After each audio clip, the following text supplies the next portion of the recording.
Chapter 31. Flowers and Thorns.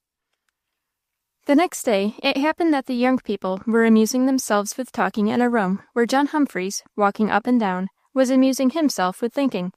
In the course of his walk, he began to find their amusement rather disturbing to his. The children were all grouped closely around Margaret Dunscombe, who was entertaining them with a long and very detailed account of a wedding and great party at Randolph, which she had had the happiness of attending. Eagerly fighting her battles over again, and pleased with the rapt attention of her hearers, the speaker forgot herself, and raised her voice much more than she meant to do. As every turn of his walk brought John nearer, there came to his ears sufficient bits and scraps of Margaret's story to give him a very fair sample of the whole. And he was sorry to see Ellen among the rest, and as the rest, hanging upon her lips and drinking in what seemed to him to be very poor nonsense. Her gown was all blue satin, trimmed here, and so, you know, with the most exquisite lace, as deep as that, and on the shoulders and here, you know, it was looped up with the most lovely bunches of— Here John lost the sense. When he came near again, she had got upon a different topic. "Miss Simmons," says I, "what did you do that for?" "Why," says she, "how could I help it? I saw Mr. Payne coming, and I thought I'd get behind you, and so—" The next time the speaker was saying with great animation, "And lo and behold, when I was in the midst of all my pleasure, up comes a little gentleman of about his dimensions. He had not taken many turns, when he saw that Margaret's nonsense was branching out right and left into worse than nonsense. 'Ellen,' said he, suddenly, 'I want you in the library.' 'My conscience,' said Margaret, as he left the room, 'King John II and no less.' 'Don't go on till I come back,' said Ellen. 'I won't be 3 minutes. Just wait for me.' She found John seated at one of the tables in the library, sharpening a pencil. 'Ellen,' said he, in his usual manner, 'I want you to do something for me.' She waited eagerly to hear what, but instead of telling her, he took a piece of drawing paper, and began to sketch something. Ellen stood by, wondering and impatient to the last degree, not caring, however, to show her impatience, though her very feet were twitching to run back to her companions. 'Ellen,' said John, as he finished the old stump of a tree, with only one branch left on it, and a little bit of ground at the bottom. "Did you ever try your hand at drawing?" "No," said Ellen. "Then sit down here," said he, rising from his chair, "and let me see what you can make of that." "But I don't know how," said Ellen. "I will teach you. There is a piece of paper, and this pencil is sharp enough. Is that chair too low for you?" He placed another, and with extreme unwillingness and some displeasure, Ellen sat down. It was on her tongue to ask if another time would not do, but somehow she could not get the words out. John showed her how to hold her pencil, how to place her paper, where to begin, and how to go on, and then went to the other end of the room, and took up his walk again. Ellen at first felt more inclined to drive her pencil through the paper than to make quiet marks upon it. However, necessity was upon her. She began her work, and once fairly begun, it grew delightfully interesting.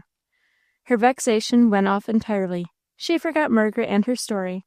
The wrinkles on the old trunk smoothed those on her brow, and those troublesome leaves at the branch end brushed away all thoughts of everything else. Her cheeks were burning with intense interest, when the library door burst open, and the whole troop of children rushed in. They wanted Ellen for a round game in which all their number were needed. She must come directly. "I can't come just yet," said she. "I must finish this first." "Afterwards will do just as well," said George.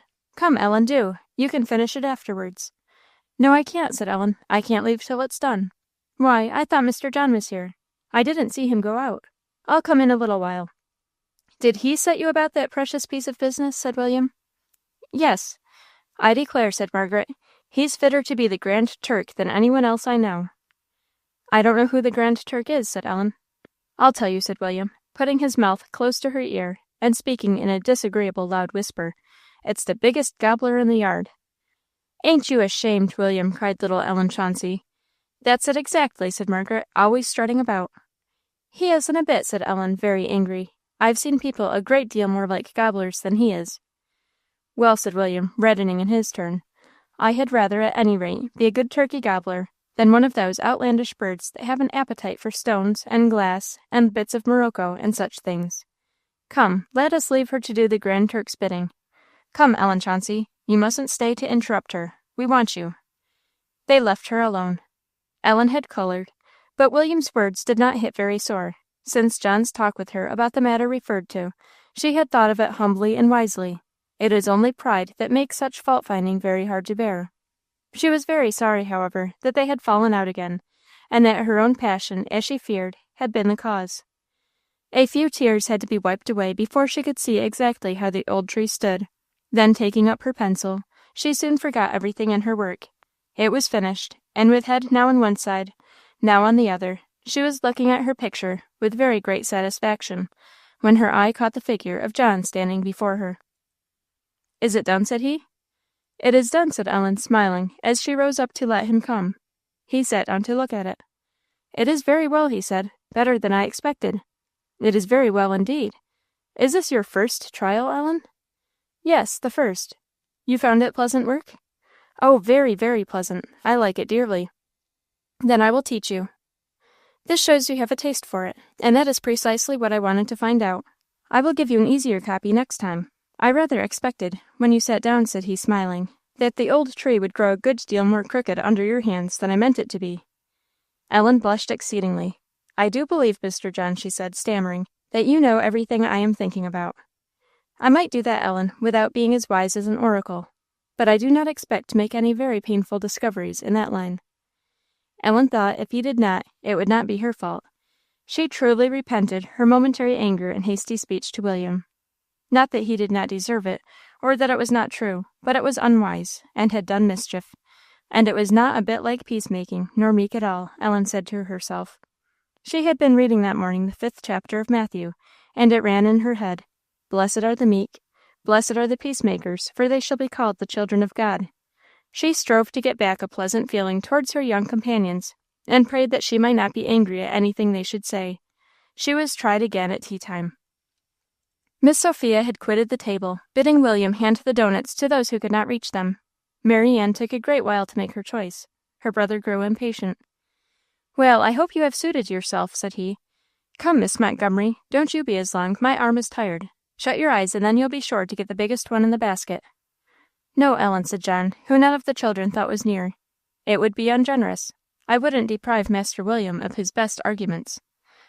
"What do you mean by my arguments?" said William sharply. "Generally those which are the most difficult to take in," answered his tormentor with perfect gravity. Ellen tried to keep from smiling, but could not, and others of the party did not try. William and his sister were enraged, the more because John had said nothing they could take hold of, or even repeat. Gilbert made common cause with them. "I wish I was grown up for once," said William. "Will you fight me, sir?" asked Gilbert, who was a matter of 3 years older, and well grown enough. His question received no answer, and was repeated. "No, sir." "Why not, sir?" "I am afraid you'd lay me up with a sprained ankle," said John, "and I should not get back to Doncaster as quickly as I must." "It is very mean of him," said Gilbert, as John walked away. "I could whip him, I know." "Who's that?" said Mr. Howard Marshman. "John Humphreys." "John Humphreys? You had better not meddle with him, my dear fellow. It would be no particular proof of wisdom." "Why, he is no such great affair," said Gilbert. "He's tall enough to be sure, but I don't believe he is heavier than I am. You don't know, in the first place, how to judge of the size of a perfectly well-made man, and in the second place, I was not a match for him a year ago, so you may judge. I do not know precisely," he went on to the lady he was walking with, "what it takes to rouse John Humphreys, but when he is roused, he seems to me to have strength enough for twice his bone and muscle. I have seen him do curious things once or twice." "That quiet, Mr. Humphreys?" "Humph," said Mr. Howard. "Gunpowder is pretty quiet stuff, so long as it keeps cool." The next day another matter happened to disturb Ellen.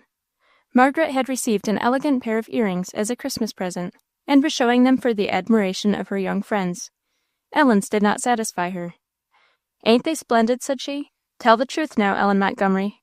Wouldn't you give a great deal if somebody would send you such a pair?" "They are very pretty," said Ellen, "but I don't think I care much for such things. I would rather have the money." "Oh, you avaricious Mr. Marshman," cried Margaret, as the old gentleman was just then passing through the room. "Here's Ellen Montgomery says she'd rather have money than anything else for her present."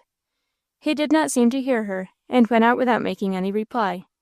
"Oh, Margaret," said Ellen, shocked and distressed, "how could you? How could you? What will Mr. Marshman think?" Margaret answered she didn't care what he thought. Ellen could only hope he had not heard. But a day or two after, when neither Ellen nor her friends were present, Mr. Marshman asked who it was that had told him Ellen Montgomery would like money better than anything else for her New Year's present. "It was I, sir," said Margaret. "It sounds very unlike her to say so," remarked Mrs. Chauncey. "Did she say so?" inquired Mr. Marshman. "I understood her so," said Margaret. "I understood her to say she wouldn't care for anything else." "I am disappointed in her," said the old gentleman. "I wouldn't have believed it." "I do not believe it," said Mrs. Chauncey quietly. "There has been some mistake." It was hard for Ellen now to keep to what she thought right. Disagreeable feelings would rise when she remembered the impoliteness, the half sneer, the whole taunt, and the real unkindness of several of the young party. She found herself ready to be irritated, inclined to dislike the sight of those, even wishing to visit some sort of punishment upon them. But Christian principle had taken strong hold in little Ellen's heart. She fought her evil tempers manfully. It was not an easy battle to gain. Ellen found that resentment and pride had roots deep enough to keep her pulling up the shoots for a good while. She used to get alone when she could, to read a verse, if no more, of her Bible, and pray. She could forgive William and Margaret more easily then. Solitude and darkness saw many a prayer and tear of hers that week. As she struggled thus to get rid of sin and to be more like what would please God, she grew humble and happy. Never was such a struggle carried on by faith in Him without success.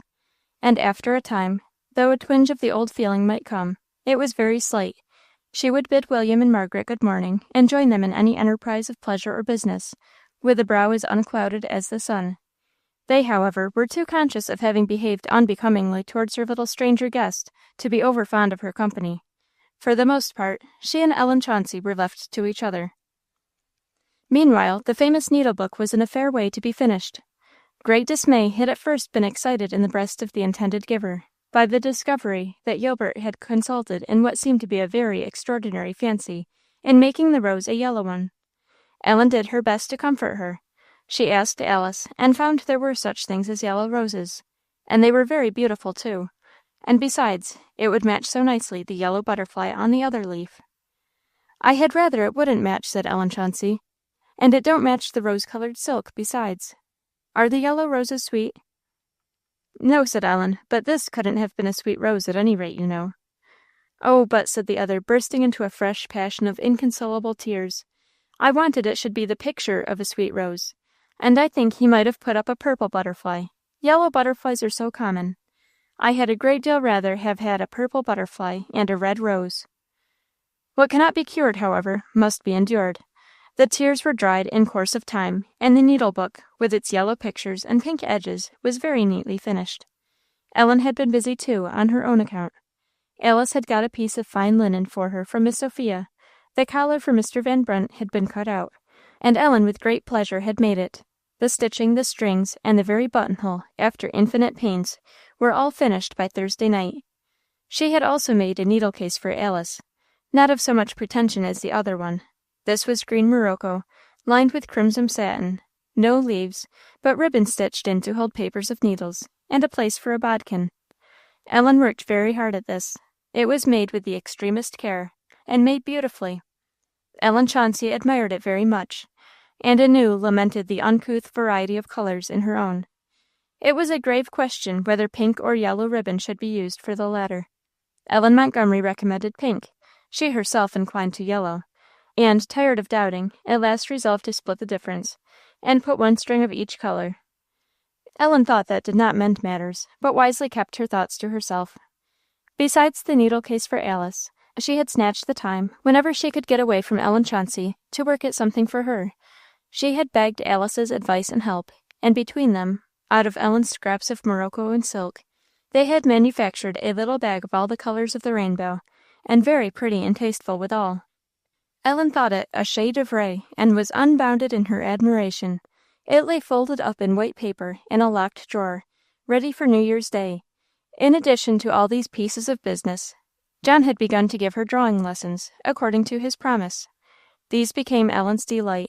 She would willingly have spent much more time upon them than he would allow her. It was the most loved employment of the day. Her teacher's skill was not greater than the perfect gentleness and kindness with which he taught. Ellen thought of Mr. Howard's speech about gunpowder. She could not understand it. "What is your conclusion on the whole?" asked John one day, as he stood beside her mending a pencil. "Why," said Ellen, laughing and blushing, How could you guess what I was thinking about, Mr. John? Not very difficult when you were eyeing me so hard. I was thinking, said Ellen. I don't know whether it is right in me to tell it, because somebody said you, well, we're like gunpowder. Very kind of somebody. And so you have been in doubt of an explosion? No, I don't know. I wondered what he meant. Never believe what you hear said of people, Ellen. Judge for yourself.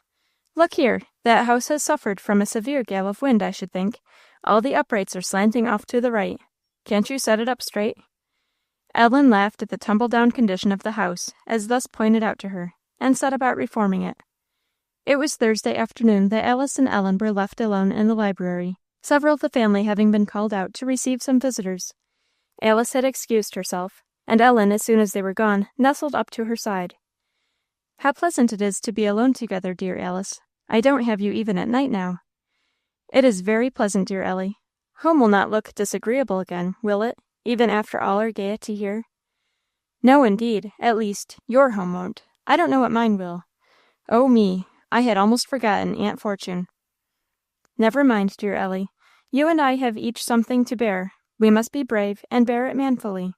There is a friend that sticketh closer than a brother, you know. We shan't be unhappy if we do our duty and love him. How soon is Mr. John going away? Not for all next week, and so long as he stays, I don't mean that you shall leave me. Ellen cried for joy. I can manage it with Miss Fortune, I know, said Alice. These fine drawing lessons must not be interrupted.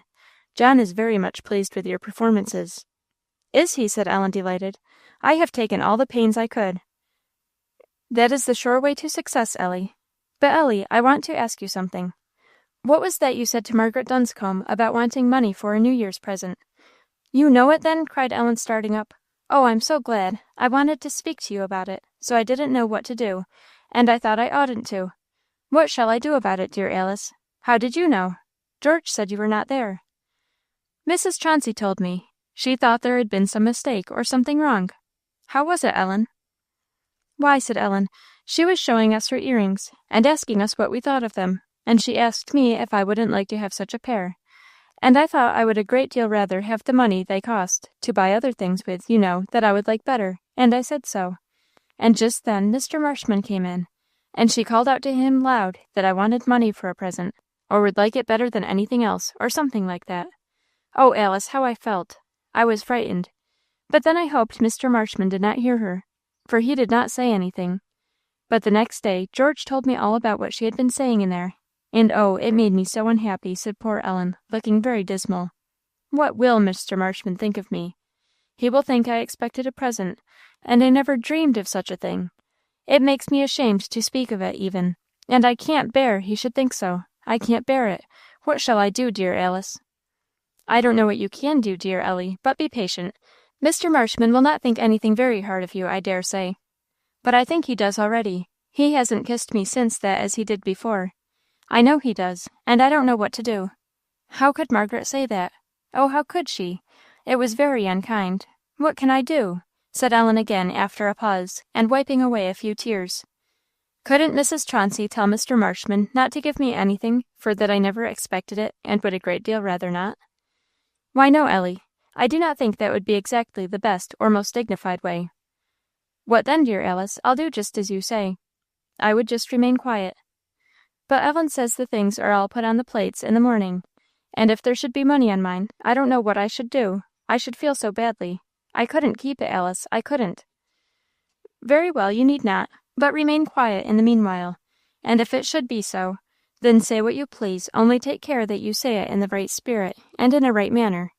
Nobody can hurt you much, my child, while you keep the even path of duty. Poor Margaret is her own worst enemy. Then, if there should be money in the morning, I may tell Mr. Marshman the truth about it? Certainly, only do not be in haste. Speak gently.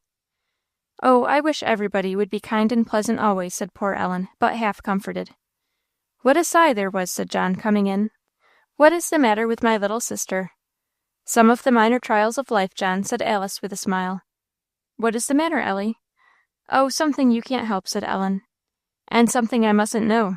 Well, to change the scene, suppose you go with me to visit the greenhouse and hothouses. Have you seen them yet?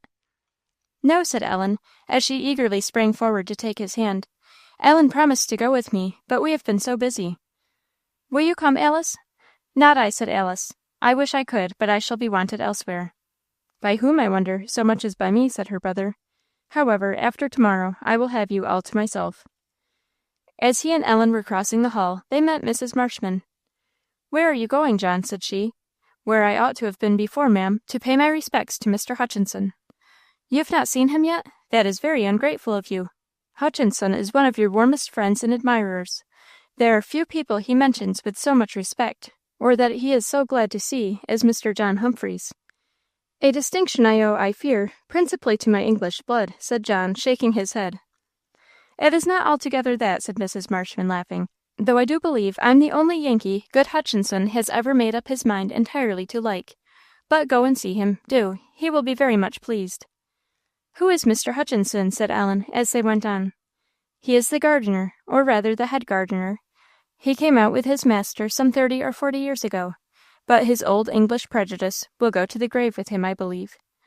"But why don't he like the Americans?" John laughed. "It would never do for me to attempt to answer that question, Ellie. Fond of going to the bottom of things as you are. We should just get to hard fighting about tea time, and should barely make peace by midday tomorrow, at the most moderate calculation.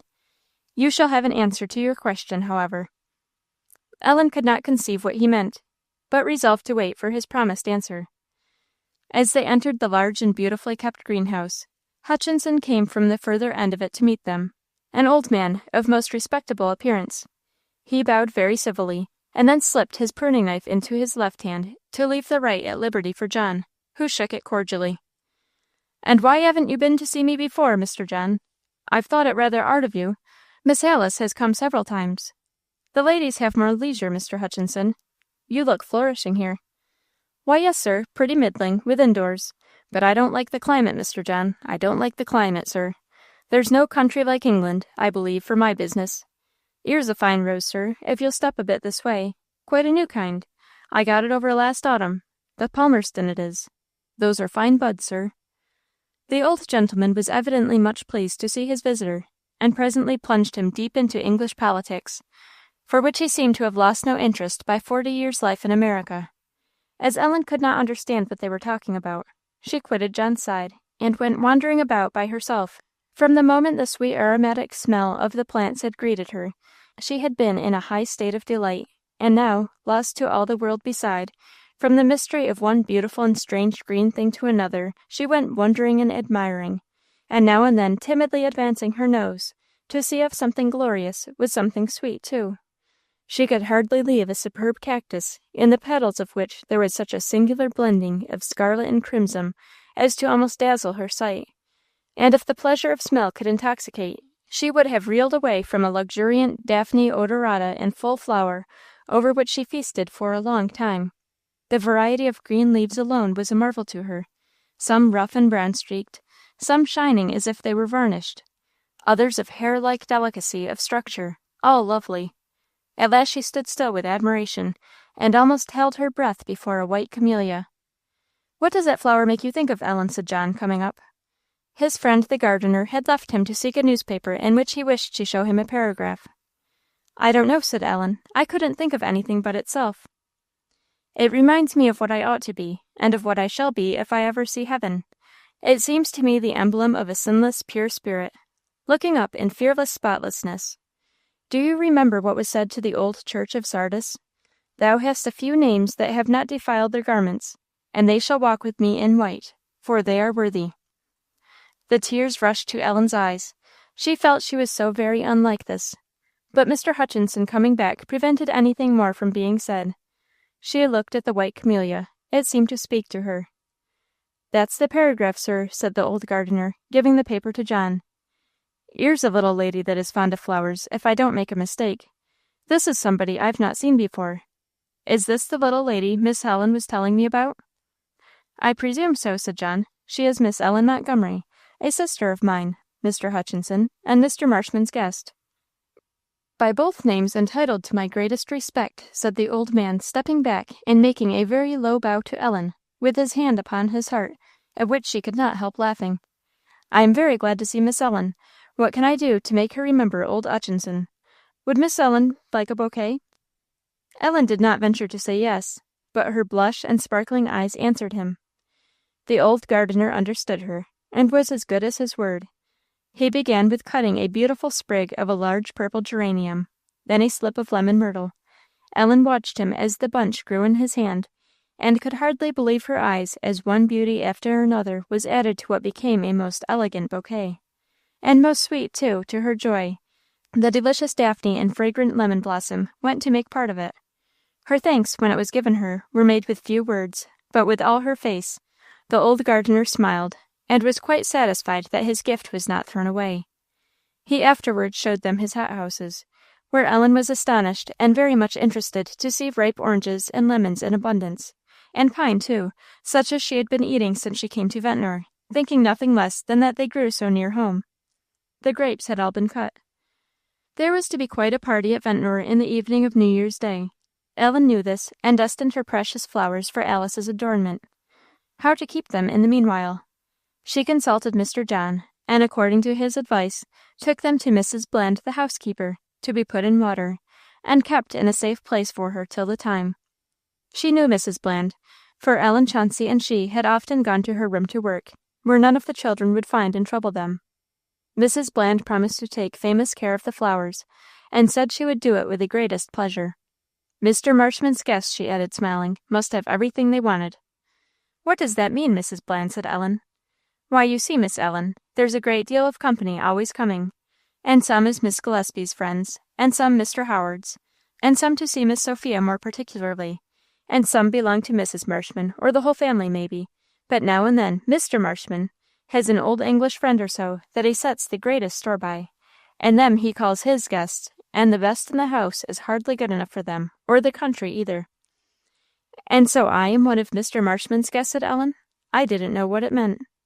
She saved out one little piece of rose geranium from her flowers for the gratification of her own nose, and skipped away through the hall to rejoin her companions, very light-hearted indeed. Chapter 32. The Bank Note and George Washington. New Year's morning dawned. How I wish breakfast was over, thought Ellen as she was dressing. However, there is no way of getting over this life but by going through it, so when the bell rang she went down as usual. Mr. Marshman had decreed that he would not have a confusion of gifts at the breakfast table. Other people might make presents in their own way. They must not interfere with his. Needle cases, bags, and so forth must therefore wait another opportunity, and Ellen Chauncey decided it would just make the pleasure so much longer, and was a great improvement on the old plan. Happy New Year's and pleasant greetings were exchanged as the party gathered in the breakfast-room. Pleasure sat on all faces except Ellen's, and many a one wore a broad smile as they sat down to table. For the napkins were in singular disarrangement this morning. Instead of being neatly folded up on the plates, in their usual fashion, they were in all sorts of disorder, sticking up in curious angles, some high, some low, some half folded, some quite unfolded, according to the size and shape of that which they covered. It was worth while to see that long tableful, and the faces of the company, before yet a napkin was touched. An anxious glance at her own showed Ellen that it lay quite flat. Alice's, which was next, had an odd little rising in the middle, as if there were a small dumpling under it. Ellen was in an agony for this pause to come to an end. It was broken by some of the older persons, and then in a trice every plate was uncovered. And then what a buzz! Pleasure and thanks and admiration, and even laughter. Ellen dreaded at first to look at her plate. She bethought her, however, that if she waited long, she would have to do it with all eyes upon her. She lifted the napkin slowly. Yes, just as she feared, there lay a clean bank-note. Of what value, she could not see, for confusion covered her. The blood rushed to her cheeks, and the tears to her eyes. She could not have spoken, and happily it was no time then. Everybody else was speaking. She could not have been heard. She had time to cool and recollect herself, but she sat with her eyes cast down, fastened upon her plate and the unfortunate bank bill, which she detested with all her heart. She did not know what Alice had received. She understood nothing that was going on, till Alice touched her, and said gently, "Mr. Marshman is speaking to you, Ellen." "Sir," said Ellen, starting. "You need not look so terrified," said Mr. Marshman, smiling. I only asked you if your bill was a counterfeit. Something seems to be wrong about it." Ellen looked at her plate and hesitated. Her lip trembled. "What is it?" continued the old gentleman. "Is anything the matter?" Ellen desperately took up the bill, and with burning cheeks, marched to his end of the table. "I am very much obliged to you, sir, but I had a great deal rather not, if you please. If you will please to be so good as to let me give it back to you, I should be very glad." "Why, hoity-toity," said the old gentleman, "what's all this? What's the matter? Don't you like it? I thought I was doing the very thing that would please you best of all." "I am very sorry you should think so, sir," said Ellen, who had recovered a little breath, but had the greatest difficulty to keep back her tears. "I never thought of such a thing as your giving me anything, sir, till somebody spoke of it. And I had rather never have anything in the world than that you should think what you thought about me." "What did I think about you?" "George told me that somebody told you, sir, I wanted money for my present." "And didn't you say so?" "Indeed I didn't, sir," said Ellen, with a sudden fire. "I never thought of such a thing." "What did you say, then?" "Margaret was showing us her earrings, and she asked me if I wouldn't like to have some like them, and I couldn't help thinking I would a great deal rather have the money they would cost to buy something for Alice. And just when I said so, you came in, sir, and she said what she did. I was very much ashamed. I wasn't thinking of you, sir, at all, nor of New Year." "Then you would like something else better than money?" "No, sir, nothing at all, if you please.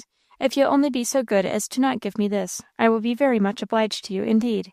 And please not to think I could be so shameful as you thought I was."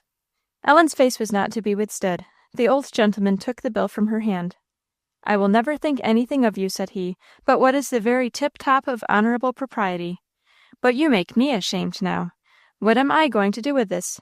Here have you come and made me a present, and I feel very awkward indeed." "I don't care what you do with it, sir," said Ellen, laughing, though in imminent danger of bursting into tears. "I am very glad it is out of my hands." "But you needn't think I am going to let you off so," said he. "You must give me half a dozen kisses at least, to prove that you have forgiven me for making so great a blunder." "Half a dozen is too many at once," said Ellen gaily. "3 now and 3 tonight." So she gave the old gentleman 3 kisses, but he caught her in his arms, and gave her a dozen at least, after which he found out that the waiter was holding a cup of coffee at his elbow, and Ellen went back to her place, with a very good appetite for her breakfast. After breakfast, the needle cases were delivered. Both gave the most entire satisfaction.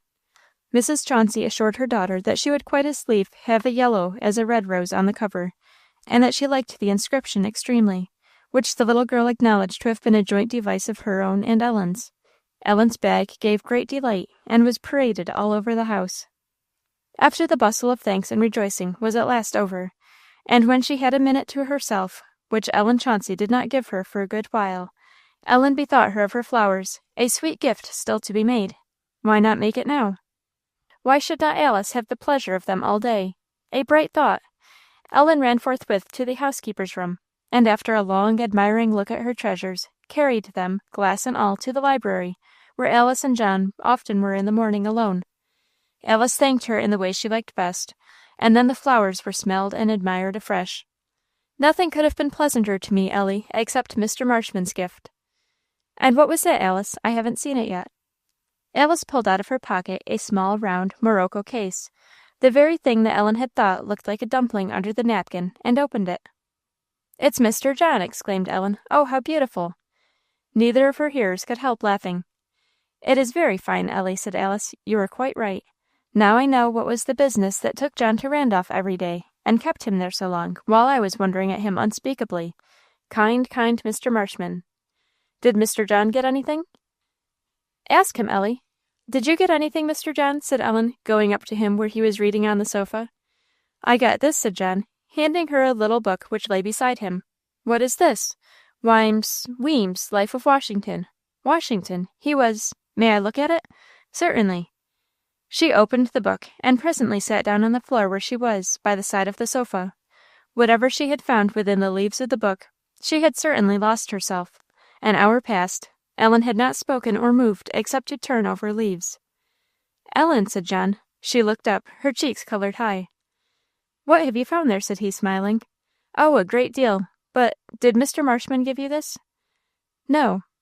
"Oh," said Ellen, looking puzzled. "I thought you said you got this morning." "No, I got it last night. I got it for you, Ellie." For me, said Ellen, her colour deepening very much. For me, did you? Oh, thank you. Oh, I'm so much obliged to you, Mr. John. It is only an answer to one of your questions. This? Is it? I don't know what, I am sure. Oh, I wish I could do something to please you, Mr. John. You shall, Ellie. You shall give me a brother's right again. Blushingly, Ellen approached her lips to receive one of his grave kisses, and then, not at all displeased, went down on the floor and was lost in her book. Oh, the long joy of that New Year's Day! How shall it be told? The pleasure of that delightful book, in which she was wrapped the whole day, even when called off, as she often was, by Ellen Chauncey, to help her in 50 little matters of business or pleasure. These were attended to, and faithfully and cheerfully, but the book was in her head all the while. And this pleasure was mixed with Alice's pleasure, the flowers and the miniature, and Mr. Marshman's restored kindness. She never met John's or Alice's eye that day without a smile. Even when she went to be dressed, her book went with her, and was laid on the bed within sight, ready to be taken up the moment she was at liberty. Ellen Chauncey lent her a white frock, which was found to answer very well with a tuck let out, and Alice herself dressed her. While this was doing, Margaret Dunscombe put her head in at the door to ask Anne, Miss Sophia's maid, if she was almost ready to come and curl her hair.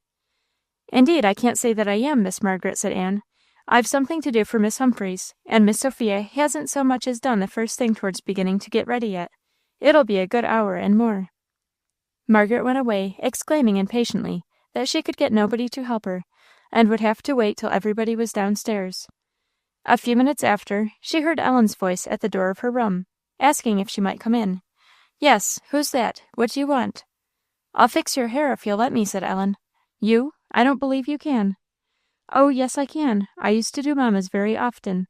I am not afraid, if you'll trust me." "Well, thank you. I don't care if you try, then," said Margaret, seating herself. "It won't do any harm at any rate.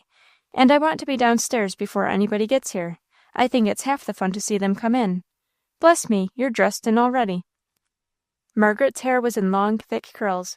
It was not a trifling matter to dress them. Ellen plodded through it patiently and faithfully, taking great pains, and doing the work well, and then went back to Alice. Margaret's thanks, not very gracefully given, would have been a poor reward for the loss of 3/4 of an hour of pleasure. But Ellen was very happy in having done right. It was no longer time to read; they must go downstairs. The New Year's party was a nondescript, young and old together. A goodly number of both were gathered from Randolph and the neighbouring country. There were games for the young, dancing for the gay, and a superb supper for all, and the big, bright rooms were full of bright faces. It was a very happy evening to Ellen. For a good part of it, Mr. Marshman took possession of her, or kept her near him, and his extreme kindness would alone have made the evening pass pleasantly. She was sure he was her firm friend again. In the course of the evening, Mrs. Chauncey found occasion to ask her about her journey up the river, without at all mentioning Margaret, or what she had said. Ellen answered that she had come with Mrs. Dunscombe and her daughter. "Did you have a pleasant time?" asked Mrs. Chauncey. "Why, no, ma'am," said Ellen. "I don't know. It was partly pleasant, and partly unpleasant." "What made it so, love?" "I had left mamma that morning, and that made me unhappy." "But you said it was partly pleasant." "Oh, that was because I had such a good friend on board," said Ellen, her face lighting up as his image came before her. "Who was that?" "I don't know, ma'am, who he was." "A stranger to you?" "Yes, ma'am. I never saw him before. I wish I could see him again." "Where did you find him?" "I didn't find him. He found me, when I was sitting up on the highest part of the boat." "And your friends with you?" "What friends?" "Mrs. Dunscombe and her daughter." "No, ma'am, they were down in the cabin." "And what business had you to be wandering about the boat alone?" said Mr. Marshman, good humouredly. "They were strangers, sir," said Ellen, colouring a little. "Well, so was this man, your friend, a stranger too, wasn't he?" "Oh, he was a very different stranger," said Ellen, smiling, "and he wasn't a stranger long, besides." "Well, you must tell me more about him. Come, I'm curious. What sort of a strange friend was this?" "He wasn't a strange friend," said Ellen, laughing. "He was a very, very good friend. He took care of me the whole day. He was very good and very kind." "What kind of a man?" said Mrs. Chauncey. "A gentleman?" "Oh, yes, ma'am," said Ellen, looking surprised at the question. "I'm sure he was." "What did he look like?" Ellen tried to tell, but the portrait was not very distinct. "What did he wear? Coat or cloak?" "Coat, dark brown, I think." This was the end of October, wasn't it? Ellen thought a moment and answered, yes. And you don't know his name? No, ma'am, I wish I did. I can tell you, said Mrs. Chauncey, smiling. He is one of my best friends, too, Ellen. It is my brother, Mr. George Marshman. How Ellen's face crimsoned. Mr. Marshman asked how she knew. It was then he came up the river, you know, sir, and don't you remember his speaking of a little girl on board the boat who was travelling with strangers, and whom he endeavoured to befriend? I had forgotten it entirely till a moment or two ago. Miss Margaret Dunscombe, cried George Walsh. What kind of a person was that you said Ellen was so fond of when you came up the river? I don't know nor care, said Margaret. Somebody she picked up somewhere. It was Mr. George Marshman. It wasn't. Uncle George! Exclaimed Ellen Chauncey, running up to the group her cousin had quitted. My Uncle George? Do you know Uncle George, Ellen? Very much. Yes, said Ellen. Ellen Chauncey was delighted. So was Ellen Montgomery. It seemed to bring the whole family nearer to her, and they felt it too. Mrs. Marshman kissed her when she heard it, and said she remembered very well her son speaking of her, and was very glad to find who it was. And now, Ellen thought, she would surely see him again sometime. The next day they left Ventnor.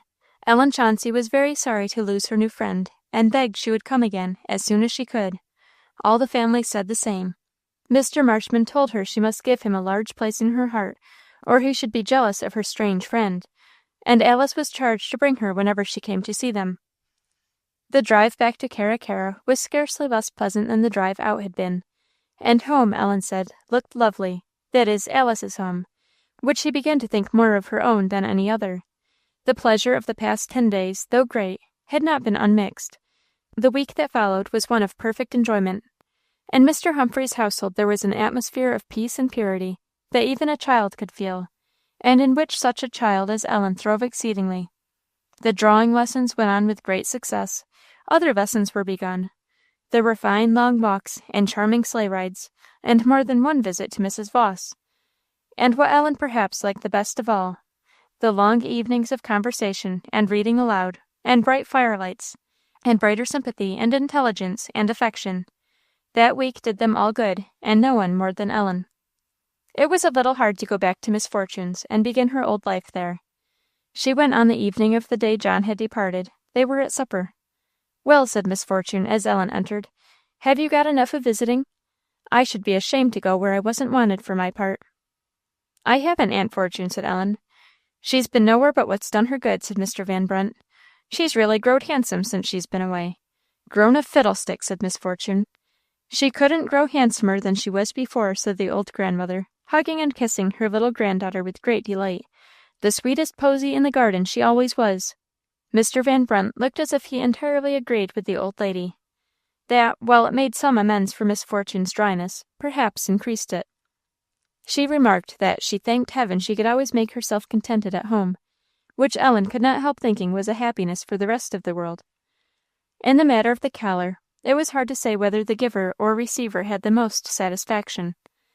Ellen had begged him not to speak of it to her aunt, and accordingly, one Sunday, when he came there with it on, both he and she were in a state of exquisite delight. Miss Fortune's attention was at last aroused.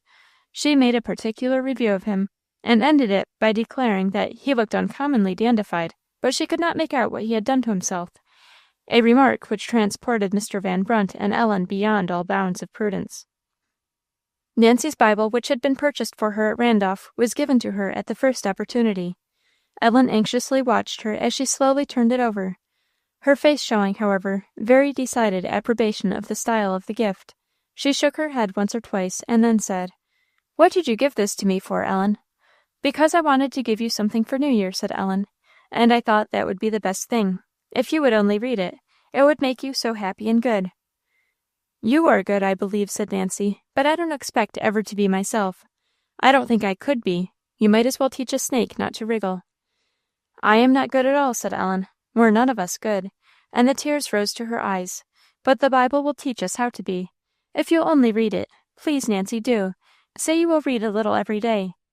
"You don't want me to make a promise I shouldn't keep, I guess, do you?" "No," said Ellen. "Well, I shouldn't keep that, so I won't promise it. But I tell you what I will do. I'll take precious fine care of it, and keep it always for your sake." "Well," said Ellen, sighing, "I'm glad you will even do so much as that. But, Nancy, before you begin to read the Bible, you may have to go where you never can read it, nor be happy nor good either." Nancy made no answer, but walked away, Ellen thought, rather more soberly than usual. This conversation had cost Ellen some effort. It had not been made without a good deal of thought and some prayer. She could not hope she had done much good, but she had done her duty. And it happened that Mr. Van Brunt, standing behind the angle of the wall, had heard every word. Chapter 33. A Gathering Cloud in the Spring Weather. Ellen's life had nothing to mark it for many months. The rest of the winter passed quietly away, every day being full of employment. At home the state of matters was rather bettered. Either misfortune was softened by Ellen's gentle, inoffensive ways and obedient usefulness, or she had resolved to bear what could not be helped, and make the best of the little inmate she could not get rid of. She was certainly resolved to make the most of her. Ellen was kept on the jump a great deal of the time. She was runner of errands and maid of all work. To set the table and clear it was only a trifle in the list of her everyday duties, and they were not ended till the last supper dish was put away and the hearth swept up. Misfortune never spared herself, and never spared Ellen, so long as she had any occasion for her. There were, however, long pieces of time that were left free. These Ellen seized for her studies and used most diligently, urged on by a 3- or 4-fold motive. For the love of them, and for her own sake, that John might think she had done well, that she might presently please and satisfy Alice, above all, that her mother's wishes might be answered. This thought, whenever it came, was a spur to her efforts. So was each of the others, and Christian feeling added another, and kept all the rest in force. Without this, indolence might have weakened, or temptation surprised her resolution. Little Ellen was open to both. But if ever she found herself growing careless from either cause, conscience was sure to smite her, and then would rush in all the motives that called upon her to persevere. Soon faithfulness began to bring its reward. With delight she found herself getting the better of difficulties, beginning to see a little through the mists of ignorance, making some sensible progress on the long road of learning. Study grew delightful, her lessons with Alice one of her greatest enjoyments. And as they were a labor of love to both teacher and scholar, and as it was the aim of each to see quite to the bottom of every matter where it was possible, and to leave no difficulties behind them on the road which they had not cleared away, no wonder Ellen went forward steadily and rapidly. Reading also became a wonderful pleasure.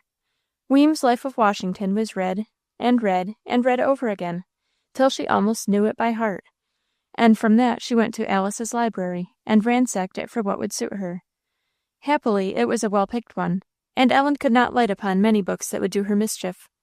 For those, Alice's wish was enough. She never opened them. Furthermore, Alice insisted that when Ellen had once fairly begun a book, she should go through with it, not capriciously leave it for another, nor have half a dozen about at a time. But when Ellen had read it once, she commonly wanted to go over it again, and seldom laid it aside until she had sucked the sweetness all out of it. As for drawing, it could not go on very fast while the cold weather lasted. Ellen had no place at home where she could spread out her paper and copies without danger of being disturbed. Her only chance was at the parsonage. John had put all her pencils in order before he went, and had left her an abundance of copies, marked as she was to take them. They, or some of them, were bestowed in Alice's desk, and whenever Ellen had a spare hour or two of a fine morning or afternoon, she made the best of her way to the mountain. It made no difference whether Alice were at home or not. She went in, coaxed up the fire, and began her work. It happened many a time that Alice, coming home from a walk or a run in the woods, saw the little hood and cloak on a settee before she opened the glass door, and knew very well how she should find Ellen, bending intently over her desk. These runs to the mountain were very frequent, sometimes to draw, sometimes to recite, always to see Alice and be happy. Ellen grew rosy and hearty, and in spite of her separation from her mother, she was very happy too. Her extreme and varied occupation made this possible. She had no time to indulge useless sorrow. On the contrary, her thoughts were taken up with agreeable matters, either doing or to be done, and at night she was far too tired and sleepy to lie awake musing. And besides, she hoped that her mother would come back in the spring, or the summer at farthest. It is true Ellen had no liking for the kind of business her aunt gave her. It was oftentimes a trial of temper and patience. Misfortune was not the pleasantest work-mistress in the world. and Ellen was apt to wish to be doing something else. But after all, this was not amiss. Besides, the discipline of character, these trials made the pleasant things with which they were mixed up seem doubly pleasant. The disagreeable parts of her life relished the agreeable wonderfully. After spending the whole morning with Miss Fortune in the depths of housework, how delightful it was to forget all in drawing some nice little cottage, with a bit of stone wall, and a barrel in front, or to go with Alice in thought to the south of France, and learn how the peasants manage their vines, and make their wine from them, or run over the rock of Gibraltar with the monkeys, or at another time, seated on a little bench in the chimney corner, when the fire blazed up well, before the candles were lighted, to forget the kitchen and the supper and her bustling aunt, and sail round the world with Captain Cook. Yes, these things were all the sweeter for being tasted by snatches. Spring brought new occupation. Household labors began to increase in number and measure. Her leisure times were shortened. But pleasures were increased, too. When the snow went off and the spring-like days began to come, and birds' notes were heard again, and the trees put out their young leaves, and the brown mountains were looking soft and green, Ellen's heart bounded at the sight. The springing grass was lovely to see. Dandelions were marvels of beauty. To her, each wild wood-flower was a never-to-be-enough admired and loved wonder. She used to take long rambles with Mr. Van Brunt when business led him to the woods, sometimes riding part of the way on the ox-sled. Always a basket for flowers went along, and when the sled stopped, she would wander all around, seeking among the piled-up dead leaves for the white windflower, and pretty little head-hanging uvularia, and delicate bloodroot, and the wild geranium and columbine, and many others, the names of which she did not know. They were like friends to Ellen. She gathered them affectionately as well as admiringly into her little basket, and seemed to purify herself in their pure companionship. Even Mr. Van Brunt came to have an indistinct notion that Ellen and flowers were made to be together. After he found what a pleasure it was to her to go on these expeditions, he made it a point, whenever he was bound to the woods of a fine day, to come to the house for her. Miss Fortune might object as she pleased. He always found an answer, and at last Ellen, to her great joy, would be told, "Well, go get your bonnet and be off with yourself." Once under the shadow of the big trees, the dried leaves crackling beneath her feet, and alone with her kind conductor, and Miss Fortune and all the world that was disagreeable was forgotten, no more to be remembered till the walk should come to an end. And it would have surprised anybody to hear the long conversations she and Mr. Van Brunt kept up, he, the silentest man in Thirlwall. Their talk often ran upon trees, among which Mr. Van Brunt was at home. Ellen wanted to become acquainted with them, as well as with the little flowers that grew at their feet, and he tried to teach her how to know each separate kind by the bark and leaf and manner of growth. The pine and hemlock and fir were easily learnt. The white birch, too. Beyond those, at first, she was perpetually confounding one with another. Mr. Van Brunt had to go over and over his instructions, never weary, always vastly amused. Pleasant lessons these were. Ellen thought so, and Mr. Van Brunt thought so too. Then there were walks with Alice, pleasanter still, if that could be, and even in the house, Ellen managed to keep a token of springtime. On her toilet table, the 3 uncouth legs of which were now hidden by a neat dimity cover, there always stood a broken tumbler with a supply of flowers. The supply was very varied, it is true, sometimes only a handful of dandelions, sometimes a huge bunch of lilac flowers, which could not be persuaded to stay in the glass without the help of the wall, against which it leaned in very undignified style. Sometimes the bouquet was of really delicate and beautiful wild flowers. All were charming in Ellen's eyes. As the days grew longer and the weather warm, Alice and she began to make frequent trips to the Cat's Back, and French came very much into fashion. They generally took Sharp to ease the long way, and rested themselves with a good stay on the mountain. Their coming was always a joy to the old lady. She was dearly fond of them both, and delighted to hear from their lips the language she loved best. After a time they spoke nothing else when with her. She was well qualified to teach them, and indeed her general education had been far from contemptible, though nature had done more for her. As the language grew familiar to them, she loved to tell and they to hear long stories of her youth and native country, scenes and people so very different from all Ellen had ever seen or heard of, and told in a lively, simple style, which she could not have given in English, and with a sweet colouring of Christian thought and feeling. Many things made these visits good and pleasant. It was not the least of Alice's and Ellen's joy to carry their old friend something that might be for her comfort in her lonely way of life. for even Miss Fortune now and then told Ellen she might take a piece of that cheese along with her, or she wondered if the old lady would like a little fresh meat. She guessed she'd cut her a bit of that nice lamb. She wouldn't want but a little piece. A singular testimony this was to the respect and esteem of Mrs. Voss had from everybody.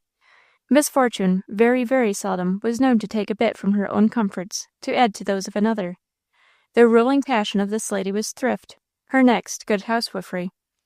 First, to gather to herself and heap up of what the world most esteems; after that, to be known as the most thorough housekeeper and the smartest woman in Thirlwall. Ellen made other visits she did not like so well. In the course of the winter and summer, she became acquainted with most of the neighborhood. She sometimes went with her aunt to a formal tea drinking, 1, 2, 3, or 4 miles off, as the case might be. They were not very pleasant. To some places she was asked by herself, and though the people invariably showed themselves very kind, and did their best to please her, Ellen seldom cared to go a second time, liked even home and Miss Fortune better. There were a few exceptions. Jenny Hitchcock was one of her favorites, and Jane Huff was another, and all of their respective families came in, with good reason, for a share of her regard. Mr. Juniper, indeed, excepted. Once they went to a quilting at Squire Dennison's. The house was spotlessly neat and well ordered, the people all kind, but Ellen thought they did not seem to know how to be pleasant. Dan Dennison alone had no stiffness about him. Miss Fortune remarked with pride that even in this family of pretension, as she thought it, the refreshments could bear no comparison with hers. Once they were invited to tea at the Lawsons', but Ellen told Alice, with much apparent disgust, that she never wanted to go again. Mrs. Van Brunt she saw often. To Thirlwall, Miss Fortune never went. Twice in the course of the summer, Ellen had a very great pleasure in the company of little Ellen Chauncey. Once Miss Sophia brought her, and once her mother, and the last time they made a visit of 2 weeks. On both occasions Ellen was sent for to the parsonage, and kept while they stayed, and the pleasure that she and her little friend had together cannot be told. It was unmixed now. Rambling about through the woods and over the fields, no matter where, it was all enchanting. Helping Alice garden, helping Thomas make hay, and the mischief they did his haycocks by tumbling upon them, and the patience with which he bore it, the looking for eggs, the helping Marjorie to churn, and the helping each other to set tables, the pleasant mornings, and pleasant evenings, and pleasant middays, it cannot be told. Long to be remembered, sweet and pure was the pleasure of those summer days, unclouded by a shade of discontent or disagreement on either brow. Ellen loved the whole Marshman family now, for the sake of one, the one she had first known, and little Ellen Chauncey repeatedly told her mother in private that Ellen Montgomery was the very nicest girl she had ever seen. They met with joy and parted with sorrow, entreating and promising, if possible, a speedy meeting again. Amidst all the improvement and enjoyment of these summer months, and they had a great deal of both for Ellen, there was one cause of sorrow she could not help feeling, and it began to press more and more. Letters. They came slowly, and when they came, they were not at all satisfactory. Those in her mother's hand dwindled and dwindled, till at last there came only mere scraps of letters from her, and sometimes, after a long interval, one from Captain Montgomery would come alone. Ellen's heart sickened with long-deferred hope. She wondered what could make her mother neglect a matter so necessary for her happiness. Sometimes she fancied they were travelling about, and it might be inconvenient to write. Sometimes she thought perhaps they were coming home without letting her know, and would suddenly surprise her some day, and make her half lose her wits with joy. But they did not come, nor write, and, whatever was the reason, Ellen felt it was very sad, and sadder as the summer went on. Her own letters became pitiful in their supplications for letters. They had been very cheerful, and filled with encouraging matter, and in part they were still. For a while her mind was diverted from this sad subject, and her brow cleared up, when John came home in August. As before, Alice gained Miss Fortune's leave to keep her at the parsonage the whole time of his stay, which was several weeks. Ellen wondered that it was so easily granted, but she was much too happy to spend time in thinking about it. Miss Fortune had several reasons. She was unwilling to displease Miss Humphreys, in conscience that it would be a shame to her to stand openly in the way of Ellen's good. Besides, though Ellen's services were lost for a time, yet she said she got tired of setting her to work. She liked to dash round the house alone, without thinking what somebody else was doing or ought to be doing. In short, she liked to have her out of the way for a while. Furthermore, It did not please her that Mr. Van Brunt and her little handmaid were, as she expressed it, so thick. His first thought, and his last thought, she said, she believed, were for Ellen, whether she came in or went out. And Miss Fortune was accustomed to be the chief, not only in her own house, but in the regards of all who came to it. At any rate, the leave was granted, and Ellen went.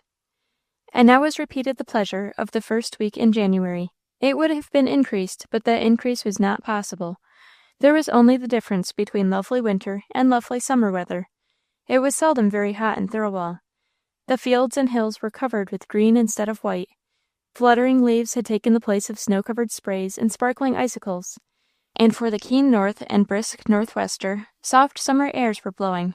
Ellen saw no other difference, except that, perhaps, if it could be, there was something more of tenderness in the matter of Alice and her brother towards her. No little sister could have been more cherished and cared for. If there was a change, Mr. Humphreys shared it. It is true, he seldom took much part in the conversation, and seldomer was with them in any of their pursuits or pleasure. He generally kept by himself in his study, but whenever he did speak to Ellen, his tone was particularly gentle, and his look kind. He sometimes called her my little daughter, which always gave Ellen great pleasure. She would jump at such times with double zeal to do anything he asked her. Now drawing went on with new vigour under the eye of her master, and many things beside. John took a great deal of pains with her in various ways. He made her read to him. He helped her and Alice with their French. He went with them to Mrs. Voss's, and even Mr. Humphreys went there too one afternoon to tea. How much Ellen enjoyed that afternoon!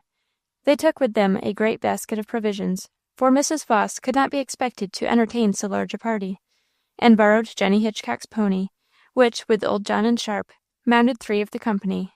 They took turns in walking. Nobody minded that. The fine weather, the beautiful mountain top, the general pleasure, Mr. Humphreys' uncommon spirits and talkableness, the oddity of their way of travelling, and of a tea party up on the Cat's Back, and furthermore, the fact that Nancy stayed at home and behaved very well the whole time, altogether filled Ellen's cup of happiness for the time as full as it could hold. She never forgot that afternoon, and the ride home was the best of all. The sun was low by the time they reached the plain. Long shadows lay across their road. The soft air just stirred the leaves on the branches. Stillness and loveliness were over all things, and down the mountain and along the roads, through the open country the whole way, John walked at her bridle, so kind in his care of her, so pleasant in his talk to her, teaching her how to sit in the saddle, and hold the reins and whip, and much more important things too, that Ellen thought a pleasanter thing could not be than to ride so. After that they took a great many rides, borrowing Jenny's pony or some other, and explored the beautiful country far and near. And almost daily John had up Sharp and gave Ellen a regular lesson. She often thought, and sometimes looked, what she had once said to him. "I wish I could do something for you, Mr. John." But he smiled at her and said nothing. At last he was gone, and in all the week he had been at home, and in many weeks before, no letter had come for Ellen. The thought had been kept from weighing upon her by the 1,000 pleasures that filled up every moment of his stay. She could not be sad then, or only for a minute. Hope threw off the sorrow as soon as it was felt, and she forgot how time flew. But when his visit was over, and she went back to her old place and her old life at her aunt's, the old feeling came back in greater strength. She began again to count the days and the weeks, to feel the bitter, unsatisfied longing. Tears would drop down upon her Bible. Tears streamed from her eyes when she prayed that God would make her mother well and bring her home to her quickly, oh, quickly. And little Ellen's face began to wear once more something of its old look. Chapter 34. The Cloud Overhead.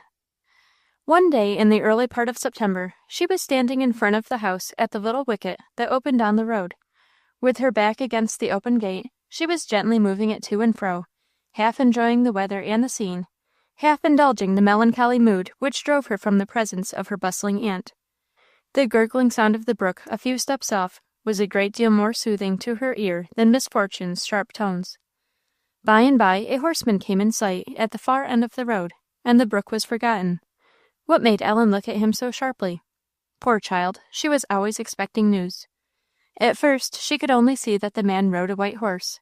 Then, as he came nearer, an odd, looped-up hat showed itself, and something queer in his hand.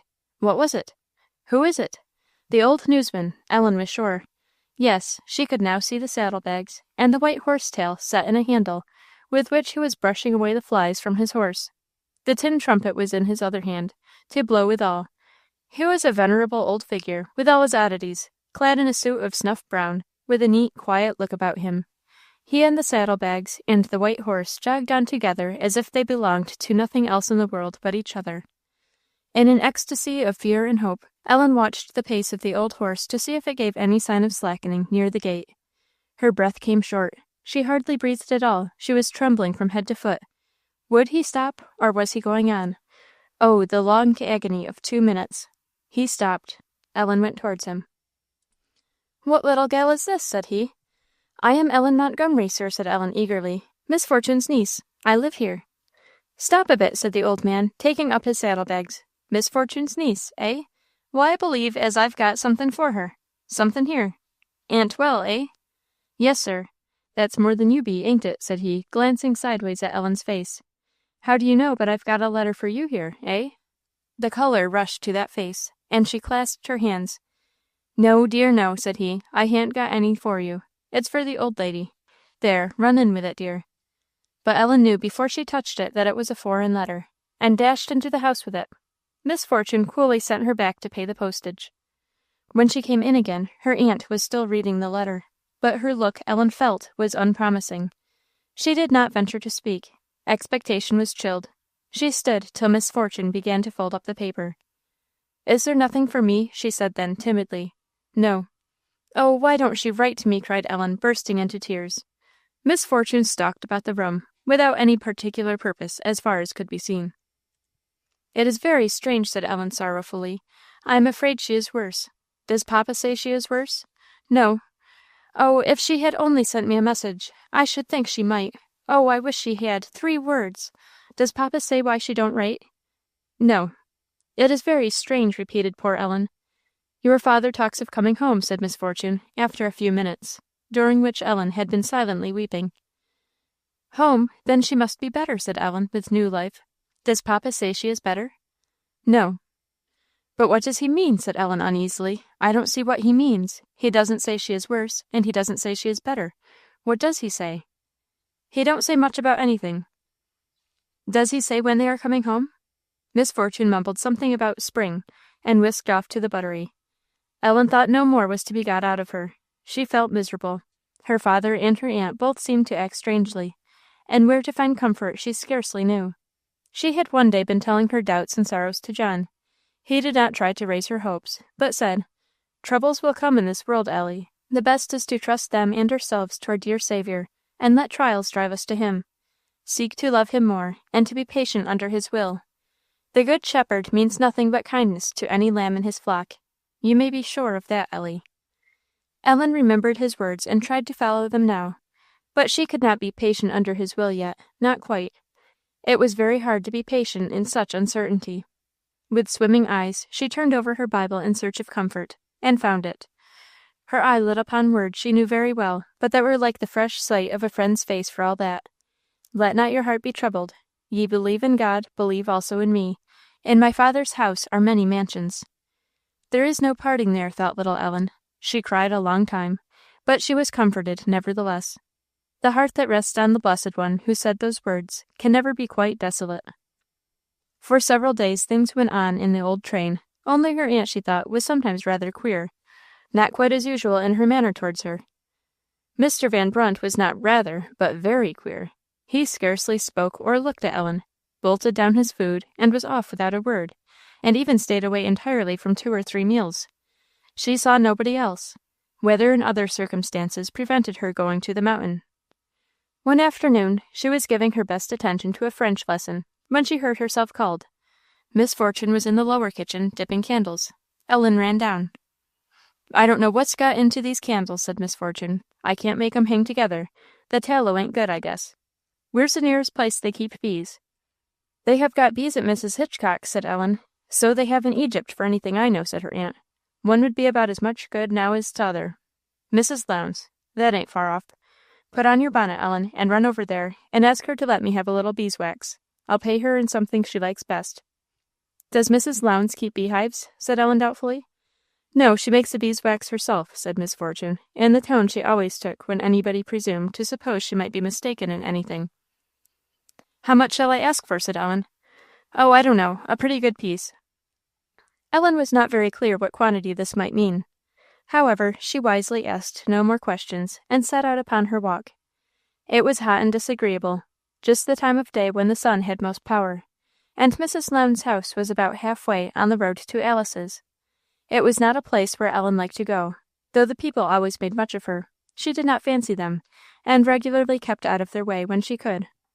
Miss Mary Lawson was sitting with Mrs. Lowndes and her daughter when Ellen came in and briefly gave her aunt's message. Beeswax, said Mrs. Lowndes. Well, I don't know. How much does she want? I don't know, ma'am, exactly. She said a pretty good piece. What's it for, do you know, honey? I believe it's to put in some tallow for candles, said Ellen. The tallow was too soft, she said. I didn't know Miss Fortune's tallow was ever anything but the hardest, said Sarah Lowndes. You had better not let your aunt know you've told on her, Ellen, remarked Mary Lawson. She won't thank you. Had she a good lot of tallow to make up? Inquired the mother, preparing to cut her beeswax. I don't know, ma'am. She had a big kettle, but I don't know how full it was. You may as well send a good piece, ma, while you're about it, said the daughter, and ask her to let us have a piece of her sage cheese, will you? Is it worth while to weigh it? Whispered Mrs. Lowndes. Her daughter answered in the same tone, and Miss Mary joining them. A conversation of some length went on over the beeswax, which Ellen could not hear. The tones of the speakers became lower and lower, till at length her own name and an incautious sentence were spoken more distinctly, and reached her. Shouldn't you think Miss Fortune might put a black ribbon at least on her bonnet? Anybody but her would. Hush, they whispered again under breath. The words entered Ellen's heart like cold iron. She did not move hand or foot. She sat motionless with pain and fear, yet what she feared she dared not think. When the beeswax was given her, she rose up from her chair, and stood gazing into Mrs. Lowndes' face as if she had lost her senses. My goodness, child, how you look, said that lady. What ails you, honey? Ma'am, said Ellen, what was that you said about... About what, dear? Said Mrs. Lowndes, with a startled look at the others. About a ribbon, said Ellen, struggling to get the words out of white lips. My goodness, said the other, did you ever hear anything like that? I didn't say nothing about a ribbon, dear. Do you suppose her aunt hadn't told her? Said Miss Mary in an undertone. Told me what? Cried Ellen. Oh, what? What? I wish I was 1,000 miles off, said Mrs. Lowndes. I don't know, dear. I don't know what it is. Miss Alice knows. Yes, ask Miss Alice, said Mary Lawson. She knows better than we do.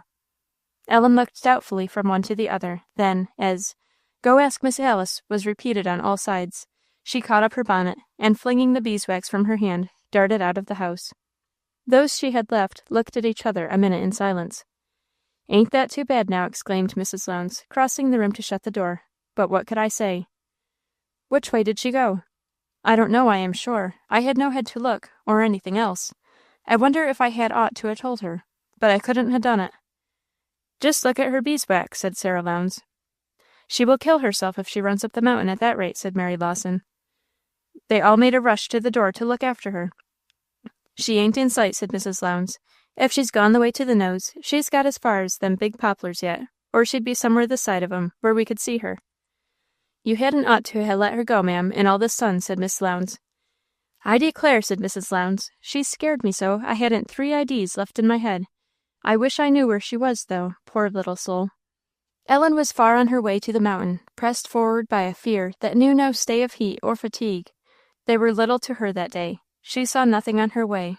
All within and without were swallowed up in that one feeling, yet she dared not think what it was she feared. She put that by. Alice knew. Alice would tell her. On that goal her heart fixed. To that she pressed on. But oh, the while, what a cloud was gathering over her spirit, and growing darker and darker. Her hurry of mind and hurry of body made each other worse. It must be so. And when she at last ran round the corner of the house and burst in at the glass door, she was in a frightful state. Alice started up and faced her as she came in, but with a look that stopped Ellen short.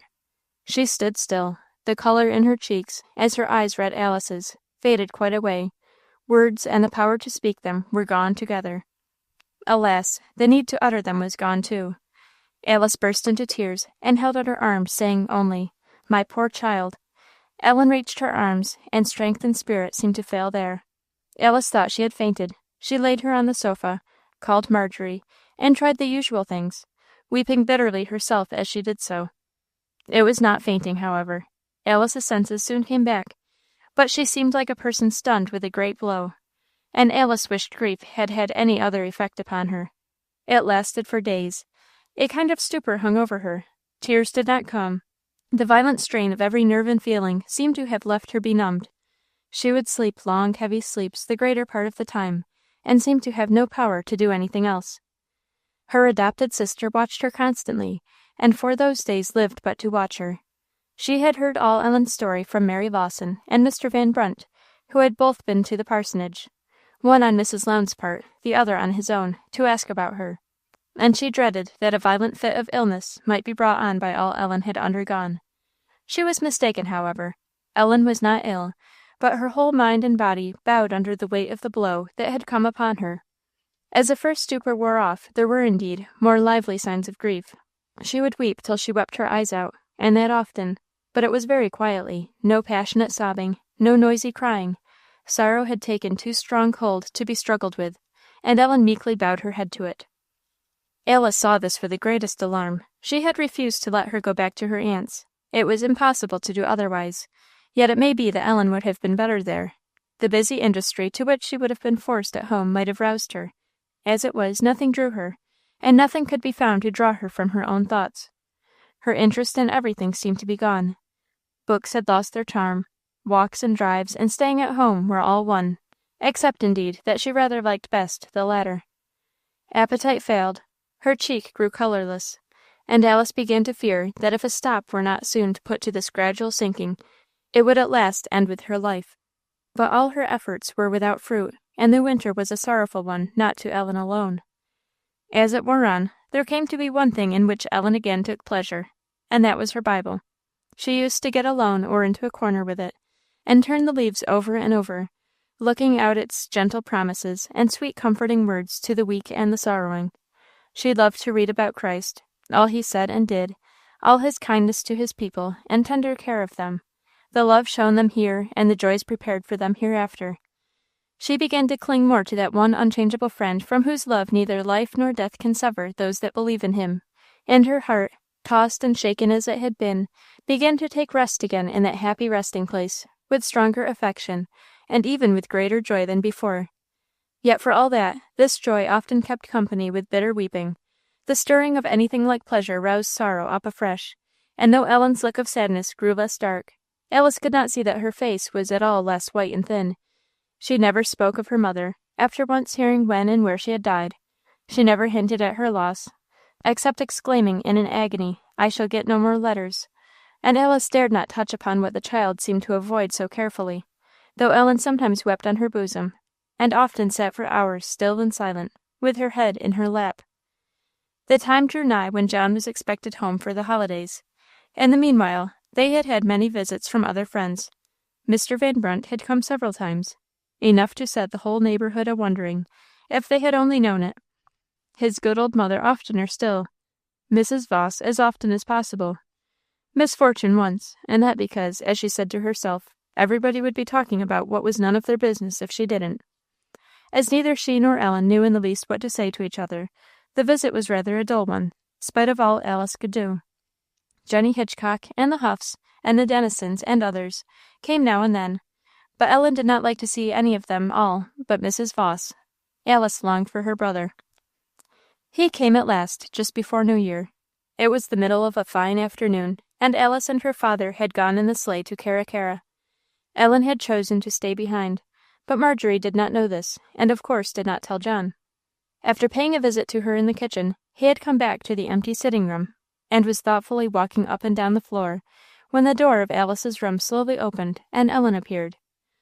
It was never her way, when she could help it, to show violent feeling before other people, so she had been trying to steel herself to meet John without crying, and now came in, with her little grave face, prepared not to give way.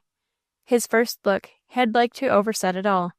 "Ellie," said he, "I thought everybody was gone. My dear Ellie." Ellen could hardly stand the tone of these 3 words, and she bore with the greatest difficulty the kiss that followed them. It took but a word or 2 more, and a glance at the old look and smile, to break down entirely all her guard. According to her usual fashion, she was rushing away, but John held her fast, and though gently, drew her close to him. "I will not let you forget that I am your brother, Ellie," said he. Ellen hid her face on his shoulder, and cried as if she had never cried before. "Ellie," said he after a while, speaking low and tenderly, "the Bible says, 'We have known and believed the love that God hath toward us.' Have you remembered and believed this lately?" Ellen did not answer. "Have you remembered that God loves every sinner that has believed in his dear Son, and loves them so well that he will let nothing come near them to harm them, and loves them never better than when he sends bitter trouble on them? It is wonderful, but it is true. Have you thought of this, Ellie?" She shook her head. "It is not in anger he does it. It is not that he has forgotten you. It is not that he is careless of your trembling little heart. Never, never. If you are his child, all is done in love, and shall work good for you. And if we often cannot see how, it is because we are weak and foolish, and can see but a very little way." Ellen listened with her face hid on his shoulder. "Do you love Christ, Ellen?" She nodded, weeping afresh. "Do you love him less since he has brought you into this great sorrow?" "No," sobbed Ellen, "more." He drew her closer to his breast, and was silent a little while. "I am very glad to hear you say that. Then all will be well. And haven't you the best reason to think that all is well with your dear mother?" Ellen almost shrieked. Her mother's name had not been spoken before her in a great while, and she could hardly bear it now. Her whole frame quivered with hysterical sobs. "Hush, Ellie," said John, in a tone that, low as it was, somehow found its way through all her agitation, and calmed her like a spell. "Have you not good reason to believe that all is well with her?" "Oh, yes! Oh, yes!" She loved and trusted him too, and now she is with him. She has reached that bright home where there is no more sin, nor sorrow, nor death. "Nor parting either," sobbed Ellen, whose agitation was excessive. "Nor parting. And though we are parted from them, it is but for a little. Let us watch, and keep our garments clean, and soon we shall be all together, and have done with tears for ever. She has done with them now. Did you hear from her again?" "Oh, no, not a word." "That is a hard trial. But in it all, believe me, dear Ellie, the love that God hath toward us. Remember that our dear Saviour is near us, and feels for us, and is the same at all times. And don't cry so, Ellie." He kissed her once or twice, and begged her to calm herself, for it seemed as if Ellen's very heart was flowing away in her tears. Yet they were gentler and softer far than at the beginning. The conversation had been a great relief. The silence between her and Alice on the thing always in her mind, a silence neither of them dared to break, had grown painful. The spell was taken off, and though at first Ellen's tears knew no measure, she was easier even then, as John soothed her, and went on with his kind talk, gradually leading it away from their first subject to other things. She grew not only calm, but more peaceful at heart than months had seen her. She was quite herself again before Alice came home. "You have done her good already," exclaimed Alice, as soon as Ellen was out of the room. "I knew you would. I saw it in her face as soon as I came in." "It is time," said her brother. "She is a dear little thing." The next day, in the middle of the morning, Ellen, to her great surprise, saw Sharp brought before the door, with the side saddle on, and Mr. John carefully looking to the girth and shortening the stirrup. "Why, Alice!" she exclaimed, "what is Mr. John going to do?" "I don't know, Ellie, I am sure. He does queer things sometimes. What makes you ask?" Before she could answer, he opened the door. "Come, Ellen, go and get ready. Bundle up well, for it is rather frosty. Alice, has she a pair of gloves that are warm enough? Lend her yours, and I'll see if I could find some at Thirlwall." Ellen thought she would rather not go. To anybody else she would have said so. Half a minute she stood still, then went to put on her things. "Alice, you will be ready by the time we get back? In half an hour?" Ellen had an excellent lesson, and her master took care it should not be an easy one.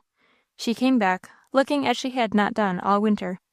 Alice was not quite ready. While waiting for her, John went to the bookcase and took down the first volume of Rollin's Ancient History, and giving it to Ellen, he said he would talk with her tomorrow about the first 20 pages. The consequence was, the hour and a half of their absence, instead of being moped away, was spent in hard study. A pair of gloves was bought at Thirlwall. Jenny Hitchcock's pony was sent for, and after that, every day, when the weather would at all do, they took a long ride. By degrees, reading and drawing and all her studies were added to the history, till Ellen's time was well filled with business again. Alice had endeavoured to bring this about before, but fruitlessly. What she asked of her, Ellen indeed tried to do. What John told her was done. She grew a different creature. Appetite came back.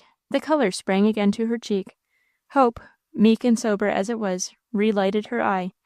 In her eagerness to please and satisfy her teacher, her whole soul was given to the performance of whatever he wished her to do. The effect was all that he looked for.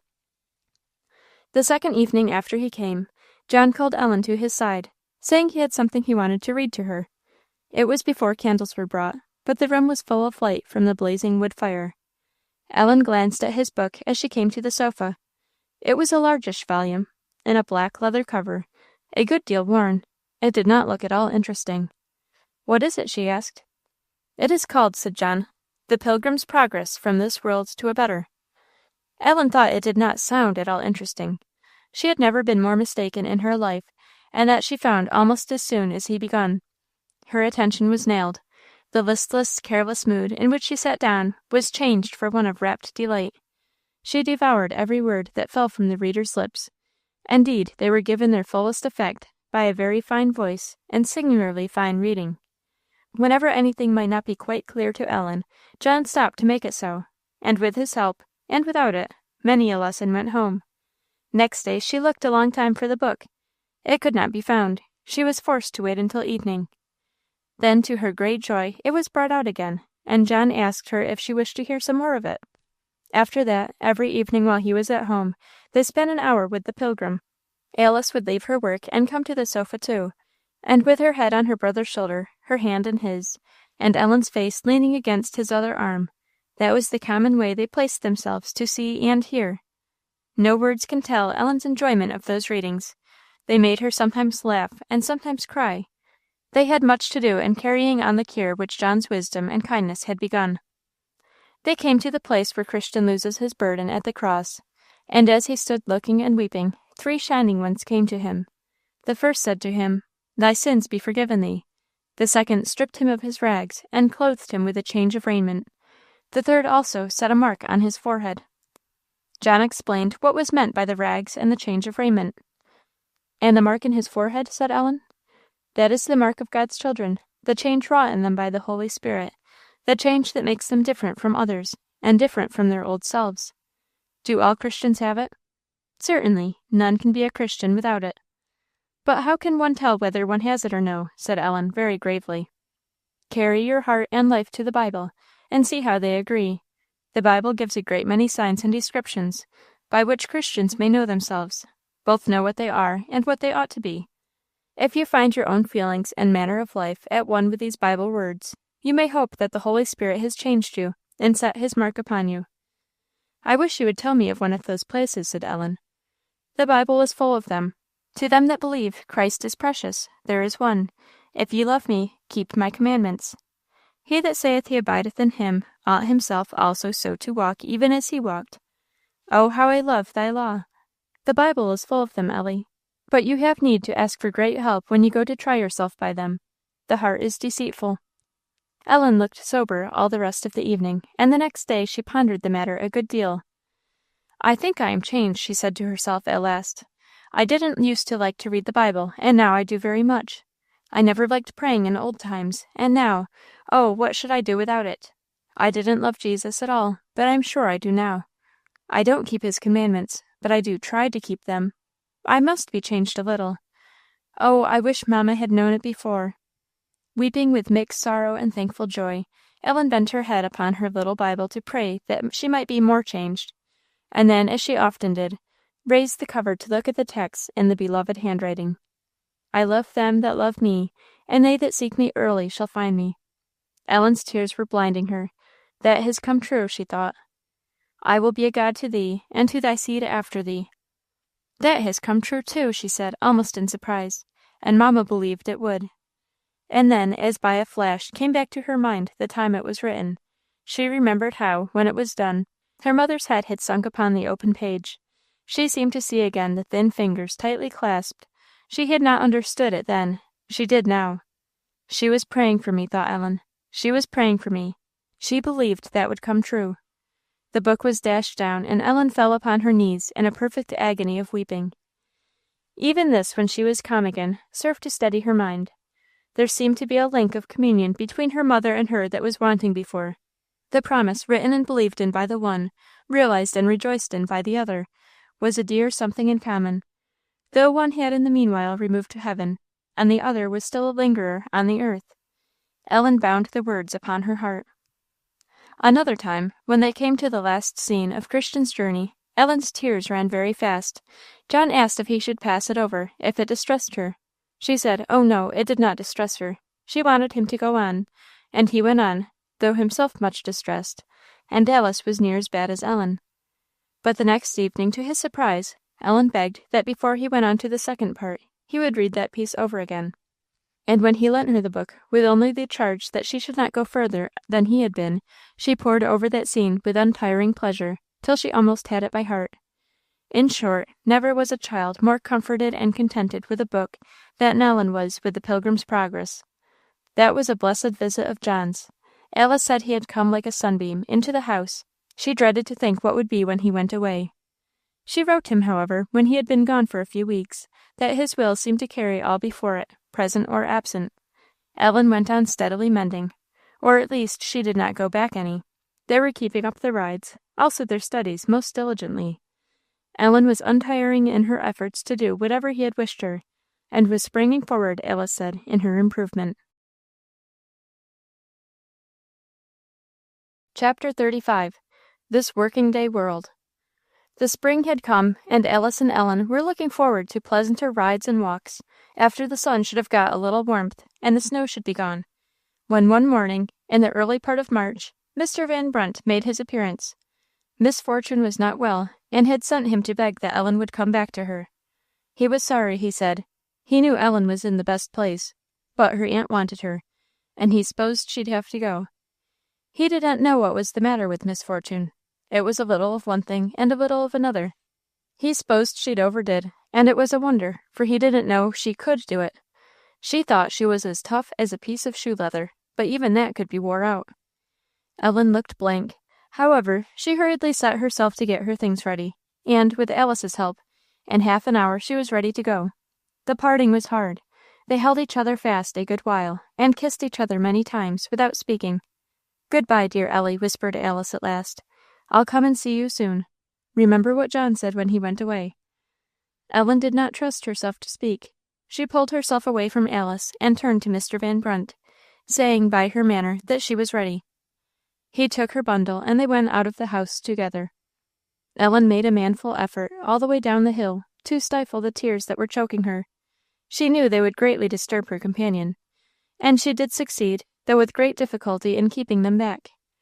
Luckily for her, he said hardly anything during the whole walk. She could not have borne to answer a question. It was no fault of Mr. Van Brunt's that he was so silent. He was beating his brains the whole way to think of something it would do to say, and could not suit himself. His single remark was, that it was like to be a fine spring for the maple, and he guessed they'd make a heap of sugar. When they reached the door, he told her she would find her aunt upstairs, and himself turned off to the barn. Ellen stopped a minute upon the threshold to remember the last time she had crossed it, and the first time. How changed everything now! And the thought came, was this now to be her home forever? She had need again to remember John's words. When bidding her good-bye, he had said, "My little pilgrim, I hope you will keep the straight road, and win the praise of the servant who is faithful over a few things." "I will try," thought poor Ellen, and then she passed through the kitchen and went up to her own room.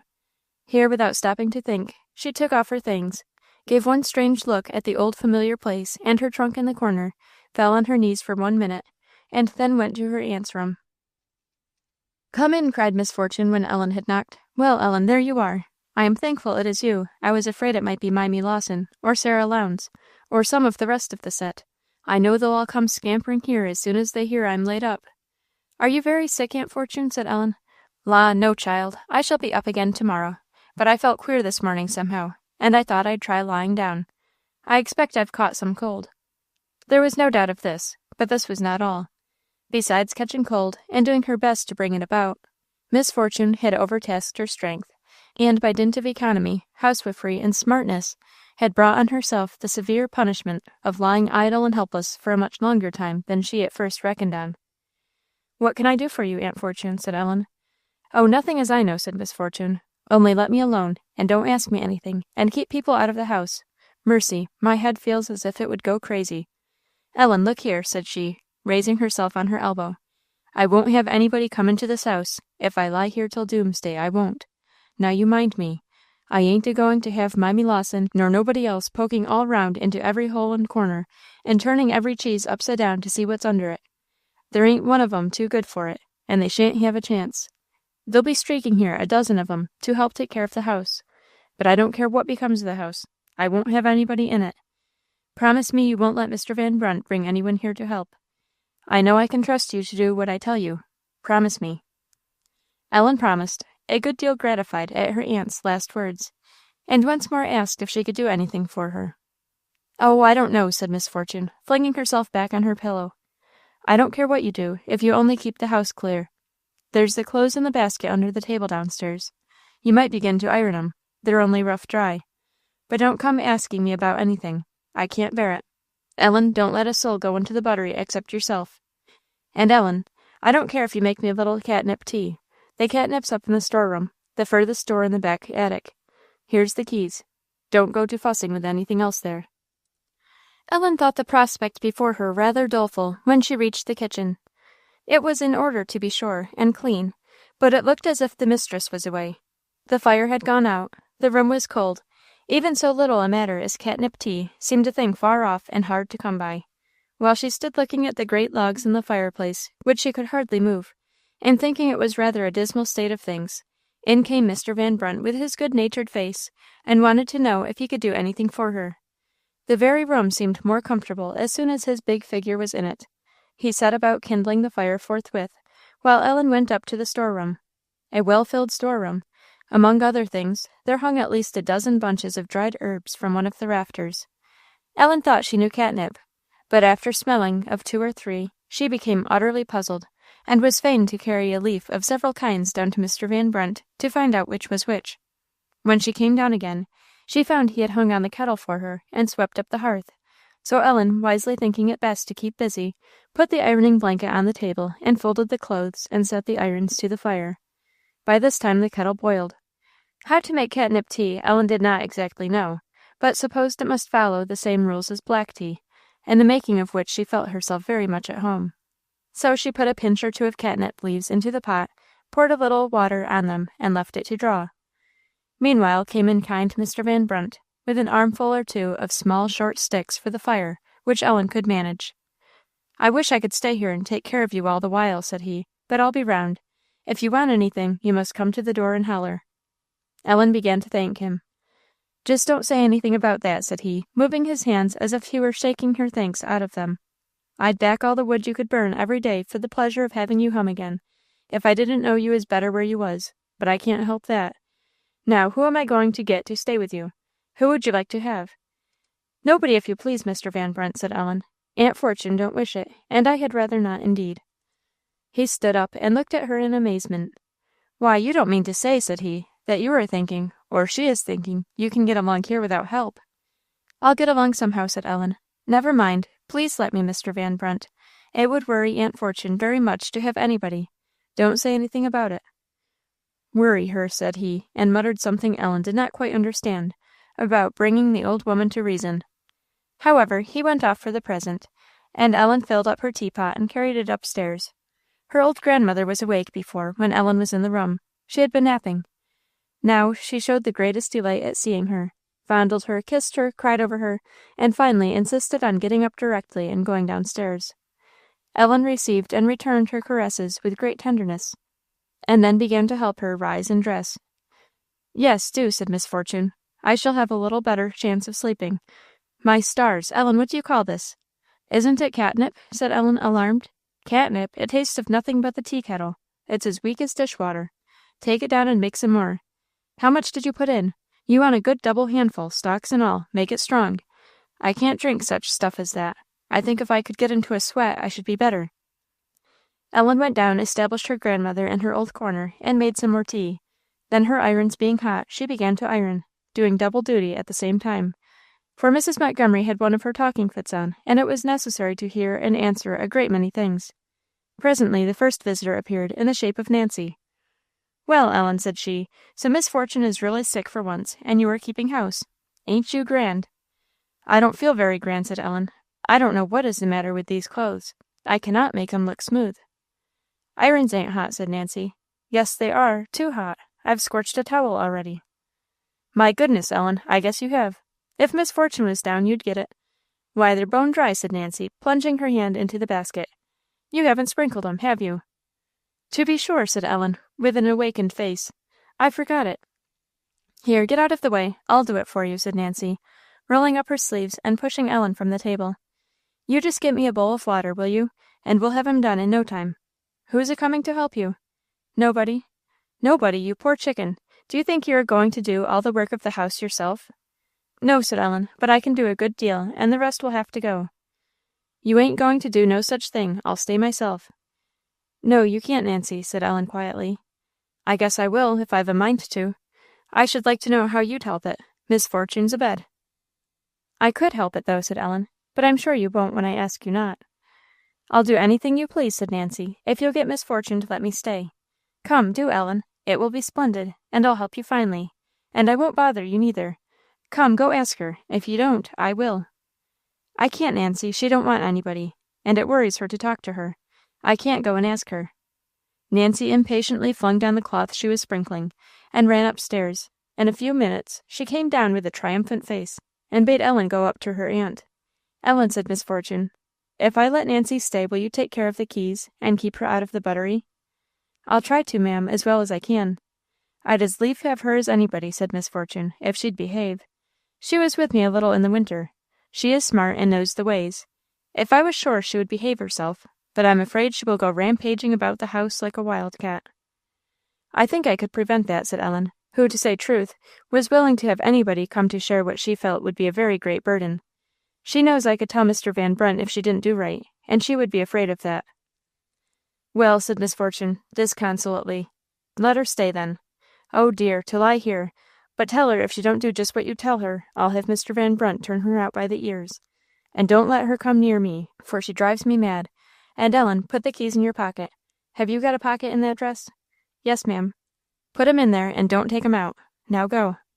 Nancy agreed to the conditions with great glee, and the little housekeeper felt her mind a good deal easier; for though Nancy herself was somewhat of a charge, she was strong, and willing, and ready, and if she liked anybody, liked Ellen. Mr. Van Brunt privately asked Ellen if she chose to have Nancy stay, and told her, if she gave her any trouble, to let him know, and he would make short work with her. The young lady herself also had a hint on the subject. "I'll tell you what," said Nancy, when this business was settled, "we'll let the men go off to Mrs. Van Brunt's to meals. We'll have enough to do without 'em. That's how Miss Fortune has fixed herself. She would have Sam and Johnny in to board. They never used to, you know, afore this winter." "The men may go," said Ellen, "but I had a great deal rather Mr. Van Brunt would stay than not, if we can only manage to cook things for him. We should have to do it, at any rate, for ourselves and for grandma." "Well, I ain't as fond of him as all that," said Nancy, "but it'll have to be as you like, I suppose. We'll feed him somehow." Mr. Van Brunt came in to ask if they had anything in the house for supper. Ellen told him plenty, and would have him come in just as usual. There was nothing to do but to make tea. Cold meat and bread and butter and cheese were all in the buttery, so that evening went off very quietly. When she came down the next morning, the fire was burning nicely, and the kettle on and singing. Not Nancy's work. Mr. Van Brunt had slept in the kitchen, whether on the table, the floor, or the chairs, was best known to himself, and before going to his work, had left everything he could think of ready done to her hand: wood for the fire, pails of water brought from the spout, and some matters in the lower kitchen got out of the way. Ellen stood warming herself at the blaze, when it suddenly darted into her head that it was milking time. In another minute she had thrown open the door, and was running across the chip-yard to the barn. There, in the old place, were all her old friends, both four-legged and two-legged, and with great delight she found Dolly had a fine calf, and Streaky another superb one, brindled just like herself. Ellen longed to get near enough to touch their little innocent heads, but it was impossible, and recollecting the business on her hands, she too danced away. "Whew," said Nancy, when Ellen told her of the new inmates of the barnyard, "there'll be work to do. Get your milk pans ready, Ellen. In a couple of weeks we'll be making butter." "Aunt Fortune will be well by that time, I hope," said Ellen. "She won't then, so you may just make up your mind to it. Dr. Gibson was to see her yesterday forenoon, and he stopped at Miss Lowndes on his way back, and he said it was a chance if she got up again in a month and more. So that's what it is, you see." A month and more, it was all that. Miss Fortune was not dangerously ill, but part of the time in a low nervous fever, part of the time encumbered with other ailments. She lay from week to week, bearing her confinement very ill, and making it as disagreeable and burdensome as possible for Ellen to attend upon her. Those were weeks of trial. Ellen's patience and principle and temper were all put to the proof. She had no love in the first place for household work, and now her whole time was filled up with it. Studies could not be thought of. Reading was only to be had by mere snatches. Walks and rides were at an end. Often, when already very tired, she had to run up and down stairs for her aunt, or stand and bathe her face and hands with vinegar, or read the paper to her, when Miss Fortune declared she was so nervous she should fly out of her skin if she didn't hear something besides the wind. And very often, when she was not wanted upstairs, her old grandmother would beg her to come and read to her, perhaps at the very moment when Ellen was busiest. Ellen did her best. Miss Fortune never could be put off. The old mother sometimes could, with a kiss and a promise, but not always, and then, rather than she should fret, Ellen would leave everything and give half an hour to soothing and satisfying her. She loved to do this at other times. Now it was sometimes burdensome. Nancy could not help her at all in these matters, for neither Miss Fortune nor the old lady would let her come near them. Besides all this, there was a measure of care constantly upon Ellen's mind. She felt charged with the welfare of all about the house, and under the effort to meet the charge, joined to the unceasing bodily exertion, she grew thin and pale. She was tired with Nancy's talk. She longed to be reading and studying again. She longed, oh, how she longed, for Alice's and John's company again, and it was no wonder if she sometimes cast very sad, longing looks further back still.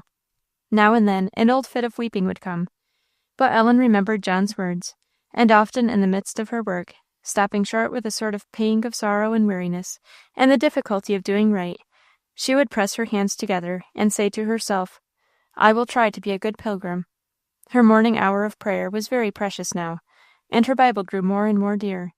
Little Ellen found its words a mighty refreshment, and often when reading it she loved to recall what Alice had said at this and at the other place, and John and Mr. Marshman, and before them her mother. The passages about heaven, which she well remembered reading to her one particular morning, became great favourites. They were joined with her mother in Ellen's thoughts, and she used to go over and over them till she knew them nearly by heart. "What do you keep reading that for the whole time?" said Nancy one day. "Because I like to," said Ellen. "Well, if you do, you're the first one I ever saw that did." "Oh, Nancy," said Ellen, "your grandma?" "Well, she does, I believe," said Nancy, "for she's always at it. But all the rest of the folks that I ever saw are happy to get it out of their hands, I know. They think they must read a little, and so they do, and they are too glad if something happens to break 'em off. You needn't tell me. I've seen 'em." "I wish you loved it, Nancy," said Ellen. "Well, what do you love it for? Come, let's hear. Maybe you'll convert me." "I love it for a great many reasons," said Ellen, who had some difficulty in speaking of what she felt Nancy could not understand. "Well, I ain't any wiser yet. I like to read it because I want to go to heaven, and it tells me how." "But what's the use?" said Nancy. "You ain't going to die yet. You are too young. You've time enough."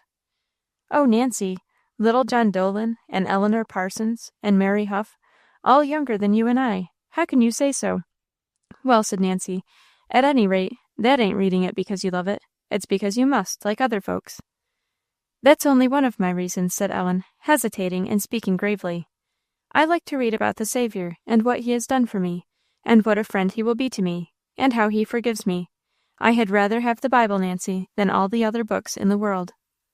"That ain't saying much," said Nancy. "But how come you to be so sure you are forgiven?" "Because the Bible says, 'He that believeth on him shall not be ashamed.'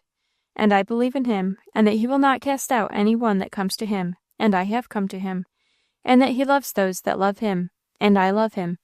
If it did not speak so very plainly, I should be afraid, but it makes me happy to read such verses as these. I wish you knew, Nancy, how happy it makes me." This profession of faith was not spoken without starting tears. Nancy made no reply. As Miss Fortune had foretold, plenty of people came to the house with proffers of service. Nancy's being there made it easy for Ellen to get rid of them all. Many were the marvels that Miss Fortune should trust her house to two girls like that, and many the guesses that she would rue it when she got up again. People were wrong. Things went on very steadily and in an orderly manner, and Nancy kept the peace as she would have done in few houses. Bold and insolent as she sometimes was to others, she regarded Ellen with a mixed notion of respect and protection, which led her at once to shun doing anything that would grieve her, and to thrust her aside from every heavy or difficult job, taking the brunt herself. Nancy might well do this, for she was at least twice as strong as Ellen, but she would not have done it for everybody. There were visits of kindness as well as visits of officiousness. Alice and Mrs. Van Brunt and Marjorie, one or the other every day. Marjorie would come in and mix up a batch of bread. Alice would bring a bowl of butter or a basket of cake, and Mrs. Van Brunt sent whole dinners. Mr. Van Brunt was there always at night, and about the place as much as possible during the day. When obliged to be absent, he stationed Sam Larkins to guard the house, also to bring wood and water, and do whatever he was bid. All the help, however, that was given from abroad could not make Ellen's life an easy one. Mr. Van Brunt's wishes that misfortune would get up again began to come very often. The history of one day may serve for the history of all those weeks. It was in the beginning of April. Ellen came downstairs early, but come down when she would, she found the fire made and the kettle on. Ellen felt a little as if she had not quite slept off the remembrance of yesterday's fatigue. However, that was no matter. She set to work. She swept up the kitchen, got her milk strainer and pans ready upon the buttery shelf, and began to set the table. By the time this was half done, in came Sam Larkins with 2 great pails of milk, and Johnny Lowe followed with another. They were much too heavy for Ellen to lift, but true to her charge, she let no one come into the buttery but herself. She brought the pans to the door, where Sam filled them for her, and as each was done, she set it in its place on the shelf. This took some time, for there were 8 of them. She had scarce wiped up the spilt milk and finished setting the table, when Mr. Van Brunt came in. "Good morning," said he. "How do you do today?" "Very well, Mr. Van Brunt." "I wish you'd look a little redder in the face. Don't you be too busy. Where's Nancy?" "Oh, she's busy, out with the clothes." "Same as ever upstairs? What are you going to do for breakfast, Ellen?" "I don't know, Mr. Van Brunt. There isn't anything cooked in the house. We have eaten everything up." "Cleaned out, eh? Bread and all?" "Oh, no, not bread. There's plenty of that, but there's nothing else." "Well, never mind. You bring me a ham and a dozen of eggs, and I'll make you a first-rate breakfast." Ellen laughed, for this was not the first time Mr. Van Brunt had acted as cook for the family. While she got what he had asked for, and bared a place on the table for his operations, he went to the spout and washed his hands. "Now a sharp knife, Ellen, and the frying pan and a dish, and that's all I want of you." Ellen brought them, and while he was busy with the ham, she made the coffee, and set it by the side of the fire to boil, got the cream and butter, and set the bread on the table, and then set herself down to rest, and amuse herself with Mr. Van Brunt's cookery. He was no mean hand. His slices of ham were very artist-like, and frying away in the most unexceptionable manner. Ellen watched him and laughed at him, till the ham was taken out, and all the eggs broke in. Then, after seeing that the coffee was right, she went upstairs to dress her grandmother, always the last thing before breakfast. "Who's frying ham and eggs downstairs?" inquired Miss Fortune. "Mr. Van Brunt," said Ellen. This answer was unexpected. Miss Fortune tossed her head over in a dissatisfied kind of way, and told Ellen to tell him to be careful. Of what, thought Ellen, and wisely concluded with herself not to deliver the message, very certain she should laugh if she did. And she had running in her head an indistinct notion of the command, "Honor thy father and thy mother." Breakfast was ready, but no one there when she got downstairs. She placed her grandmother at table and called Nancy, who by this time had been getting the clothes out of the rinsing water and hanging them out on the line to dry, said clothes having been washed the day before by Miss Sarah Lowndes, who came there for the purpose. Ellen poured out the coffee, and then in came Mr. Van Brunt with a head of early lettuce, which he had pulled up in the garden and washed at the spout. Ellen had to jump up again to get the salt and pepper and vinegar, but she always jumped willingly for Mr. Van Brunt. The meals were pleasanter during those weeks than in all the time Ellen had been in Thirlwall before, or she thought so. That sharp eye at the head of the table was pleasantly missed. They with one accord sat longer at meals. More talking and laughing went on. Nobody felt afraid of being snapped up. Mr. Van Brunt praised Ellen's coffee. He had taught her how to make it, and she praised his ham and eggs. Old Mrs. Montgomery praised everything, and seemed to be in particular comfort, talked as much as she had a mind, and was respectfully attended to. Nancy was in high feather, and the clatter of knives and forks and teacups went on very pleasantly. But at last chairs were pushed from the table, and work began again. Nancy went back to her tubs. Ellen supplied her grandmother with her knitting, and filled her snuff-box, cleared the table, and put up the dishes ready for washing. Then she went into the buttery to skim the cream. This was a part of the work she liked. It was heavy lifting the pans of milk to the skimming shelf before the window, but as Ellen drew her spoon round the edge of the cream, she liked to see it wrinkle up in thick, yellow, leathery folds, showing how deep and rich it was. It looked half butter already. She knew how to take it off now very nicely. The cream was set in a vessel for future churning, and the milk, as each pan was skimmed, was poured down the wooden trough at the left of the window, through which it went into a great hogshead at the lower kitchen door. This done, Ellen went upstairs to her aunt. Dr. Gibson always came early, and she and her room must be put in apple pie order first. It was a long, wearisome job. Ellen brought the basin for her, to wash her face and hands, then combed her hair, and put on her clean cap. That was always the first thing. The next was to make the bed, and for this, Miss Fortune, weak or strong, wrapped herself up and tumbled out upon the floor. When she was comfortably placed again, Ellen had to go through a laborious dusting of the room and all the things in it, even taking a dustpan to brush the floor, if any speck of dust or crumbs could be seen there. Every rung of every chair must be gone over, though never so clean. Every article put up or put out of the way. Miss Fortune made the most of the little province of housekeeping that was left her, and a fluttering tape, escaping through the crack of the door, would have put her whole spirit topsy-turvy. When all was to her mind, and not before, she would have her breakfast, only gruel and biscuit, or toast and tea, or some such trifle. But Ellen must prepare it and bring it upstairs, and wait till it was eaten. And very particularly it must be prepared, and very faultlessly it must be served. Or, with an impatient expression of disgust, Miss Fortune would send it down again. On the whole, Ellen always thought herself happy when this part of her day was well over. When she got down this morning, she found the kitchen in nice order, and Nancy standing by the fire in a little sort of pause, having just done the breakfast dishes. "Well," said Nancy, "what are you going to do now?" "Put away these dishes, and then churn," said Ellen. "My goodness, so you are! What's going to be for dinner, Ellen?" "That's more than I know," said Ellen, laughing. "We have eaten up Mrs. Van Brunt's pie, and washed the dish. There's nothing but some cold potatoes." "That won't do," said Nancy. "I tell you what, Ellen, we'll just boil pot for today, and somebody else will send us something by tomorrow most likely." "I don't know what you mean by boil pot," said Ellen. "Oh, you don't know everything yet, by half. I know. I'll fix it. You just give me the things, Miss Housekeeper. That's all you've got to do. I want a piece of pork and a piece of beef, and all the vegetables you've got." "All?" said Ellen. "Every soul on 'em. Don't be scared, Ellen. You shall see what I can do in the way of cookery. If you don't like it, you needn't eat it. What have you got in the cellar?" "Come and see and take what you want, Nancy. There is plenty of potatoes and carrots and onions, and beets, I believe. The turnips are all gone. Parsnips out in the yard, ain't there?" "Yes, but you'll have to do without a piece of pork, Nancy. I don't know anything about beef." Well, Nancy went round the cellar, gathering in her apron the various roots she wanted.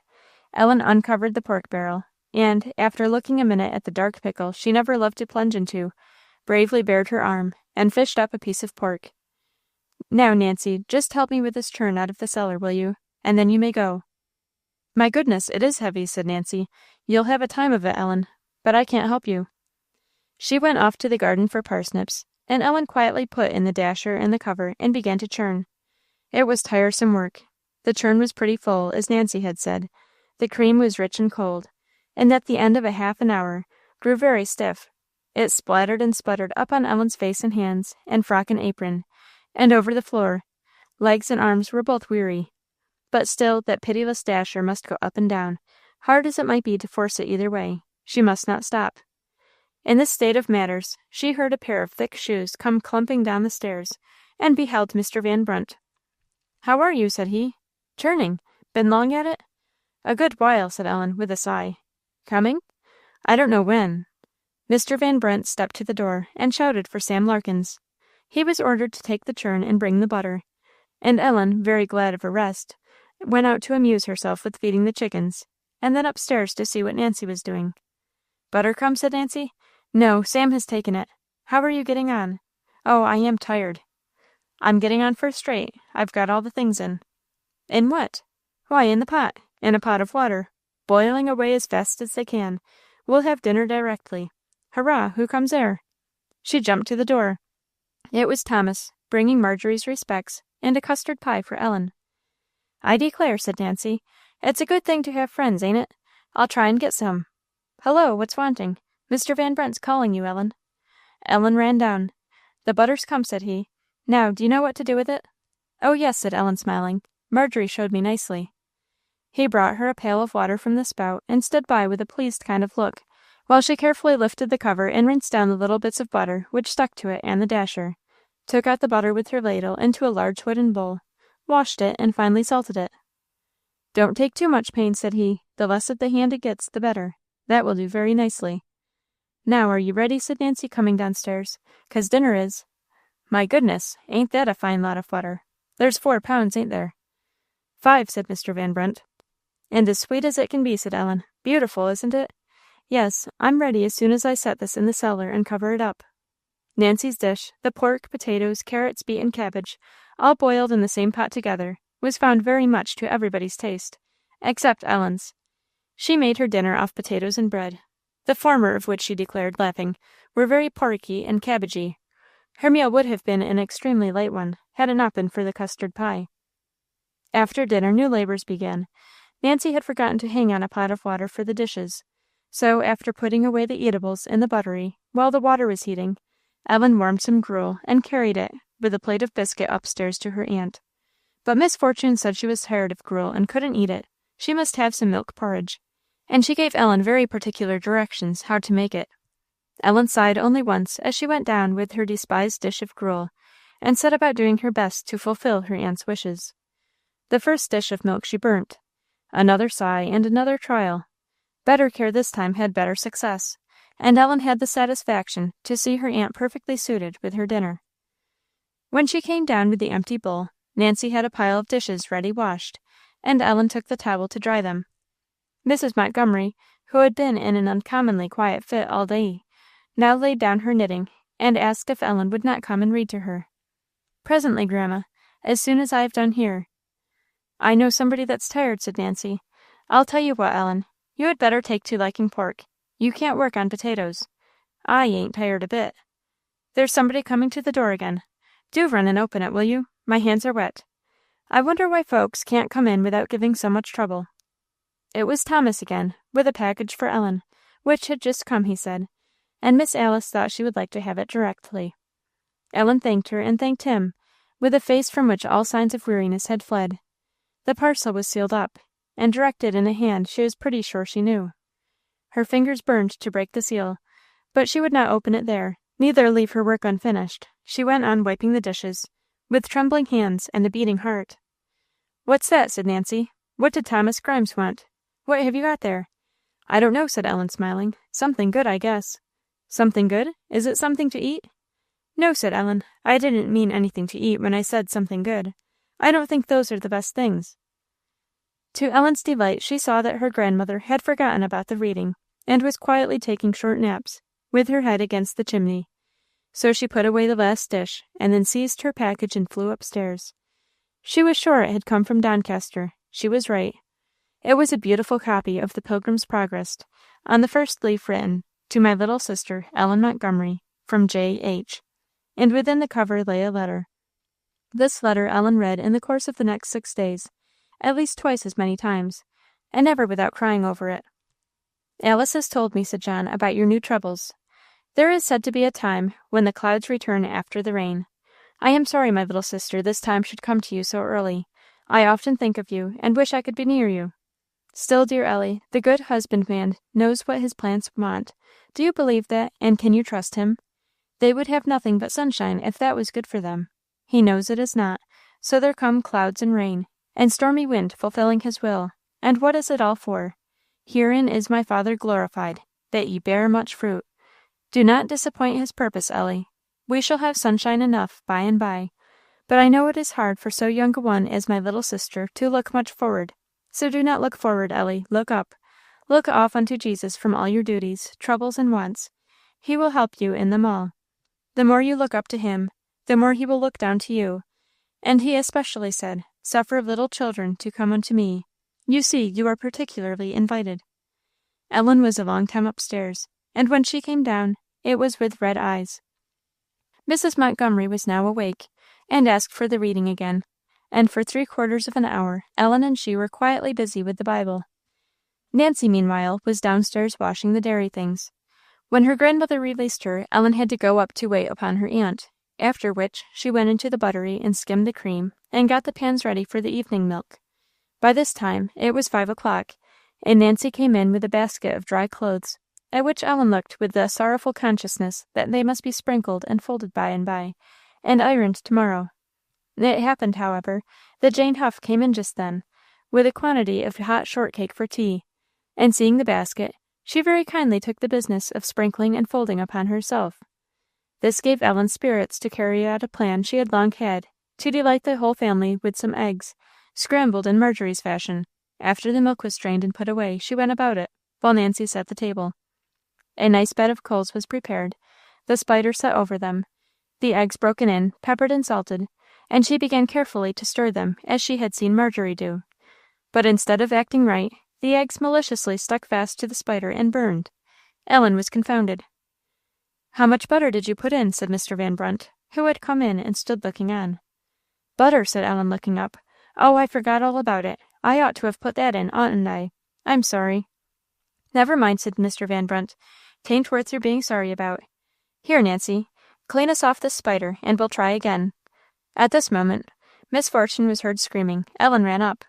"What did she want?" said Mr. Van Brunt, when she came down again. "She wanted to know what was burning." "Did you tell her?" "Yes." "Well, what did she say?" "Said I mustn't use any more eggs without asking her." "That ain't fair play," said Mr. Van Brunt. "You and I are the head of the house now, I take it. You just use as many on 'em as you've a mind, and all you spile, I'll fetch you again from home. That's you, Nancy. Now, Ellen, here's the spider. Try it again. Let's have plenty of butter in this time, and plenty of eggs, too." This time the eggs were scrambled to a nicety, and the supper met with great favour from all parties. Ellen's day was done when the dishes were. The whole family went early to bed. She was weary, but she could rest well. She had made her old grandmother comfortable. She had kept the peace with Nancy. She had pleased Mr. Van Brunt. She had faithfully served her aunt. Her sleep was uncrossed by a dream, untroubled by a single jar of conscience, and her awaking to another day of labour, though by no means joyful, was yet not unhopeful or unhappy. She had a hard trial a day or two after. It was in the end of the afternoon. She had her big apron on, and was in the buttery skimming the milk, when she heard the kitchen door open, and footsteps enter the kitchen. Out went little Ellen to see who it was, and there stood Alice and old Mr. Marshman. He was going to take Alice home with him the next morning, and wanted Ellen to go too, and they had come to ask her.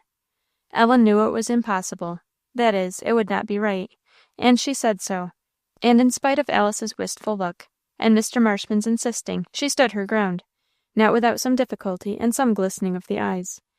They had to give it up.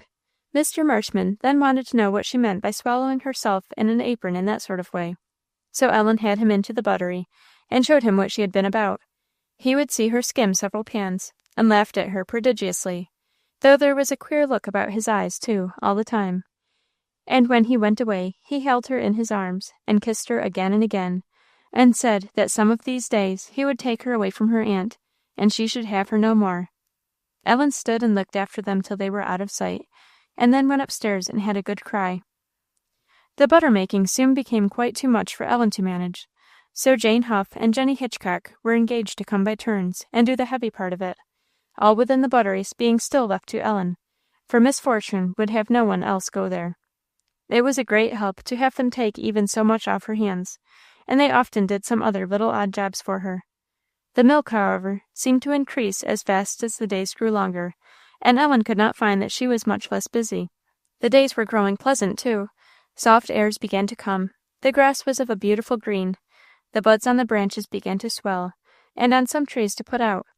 When Ellen had a moment of time, she used to run across the chipyard to the barn, or round the garden, or down to the brook, and drink in the sweet air and the lovely sights, which never had seemed quite so lovely before. If once in a while she could get a half an hour before tea, she used to take her book and sit down on the threshold of the front door, or on the big log under the apple tree in the chipyard. In those minutes the reading was doubly sweet, or else the loveliness of earth and sky was such that Ellen could not take her eyes from them, till she saw Sam or Johnny coming out of the cowhouse door with the pails of milk, or heard their heavy tramp over the chips.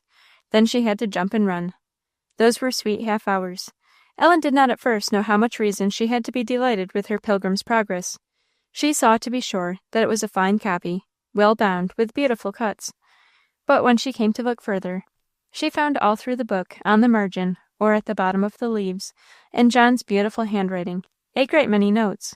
Simple, short, plain, exactly what was needed to open the whole book to her, and make it of the greatest possible use and pleasure. Many things she remembered hearing from his lips when they were reading it together. There was a large part of the book where all was new, the part he had not had time to finish. How Ellen loved the book and the giver, when she found these beautiful notes, it is impossible to tell. She counted it her greatest treasure, next to her little red Bible. Chapter 36. The Brownie. In the course of time, misfortune showed signs of mending, and at last, towards the latter end of April, she was able to come downstairs. All parties hailed this event, for different reasons. Even Nancy was growing tired of her regular life, and willing to have a change.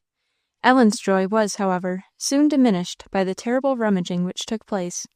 Misfortune's hands were yet obliged to lie still, but her eyes did double duty. They were never known to be idle in the best of times, and it seemed to Ellen now as if they were taking amends for all their weeks of forced rest. Oh, those eyes! Dust was found where Ellen never dreamed of looking for any. Things were said to be dreadfully in the way where she had never found it out.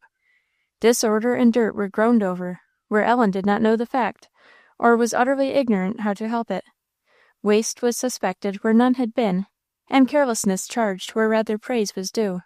Impatient to have things to her mind, and as yet unable to do anything herself, misfortune kept Nancy and Ellen running, till both wished her back in bed, and even Mr. Van Brunt grumbled that, to pay Ellen for having grown white and poor, her aunt was going to work the little flesh she had off her bones. It was rather hard to bear, just when she was looking for ease, too. Her patience and temper were more tried than in all those weeks before. But if there was small pleasure in pleasing her aunt, Ellen did earnestly wish to please God. She struggled against ill temper, prayed against it, and, though she often blamed herself in secret, she did so go through that week as to call forth Mr. Van Brunt's admiration, and even to stir a little the conscience of her aunt. Mr. Van Brunt comforted her with the remark that it is darkest just before day, and so it proved. Before the week was at an end, misfortune began, as she expressed it, to take hold. Jenny Hitchcock and Jane Huff were excused from any more butter-making. Nancy was sent away. Ellen's labours were much lightened, and the house was itself again. The 3rd of May came. For the first time in near 2 months, Ellen found in the afternoon she could be spared a while. There was no need to think twice what she would do with her leisure. Perhaps Marjorie could tell her something of Alice. Hastily and joyfully, she exchanged her working frock for a merino, put on nice shoes and stockings, and ruffle again, and taking her bonnet and gloves to put on out of doors, away she ran. Who can tell how pleasant it seemed, after so many weeks, to be able to walk abroad again, and to walk to the mountain? Ellen snuffed the sweet air, skipped on the green sward, picked nosegays of grass and dandelions, and at last, unable to contain herself, set off to run. Fatigue soon brought this to a stop. Then she walked more leisurely on, enjoying. It was a lovely spring day. Ellen's eyes were gladdened by it. She felt thankful in her heart that God had made everything so beautiful. She thought it was pleasant to think He had made them, pleasant to see in them everywhere so much of the wisdom and power and goodness of Him she looked up to with joy as her best friend. She felt quietly happy, and sure He would take care of her.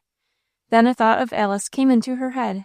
She set off to run again, and kept it up this time till she got to the old house, and ran round the corner.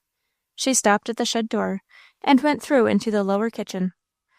"Why, Miss Ellen, dear," exclaimed Marjorie, "if that isn't you! Aren't you come in the very nick of time? How do you do? I am very glad to see you. Uncommon glad, to be sure. What witch told you to come here just now? Run into the parlour, and see what you'll find there." "Has Alice come back?" cried Ellen, but Marjorie only laughed, and said, "Run in."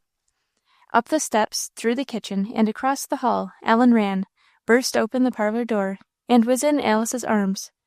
There were others in the room, but Ellen did not seem to know it, clinging to her, and holding her in a fast, glad embrace, till Alice bade her look up and attend to somebody else.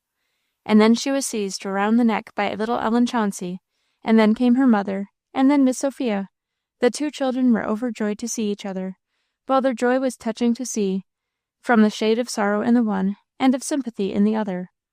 Ellen was scarcely less glad to see kind Mrs. Chauncey.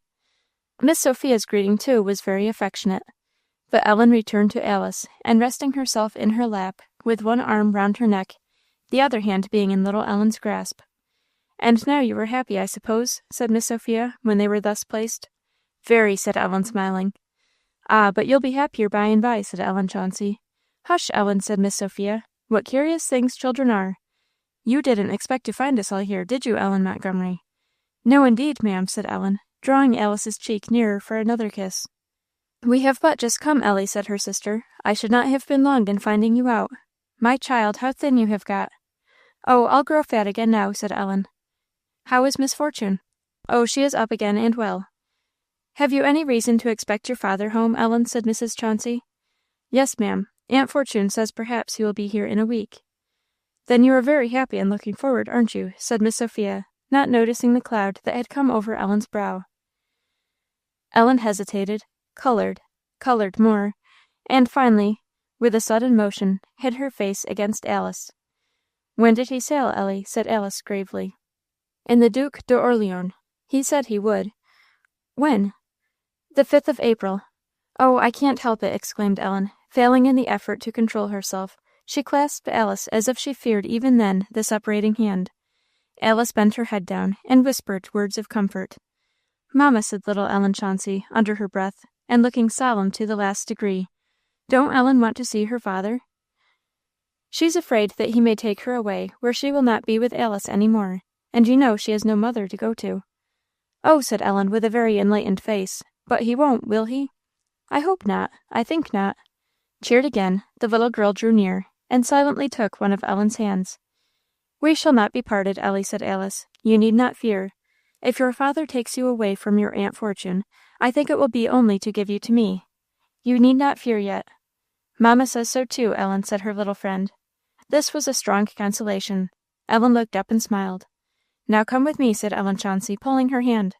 "I want you to show me something. Let's go down to the garden. Come. Exercise is good for you." "No, no," said her mother, smiling. "Ellen has had exercise enough lately. You mustn't take her down to the garden now. You would find nothing there. Come here." A long whisper followed, which seemed to satisfy little Ellen, and she ran out of the room. Some time passed in pleasant talk, in telling all that had happened since they had seen each other. Then little Ellen came back and called Ellen Montgomery to the glass door, saying she wanted her to look at something. "It is only a horse we brought with us," said Miss Sophia. "Ellen thinks it is a great beauty, and can't rest till you have seen it." Ellen went accordingly to the door. There, to be sure, was Thomas before it, holding a pony bridled and saddled. He was certainly a very pretty little creature, brown all over except for one white forefoot. His coat shone, it was so glossy. His limbs were fine, his eye gentle and bright, his tail long enough to please the children. He stood as quiet as a lamb, whether Thomas held him or not. "Oh, what a beauty!" said Ellen. "What a lovely little horse!" "Ain't he?" said Ellen Chauncey. "And he goes so beautifully besides, and never starts nor nothing, and he is as good-natured as a little dog." "As a good-natured little dog, she means, Ellen," said Miss Sophia. "There are little dogs of very various character." "Well, he looks good-natured," said Ellen. "What a pretty head, and what a beautiful new side saddle, and all. I never saw such a dear little horse in my life. Is it yours, Alice?" "No," said Alice. "It is a present to a friend of Mr. Marshman's." "She'll be a very happy friend, I should think," said Ellen. "That's what I said," said Ellen Chauncey, dancing up and down. "That's what I said. I said you'd be happier by and by, didn't I?" "I?" said Ellen, coloring. "Yes, you. You are the friend it is for. It's for you, it's for you. You are Grandpa's friend, aren't you?" she repeated, springing upon Ellen, and hugging her up in an ecstasy of delight. "But it isn't really for me, is it?" said Ellen, now looking almost pale. "Oh, Alice!" "Come, come," said Miss Sophia. "What will Papa say if I tell him you received his present so? Come, hold up your head. Put on your bonnet and try him. Come, Ellen, let's see you." Ellen did not know whether to cry or laugh, till she mounted the pretty pony. That settled the matter. Not Ellen Chauncey's unspeakable delight was as great as her own.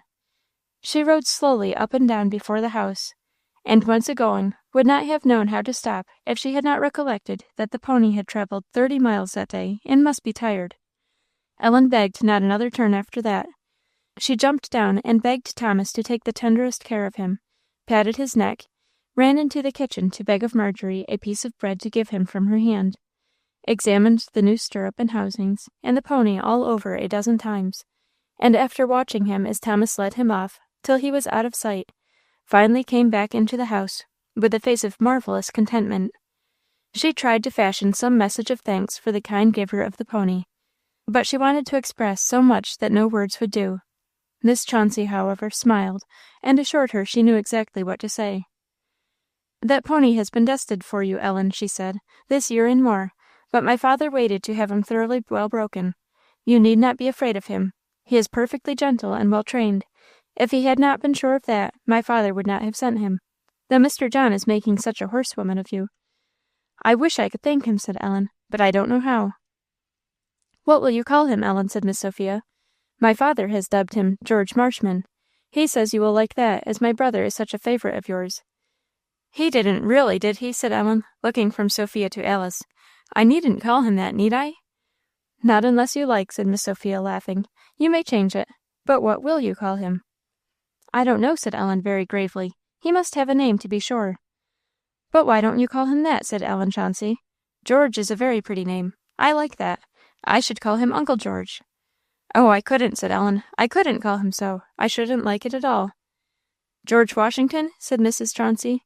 "No, indeed," said Ellen. "I guess I wouldn't." "Why, is it too good, or not good enough?" said Miss Sophia. "Too good. A great deal too good for a horse. I wouldn't for anything." "How would Brandywine do, then, since you are so patriotic?" said Miss Sophia, looking amused. "What is patriotic?" said Ellen.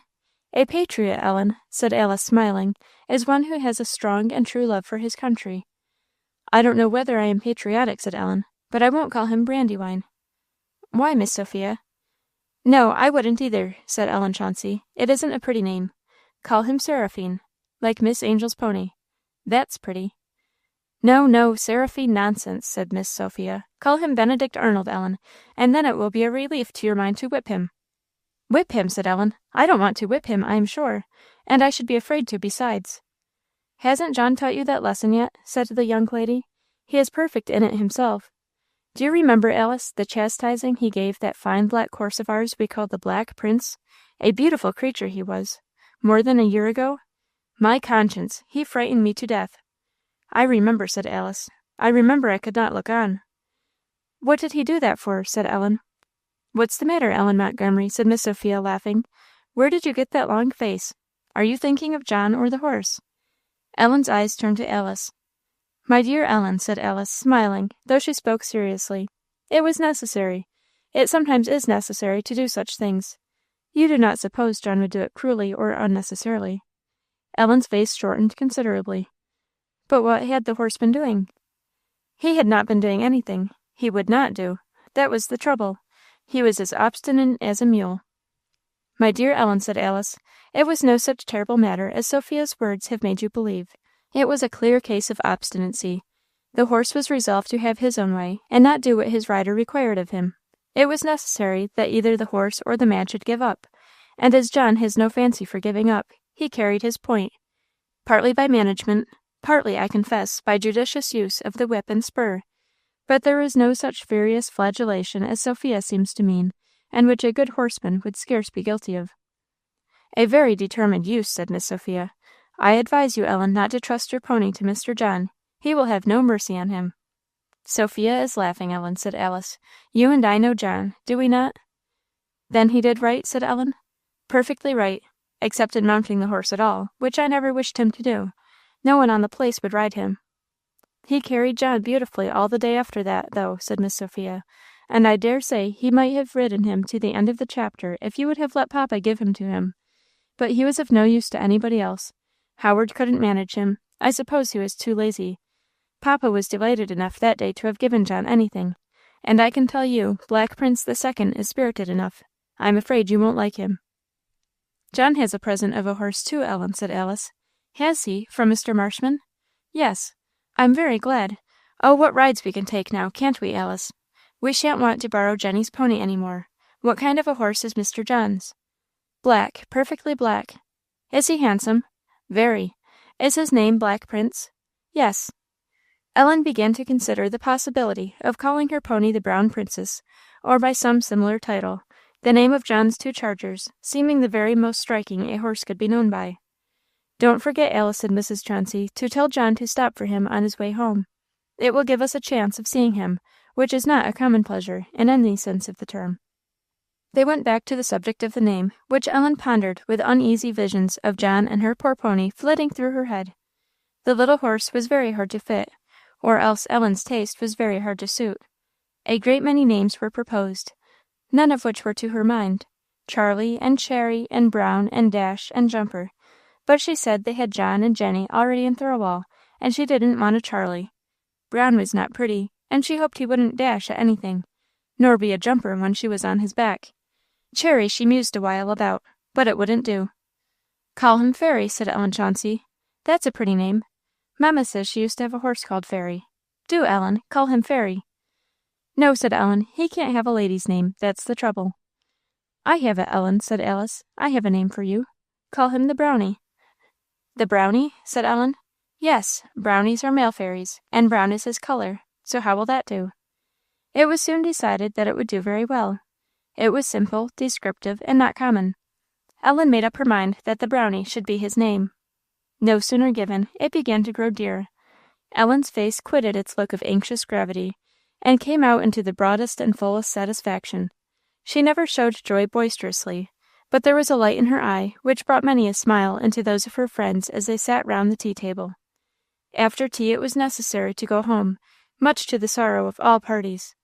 Ellen knew, however, it would not do to stay. Miss Fortune was but just got well, and perhaps already thinking herself ill-used. She put on her things. "Are you going to take your pony home with you?" said Miss Sophia. "Oh, no, ma'am, not to-night. I must see about a place for him; and besides, poor fellow, he is tired, I dare say." "I do believe you would take more care of his legs than of your own," said Miss Sophia. "But you'll be here to-morrow early, Ellie." "Oh, won't I?" exclaimed Ellen, as she sprang to Alice's neck. "As early as I can. At least, I don't know when Aunt Fortune will have done with me." The way home seemed as nothing. If she was tired, she did not know it.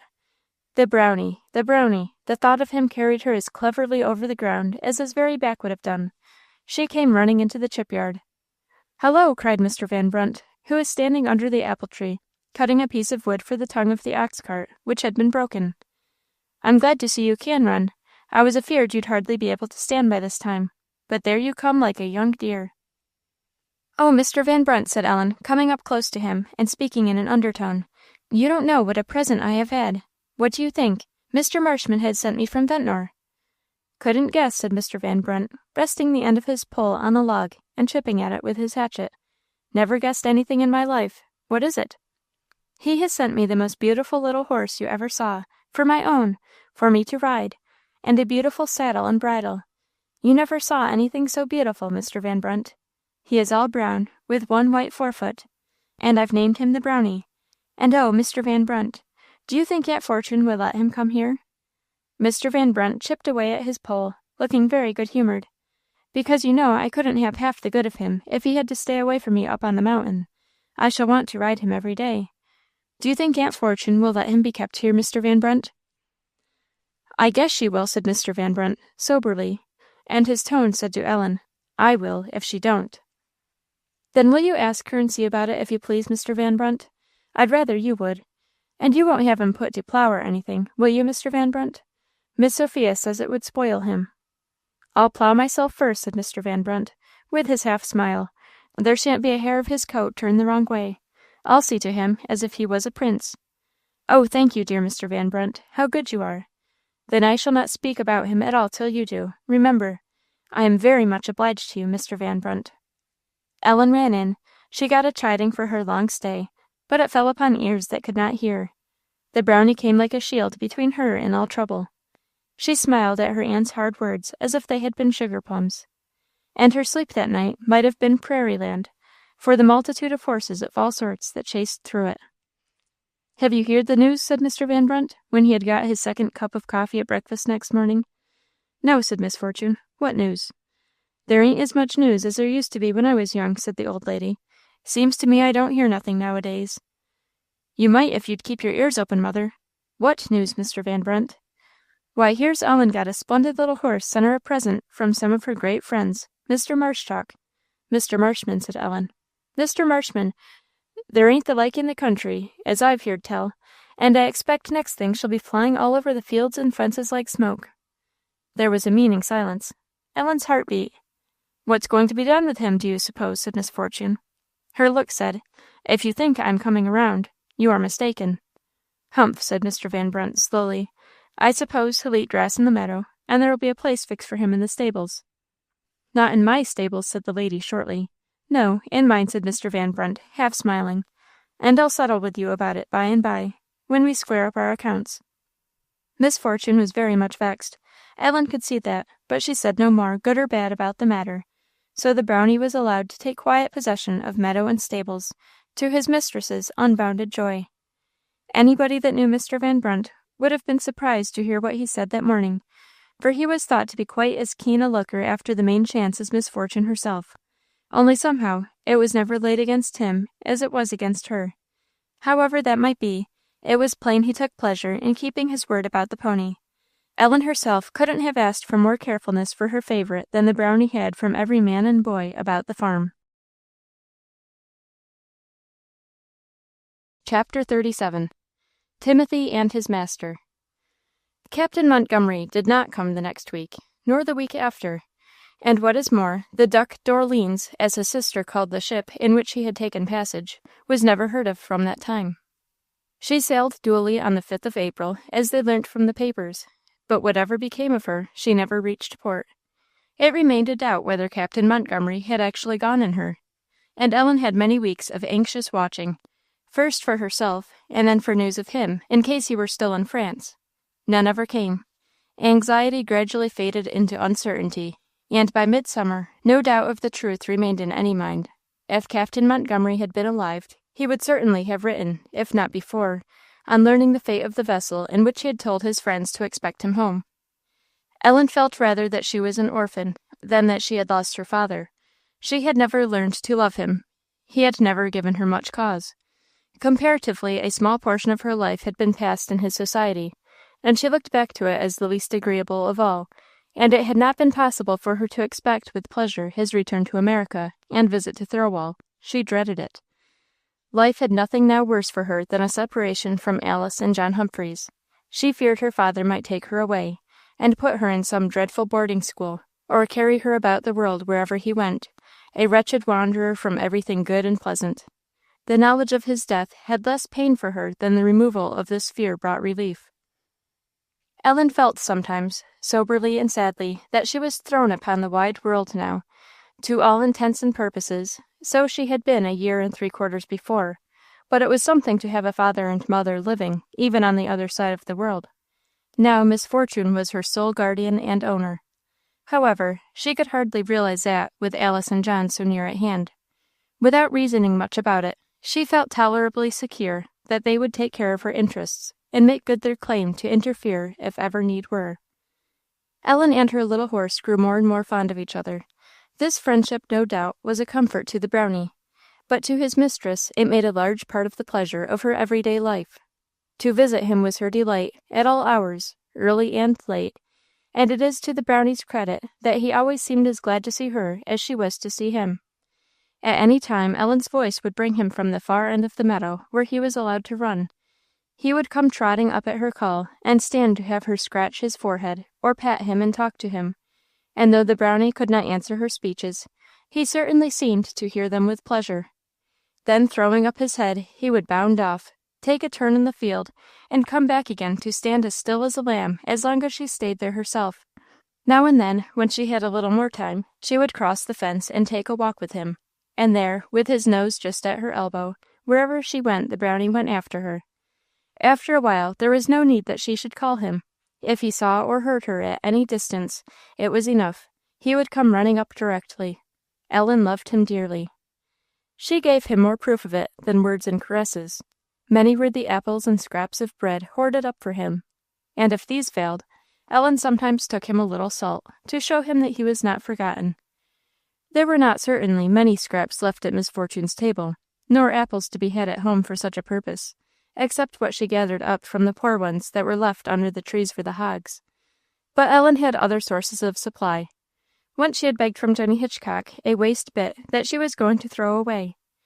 Jenny found what she wanted to do with it, and after that many a basket of apples and many a piece of cold shortcake was set by for her. Marjorie, too, remembered the Brownie when disposing of her odds and ends. Likewise did Mrs. Van Brunt, so that among them all, Ellen seldom wanted something to give him. Mr. Marshman did not know what happiness he was bestowing when he sent her that little horse. Many, many were the hours of enjoyment she had upon his back. Ellen went nowhere but upon the Brownie. Alice made her a riding dress of dark gingham, and it was the admiration of the country to see her trotting or cantering by, all alone, and always looking happy. Ellen soon found that if the Brownie was to do her much good, she must learn to saddle and bridle him herself. This was very awkward at first, but there was no help for it. Mr. Van Brunt showed her how to manage, and after a while it became quite easy. She used to call the Brownie to the bar place, put the bridle on, and let him out, and then he would stand motionless before her while she fastened the saddle on, looking round sometimes as if to make sure that it was herself, and giving a little kind of satisfied neigh when he saw that it was. Ellen's heart began to dance as soon as she felt him moving under her, and once off and away on the docile and spirited little animal, over the roads, through the lanes, up and down the hills, her horse her only companion, but having the most perfect understanding with him, both Ellen and the Brownie cast care to the winds. "I do believe," said Mr. Van Brunt, "that creature would a leetle rather have Ellen on his back than not." He was the Brownie's next best friend. Miss Fortune never said anything to him or of him. Ellen, however, reaped a reward for her faithful steadiness to duty while her aunt was ill. Things were never after that as they had been before. She was looked on with a different eye. To be sure, Miss Fortune tasked her as much as ever, spoke as sharply, was as ready to scold if anything went wrong. All that was just as it used to be. But beneath all that, Ellen felt with great satisfaction that she was trusted and believed. She was no longer an interloper in everybody's way. She was not watched and suspected. Her aunt treated her as one of the family, and a person to be depended on. It was a very great comfort to little Ellen's life. Miss Fortune even owned that she believed she was an honest child, and meant to do right, a great deal from her. Miss Fortune was never over forward to give anyone the praise of honesty. Ellen now went out and came in without feeling she was an alien. And though her aunt was always bent on keeping herself and everybody else at work, she did not now show any particular desire for breaking off Ellen from her studies, and was generally willing, when the work was pretty well done up, that she should saddle the Brownie and be off to Alice or Mrs. Voss. Though Ellen was happy, it was a sober kind of happiness, the sun shining behind a cloud. And if others thought her so, it was not because she laughed loudly or wore a merry face. "I can't help but think," said Mrs. Van Brunt, that child has something more to make her happy than what she gets in this world." There was a quilting party gathered that afternoon at Mrs. Van Brunt's house. "There is no doubt of that, neighbour," said Mrs. Voss. "Nobody ever found enough here to make him happy yet." "Well, I don't want to see a prettier girl than that," said Mrs. Lowndes. "You'll never catch her, working at home or riding along on that handsome little critter of hern, that she hasn't a pleasant look and smile for you, and as pretty behaved as can be. I never seed her look sorrowful but once." "Ain't that a pretty horse?" said Mimy Lawson. "I've seen her look sorrowful, though," said Sarah Lowndes.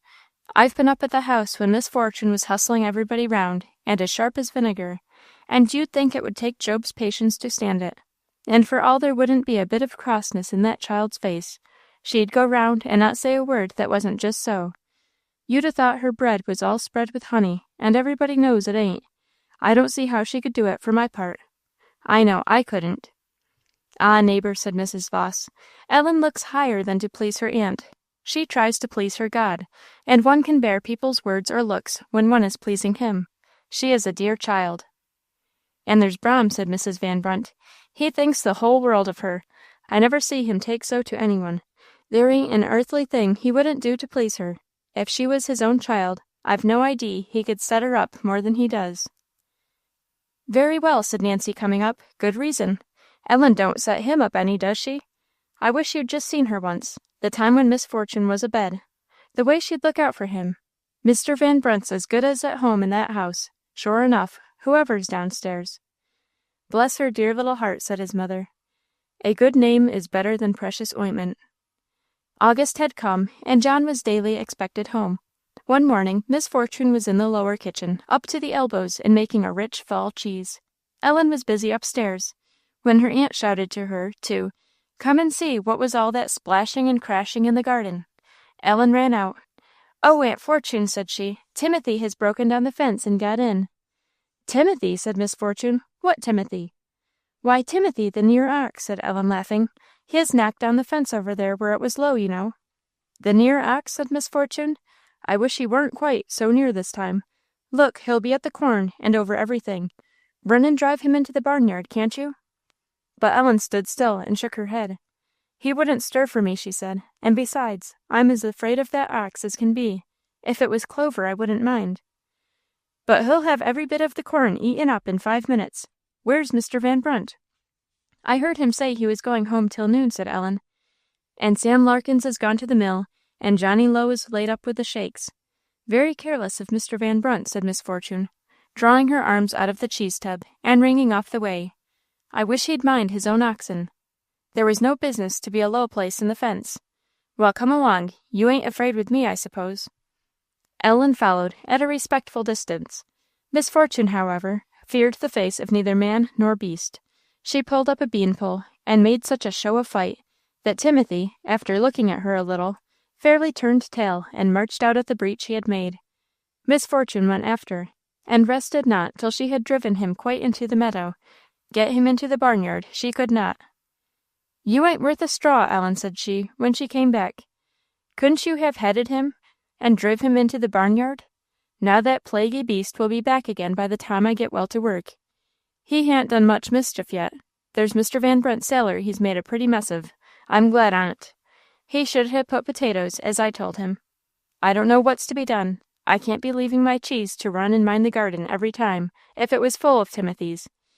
And you'd be scared if a mosquito flew at you. You had better go right off for Mr. Van Brunt, and fetch him straight home. Serve him right. He has no business to leave things so. Run along, and don't let the grass grow under your feet." Ellen wisely thought her pony's feet would do the business quicker. She ran and put on her gingham dress, and saddled and bridled the Brownie in 3 minutes.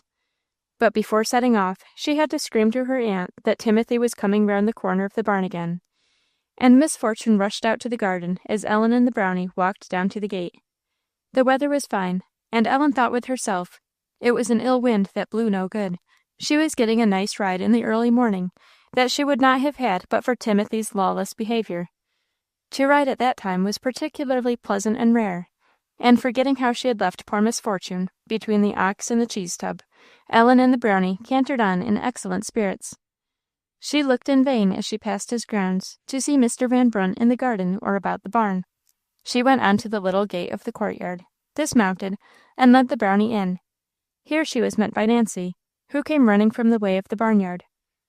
"How do you do, Nancy?" said Ellen. "Where's Mr. Van Brunt?" "Goodness, Ellen, what do you want?" "I want Mr. Van Brunt. Where is he?"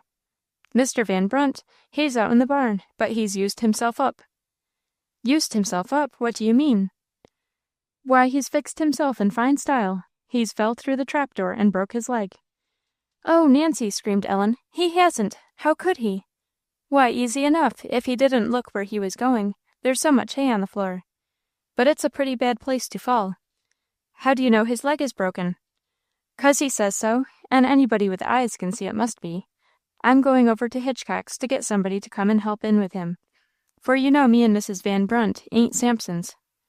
"Where is Mrs. Van Brunt?" "She's out there, in a terrible to-do." Nancy sped on to the Hitchcocks, and greatly frightened and distressed, Ellen ran over to the barn, trembling like an aspen.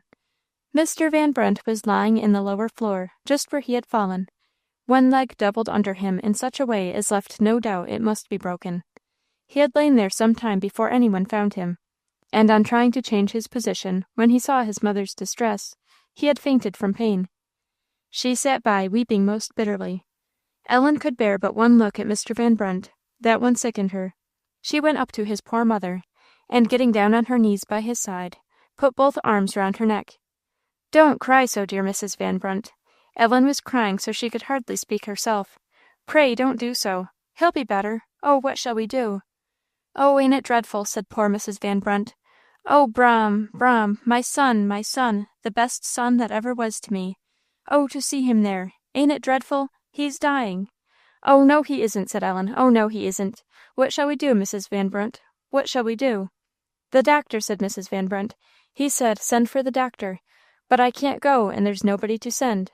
Oh, he'll die. Oh, my dear Brom, I wish it was me." "What doctor?" said Ellen. "I'll find somebody to go. What doctor?" "Dr. Gibson, he said. But he's away off to Thirlwall, and he's been lying here all the morning already. Nobody found him. He couldn't make us hear. Oh, isn't it dreadful?" "Oh, don't cry so, dear Mrs. Van Brunt," said Ellen, pressing her cheek to the poor old lady's. "He'll be better. He will. I've got the Brownie here, and I'll ride over to Mrs. Hitchcock's, and get somebody to go right away for the doctor. I won't be long. We'll have him here in a little while. Don't feel so bad." "You're a dear, blessed darling," said the old lady, hugging and kissing her. "If there ever was one. Make haste, dear, if you love him. He loves you." Ellen stayed but to give another kiss. Trembling so that she could hardly stand, she made her way back to the house, let out the Brownie again, and set off, full speed, for Mrs. Hitchcock's. It was well her pony was sure-footed, for, letting the reins hang, Ellen bent over his neck, crying bitterly, only urging him now and then to greater speed, till at length the feeling that she had something to do came to her help. She straightened herself, gathered up her reins, and by the time she reached Mrs. Hitchcock's, was looking calm again, though very sad and very earnest. She did not alight, but stopped before the door, and called Jenny. Jenny came out, expressing her pleasure. "Dear Jenny," said Ellen, "isn't there somebody here that will go right off to Thirlwall for Dr. Gibson? Mr. Van Brunt has broken his leg, I am afraid, and wants the doctor directly." "Why, dear Ellen," said Jenny, "the men have just gone off this minute to Mrs. Van Brunt's. Nancy was here for them to come and help move him in a great hurry. How did it happen? I couldn't get anything out of Nancy." "He fell down through the trap door. But, dear Jenny, isn't there anybody about?" "Oh," said Ellen, clasping her hands, "I want somebody to go for the doctor so much."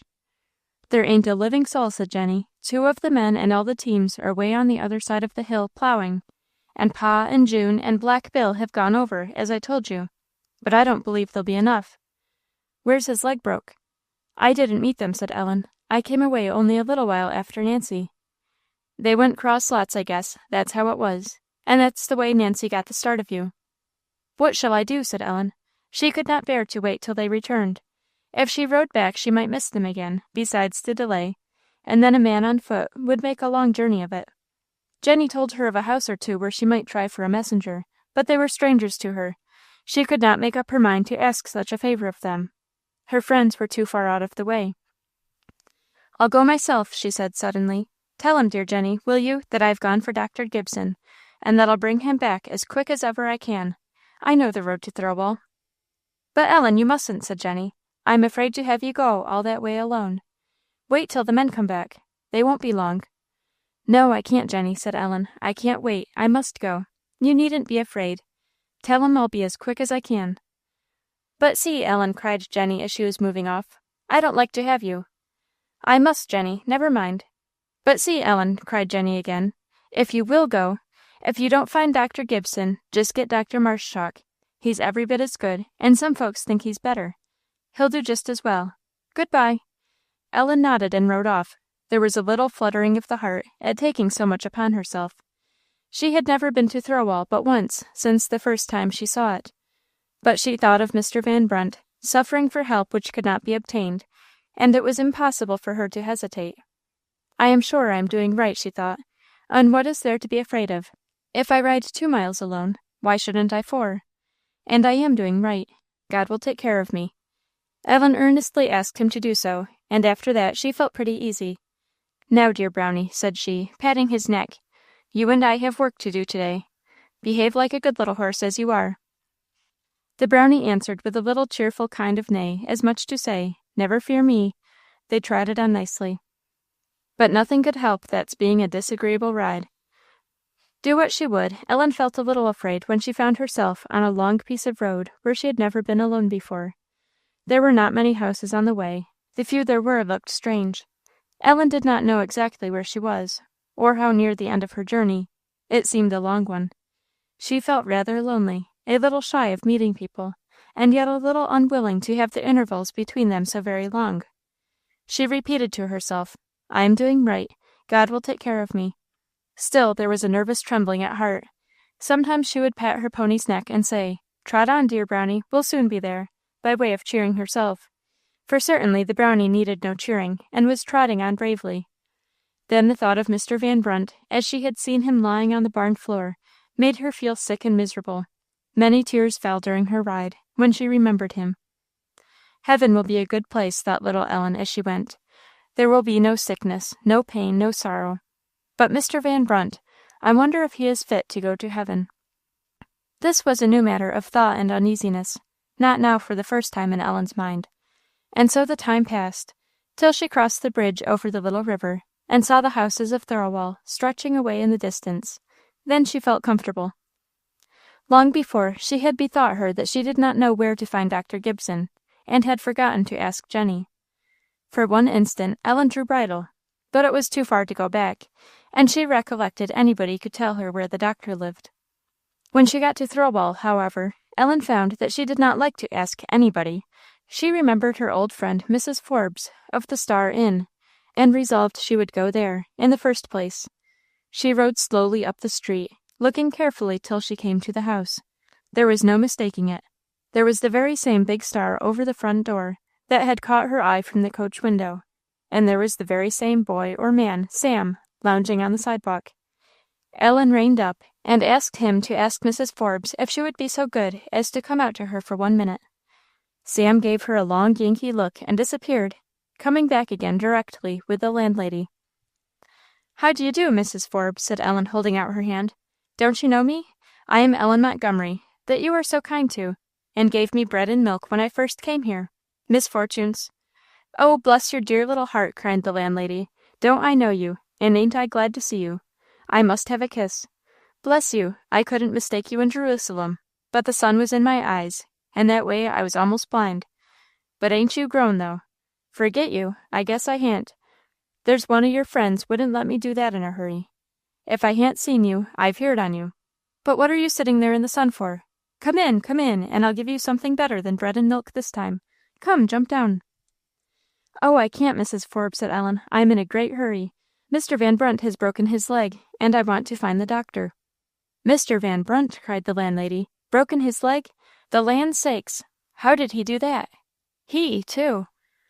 He fell down through the trap door in the barn, and I want to get Dr. Gibson as soon as I can come to him. Where does he live, Mrs. Forbes?" "Dr. Gibson? You won't catch him to hum, dear. He's flying round somewheres. But how come the trap door to be open? And how happened Mr. Van Brunt not to see it afore he put his foot in it?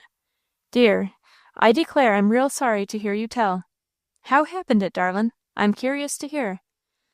"I don't know, Mrs. Forbes," said Ellen. "But oh, where shall I find Dr. Gibson? Do tell me. He ought to be there now. Oh, help me, where shall I go for him?" "Well, I declare," said the landlady, stepping back a pace. "I don't know as I can tell. There ain't no sort of likelihood that he's to hum this time of day. Sam, you lazy feller, you han't got nothing to do but gape at folks. Hay you seen the doctor go by this forenoon?" "I seen him go down to Miss Perryman's," said Sam. "Miss Perryman was a dyin', Jim Barstow said." "How long since?" said his mistress. But Sam shuffled and shuffled, looking every way but at Ellen or Mrs. Forbes, and didn't know.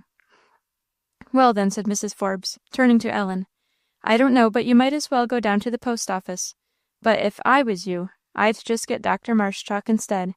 He's a smarter man than Dr. Gibson any day of the year, and he ain't quite so awful high neither, and that's something. I'd get Dr. Marshchalk. They say there ain't the like o' him in the country for settin' bones. It's quite a gift. He takes to it natural like." But Ellen said Mr. Van Brunt wanted Dr. Gibson, and if she could, she must find him. "Well," said Mrs. Forbes, "every one has their fancies. I wouldn't let Dr. Gibson come near me with a pair of tongs. But anyhow, if you must have him, Your best way is to go right straight down to the post office and ask for him there. Maybe you'll catch him." "Thank you, ma'am," said Ellen. "Where is the post office?" "It's that white-faced house down street," said the landlady, pointing with her finger where Ellen saw no lack of white-faced houses. "You see that big red store with a man standing out in front? The next white house below that is Miss Perryman's. Just run right in and ask for Dr. Gibson." "Good-bye, dear. I'm real sorry you can't come in. That first white house." Glad to get free, Ellen rode smartly down to the post office. Nobody before the door. There was nothing for it but to get off here and go in. She did not know the people either. "Never mind. Wait for me a minute, dear Brownie, like a good little horse as you are." No fear of the Brownie. He stood as if he did not mean to budge again in a century. At first going in, Ellen saw nobody in the post office. Presently, at an opening in a kind of boxed-up place in one corner, a face looked out and asked what she wanted. "Is Dr. Gibson here?" "No," said the owner of the face, with a disagreeable kind of smile. "Isn't this Miss Perryman's house?" "You are in the right box, my dear, and no mistake," said the young man. "But then it ain't Dr. Gibson's house, you know." "Can you tell me, sir, where I can find him?" "Can't indeed. The doctor never tells me where he was going, and I never ask him. I am sorry I didn't, this morning, for your sake." The way and the look made the words extremely disagreeable, and furthermore, Ellen had an uncomfortable feeling that neither was new to her. Where had she seen the man before? She puzzled herself to think. Where but in a dream had she seen that bold, ill-favoured face, that horrible smile, that sandy hair? She knew it was Mr. Saunders, the man who had sold her the merino at St. Clair and Fleury's. She knew him, and she was very sorry to see that he knew her. All she desired now was to get out of the house and away. But on turning she saw another man, older and respectable-looking, whose face encouraged her to ask again if Dr. Gibson was there. He was not, the man said. He had been there and gone. "Do you know where I should be likely to find him, sir?" "No, I don't," said he. "Who wants him?" "I want to see him, sir." "For yourself?" "No, sir. Mr. Van Brunt has broken his leg, and wants Dr. Gibson to come directly and set it." "Mr. Van Brunt," said he. "Farmer Van Brunt that lives down towards the Cat's Back? I'm very sorry. How did it happen?" Ellen told as shortly as possible, and again begged to know where she might look for Dr. Gibson. "Well," said he, "the best plan I can think of will be for you. How did you come here?"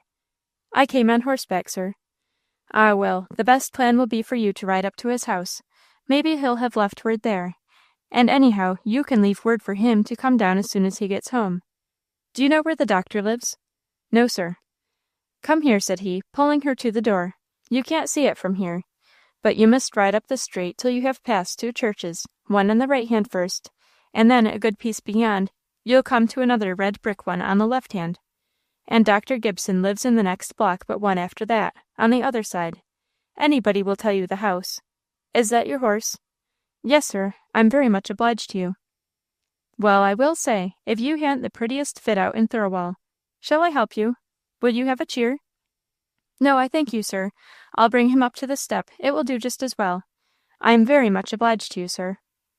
He did not seem to hear her thanks. He was all eyes, and with his clerk stood looking after her till she was out of sight.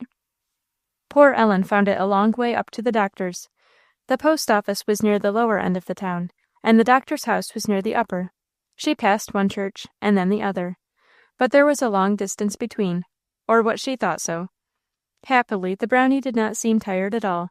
His little mistress was tired, and disheartened too. And there all this time was poor Mr. Van Brunt, lying without a doctor. She could not bear to think of it. She jumped down when she came to the block she had been told of, and easily found the house where Dr. Gibson lived. She knocked at the door. A gray-haired woman with a very ill-favoured countenance presented herself. Ellen asked for the doctor. "He ain't to home."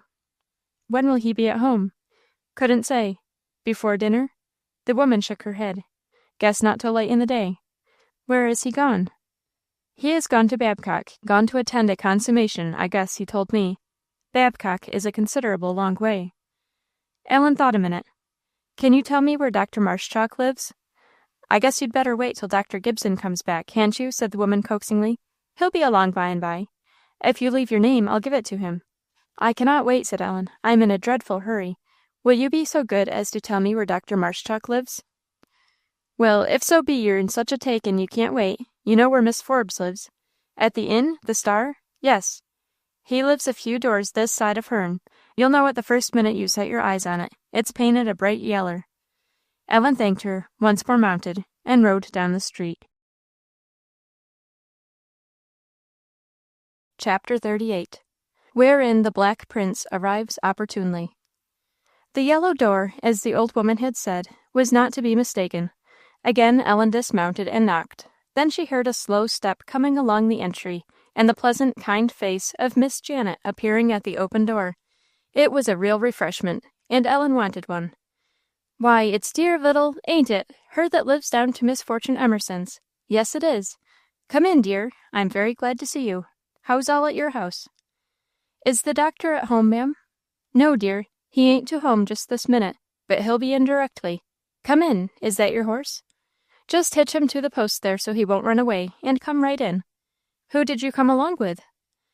"Nobody, ma'am. I came alone," said Ellen, while she obeyed Miss Janet's directions. "Alone? On that 'ere little skittish creeter? He's as handsome as a picture, too. Why, do tell if you aren't afraid. It almost scares me to think of it." "I was a little afraid," said Ellen, as she followed Miss Janet along the entry, "but I couldn't help that. You think the doctor will soon be in, ma'am?" "Yes, dear, sure of it," said Miss Janet, kissing Ellen and taking off her bonnet. "He won't be 5 minutes, for it's almost dinner time. What's the matter, dear? Is Miss Fortune sick again?" "No, ma'am," said Ellen sadly. "Mr. Van Brunt has fallen through the trap door in the barn and broken his leg." "Oh!" cried the old lady, with a face of real horror. "You don't tell me! Fell through the trap door? And he ain't a lightweight, neither. Oh, that is a lamentable event. And how is the poor old mother, dear?" "She is very much troubled, ma'am," said Ellen, crying at the remembrance. "And he has been lying ever since early this morning, without anybody to set it. I have been going round and round for a doctor this ever so long." "Why, weren't there nobody to come but you, you poor lamb?" said Miss Janet. "No, ma'am, nobody quick enough, and I had the Brownie there, and so I came." "Well, cheer up, dear. The doctor will be here now, and we'll send him right off. He won't be long about his dinner, I'll engage. Come and set in this big cheer, do. It'll rest you. I see you're almost tired out, and it ain't a wonder. There, don't that feel better? Now I'll give you a little sup of dinner, for you won't want to swallow it at the rate Leander will his'n. Dear, dear, to think of poor Mr. Van Brunt. He's a likely man, too. I'm very sorry for him and his poor mother. A kind body she is, as ever the sun shined upon." "And so is he," said Ellen. "Well, so I dare say," said Miss Janet, "but I don't know so much about him. Hows'ever, he's got everybody's good word as far as I know. He's a likely man." The little room in which Miss Janet had brought Ellen was very plainly furnished indeed, but as neat as hands could make it. The carpet was as crumbless and lintless as if meals were never taken there, nor work seen, and yet a little table ready set for dinner forbade the one conclusion, and a huge basket of naperies in one corner showed that Miss Janet's industry did not spend itself in housework alone.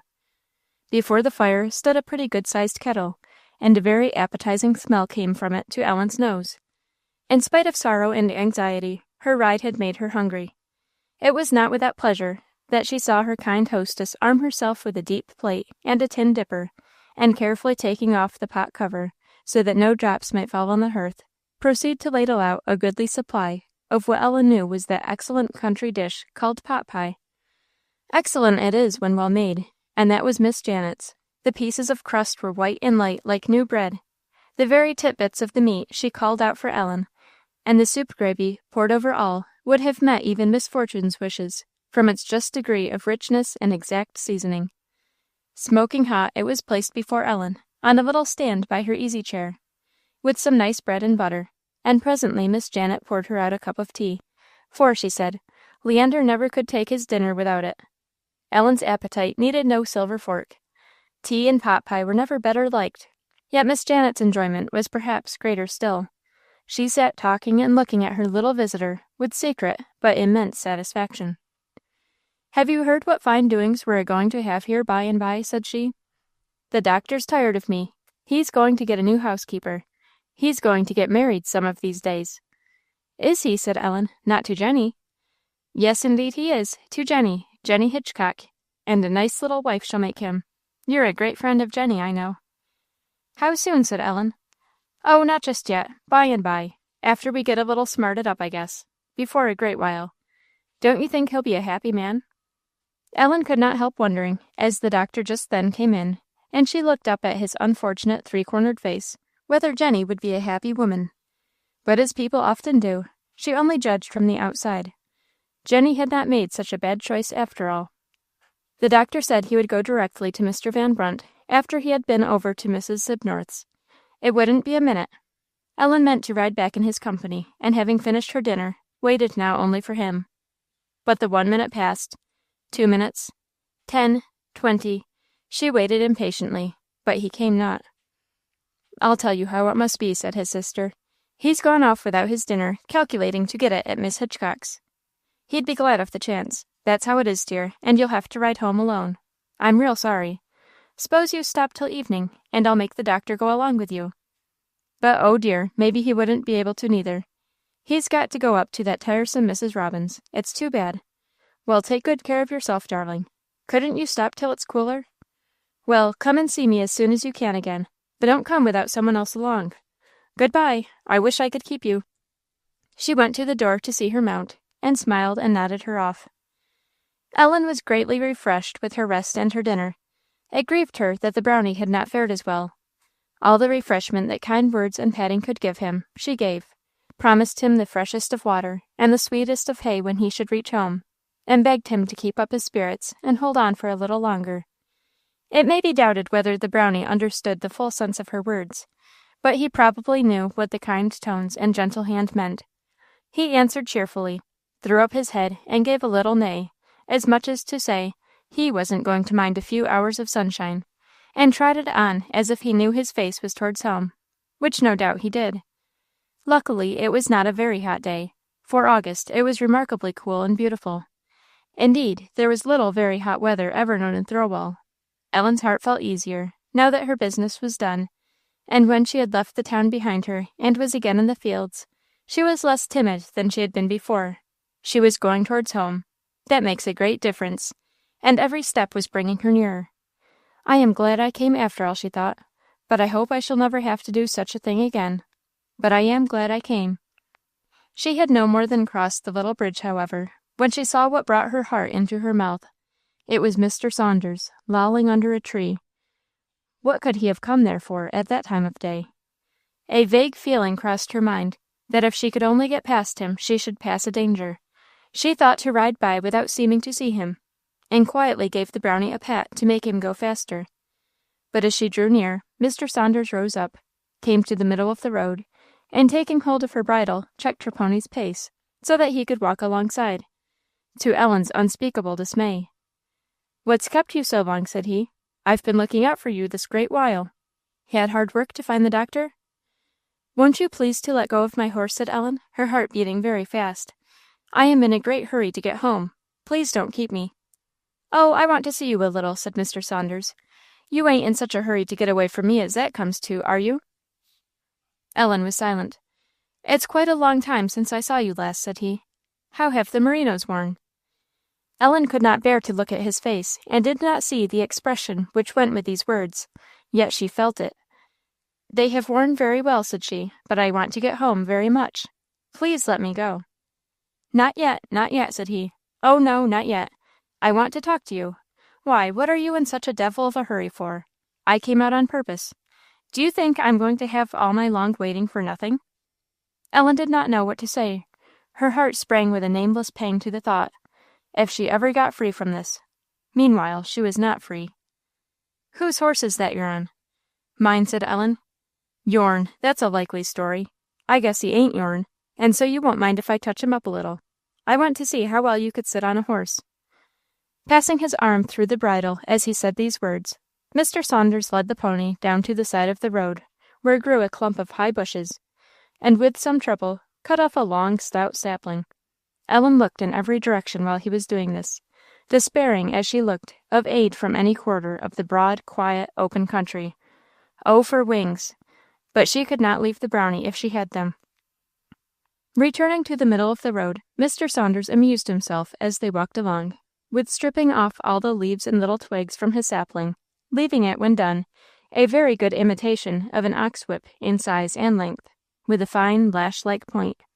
Ellen watched him in an ecstasy of apprehension, afraid alike to speak or be silent. "There, what do you think of that?" said he, giving it 2 or 3 switches in the air to try its suppleness and toughness. "Don't that look like a whip? Now we'll see how we'll go." "Please don't do anything with it," said Ellen earnestly. "I never touch him with the whip. He doesn't need it. He isn't used to it. Pray, pray do not." "Oh, we'll just tickle him a little with it," said Mr. Saunders coolly. "I want to see how well you sit him. Just make him caper a little bit." He accordingly applied the switch lightly to the Brownie's heels, enough to annoy, without hurting him. The Brownie showed signs of uneasiness, quitted his quiet pace and look to little starts and springs and whisking motions, most unpleasing to his rider. "Oh, do not," cried Ellen, almost beside herself. "He's very spirited, and I don't know what he will do if you trouble him." "You let me take care of that," said Mr. Saunders. "If he troubles me, I'll give it to him. If he rears up, only you catch hold of his mane and hold on tight, and he won't fall off. I want to see him rear." "But you'll give him bad tricks," said Ellen. "Oh, pray don't do so. It's very bad for him to be teased. I'm afraid he will kick you if you do so, and he'd be ruined if he got a habit of kicking." "Oh, please let us go," said she, with the most acute accent of entreaty. "I want to be home." "You keep quiet," said Mr. Saunders coolly. "If he kicks, I'll give him such a lathering as he never had yet. He won't do it but once. I ain't a-going to hurt him, but I am a-going to make him rear. No, I won't.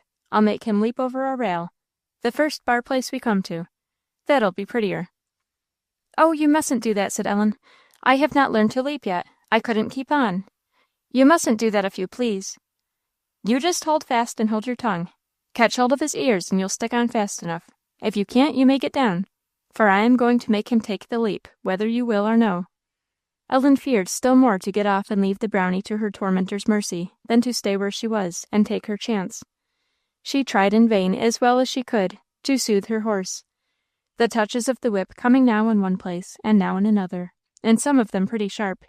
He began to grow very frisky indeed, and she began to be very much frightened, for fear she should suddenly be jerked off. With a good deal of presence of mind, though wrought up to a terrible pitch of excitement and fear, Ellen gave her best attention to keeping her seat as the Brownie sprang, and started, and jumped, to one side and the other, Mr. Saunders holding the bridle as loose as possible, so as to give him plenty of room. For some little time he amused himself with this game, the horse growing more and more irritated. At length, a smart stroke of the whip upon his haunches made the Brownie spring in a way that brought Ellen's heart into her mouth and almost threw her off. "Oh, don't!" cried Ellen, bursting into tears for the first time. She had with great effort commanded them back until now. "Poor Brownie, how can you? Oh, please let us go! Please let us go!" For 1 minute she dropped her face in her hands. "Be quiet," said Mr. Saunders. "Here's a bar place. Now for the leap." Ellen wiped away her tears, forced back those that were coming, and began the most earnest remonstrance and pleading with Mr. Saunders that she knew how to make. He paid her no sort of attention. He led the Brownie to the side of the road, let down all the bars but the lower 2, let go the bridle, and stood off a little, prepared with his whip to force the horse to take the spring. "I tell you I shall fall," said Ellen, reining him back. "How can you be so cruel? I want to go home." "Well, you ain't a-going home yet. Get off if you are afraid." But though trembling in every nerve from head to foot, Ellen fancied the Brownie was safer so long as he had her on his back. She would not leave him. She pleaded her best, which Mr. Saunders heard as if it was amusing, and without making any answer, kept the horse capering in front of the bars, pretending every minute he was going to whip him up to take the leap. His object, however, was merely to gratify the smallest of minds by teasing a child he had a spite against. He had no intention to risk breaking her bones by a fall from her horse. So in time he had enough of the bar place, took the bridle again, and walked on. Ellen drew breath a little more freely. "Did you hear how I handled your old gentleman after that time?" said Mr. Saunders. Ellen made no answer. "No one ever affronts me that don't hear news of it afterwards, and so he found to his cost. I paid him off to my heart's content. I gave the old fellow a lesson to behave in future. I forgive him entirely now. By the way, I've a little account to settle with you. Didn't you ask Mr. Perryman this morning if Dr. Gibson was in the house?" "I don't know who it was," said Ellen. "Well, hadn't I told you just before he weren't there?" Ellen was silent. What did you do that for, eh? Didn't you believe me?" Still she did not speak. "I say," said Mr. Saunders, touching the brownie as he spoke, "did you think I told you a lie about it, eh?" "I didn't know but he might be there," Ellen forced herself to say. "Then you didn't believe me," said he, always with that same smile upon his face. Ellen knew that. "Now that warn't handsome of you, and I'm a-going to punish you for it, somehow or 'nother; but it ain't pretty to quarrel with ladies, so Brownie and me will settle it together." "You won't mind that, I dare say."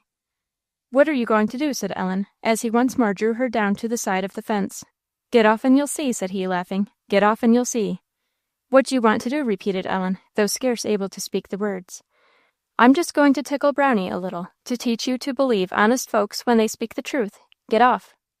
"No, I won't," said Ellen, throwing both arms round the neck of her pony. "Poor Brownie, you shan't do it. He hasn't done any harm, nor I either. You are a bad man." "Get off," repeated Mr. Saunders. "I will not," said Ellen, still clinging fast. "Very well," said he, coolly. "Then I will take you off. It don't make much difference. We'll go along a little further, till I find a nice stone for you to sit down upon. If you had got off then, I wouldn't have done much to him, but I'll give it to him now. If he hasn't been used to a whip, he'll know pretty well what it means by the time I have done with him, and then you may go home as fast as you can." It is very likely Mr. Saunders would have been as good, or as bad, as his word. His behaviour to Ellen in the store at New York, and the measures taken by the old gentleman who had befriended her, had been the cause of his dismissal from the employ of Messrs. St. Clair and Fleury. 2 or 3 other attempts to get into business had come to nothing, and he had been obliged to return to his native town. Ever since, Ellen and the old gentleman had lived in his memory as objects of the deepest spite, the one for interfering, the other for having been the innocent cause, and he no sooner saw her in the post office than he promised himself revenge, such revenge as only the meanest and most cowardly spirit could have taken pleasure in. His best way of distressing Ellen, he found, was through her horse. He had almost satisfied himself, but very naturally his feeling of spite had grown stronger and blunter with indulgence, and he meant to wind up with such a treatment of her pony, real or seeming, as he knew would give great pain to the pony's mistress. He was prevented. As they went slowly along, Ellen still clasping the brownie's neck, and resolved to cling to him to the last, Mr. Saunders making him caper in a way very uncomfortable to her. One was too busy, the other too deafened by fear, to notice the sound of fast approaching hoofs behind them. It happened that John Humphreys had passed the night at Ventnor, and having an errand to do for a friend at Thirlwall, had taken that road, which led him but a few miles out of his way, and was now at full speed on his way home. He had never made the Brownies' acquaintance, and did not recognize Ellen as he came up. But in passing them, some strange notion crossing his mind, he wheeled his horse round directly in front of the astonished pair. Ellen quitted her pony's neck, and stretching out both arms toward him, exclaimed, almost shrieked, "Oh, John, John, send him away! Make him let me go!" "What are you about, sir?" said the newcomer, sternly. "It's none of your business," answered Mr. Saunders, in whom rage for the time overcame cowardice. "Take your hand off the bridle," with a slight touch of the riding whip upon the hand in question. "Not for you, brother," said Mr. Saunders, sneeringly. "I'll walk with any lady I've a mind to. Look out for yourself." "We will dispense with your further attendance," said John, coolly. "Do you hear me? Do as I order you." The speaker did not put himself in a passion, and Mr. Saunders, accustomed for his own part to make bluster serve instead of prowess, despised a command so calmly given. Ellen, who knew the voice, and still better could read the eye, drew conclusions very different. She was almost breathless with terror. Saunders was enraged and mortified at an interference that promised to baffle him. He was a stout young man, and judged himself the stronger of the two, and took notice, besides, that the stranger had nothing in his hand but a slight riding whip. He answered very insolently, and with an oath, and John saw that he was taking the bridle in his left hand, and shifting the sapling whip so as to bring the club end of it uppermost. The next instant he aimed a furious blow at his adversary's horse. The quick eye and hand of the rider disappointed that with a sudden swerve. In another moment, and Ellen hardly saw how, it was so quick, John had dismounted, taken Mr. Saunders by the collar, and hurled him quite over into the gully at the side of the road, where he lay at full length without stirring. "Ride on," Ellen said her deliverer. She obeyed. He stayed a moment to say to his fallen adversary a few words of pointed warning as to ever repeating his offence, then remounted and spurred forward to join Ellen. All her power of keeping up was gone, now that the necessity was over. Her head was once more bowed on her pony's neck, her whole frame shaking with convulsive sobs. She could scarce with great effort keep from crying out aloud. "Ellie," said her adopted brother, in a voice that could hardly be known for the one that had last spoken. She had no words, but as he gently took one of her hands, the convulsive squeeze it gave him showed the state of nervous excitement she was in. It was very long before his utmost efforts could soothe her, or she could command herself enough to tell him her story. When at last told, it was with many tears. "Oh, how could he, said poor Ellen. "How could he do so? It was very hard." An involuntary touch of the spurs made John's horse start. "But what took you to Thirlwall alone?" said he. "You have not told me that yet." Ellen went back to Timothy's invasion of the cabbages, and gave him the whole story of the morning. "I thought when I was going for the doctor at first," said she, "and then afterwards when I had found him, what a good thing it was that Timothy broke down that garden fence and got in this morning, for if it had not been for that, I should not have gone to Mr. Van Brunt's. And then again, after that I thought, if he only hadn't." "Little things often draw after them long trains of circumstances," said John, "and that shows the folly of those people who think that God does not stoop to concern himself about trifles. Life, and much more than life, may hang upon the turn of a hand. But, Ellen, you must ride no more alone. Promise me that you will not." "I will not to Thirlwall, certainly," said Ellen. "But mayn't I to Alice's? How can I help it?" "Well, to Alice's. That is a safe part of the country. But I should like to know a little more of your horse before trusting you even there." "Of the Brownie?" said Ellen. "Oh, he is as good as he can be. You need not be afraid of him. He is no trick at all. There never was such a good little horse." John smiled. "How do you like mine?" said he. "Is that your new one? Oh, what a beauty! Oh, me, what a beauty! I didn't look at him before. Oh, I like him very much. He's handsomer than the Brownie. Do you like him?" "Very well. This is the first trial I have made of him. I was at Mr. Marshman's last night, and they detained me this morning, or I should have been here much earlier. I am very well satisfied with him so far." "And if you had not been detained," said Ellen. "Yes, Ellie, I should not have fretted at my late breakfast, and having to try Mr. Marshman's favourite mare, if I had known what good purpose the delay was to serve. I wish I could have been here half an hour sooner, though." "Is his name the Black Prince?" said Ellen, returning to the horse. "Yes, I believe so. But you shall change it, Ellie, if you could find one you like better." "Oh, I cannot. I like that very much." "How beautiful he is! Is he good?" "I hope so," said John, smiling. "If he is not, I shall be at the pains to make him so. We are hardly acquainted yet." Ellen looked doubtfully at the black horse and his rider, and patting the Brownie's neck, observed with great satisfaction that he was very good. John had been riding very slowly on Ellen's account. They now mended their pace. He saw, however, that she still looked miserably, and exerted himself to turn her thoughts from everything disagreeable. Much to her amusement, he rode round her 2 or 3 times, to view her horse and show her his own, commended the Brownie, praised her bridle hand, corrected several things about her riding, and by degrees engaged her in a very animated conversation. Ellen roused up, the colour came back to her cheeks, and when they reached home, and rode round to the glass door, she looked almost like herself. She sprang off as usual without waiting for any help. John scarce saw that she had done so, when Alice's cry of joy brought him to the door, and from that together they went into their father's study. Ellen was left alone on the lawn. Something was the matter, for she stood with swimming eyes and a trembling lip, rubbing her stirrup, which really needed no polishing, and forgetting the tired horses, which would have had her sympathy at any other time. What was the matter? Only that Mr. John had forgotten the kiss he always gave her on going or coming. Ellen was jealous of it as a pledge of sistership, and could not want it.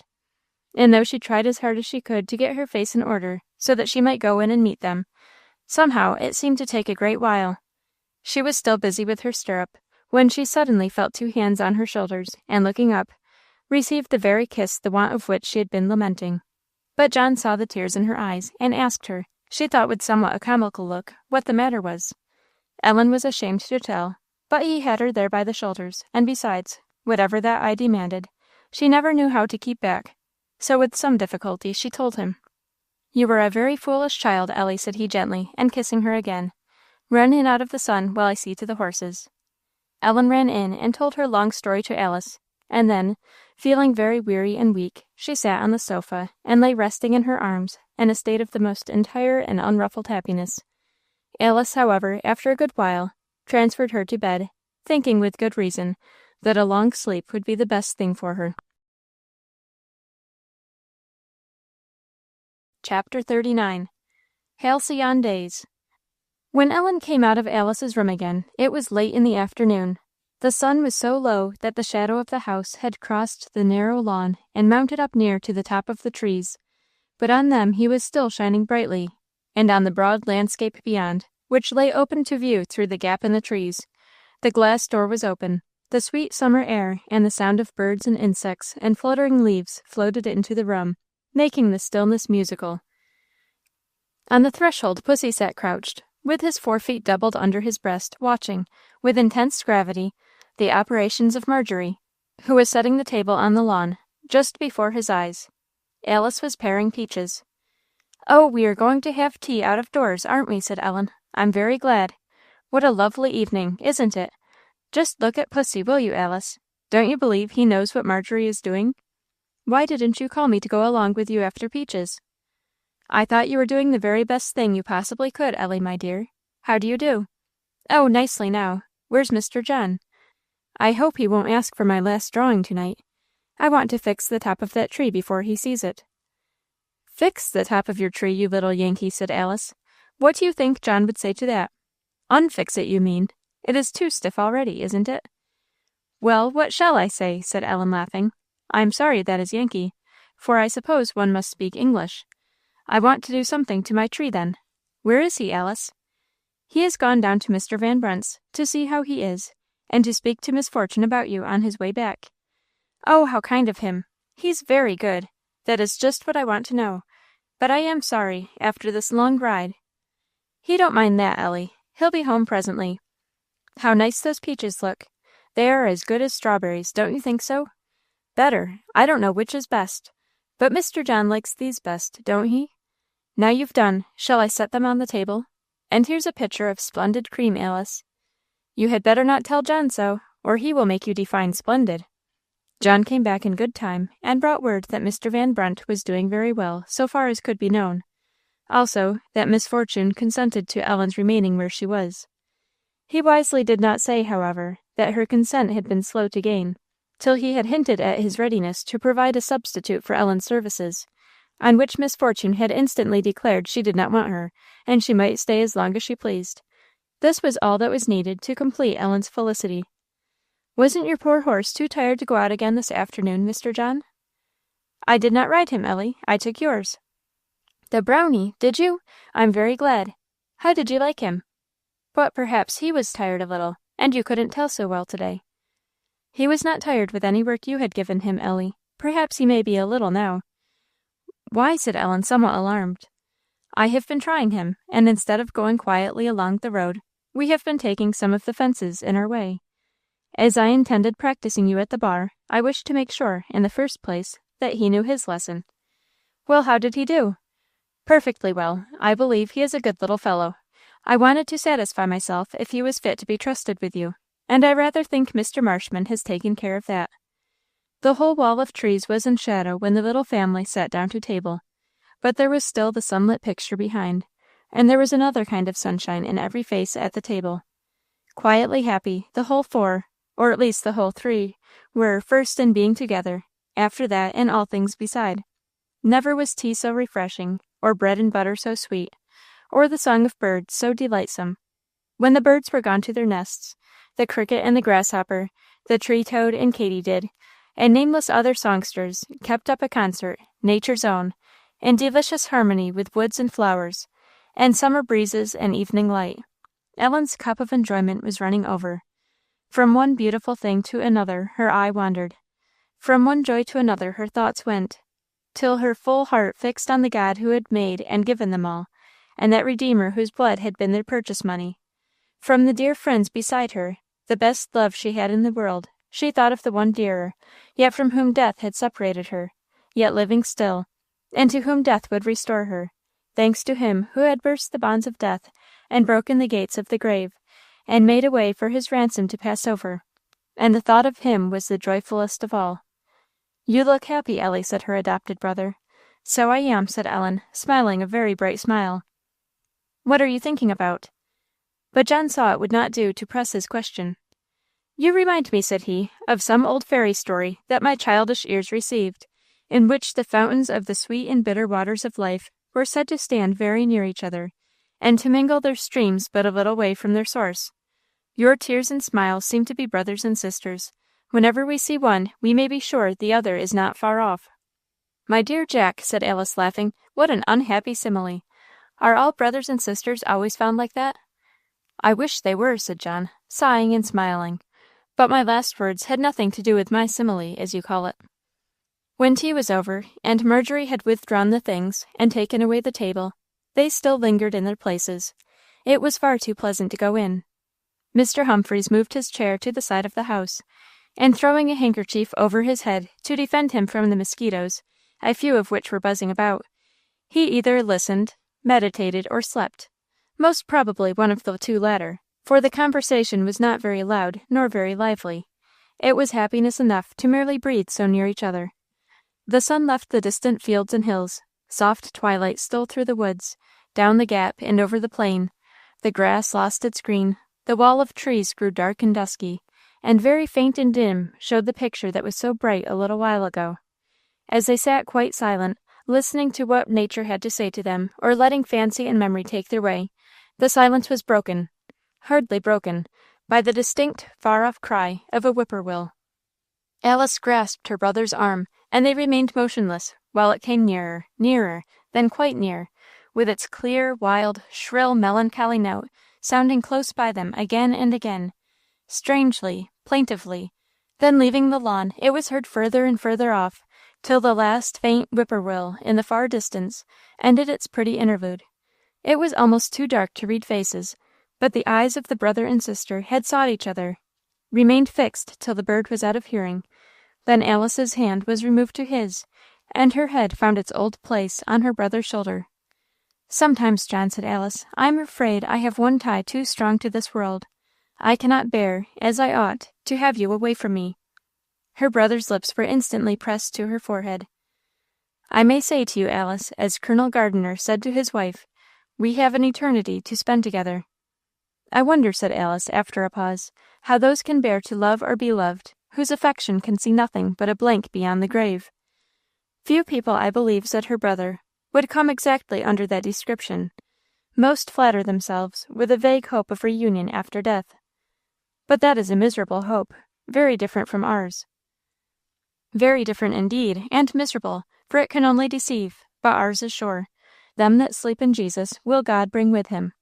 "Precious," said Alice, "how exactly fitted to every want and mood of the mind are the sweet Bible words." "Well," said Mr. Humphreys, rousing himself, "I am going in. These mosquitoes have half eaten me up. Are you going to sit there all night?" "We are thinking of it, Papa," said Alice cheerfully. He went in, and was heard calling Marjorie for a light. They had better lights on the lawn. The stars began to peep out through the soft blue, and as the blue grew deeper, they came out more and brighter, till all heaven was hung with lamps. But that was not all. In the eastern horizon, just above the low hills that bordered the far side of the plain, a white light, spreading and growing and brightening, promised the moon, and promised that she would rise very splendid, and even before she came, began to throw a faint lustre over the landscape. All eyes were fastened, and exclamations burst, as the first silver edge showed itself, and the moon, rapidly rising, looked on them with her whole broad, bright face, lighting up not only their faces and figures, but the wide country view that was spread out below, and touching most beautifully the trees in the edge of the gap, and faintly the lawn, while the wall of wood stood in deeper and blacker shadow than ever. "Isn't that beautiful?" said Ellen. "Come round here, Ellie," said John. "Alice may have you all the rest of the year, but when I am at home you belong to me. What was your little head busied upon a while ago?" "When?" said Ellen. "When I asked you. Oh, I know, I remember. I was thinking." "Well?" "I was thinking do you want me to tell you?" "Unless you would rather not." "I was thinking about Jesus Christ," said Ellen, in a low tone. "What about him, dear Ellie?" said her brother, drawing her closer to his side. "Different things. I was thinking of what he said about little children, and about what he said, you know, in my Father's house are many mansions. And I was thinking that Mamma was there, and I thought that we all—" Ellen could get no further. He that believeth in him shall not be ashamed, said John softly. This is the promise that he hath promised us, even eternal life. And who shall separate us from the love of Christ? Not death, nor things present, nor things to come. But he that hath this hope in him purifieth himself, even as he is pure. Let us remember that, too. Mr. John, said Ellen presently, don't you like some of the chapters in the Revelation very much? Yes, very much. Why, do you? Yes, I remember reading parts of them to mamma, and that is one reason, I suppose. But I like them very much. There is a great deal I can't understand, though. There is nothing finer in the Bible than parts of that book, said Alice. Mr. John, said Ellen, what is meant by the white stone? And in the stone a new name written? Yes, that I mean. Mr. Baxter says it is the sense of God's love in the heart, and indeed, that is it, which no man knoweth saving him that receiveth it. This I take, Ellen, was Christian certificate, which he used to comfort himself with reading in. You remember? Can a child have it? Said Ellen thoughtfully. Certainly, many children have had it. You may have it. Only seek it faithfully.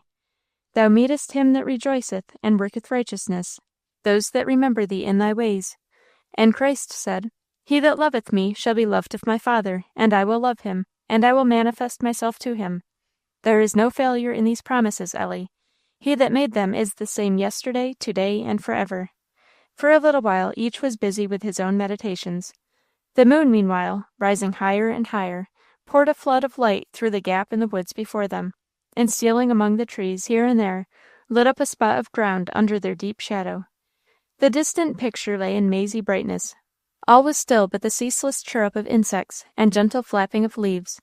The summer air just touched their cheeks with the lightest breath of a kiss, sweet from distant hayfields, and nearer pines and hemlocks, and other of nature's numberless perfume boxes. The hay harvest had been remarkably late this year. This is higher enjoyment, said John, than half those who make their homes in rich houses and mighty palaces have any notion of. But can not rich people look at the moon? Said Ellen. Yes, but the taste for pure pleasures is commonly gone when people make a trade of pleasure. Mr. John, Ellen began. I will forewarn you, said he, that Mr. John has made up his mind he will do nothing more for you. So if you have anything to ask, it must lie still, unless you begin again. Ellen drew back. He looked grave, but she saw Alice smiling. But what shall I do? Said she, a little perplexed, and half laughing. What do you mean, Mr. John? What does he mean, Alice? You could speak without a mister to me this morning when you were in trouble. Oh, said Ellen, laughing, I forgot myself then. Have the goodness to forget yourself permanently for the future. Was that man hurt this morning, John? Said his sister. What man? That man you delivered Ellen from? Hurt? No, nothing material. I did not wish to hurt him. He richly deserved punishment, but it was not for me to give it. He was in no hurry to get up, said Ellen. I do not think he ventured upon that till we were well out of the way. He lifted his head and looked after us as we rode off. But I wanted to ask something, said Ellen. Oh, what is the reason the moon looks so much larger when she first gets up than she does afterwards? Whom are you asking? You. And who is you? Here are two people in the moonlight. Mr. John Humphreys, Alice's brother, and that Thomas calls the young master, said Ellen, laughing. You are more shy of taking a leap than your little horses, said John, smiling, but I shall bring you up to it yet. What is the cause of the sudden enlargement of my thumb? He had drawn a small magnifying glass from his pocket and held it between his hand and Ellen. Why, it is not enlarged, said Ellen. It is only magnified. What do you mean by that? Why, the glass makes it look larger. Do you know how or why? No. He put up the glass again. But what do you mean by that? Said Ellen. There is no magnifying glass between us and the moon to make her look larger. You are sure of that? Why, yes, said Ellen. I am perfectly sure. There is nothing in the world. There she is, right up there, looking straight down upon us, and there's nothing between. What is that keeps up that pleasant fluttering of leaves in the wood? Why, the wind. And what about the wind? It is air moving, I suppose. Exactly. Then there is something between us and the moon. The air? But, Mr. John, one can see quite clearly through the air. It doesn't make things look larger or smaller. How far do you suppose the air reaches from us towards the moon? Why, all the way, don't it? No, only about 40 miles. If it reached all the way, there would indeed be no magnifying glass in the case. But how is it? Said Ellen. I don't understand. I cannot tell you tonight, Ellie. There is a long ladder of knowledge to go up before we can get to the moon. But we will begin to mount tomorrow if nothing happens. Alice, you have that little book of Conversations on Natural Philosophy, which you and I used to delight ourselves with in old time. Safe and sound in the bookcase, said Alice. I have thought of giving it to Ellen before, but she has been busy enough with what she had already. I have done Roland now, though, said Ellen. That is lucky. I am ready for the moon. This new study was begun the next day, and Ellen took great delight in it. She would have run on too fast in her eagerness, but for the steady hand of her teacher. He obliged her to be very thorough. This was only one of her items of business. The weeks of John's stay were, as usual, not merely weeks of constant and varied delight, but of constant and swift improvement too. A good deal of time was given to the riding lessons. John busied himself one morning in preparing a bar for her on the lawn, so placed that it might fall if the horse's heels touched it. Here Ellen learned to take first standing and then running leaps. She was afraid at first, but habit wore that off, and the bar was raised higher and higher, till Marjorie declared she couldn't stand and look at her going over it. Then John made her ride without the stirrup, and with her hands behind her, while he, holding the horse by a long halter, made him go round in a circle, slowly at first, and afterwards trotting and cantering, till Ellen felt almost as secure on his back as in a chair. It took a great many lessons, however, to bring her to this, and she trembled very much at the beginning. Her teacher was careful and gentle, but determined, and whatever he said she did, tremble or no tremble, and in general loved her riding lessons dearly. Drawing, too, went on finely. He began to let her draw things from nature, and many a pleasant morning the three went out together with pencils and books and work, and spent hours in the open air.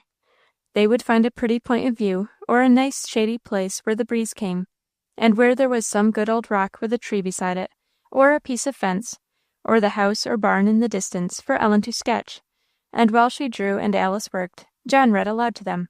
Sometimes he took a pencil too, and Alice read. And often, pencils, books, and work were all laid down, and talk, lively, serious, earnest, always delightful, took the place of them. When Ellen could not understand the words, at least she could read the faces, and that was a study she was never weary of. At home there were other studies, and much reading, many tea-drinkings on the lawn, and even breakfastings, which she thought pleasanter still. As soon as it was decided that Mr. Van Brunt's leg was doing well, and in a fair way to be sound again, Ellen went to see him, and after that rarely let 2 days pass without going again. John and Alice used to ride with her so far, and taking a turn beyond while she made her visit, call for her on their way back. She had a strong motive for going in the pleasure her presence always gave, both to Mr. Van Brunt and his mother. Sam Larkins had been to Thirlwall and seen Mrs. Forbes, and from him they had heard the story of her riding up and down the town in search of the doctor. Neither of them could forget it.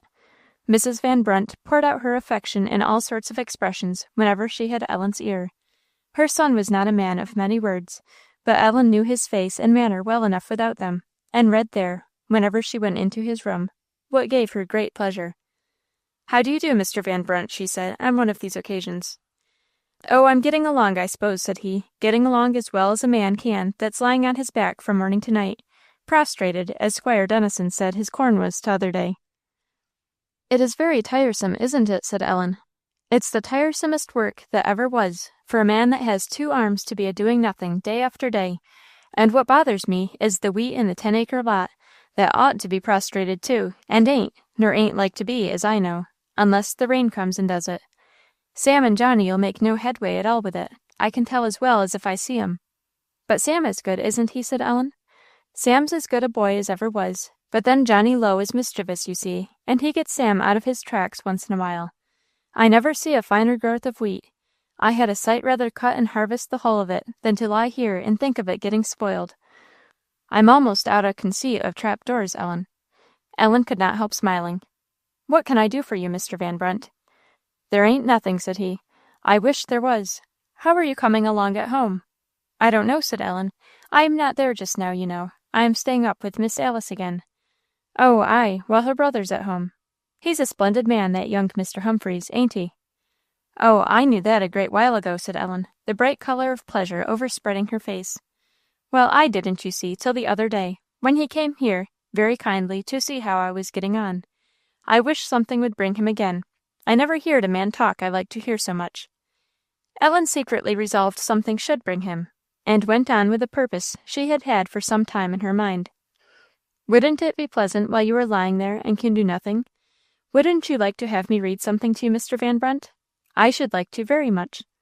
"It's just like you," said he, gratefully, "to think of that. But I wouldn't have you be bothered with it." "It wouldn't, indeed. I should like it very much." "Well, if you've a mind," said he, "I can't say but it would be a kind o' comfort to keep that grain out o' my head a while. Seems to me I have cut and housed it all 3 times over already.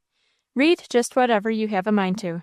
If you want to go over a last year's almanac, it would be as good as a fiddle to me." "I'll do better for you than that, Mr. Van Brunt," said Ellen, laughing in high glee at having gained her point. She had secretly brought her Pilgrim's Progress with her, and now with marvellous satisfaction drew it forth. "I ha'n't been as much of a reader as I had ought to," said Mr. Van Brunt, as she opened the book and turned to the first page. "But, however, I understand my business pretty well, and a man can't be everything to once. Now let's hear what you've got there." With a throbbing heart, Ellen began, and read, notes and all, till the sound of tramping hoofs and Alice's voice made her break off. It encouraged and delighted her to see that Mr. Van Brunt's intention was perfectly fixed. He lay still without moving his eyes from her face, till she stopped. Then, thanking her, he declared that was a first-rate book, and he should like mainly to hear the whole on it. From that time Ellen was diligent in her attendance on him. That she might have more time for reading than the old plan gave her, she set off by herself alone some time before the others, of course riding home with them. It cost her a little sometimes to forego so much of their company, but she never saw the look of grateful pleasure with which she would welcomed without ceasing to regret her self-denial. How Ellen blessed those notes as she went on with her reading! They said exactly what she wanted Mr. Van Brunt to hear, and in the best way. They were too short and simple to interrupt the interest of the story. After a while she ventured to ask if she might read him a chapter in the Bible. He agreed very readily, owning he hadn't ought to be so long without reading one as he had been. Ellen then made it a rule to herself, without asking any more questions, to end every reading with a chapter in the Bible, and she carefully sought out those that might be most likely to take hold of his judgment or feelings. They took hold of her own very deeply by the means. What was strong or tender before now seemed to her too mighty to be withstood, and Ellen read not only with her lips, but with her whole heart, the precious words, longing that they might come with their just effect upon Mr. Van Brunt's mind. Once, as she finished reading the 10th chapter of John, a favourite chapter, which, between her own feeling of it and her strong wish for him, had moved her even to tears, she cast a glance at his face to see how he took it. His head was a little turned to one side, and his eyes closed. She thought he was asleep. Ellen was very much disappointed. She sank her head upon her book, and prayed that a time might come when he would know the worth of those words. The touch of his hand startled her. "What is the matter?" said he. "Are you tired?" "No," said Ellen, looking hastily up. "Oh, no, I'm not tired." "But what ails you?" said the astonished Mr. Van Brunt. "What have you been a-crying for? What's the matter?" "Oh, never mind," said Ellen, brushing her hand over her eyes. "It's no matter." "Yes, but I want to know," said Mr. Van Brunt. "You shan't have anything to vex you that I can help. What is it?" "It is nothing, Mr. Van Brunt," said Ellen, bursting into tears again. "Only I thought you were asleep. I thought you didn't care enough about the Bible to keep you awake. I want so much that you should be a Christian." He half groaned and turned his head away. "What makes you wish that so much?" said he, after a minute or two.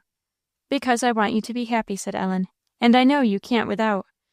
"Well, I am pretty tolerable happy," said he, "as happy as most folks, I guess." "But I want you to be happy when you die, too," said Ellen. "I want to meet you in heaven." "I hope I will go there, surely," said he, gravely, "when the time comes." Ellen was uneasily silent, not knowing what to say. "I ain't as good as I ought to be," said he presently, with a half sigh. "I ain't good enough to go to heaven. I wish I was. You are, I do believe." "I? Oh, no, Mr. Van Brunt, do not say that. I am not good at all. I am full of wrong things." "Well, I wish I was full of wrong things too, in the same way," said he. "But I am," said Ellen, "whether you will believe it or not. Nobody is good, Mr. Van Brunt. But Jesus Christ has died for us, and if we ask him, he will forgive us, and wash away our sins, and teach us to love him, and make us good, and take us to be with him in heaven. Oh, I wish you would ask him," she repeated, with an earnestness that went to his heart. I don't believe anyone can be very happy that doesn't love him." "Is that what makes you happy?" said he. "I have a great many things to make me happy," said Ellen, soberly, "but that is the greatest of all. It always makes me happy to think of him, and it makes everything else 1,000 times pleasanter. I wish you knew how it is, Mr. Van Brunt." He was silent for a little, and disturbed, Ellen thought. "Well," said he at length, "'tain't the folks that thinks themselves the best that is the best always. If you ain't good, I should like to know what the goodness is. There's somebody that thinks you be," said he a minute or two afterwards, as the horses were heard coming to the gate. "No, she knows me better than that," said Ellen. "It isn't any she that I mean," said Mr. Van Brunt. "There's somebody else out there, ain't there?" "Who?" said Ellen. "Mr. John? Oh, no, indeed he don't. It was only this morning he was telling me of something I did that was wrong." Her eyes watered as she spoke. "He must have mighty sharp eyes, then," said Mr. Van Brunt, "for it beats all my powers of seeing things." "And so he has," said Ellen, putting on her bonnet. "He always knows what I am thinking of just as well as if I told him. Good bye." "Good bye," said he. "I ha'n't forgotten what you've been saying, and I don't mean to." How full of sweet pleasure was the ride home!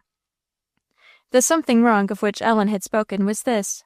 The day before, it happened that Mr. John had broken her off from a very engaging book to take her drawing lesson, and as he stooped down to give a touch or two to the piece she was to copy, he said, "I don't want you to read any more of that, Ellie. It is not a good book for you."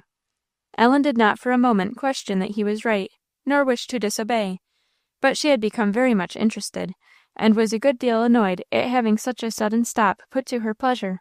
She said nothing, and went on with her work. In a little while, Alice asked her to hold a skein of cotton for her, while she wound it.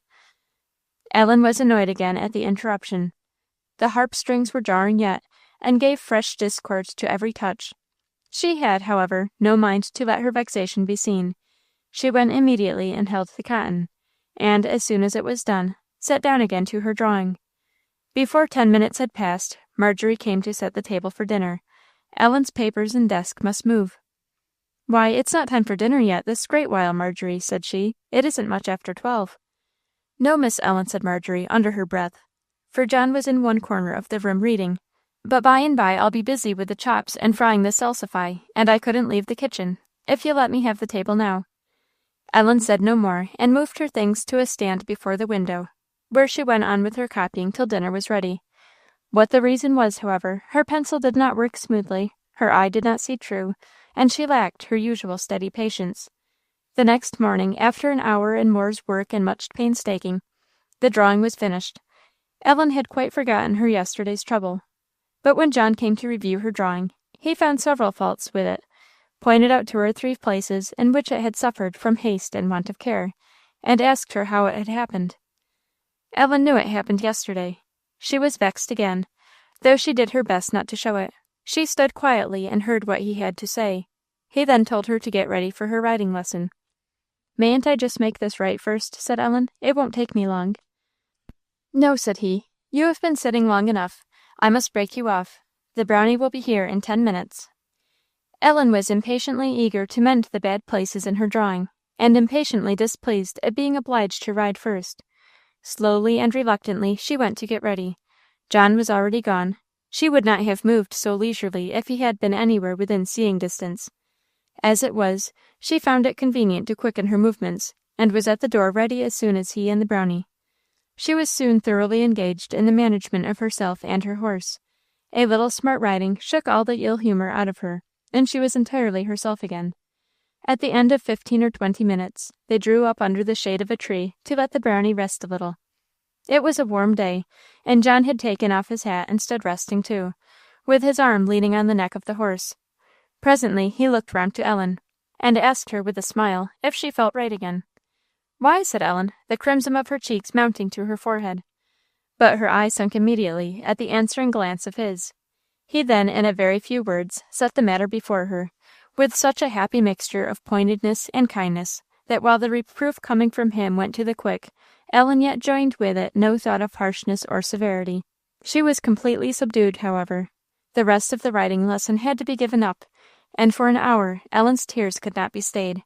But it was, and John had meant it should be, a strong check given to her besetting sin. It had a long and lasting effect. Chapter 40. Prodigious. In due time, Mr. Van Brunt was on his legs again, much to everybody's joy, and much to the advantage of fields, fences, and grain. Sam and Johnny found they must spring too, as their leader said, and Miss Fortune declared she was thankful she could draw a breath again, for, do what she would, she couldn't be everywhere.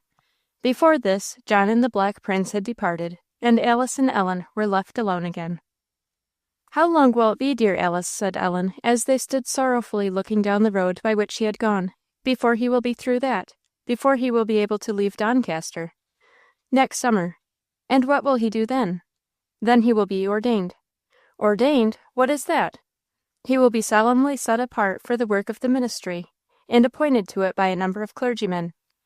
"And then will he come and stay at home, Alice?" "I don't know what then, dear Ellen," said Alice, sighing. "He may for a little. But Papa wishes very much that before he is settled anywhere, he should visit England and Scotland and see our friends there, though I hardly think John will do it, unless he sees some further reason for going. If he do not, he will probably soon be called somewhere. Mr. Marshman wants him to come to Randolph. I don't know how it will be." "Well," said Ellen, with a kind of acquiescing sigh, "at any rate now we must wait until next Christmas." The winter passed with little to mark it, except the usual visits to Ventnor, which, however, by common consent, Alice and Ellen had agreed should not be when John was at home. At all other times, they were much prized and enjoyed. Every 2 or 3 months Mr. Marshman was sure to come for them, or Mr. Howard, or perhaps the carriage only with a letter, and it was bargained for that Mr. Humphreys should follow to see them home. It was not always that Ellen could go, but the disappointments were seldom. She, too, had become quite domesticated at Ventnor, and was sincerely loved by the whole family. Many as were the times she had been there, it had oddly happened that she had never met her old friend of the boat again. But she was very much attached to old Mr. and Mrs. Marshman, and Mrs. Chauncey and her daughter, the latter of whom reckoned all the rest of her young friends as nothing compared with Ellen Montgomery. Ellen, in her opinion, did everything better than anyone else of her age. "She has good teachers," said Mrs. Chauncey. "Yes, indeed, I should think she had. Alice, I should think anybody would learn well with her. And Mr. John, I suppose he's as good, though I don't know so much about him. But he must be a great deal better teacher than Mr. Sandford, mamma, for Ellen draws 10 times as well as I do." "Perhaps that is your fault, and not Mr. Sandford," said her mother, "though I rather think you overrate the difference." "I am sure I take pains enough, if that's all," said the little girl. "But what more can I do, mamma? But Ellen is so pleasant about it always. She never seems to think she does better than I, and she is always ready to help me, and take ever so much time to show me how to do things. She is so pleasant, isn't she, mamma? I know I have heard you say she is very polite." "She is certainly that," said Mrs. Gillespie, "and there is a grace in her politeness that can only proceed from great natural delicacy and refinement of character. How she can have such manners, living and working in the way you say she does, I confess is beyond my comprehension." "One would not readily forget the notion of good breeding in the society of Alice and John Humphreys," said Miss Sophia. "And Mr. Humphreys," said Mrs. Chauncey. "There is no society about him," said Miss Sophia. "He don't say 24 words a day." "But she is not with them," said Mrs. Gillespie. "She is with them a great deal, Aunt Matilda," said Ellen Chauncey, "and they teach her everything, and she does learn." "She must be very clever, don't you think she is, mamma? Mamma, she beats me entirely in speaking French, and she knows all about English history and arithmetic. And did you ever hear her sing, mamma?"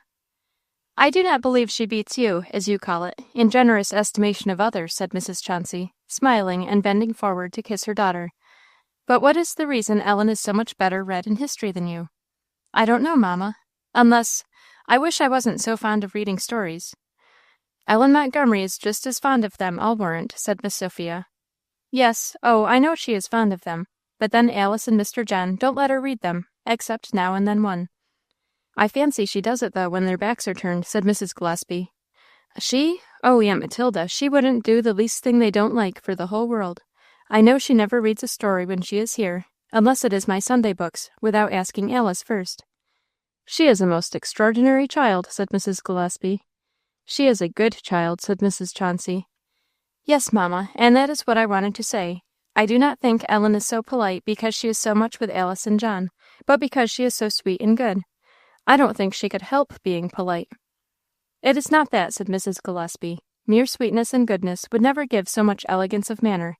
As far as I have seen, Ellen Montgomery is a perfectly well-behaved child." "That she is," said Mrs. Chauncey, "but neither would any cultivation or example be sufficient for it without Ellen's thorough good principle and great sweetness of temper." "That's exactly what I think, mamma," said Ellen Chauncey. Ellen's sweetness of temper was not entirely born with her. It was one of the blessed fruits of religion and discipline. Discipline had not done with it yet. When the winter came on, and the housework grew less, and with renewed vigor she was bending herself to improvement in all sorts of ways, it came unluckily into Miss Fortune's head that some of Ellen's spare time might be turned to account in a new line. With this lady, to propose and to do were two things always very near together. The very next day Ellen was summoned to help her downstairs with the big spinning wheel. Most unsuspiciously, and with her accustomed pleasantness, Ellen did it. But when she was sent up again for the rolls of wool, and Miss Fortune, after setting up the wheel, put one of them into her hand and instructed her how to draw out and twist the thread of yarn, she saw all that was coming. She saw it with dismay. So much yarn as Miss Fortune might think it well she should spin, so much time must be taken daily from her beloved reading and writing, drawing and studying. Her very heart sunk with her. She made no remonstrance, unless her disconsolate face might be thought one. She stood half a day at the big spinning wheel, fretting secretly, while Miss Fortune went round with an inward chuckle visible in her countenance, that in spite of herself increased Ellen's vexation. And this was not the annoyance of a day. She must expect it, day after day, through the whole winter. It was a grievous trial. Ellen cried for a great while when she got to her own room, and a long hard struggle was necessary before she could resolve to do her duty. To be patient and quiet, and spin nobody knows how much yarn. And my poor history and philosophy and drawing and French and reading. Ellen cried very heartily. But she knew what she ought to do. She prayed long, humbly, earnestly, that her little rushlight might shine bright, and her aunt had no cause to complain of her. Sometimes, if overpressed, Ellen would ask Miss Fortune to let her stop, saying, as Alice had advised her, that she wished to have her do such and such things. Miss Fortune never made any objection, and the hours of spinning that wrought so many knots of yarn for her aunt wrought better things yet for the little spinner. Patience and gentleness grew with the practice of them. This wearisome work was one of the many seemingly untoward things which in reality bring out good. The time Ellen did secure to herself was held the more precious, and used the more carefully. After all, it was a very profitable and pleasant winter to her. John's visit came as usual at the holidays, and was enjoyed as usual, only that every one seemed to Ellen more pleasant than the last. The only other event that broke the quiet course of things, besides the journeys to Ventnor, was the death of Mrs. Van Brunt. This happened very unexpectedly, and after a short illness, not far from the end of January. Ellen was very sorry, both for her own sake and Mr. Van Brunt's, who she was sure felt much, though according to his general custom he said nothing. Ellen felt for him none the less. She little thought what an important bearing this event would have upon her own future well-being. The winter passed, and the spring came. One fine, mild, pleasant afternoon, early in May, Mr. Van Brunt came into the kitchen, and asked Ellen if she wanted to go with him and see the sheep salted. Ellen was seated at the table with a large tin pan in her lap, and before her a huge heap of white beans, which she was picking over for the Saturday's favorite dish of pork and beans. She looked up at him with a hopeless face. "I should like to go very much indeed, Mr. Van Brunt, but you see I can't. All these to do." "Beans, eh?" said he, putting one or two in his mouth. "Where's your aunt?" "Here, ma'am," said he. "Can't you let this child go with me?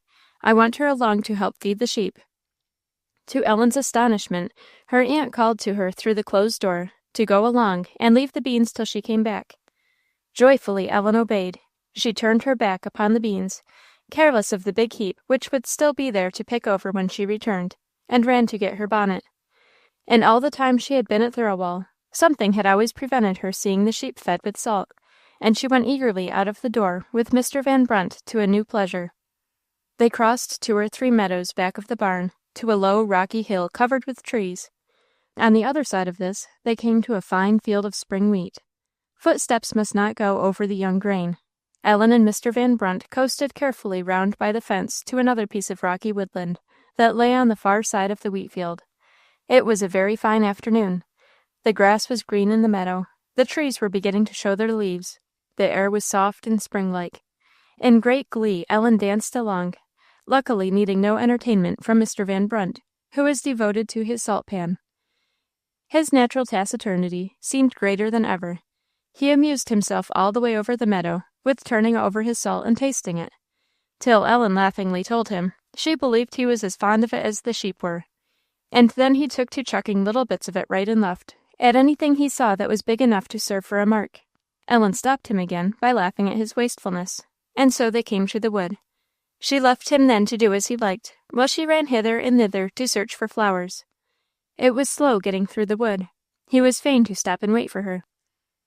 "Aren't these lovely?" said Ellen, as she came up with her hands full of anemones. "And look, there's the liverwort. I thought it must be out before now, the dear little thing. But I can't find any bloodroot, Mr. Van Brunt." "I guess they're gone," said Mr. Van Brunt. "I suppose they must," said Ellen. "I am sorry. I like them so much. Oh, I believe I did get them earlier than this 2 years ago, when I used to take so many walks with you.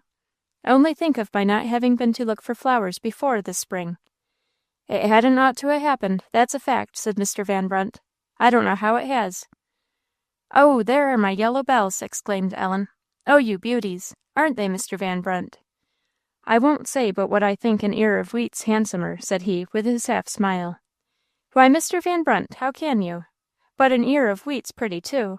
Oh, Mr. Van Brunt, what is that? Do you get me some of it, will you, please? Oh, how beautiful! What is it?" "That's black birch," said he. "'Tis kind of handsome. Stop, I'll find you some oak blossoms directly. There's some Solomon seal. Do you want some of that?" Ellen sprang to it with exclamations of joy, and before she could rise from her stooping posture, discovered some cowslips to be scrambled for. Wild columbine, the delicate corydalis, and more alvarias, which she called yellow bells, were added to her handful, till it grew a very elegant bunch indeed. Mr. Van Brunt looked complacently on, much as Ellen would at a kitten running round after its tail. "Now I won't keep you any longer, Mr. Van Brunt," said she, when her hands were as full as they could hold. "I have kept you a great while. You are very good to wait for me."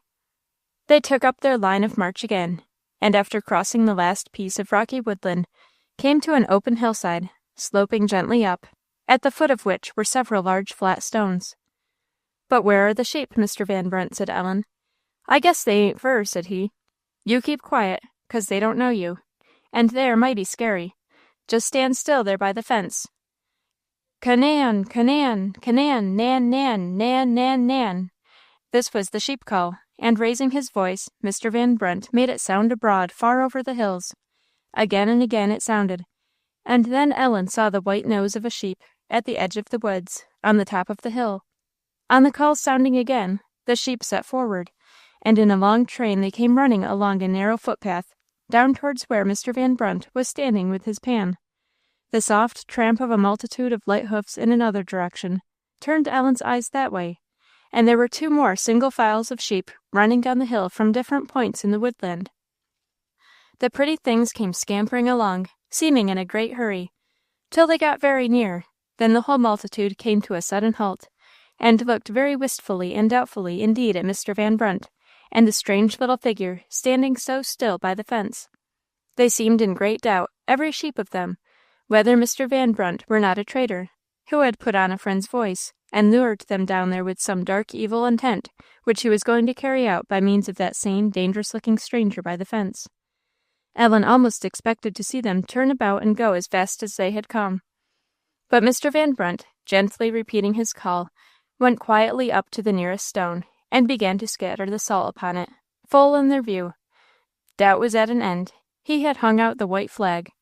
They flocked down to the stones, no longer at all in fear of double-dealing, and crowded to get at the salt. The rocks where it was strewn were covered with more sheep than Ellen would have thought it possible could stand upon them. They were like pieces of floating ice, heaped up with snow, or queen cakes with an immoderately thick frosting. It was one scene of pushing and crowding, those which had not had their share of the feast forcing themselves up to get at it, and shoving others off in consequence. Ellen was wonderfully pleased. It was a new and pretty sight. the busy, hustling crowd of gentle creatures, with the soft noise of their tread upon grass and stones, and the eager devouring of the salt.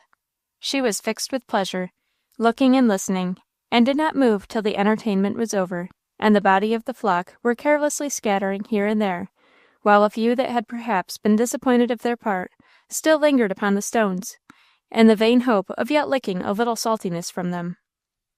"Well," said Ellen, "I never knew what salt was worth before. How they do love it! Is it good for them, Mr. Van Brunt?" "Good for them," said he. "To be sure it is good for them. There ain't a critter that walks, as I know, that it ain't good for, 'cept chickens, and it's very queer, it kills them." They turned to go homeward. Ellen had taken the empty pan to lay her flowers in, thinking it would be better for them than the heat of her hand, and greatly pleased with what she had come to see, and enjoying her walk as much as it was possible. She was going home very happy. Yet she could not help missing Mr. Van Brunt's old sociableness. He was uncommonly silent, even for him, considering that he and Ellen were alone together, and she wondered what had possessed him with a desire to cut down all the young saplings he came to that were large enough for walking sticks. He did not want to make any use of them, that was certain, for as fast as he cut and trimmed out one, he threw it away and cut another. Ellen was glad when they got out into the open fields, and there was none to be found. "It was just about this time a year ago," said she, "that Aunt Fortune was getting well of her long fit of sickness." "Yes," said Mr. Van Brunt, with a very profound air. "Something is always happening most years." Ellen did not know what to make of this philosophical remark. "I am very glad nothing is happening this year," said she. "I think it is a great deal pleasanter to have things go on quietly." "Oh, something might happen without hindering things going on quietly, I s'pose. Mightn't it?" "I don't know," said Ellen, wonderingly. "Why, Mr. Van Brunt, what is going to happen?" "I declare," said he, half laughing, "you're as cute as a razor. I didn't say there was anything going to happen, did I?" "But is there?" said Ellen. "Ha'n't your aunt said nothing to you about it?" "Why, no," said Ellen. "She never tells me anything. What is it?" "Why, the story is," said Mr. Van Brunt, "at least I know, for I've understood as much from herself, that I believe she's going to be married before long." "She!" exclaimed Ellen. "Married? Aunt Fortune?" "I believe so," said Mr. Van Brunt, making a lunge at a tuft of tall grass, and pulling off 2 or 3 spears of it, which he carried to his mouth. There was a long silence, during which Ellen saw nothing in earth, air, or sky, and knew no longer whether she was passing through woodland or meadow. To frame words into another sentence was past her power. They came in sight of the barn at length. She would not have much more time. "Will it be soon, Mr. Van Brunt?" "Why, pretty soon as next week, I guess. So I thought it was time you ought to be told." "Do you know to who?" "I don't know," said Ellen, in a low voice. "I couldn't help guessing." "I reckoned you've guessed about right," said he, without looking at her. There was another silence, during which it seemed to Ellen that her thoughts were tumbling head over heels, they were in such confusion. "The short and the long of it is," said Mr. Van Brunt, as they rounded the corner of the barn, "we have made up our minds to draw in the same yoke, and we're both on us pretty go-ahead folks, so I guess we'll contrive to pull the cart along.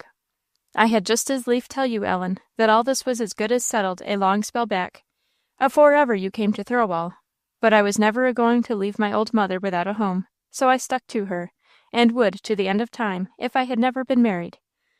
But now she is gone, and there's nothing to keep me to the old place any longer. So now you know the whole on it, and I wanted you should." With this particularly cool statement of his matrimonial views, Mr. Van Brunt turned off into the barnyard, leaving Ellen to go home by herself.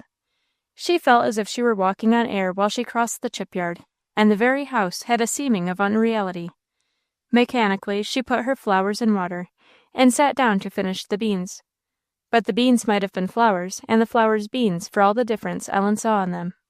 Miss Fortune and she shunned each other's faces most carefully for a long time. Ellen felt it impossible to meet her eyes, and it is a matter of great uncertainty which, in fact, did first look at the other. Other than this, there was no manner of difference in anything without the house or within the house. Mr. Van Brunt's being absolutely speechless was not a very uncommon thing. Chapter 41.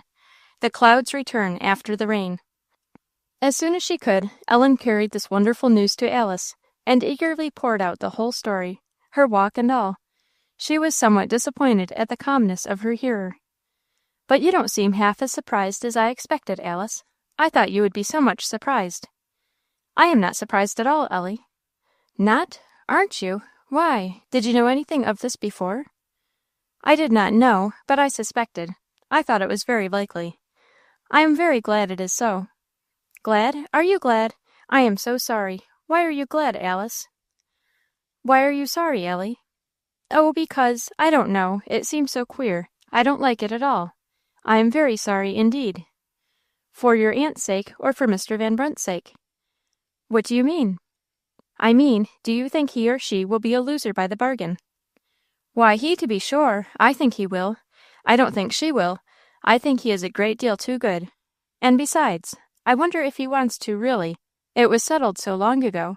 Maybe he has changed his mind since." "Have you any reason to think so, Ellie?" said Alice, smiling. "I don't know. I don't think he seemed particularly glad." "It will be safest to conclude that Mr. Van Brunt knows his own mind, my dear, and it is certainly pleasanter for us to hope so. But then, besides," said Ellen, with a face of great perplexity and vexation, "I don't know, it don't seem right. How can I ever must I? Do you think I shall have to call him anything but Mr. Van Brunt?" Alice could not help smiling again. "What is your objection, Ellie?" "Why, because I can't. I couldn't do it, somehow. It would seem so strange. Must I, Alice? Why in the world are you glad, dear Alice?" "It smooths my way for a plan I have had in my head. You will know by and by why I am glad, Ellie." "Well, I am glad if you are glad," said Ellen, sighing. "I don't know why I was so sorry, but I couldn't help it. I suppose I shan't mind it after a while." She sat for a few minutes, musing over the possibility or impossibility of ever forming her lips to the words Uncle Abraham, Uncle Van Brunt, or barely Uncle. Her soul rebelled against all three. Yet if he should think me unkind, then I must. Oh, rather 50 times over than that. Looking up, she saw a change in Alice's countenance, and tenderly asked, "What is the matter, dear Alice? What are you thinking about?" "I am thinking, Ellie, how I shall tell you something that will give you pain." "Pain? You needn't be afraid of giving me pain," said Ellen, fondly, throwing her arms around her. "Tell me, dear Alice, is it something I have done that is wrong? What is it?" Alice kissed her and burst into tears. "What is the matter? Oh, dear Alice," said Ellen, encircling Alice's head with both her arms. "Oh, don't cry. Do tell me what it is." "It is only sorrow for you, dear Ellie." "But why?" said Ellen, in some alarm. "Why are you sorry for me? I don't care if it don't trouble you, indeed I don't. Never mind me. Is it something that troubles you, dear Alice?" "No, except for the effect it may have on others." "Then I can bear it," said Ellen. "You need not be afraid to tell me, dear Alice. What is it? Don't be sorry for me." But the expression of Alice's face was such that she could not help being afraid to hear. She anxiously repeated, "What is it?"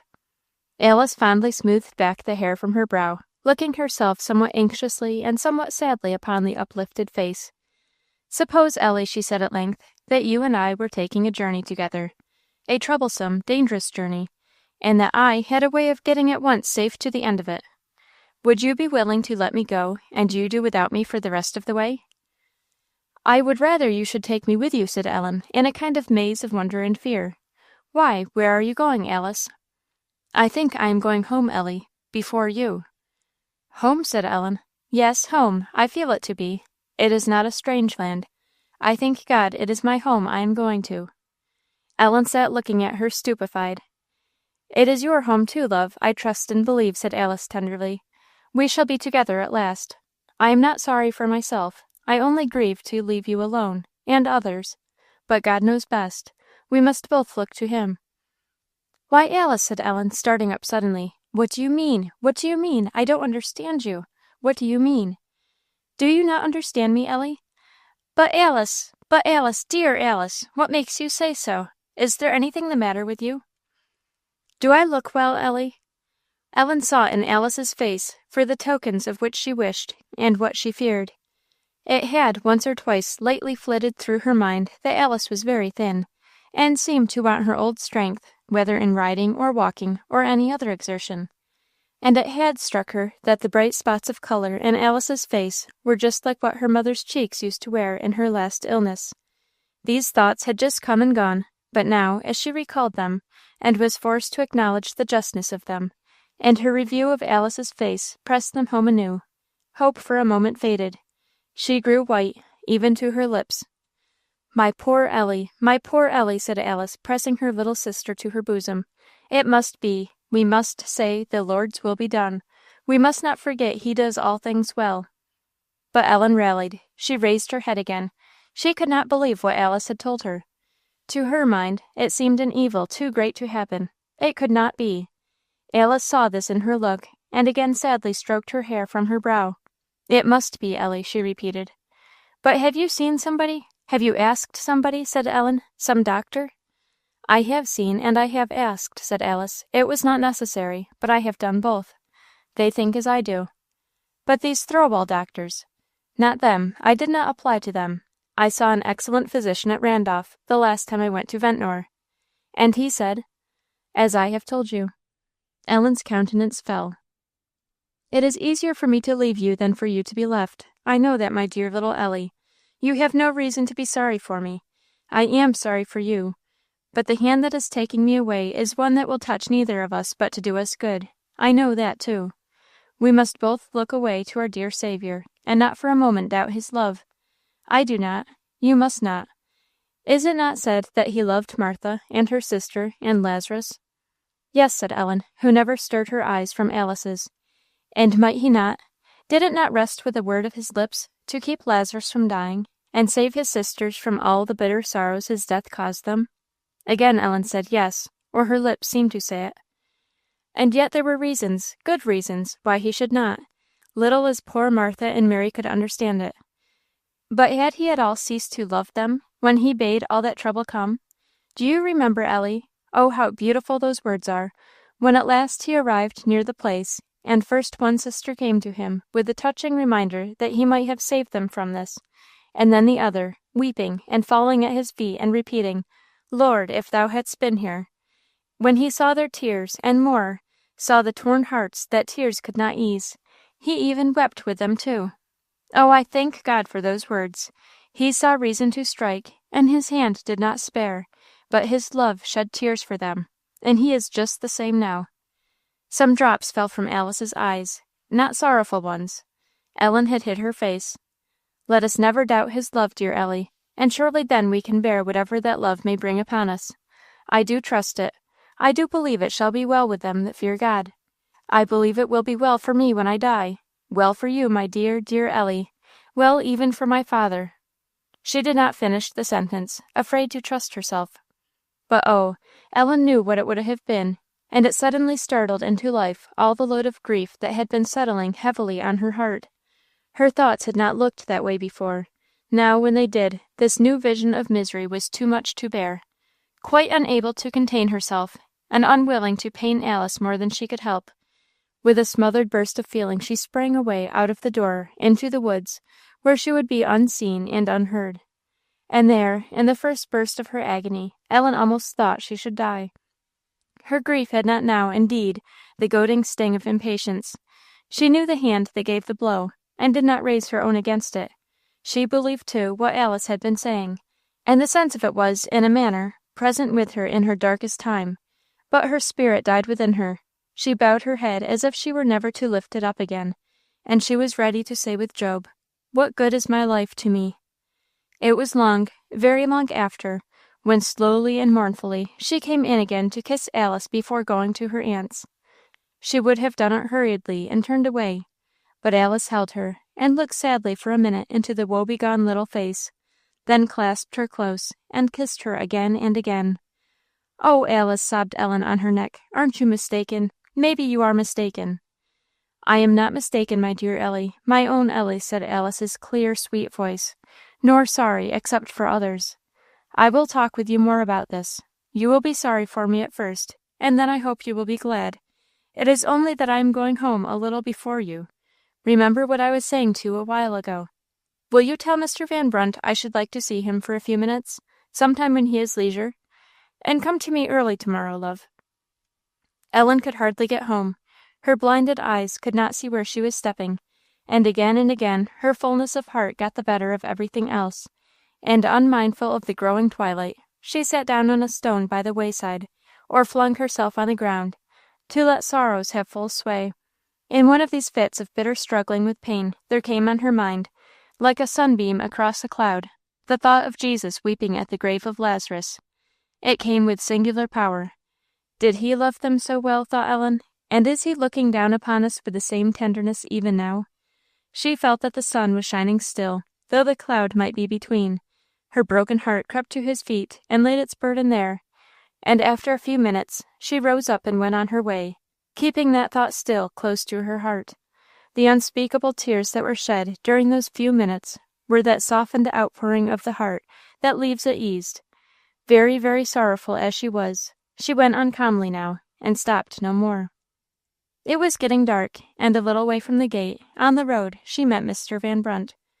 "Why, I was beginning to get scared about you," said he. "I was coming to see where you was. How come you so late?" Ellen made no answer, and as he now came nearer, and he could see more distinctly, his tone changed. "What's the matter?" said he. "You han't been well. What has happened? What ails you, Ellen?" In astonishment, and then in alarm, he saw that she was unable to speak, and anxiously and kindly begged her to let him know what was the matter, and if he could do anything. Ellen shook her head. "Ain't Miss Alice well?" said he. "You han't heerd no bad news up there on the hill, have you?" Ellen was not willing to answer this question with yea or nay. She recovered herself enough to give him Alice's message. "I'll be sure and go," said he, "but you han't told me yet what's the matter. Has anything happened?" "No," said Ellen, "don't ask me. She'll tell you. Don't ask me." "I guess I'll go up first thing in the morning then," said he, "before breakfast."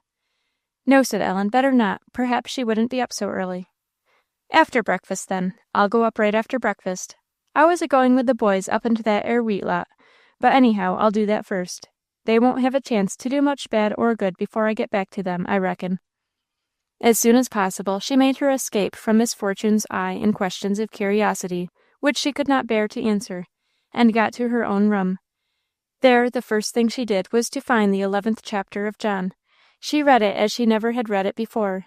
She found in it what she never had found before, one of those cordials that none but the sorrowing drink. On the love of Christ, as there shown, little Ellen's heart fastened, and with that one sweetening thought, amid all its deep sadness, her sleep that night might have been envied by many a luxurious roller in pleasure. At Alice's wish, she immediately took up her quarters at the parsonage, to leave her no more. But she could not see much difference in her from what she had been for several weeks past, and with the natural hopefulness of childhood, her mind presently almost refused to believe the extremity of the evil which had been threatened. Alice herself was constantly cheerful, and sought by all means to further Ellen's cheerfulness, though careful, at the same time, to forbid, as far as she could, the rising of the hope she saw Ellen was inclined to cherish. One evening they were sitting together at the window, looking out upon the same old lawn and distant landscape, now in all the fresh greenness of the young spring.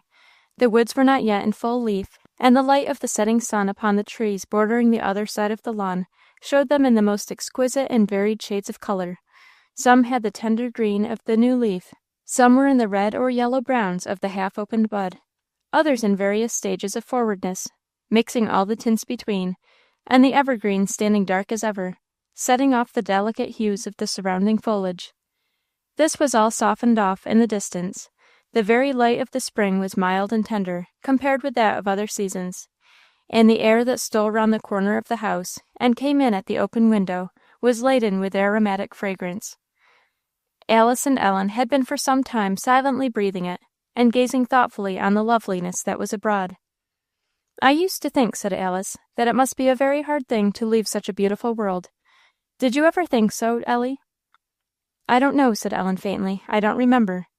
"I used to think so," said Alice, "but I do not now. Ellie, my feeling has changed. Do you feel so now, Ellie?" "Oh, why do you talk about it, dear Alice?" "For many reasons, dear Ellie. Come here and sit in my lap again." "I am afraid you cannot bear it." "Yes, I can. Sit here and let your head rest where it used to." And Alice laid her cheek upon Ellen's forehead. "You are a great comfort to me, dear Ellie." "Oh, Alice, don't say so. You'll kill me," exclaimed Ellen, in great distress. "Why should I not say so, love?" said Alice soothingly. "I like to say it, and you will be glad to know it by and by. You are a great comfort to me." "And what have you been to me?" said Ellen, weeping bitterly. "What I cannot be much longer, and I want to accustom you to think of it, and to think of it rightly. I want you to know that, if I am sorry at all in the thought, it is for the sake of others, not myself. Ellie, you yourself will be glad for me in a little while. You will not wish me back." Ellen shook her head. "I know you will not after a while, and I shall leave you in good hands. I have arranged for that, my dear little sister." The sorrowing child neither knew nor cared what she meant, but a mute caress answered the spirit of Alice's words. "Look up, Ellie, look out again. Lovely, lovely, all that is, but I know heaven is a great deal more lovely. Feasted as our eyes are with beauty, I believe that eye has not seen, nor heart imagined, the things that God has prepared for them that love him. You believe that, Ellie. You must not be so very sorry that I have gone to see it a little before you." Ellen could say nothing. "After all, Ellie, it is not beautiful things nor a beautiful world that make people happy. It is loving and being loved, and that is the reason why I am happy in the thought of heaven. I shall, if he receives me, I shall be with my Saviour. I shall see him and know him, without any of the clouds that come between here. I am often forgetting and displeasing him now, never serving him well nor loving him right. I shall be glad to find myself where all that will be done with forever. I shall be like him. Why do you cry so, Ellie?" said Alice tenderly. "I can't help it, Alice. It is only my love for you, and for two more, that could make me wish to stay here. Nothing else. And I give all that up, because I do not know what is the best for you or myself. And I look to meet you all again before long. Try to think of it as I do, Ellie." "But what shall I do without you?" said poor Ellen. "I will tell you, Ellie. You must come here and take my place, and take care of those I leave behind. Will you? And they will take care of you." "But," said Ellen, looking up eagerly, "Aunt Fortune " "I have managed all that. Will you do it, Ellen? I shall feel easy and happy about you, and far easier and happier about my father, if I leave you established here, to be to him, as far as you can, what I have been. Will you promise me, Ellie?" In words it was not possible, but what silent kisses and the close pressure of the arms round Alice's neck could say, was said. "I am satisfied, then," said Alice presently. "My father will be your father. Think him so, dear Ellie. And I know John will take care of you. And my place will not be empty. I am very, very glad." Ellen felt her place surely would be empty, but she could not say so. "It was for this I was so glad of your aunt's marriage, Ellie," Alice soon went on. "I foresaw she might raise some difficulties in my way, hard to remove perhaps. But now I have seen Mr. Van Brunt, and he has promised me that nothing shall hinder your taking up your abode, and making your home entirely here. Though I believe, Ellie, he would truly have loved to have you in his own house." "I am sure he would," said Ellen. "But oh, how much rather! He behaved very well about it the other morning, in a very manly, frank, kind way; showed a good deal of feeling, I think, too. He gave me to understand that for his own sake he should be extremely sorry to let you go, but he assured me that nothing over which he had any control should stand in the way of your good." "He is very kind; he is very good; he is always so," said Ellen. "I love Mr. Van Brunt very much. He always was as kind to me as he could be." They were silent for a few minutes, and Alice was looking out of the window again. The sun had set, and the colouring of all without was graver. Yet it was but the change from one beauty to another. The sweet air seemed still sweeter than before the sun went down. "You must be happy, dear Ellie, in knowing that I am. I am happy now. I enjoy all this, and I love you all; but I can leave it, and can leave you, yes, both, for I would see Jesus. He who has taught me to love him will not forsake me now. Goodness and mercy have followed me all the days of my life, and I shall dwell in the house of the Lord for ever. I thank him, oh, I thank him." Alice's face did not belie her words, though her eyes shone through tears. "Ellie, dear, you must love him with all your heart, and live constantly in his presence. I know if you do, he will make you happy in any event. He can always give more than he takes away. Oh, how good he is! And what wretched returns we make him! I was miserable when John first went away to Doncaster. I did not know how to bear it. But now, Ellie, I think I can see it has done me good, and I can even be thankful for it. All things are ours, all things, the world and life and death too." "Alice," said Ellen, as well as she could, "you know what you were saying to me the other day?" "About what, love?" "That about, you know, that chapter." About the death of Lazarus? Yes, it has comforted me very much. So it has me, Ellie. It has been exceeding sweet to me at different times. Come, sing to me, how firm a foundation. From time to time, Alice led to this kind of conversation, both for Ellen's sake and her own pleasure. Meanwhile, she made her go on with her usual studies and duties, and but for these talks, Ellen would have scarce known how to believe that it could be true which she feared. The wedding of Miss Fortune and Mr. Van Brunt was a very quiet one. It happened at far too busy a time of the year, and they were two cool calculators, and looked upon their union in much too business-like a point of view, to dream of such a wild thing as a wedding tour, or even resolve upon so troublesome a thing as a wedding party. Miss Fortune would not have left her cheese and butter making to see all the New Yorks and Bostons that ever were built, and she would have scorned a trip to Randolph. And Mr. Van Brunt would as certainly have wished himself all the while back among his furrows and crops. So one day they were quietly married at home, the Reverend Mr. Clark having been fetched from Thirlwall for the purpose. Mr. Van Brunt would have preferred that Mr. Humphreys should perform the ceremony, but Miss Fortune was quite decided in favour of the Thirlwall gentleman, and of course he it was. The talk ran high all over the country on the subject of this marriage, and opinions were greatly divided, some congratulating Mr. Van Brunt on having made himself one of the richest landholders in town by the junction of another fat farm to his own, some pitying him for having got more than his match within doors, and guessing he'd miss his reckoning for once. "If he has, then," said Sam Larkins, who heard some of these condoling remarks, "it's the first time in his life, I can tell you. If she ain't a little mistaken, I wish I mayn't get a month's wage in a year to come. I tell you, you don't know Van Brunt. He's as easy as anybody as long as he don't care about what you're doing. But if he once takes a notion, you can't make him gee nor haw no more than you can our near ox Timothy when he's out of yoke. And he's as ugly a beast to manage as I ever see when he ain't yoked up. Why, bless you, there han't been a thing done on the farm this 5 years but just what he liked. She don't know it. I've heerd her," said Sam, chuckling. "I've heerd her a-telling him how she wanted this thing done and t'other, and he'd just not say a word, and go and do it right t'other way. It'll be a wonder if somebody ain't considerably startled in her calculations afore summer's out." Chapter 42. One Less in the Wide, Wide World. It was impossible at first to make Mr. Humphreys believe that Alice was right in her notion about her health. The greatness of the evil was such that his mind refused to receive it, much as Ellen's had done. His unbelief, however, lasted longer than hers. Constantly with Alice as she was, and talking to her on the subject, Ellen slowly gave up the hope she had clung to, though still, bending all her energies to the present pleasure and comfort of her adopted sister, her mind shrank from looking at the end. Daily and hourly, in every way, she strove to be what Alice said she was, a comfort to her, and she succeeded. Daily and hourly, Alice's look and smile and manner said the same thing over and over. It was Ellen's precious reward, and in seeking to earn it, she half the time earned another in forgetting herself. It was different with Mr. Humphreys. He saw much less of his daughter, and when he was with her, it was impossible for Alice, with all her efforts, to speak to him as freely and plainly as she was in the habit of speaking to Ellen. The consequences were such as grieved her, but could not be helped. As soon as it was known that her health was failing, Sophia Marshman came and took up her abode at the parsonage. Ellen was almost sorry.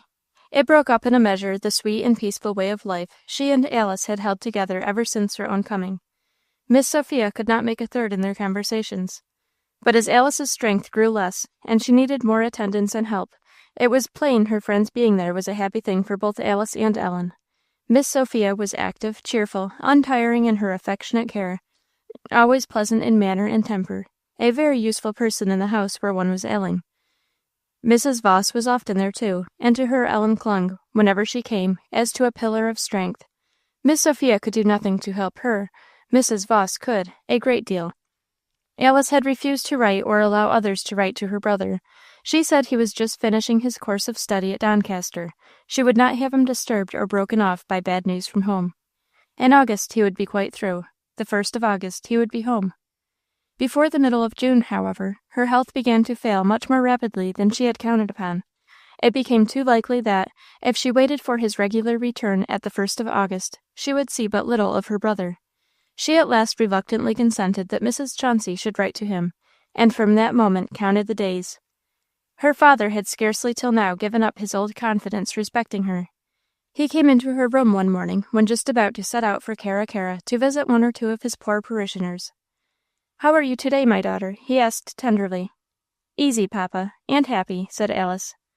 "You are looking better," said he. "We shall have you well again among us yet." There was some sorrow for him in Alice's smile, as she looked up at him and answered, "Yes, papa, in the land where the inhabitant shall no more say, 'I am sick.'" He kissed her hastily and went out. "I almost wish I was in your place, Alice," said Miss Sophia. "I hope I may be half as happy when my time comes." "What right have you to hope so, Sophia?" said Alice, rather sadly. "To be sure," said the other, after a pause, "you have been 10 times as good as I don't wonder you feel easy when you look back and think how blameless your life has been." "Sophia, Sophia," said Alice, "you know it is not that. I never did a good thing in all my life that was not mixed and spoiled with evil. I never came up to the full measure of duty in any manner." "But surely," said Miss Sophia, "if one does the best one can, it will be accepted?" "It won't do to trust to that, Sophia. God's law requires perfection, and nothing less than perfection will be received as payment of its demand. If you owe $100, and your creditor will not hold you quit for anything less than the whole sum, it is of no consequence whether you offer him 10 or 20. "Why, according to that," said Miss Sophia, "it makes no difference what kind of life one leads." Alice sighed and shook her head. "The fruit shows what the tree is. Love to God will strive to please him, always." "And is it of no use to strive to please him?" "Of no manner of use if you make that your trust." "Well, I don't see what one is to trust to," said Miss Sophia, "if it isn't a good life."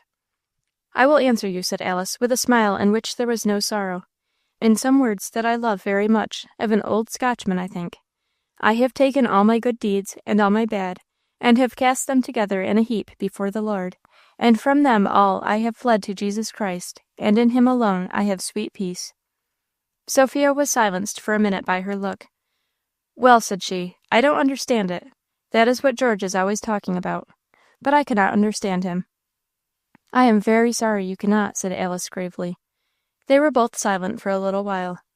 "If all Christians were like you," said Miss Sophia, "I might think more about it. But they are such a dull set. There seems to be no life nor pleasure among them."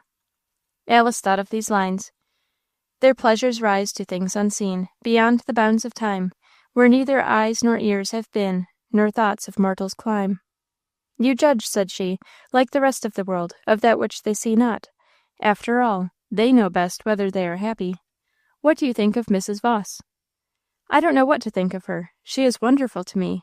She is past my comprehension entirely. Don't make her an example." "No, religion has done that for me. What do you think of your brother?" "George? He is happy, there is no doubt of that. He is the happiest person in the family, by all odds. But then, I think he has a natural knack at being happy. It is impossible for anything to put him out." Alice smiled and shook her head again. "Sophistry, Sophia. What do you think of me?" "I don't see what reason you have to be anything but happy." "What have I to make me so?" Sophia was silent. Alice laid her thin hand upon hers. "I am leaving all I love in this world. Should I be happy if I were not going to somewhere I love better? Should I be happy if I had no secure prospect of meeting with them again, or if I were doubtful of my reception in that place whither I hope to go?" Sophia burst into tears. "Well, I don't know," said she. "I suppose you are right, but I don't understand it." Alice drew her face down to hers, and whispered something in her ear. Undoubtedly, Alice had much around, as well as within her, to make a declining life happy. Mrs. Voss and Miss Marshman were two friends and nurses not to be surpassed in their different ways. Marjory's motherly affection, her zeal and her skill, left nothing for the heart to wish in her line of duty, and all that affection, taste, and kindness which abundant means could supply was at Alice's command. Still, her greatest comfort was Ellen, her constant, thoughtful care, the thousand tender attentions, from the roses daily gathered for her table, to the chapter she read and the hymn she sung to her, the smile that often covered a pang, the pleasant words and tone that many a time came from a sinking heart. They were Alice's daily and nightly cordial. Ellen had learned self-command in more than one school. Affection, as once before, was her powerful teacher now, and taught her well. Sophia openly confessed that Ellen was the best nurse, and Marjorie, when nobody heard her, muttered blessings on the child's head. Mr. Humphreys came in often to see his daughter, but never stayed long. It was plain he could not bear it. It might have been difficult, too, for Alice to bear, but she wished for her brother. She reckoned the time from Mrs. Chauncey's letter to that when he might be looked for, but some irregularities in the course of the post office made it impossible to count with certainty upon the exact time of his arrival. Meanwhile, her failure was very rapid. Mrs. Voss began to fear he would not arrive in time. The weeks of June ran out. The roses, all but a few late kinds, blossomed and died. July came. One morning, when Ellen went into her room, Alice drew her close to her and said, "You remember, Ellie, in the Pilgrim's Progress, when Christiana and her companions were sent to go over the river? I think the messenger has come for me. You mustn't cry, love. Listen, this is the token he seems to bring me. I have loved thee with an everlasting love. I am sure of it, Ellie. I have no doubt of it. So don't cry for me. You have been a dear comfort, my blessing. We shall love each other in heaven, Ellie." Alice kissed her earnestly several times, and then Ellen escaped from her arms and fled away. It was long before she could come back again. But she came at last, and went on through all that day as she had done for weeks before. The day seemed long, for every member of the family was on the watch for John's arrival, and it was thought his sister would not live to see another. It wore away, hour after hour passed without his coming, and the night fell. Alice showed no impatience, but she evidently wished and watched for him, and Ellen, whose affection read her face and knew what to make of the look at the opening door, the eye turned towards the window, the attitude of listening, grew feverish with her intense desire that she should be gratified. From motives of convenience, Alice had moved upstairs to a room that John generally occupied when he was at home, directly over the sitting room, and with pleasant windows towards the east. Mrs. Chauncey, Miss Sophia, and Mrs. Voss were all there. Alice was lying quietly on the bed, and seemed to be dozing. But Ellen noticed, after lights were brought, that every now and then she opened her eyes and gave an inquiring look around the room. Ellen could not bear it. Slipping softly out, she went downstairs and seated herself on the threshold of the glass door, as if by watching there she could be any nearer the knowledge of what she wished for. It was a perfectly still summer night. The moon shone brightly on the little lawn, and poured its rays over Ellen, just as it had done one well-remembered evening near a year ago. Ellen's thoughts went back to it. How like and how unlike. All around was just the same as it had been then, the cool moonlight upon the distant fields, the trees in the gap lit up, and then the lawn a flood of brightness.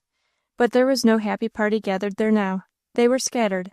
One was away, one a sorrowful watcher alone in the moonlight, one waiting to be gone where there is no need of moon or stars for evermore. Ellen almost wondered they could shine so bright upon those that had no heart to rejoice in them. She thought they looked down coldly and unfeelingly upon her distress. She remembered the whippoorwill.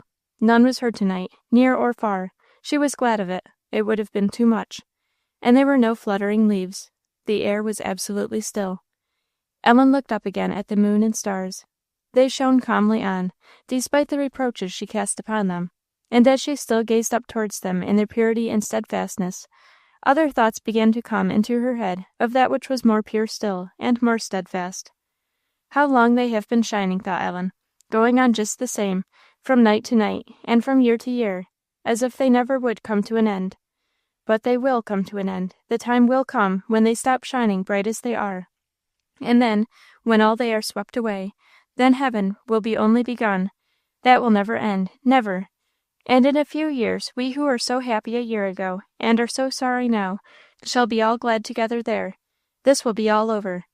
And then she looked, and the tears sprang to her thoughts. A favorite hymn of Alice's came to her remembrance. Ye stars are but the shining dust of my divine abode, the pavements of those heavenly courts, where I shall see my God. The Father of eternal lights shall there his beams display, and not one moment's darkness mix with that unvaried day. Not one moment's darkness? Oh, thought little Ellen, there are a great many here. Still gazing up at the bright, calm heavens, while the tears ran fast down her face and fell into her lap, there came trooping through Ellen's mind many of those words she had been in the habit of reading to her mother and Alice, and which she knew and loved so well. And there shall be no night there, and they need no candle, neither light of the sun. For the Lord God giveth them light, and they shall reign for ever and ever. And there shall be no more curse, but the throne of God and of the Lamb shall be in it, and his servants shall serve him, and they shall see his face, and his name shall be in their foreheads. And God shall wipe away all tears from their eyes, and there shall be no more death, neither sorrow nor crying, neither shall be any more pain, for the former things have passed away. And if I go and prepare a place for you, I will come again and receive you unto myself, that where I am, there ye may be also." While Ellen was yet going over and over these precious things, with a strong sense of their preciousness, and all her throbbing grief, there came to her ear, through the perfect stillness of the night, the faint, far off, not to be mistaken sound of quick-coming horses' feet, nearer and nearer every second. It came with a mingled pang of pain and pleasure, both very acute. She rose instantly to her feet, and stood pressing her hand to her heart, while the quick measured beat of hoofs grew louder and louder, until it ceased at the very door. The minutes were few, but they were moments of intense bitterness. The tired horse stooped his head as the rider flung himself from the saddle and came to the door, where Ellen stood fixed. A look asked, and a look answered, the question that lips could not speak. Ellen only pointed the way and uttered the words "upstairs," and John rushed thither. He checked himself, however, at the door of the room, and opened it, and went in as calmly as if he had but come from a walk. But his caution was very needless. Alice knew his step, she knew his horse's step too well. She had raised herself up, and stretched out both arms towards him, before he entered. In another moment they were round his neck, and she was supported in his.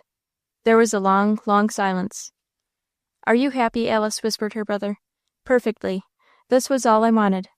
Kiss me, dear John." As he did so, again and again, she felt his tears on her cheek, and put up her hands to his face to wipe them away. Kissed him then, and then once again laid her head on his breast. They remained so a little while without stirring, except that some whispers were exchanged too low for others to hear, and once more she raised her face to kiss him.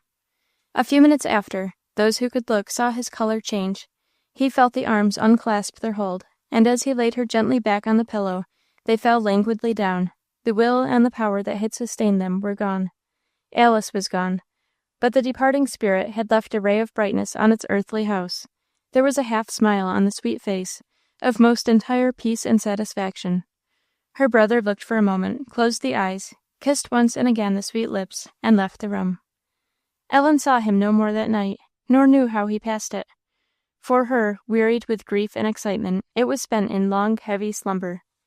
From the pitch to which her spirits had been wrought by care, sorrow, and self-restraint, they now suddenly and completely sank down, naturally and happily. She lost all sense of trouble in sleep.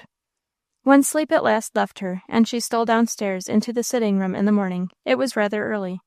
Nobody was stirring about the house but herself. It seemed deserted. The old sitting-room looked empty and forlorn. The stillness was oppressive. Ellen could not bear it. Softly opening the glass door, she went out upon the lawn, where everything was sparkling in the early freshness of the summer morning. How could it look so pleasant without, when all pleasantness was gone within? It pressed upon Ellen's heart. With a restless feeling of pain she went on, round the corner of the house, and paced slowly along the road till she came to the footpath that led up to the place on the mountain John had called the Bridge of the Nose. Ellen took that path, often travelled and much loved by her, and slowly, with slow dripping tears, made her way up over the moss wet with the dew, and the stones and rocks with which the rough way was strewn. She passed the place where Alice had first found her. She remembered it well. There was the very stone beside which they had kneeled together, and where Alice's folded hands were laid. Ellen knelt down beside it again, and for a moment laid her cheek to the cold stone, while her arms embraced it, and a second time it was watered with tears. She rose up again quickly, and went on her way, toiling up the steep path beyond, till she turned to the edge of the mountain and stood on the old place, where she and Alice that evening had watched the setting sun. Many a setting sun they had watched from thence. It had been a favourite place of them both to run up there for a few minutes, before or after tea, and see the sun go down at the far end of the long valley. It seemed to Ellen one of Alice's haunts. She missed her there, and the thought went keenly home that there she would come with her no more. She sat down on the stone which she called her own, and leaning her head on Alice's, which was close by, she wept bitterly. Yet not very long. She was too tired and subdued for bitter weeping. She raised her head again, and wiping away her tears, looked abroad over the beautiful landscape, never more beautiful than then. The early sun filled the valley with patches of light and shade. The sides and tops of the hills looking towards the east were bright with the cool brightness of the morning. Beyond and between them deep shadows lay.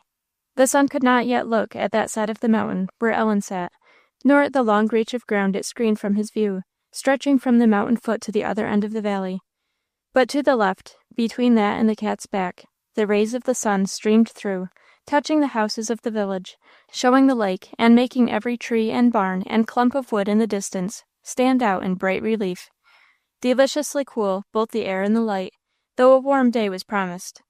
The night had swept away all the heat of yesterday. Now the air was fresh with the dew, and sweet from hayfield and meadow, and the birds were singing merrily all around. There was no answering echo in the little human heart that looked and listened.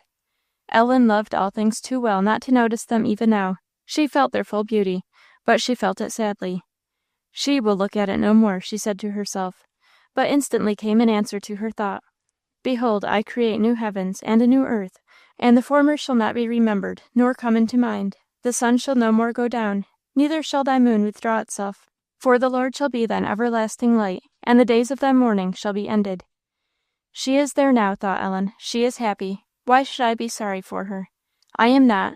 But oh, I must be sorry for myself. Oh, Alice, dear Alice. She wept, but then again came sweeping over her mind the words with which she was so familiar. The days of thy mourning shall be ended. And again with her regret mingled the consciousness that it must be for herself alone. And for herself, can I not trust him with whom she trusted? She thought. Somewhat soothed and more calm, she sat still looking down into the brightening valley, or off to the hills that stretched away on either hand of it, when up through the still air the sound of the little Cara Cara church bell came to her ear. It rang for a minute, and then stopped. It crossed Ellen's mind to wonder what it could be ringing for at that time of day, but she went back to her musings and had entirely forgotten it, when again, clear and full through the stillness, the sound came pealing up. 1, 2. Ellen knew now. It went through her very heart. It is the custom in the country to toll the church bell upon occasion of the death of any one in the township or parish. A few strokes are rung by way of drawing attention. These are followed, after a little pause, by a single one, if the knell is for a man, or 2 for a woman. Then another short pause. Then follows the number of the years the person has lived, told in short, rather slow strokes, as one would count them up. After pausing once more, the tolling begins, and is kept up for some time, the strokes following in slow and sad succession, each one being permitted to die quite away before another breaks upon the ear. Ellen had been told of this custom, but habit had never made it familiar. Only once she had happened to hear this notice of death given out, and that was long ago. The bell could not be heard at Miss Fortune's house. It came upon her now with all the force of novelty and surprise. As the number of the years of Alice's life was sadly told out, every stroke was to her as if it fell upon a raw nerve. Ellen hid her face in her lap and tried to keep from counting, but she could not, and as the tremulous sound of the last of the 24 died away upon the air, she was shuddering from head to foot. A burst of tears relieved her when the sound ceased. Just then, a voice close beside her said low, as if the speaker might not trust its higher tones, I will lift up mine eyes unto the hill, from whence cometh my help. How differently that sound struck upon Ellen's ear. With an indescribable air of mingled tenderness, weariness, and sorrow, she slowly rose from her seat and put both her arms round the speaker's neck. Neither said a word, but to Ellen the arm that held her was more than all words. It was the dividing line between her and the world. On this side everything, on that side nothing. No word was spoken for many minutes. My dear Ellen, said her brother softly, how came you here? I don't know, whispered Ellen. There was nobody there. I couldn't stay in the house. Shall we go home now? Oh, yes, whenever you please. But neither moved yet. Ellen had raised her head. She still stood with her arm upon her brother's shoulder. The eyes of both were on the scene before them, the thoughts of neither. He presently spoke again. Let us try to love our God better, Ellie. The less we have left to love in this world, that is his meaning. Let sorrow but bring us closer to him. Dear Alice is well, she is well, and if we are made to suffer, we know and we love the hand that has done it. Do we not, Ellen? Ellen put her hand to her face. She thought her heart would break. He gently drew her to a seat on the stone beside him, and still keeping his arm round her, slowly and soothingly went on. Think that she is happy, think that she is safe, Think that she is with that blessed one whose face we seek at distance, satisfied with his likeness, instead of wearily struggling with sin. Think that sweetly and easily she has got home, and it is our home too. We must weep, because we are left alone. But for her, I heard a voice from heaven saying unto me, Blessed are the dead that die in the Lord. As he spoke in low and sweet tones, Ellen's tears calmed and stopped, but she still kept her hands to her face. Shall we go home, Ellie? Said her brother, after another silence. She rose up instantly and said, Yes. But he held her still, and looking for a moment at the tokens of watching and grief and care in her countenance, he gently kissed the pale little face, adding a word of endearment, which almost broke Ellen's heart again. Then taking her hand, they went down the mountain together. Chapter 43. Those that were left. The whole Marshman family arrived today from Ventnor, some to see Alice's loved remains, and all to follow them to the grave. The parsonage could not hold so many. The two Mr. Marshmans, therefore, with Major and Mrs. Gillespie, made to their quarters at Thirlwell. Marjory's hands were full enough with those that were left. In the afternoon, however, she found time for a visit to the room. She was standing at the foot of the bed, gazing on the sweet face she loved so dearly, when Mrs. Chauncey and Mrs. Voss came up for the same purpose. All three stood some time in silence. The bed was strewn with flowers, somewhat singularly disposed. Upon the pillow and upon and about the hands, which were on the breast, were scattered some of the rich light roses and rosebuds, strewn with beautiful and profuse carelessness. A single stem of the white lilies lay on the side of the bed. The rest of the flowers, a large quantity, covered the feet, seeming to have been flung there without any attempt at arrangement. They were of various kinds, chosen, however, with exquisite taste and feeling. Besides the roses, there were none that were not either white or distinguished for their fragrance. The delicate white verbena, the pure feverfew, mignonette, sweet geranium, white myrtle, the rich scented heliotrope, were mingled with the late blossoming damask and purple roses. No yellow flowers, no purple, except those mentioned. Even the flaunting petunia, though white, had been left out by the nice hand that had culled them. But the arranging of these beauties seemed to have been little more than attempted, though indeed it might be questioned whether the finest heart could have bettered the effect of what the overtasked hand of affection had left half done. Mrs. Chauncey, however, after a while, began slowly to take a flower or two from the foot and place them on other parts of the bed. "Will Mrs. Chauncey pardon my being so bold?" said Marjorie, then, who had looked on with no pleasure while this was doing.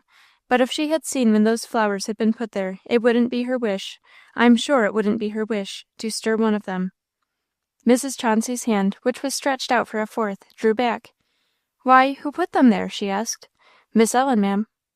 "Where is Ellen?" "I think she is sleeping, ma'am. Poor child, she's the most wearied of us all, with sorrow and watching," said Marjorie, weeping. "You saw her bring them up, did you?" "I saw her, ma'am. Oh, will I ever forget it as long as I live?" "Why?" said Mrs. Chauncey, gently. "It's a thing one should have seen, ma'am, to understand. I don't know as I can tell it well." Seeing, however, that Mrs. Chauncey still looked her wish, Marjorie went on half under her breath. "Why, ma'am, the way it was, I had come up to get some linen out of the closet, for I had watched my time. Mrs. Chauncey sees I was afeard of finding Mr. John here, and I knew he was lying down just then, so—" "Lying down, was he?" said Mrs. Voss. "I did not know he had taken any rest to-day." "It was very little he took, ma'am, indeed, though there was need enough, I am sure. He had been up with his father the livelong blessed night, and then the first thing this morning he was away after Miss Ellen, poor child, wherever she had betaken herself to. I happened to see her before anybody was out, going round the corner of the house, and so I knew when he asked me for her." "Was she going after flowers then?" said Mrs. Chauncey. "Oh, no, ma'am. It was a long time after. It was this morning sometime. I had come up to the linen closet, knowing Mr. John was in his room, and I thought I was safe, and I had just taken 2 or 3 pieces on my arm, you know, ma'am, when somehow I forgot myself, and forgot what I had come for, and leaving what I should have been doing, I was standing there, looking out this way at the dear features I never thought to see in death, and I had entirely forgotten what I was there for, ma'am, when I heard Miss Ellen's little footstep coming softly upstairs. I didn't want her to catch sight of me just then, so I had just drew myself back a bit, so as I could see her without her seeing me, back in the closet where I was. But I had like to have got the better of me entirely, ma'am, when I see her come in with a lap full of them flowers, and looking so as she did too. but with much trouble I kept quiet. She went up and stood by the side of the bed, just where Mrs. Chauncey is standing, with her sweet, sad little face. It's the hardest thing to see a child's face look so, and the flowers all gathered up in her frock. It was odd to see her. She didn't cry. Not at all. Only once I saw her brow wrinkle, but it seemed as if she had a mind not to, for she put her hand up to her face and held it a little, and then she began to take out the flowers one by one, and she'd lay a rose here and a rosebud there, and so, and then she went round to the other side and laid the lilies and 2 or 3 more roses on the pillow. But I could see all the while it was getting too much for her. I see very soon she wouldn't get through. She just placed 2 or 3 more, and 1 rose there in that hand, and that was the last. I could see it working in her face. She turned as pale as her lilies all at once, and just tossed all the flowers out of her frock on the bed-foot there. That's just as they fell, and down she went on her knees, and her face in her hands on the side of the bed. I thought no more about my linen, said Marjorie, weeping. I couldn't do anything but look at that child kneeling there, and her flowers, and all beside her she used to call her sister, and that couldn't be a sister to her no more, and she's without a sister now, to be sure, poor child. She has a brother, unless I am mistaken, said Mrs. Chauncey, when she could speak. And that's just what I was trying to tell you, ma'am. She had been there 5 or 10 minutes without moving, or more. I'm sure I don't know how long it was. I didn't think how time went. When the first thing I knew, I heard another step, and Mr. John came in. I thought and expected he was taking some sleep. But I suppose, said Marjorie, sighing, he couldn't rest. I knew his step, and just drew myself back further. He came just where you are, ma'am, and stood with his arms folded a long time, looking. I don't know how Miss Ellen didn't hear him come in, but however, she didn't, and they were both as still as death, one on one side, and the other on the other side. And I wondered he didn't see her, but her white dress and all, and I suppose he had no thought but for one thing. I knew the first minute he did see her, when he looked over and spied her on the other side of the bed. I see his colour change, and then his mouth took the look it always did whenever he sets himself to do anything.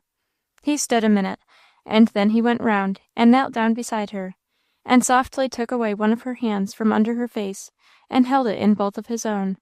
And then he made such a prayer. Oh, said Marjorie, her tears falling fast at the recollection. I never heard the like, I never did. He gave thanks for Miss Alice, and he had reason enough, to be sure, and for himself and Miss Ellen. I wondered to hear him. And he prayed for them too, and others. And, oh, I thought I couldn't stand and hear him, and I was afeard to breathe the whole time, lest he would know I was there. It was the beautifullest prayer I did ever hear. And how did Ellen behave, said Mrs. Chauncey, when she could speak.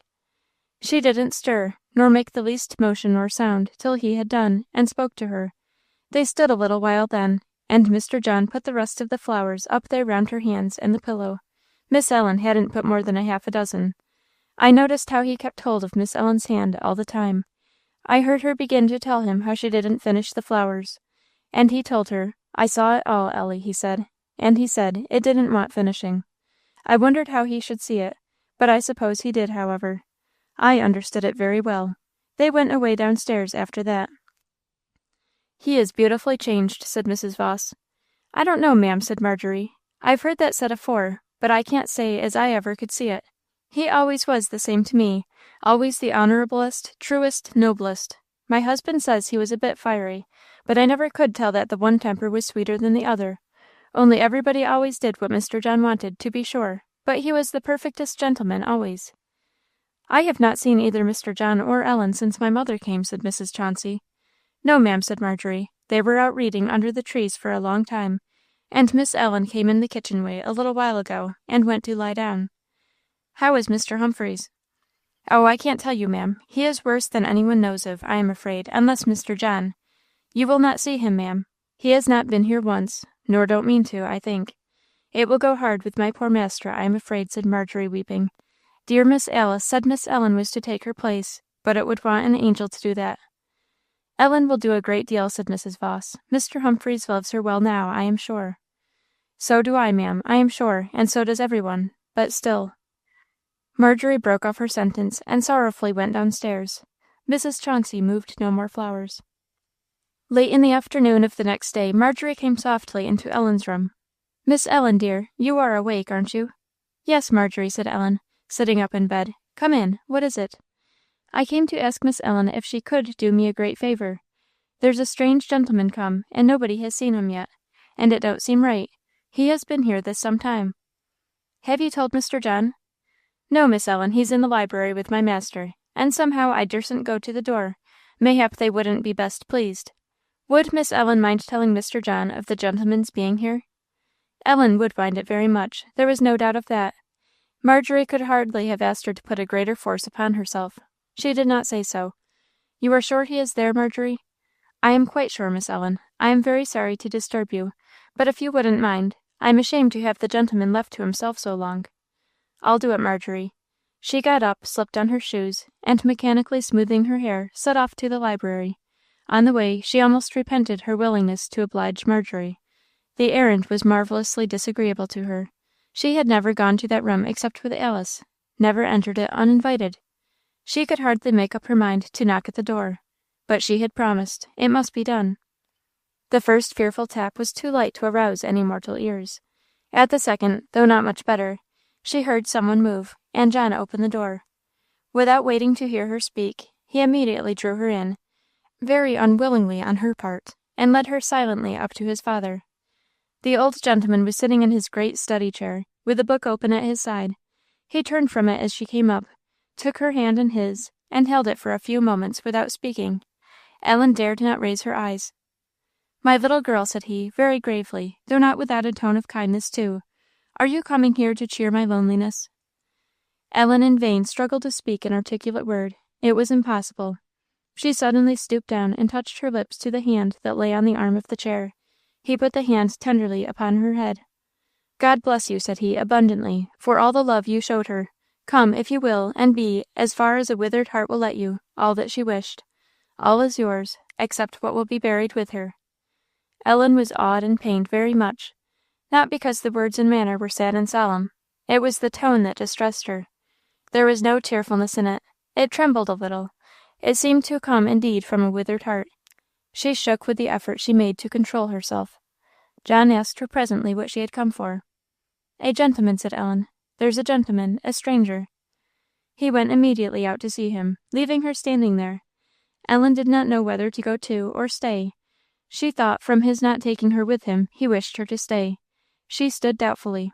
Presently she heard steps coming back along the hall, steps of two persons, the door opened, and the strange gentleman came in. No stranger to Ellen. She knew him in a moment. It was her old friend, her friend of the boat, Mr. George Marshman. Mr. Humphreys rose up to meet him, and the two gentlemen shook hands in silence. Ellen at first had shrunk out of the way, to the other side of the room, and now, when she saw her opportunity, she was going to make her escape. But John gently detained her, and she stood still by his side, though with a kind of feeling that it was not there the best place or time for her old friend to recognize her. He was sitting by Mr. Humphreys, and for the present quite occupied with him. Ellen thought nothing of what they were saying. With her eyes eagerly fixed upon Mr. Marshman, she was reading memory's long story over again. The same pleasant look and kind tone that she remembered so well came to comfort her in her first sorrow. The old way of speaking, and even of moving an arm or hand, the familiar figure and face, how they took Ellen's thoughts back to the deck of that steamboat, the hymns, the talks, the love and kindness that led and persuaded her so faithfully and eventually to do her duty. It was all present again, and Ellen gazed at him as at a picture of the past, forgetting for the moment everything else. The same love and kindness were endeavouring now to say something for Mr. Humphreys' relief. It was a hard task. The old gentleman heard and answered, for the most part briefly, but so as to show that his friend laboured in vain. The bitterness and hardness of grief were unallayed yet. It was not till John made some slight remark, that Mr. Marshman turned his head that way. He looked for a moment in some surprise, and then said, his countenance lightening, "Is that Ellen Montgomery?" Ellen sprang across at that word to take his outstretched hand, but as she felt the well-remembered grasp of it, and met the old look, the thought of which she had treasured up for years, it was too much. Back as in a flood to her heart seemed to come at once all the thoughts and feelings of the time since then, the difference of this meeting from the joyful one she had so often pictured to herself, the sorrow of that time mixed with the sorrow of now, and the sense that the very hand that had wiped those first tears away was the one now laid in the dust by death. All thronged on her heart at once, and it was too much. She had scarce touched Mr. Marshman's hand when she hastily withdrew her own, and gave way to an overwhelming burst of sorrow. It was infectious. There was such an utter absence of all bitterness or hardness in the tone of his grief, there was so touching an expression of submission mingled with it, that even Mr. Humphreys was overcome. Ellen was not the only subdued weeper there, not the only one whose tears came from a broken-up heart. For a few minutes the silence of stifled sobs was in the room, till Ellen recovered enough to make her escape, and then the colour of sorrow was lightened, in one breast at least. "Brother," said Mr. Humphreys, "I can hear you now better than I could a little while ago. I had almost forgotten that God is good. Light in the darkness, I see it now. That child has given me a lesson." Ellen did not know what had passed around her, nor what had followed her quitting the room, but she thought when John came to the tea-table he looked relieved. If his general kindness and tenderness of manner towards herself could have been greater than usual, she might have thought it was that night, but she only thought he felt better. Mr. Marshman was not permitted to leave the house. He was a great comfort to everybody. Not himself overburdened with sorrow, he was able to make that effort for the good of the rest which no one yet had been equal to. The whole family, except Mr. Humphreys, were gathered together at this time, and his grave, cheerful, and unceasing kindness made that by far the most comfortable meal that had been taken. It was exceeding grateful to Ellen to see and hear him, from the old remembrance as well as the present effect. And he had not forgotten his old kindness for her. She saw it in his look, his words, his voice, shown in every way, and the feeling that she had got her old friend again, and should never lose him, now gave her more deep pleasure than anything else could possibly have done at that time. His own family, too, had not seen him in a long time, so his presence was a matter of general satisfaction. Later in the evening, Ellen was sitting beside him on the sofa, looking and listening. He was like a piece of old music to her, when John came to the back of the sofa and said he wanted to speak to her. She went with him to the other side of the room. "Ellie," he said, in a low voice, "I think my father would like to hear you sing a hymn. Do you think you could?" Ellen looked up, with a peculiar mixture of uncertainty and resolution in her countenance, and said, "Yes." "Not if it will pain you too much, and not unless you think you can surely go through with it, Ellen," he said, gently. "No," said Ellen, "I will try." "Will it not give you too much pain? Do you think you can?" "No, I will try," she repeated. As she went along the hall, she said and resolved to herself that she would do it.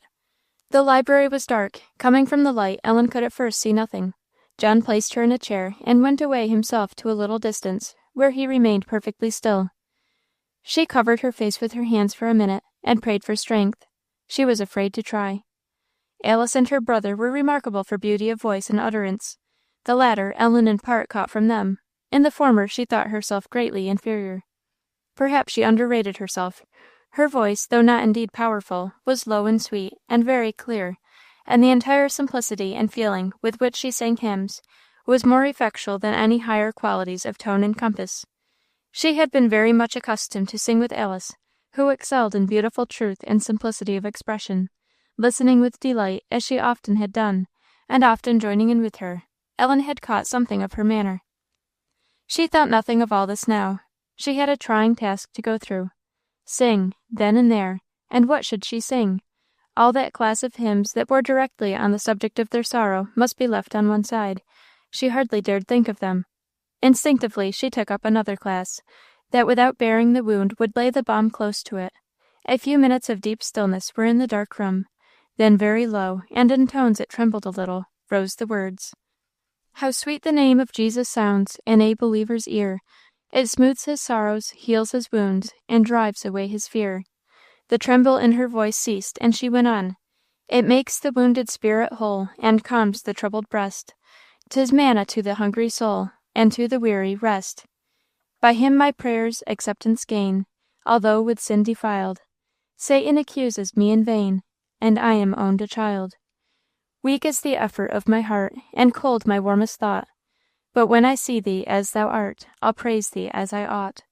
Till then I would thy love proclaim with every labouring breath, and may the music of thy name refresh my soul in death." Ellen paused a minute. There was not a sound to be heard in the room. She thought of the hymn, Loving Kindness, but the tune and the spirit of the words was too lively. Her mother's favourite, "'Tis my happiness below," but Ellen could not venture that.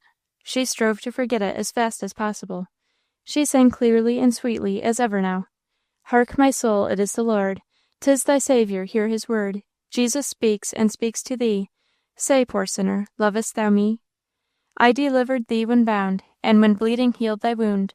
Sought thee wandering, set thee right, turned thy darkness into light. Can a mother's tender care cease toward the child she bare? Yea, she may forgetful be, yet will I remember thee.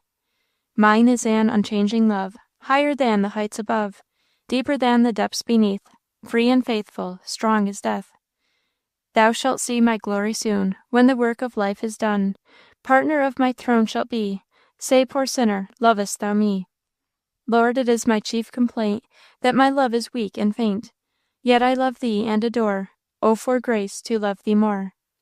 Ellen's task was no longer painful, but most delightful. She hoped she was doing some good, and that hope enabled her, after the first trembling beginning, to go on without any difficulty. She was not thinking of herself. It was very well she could not see the effect upon her auditors.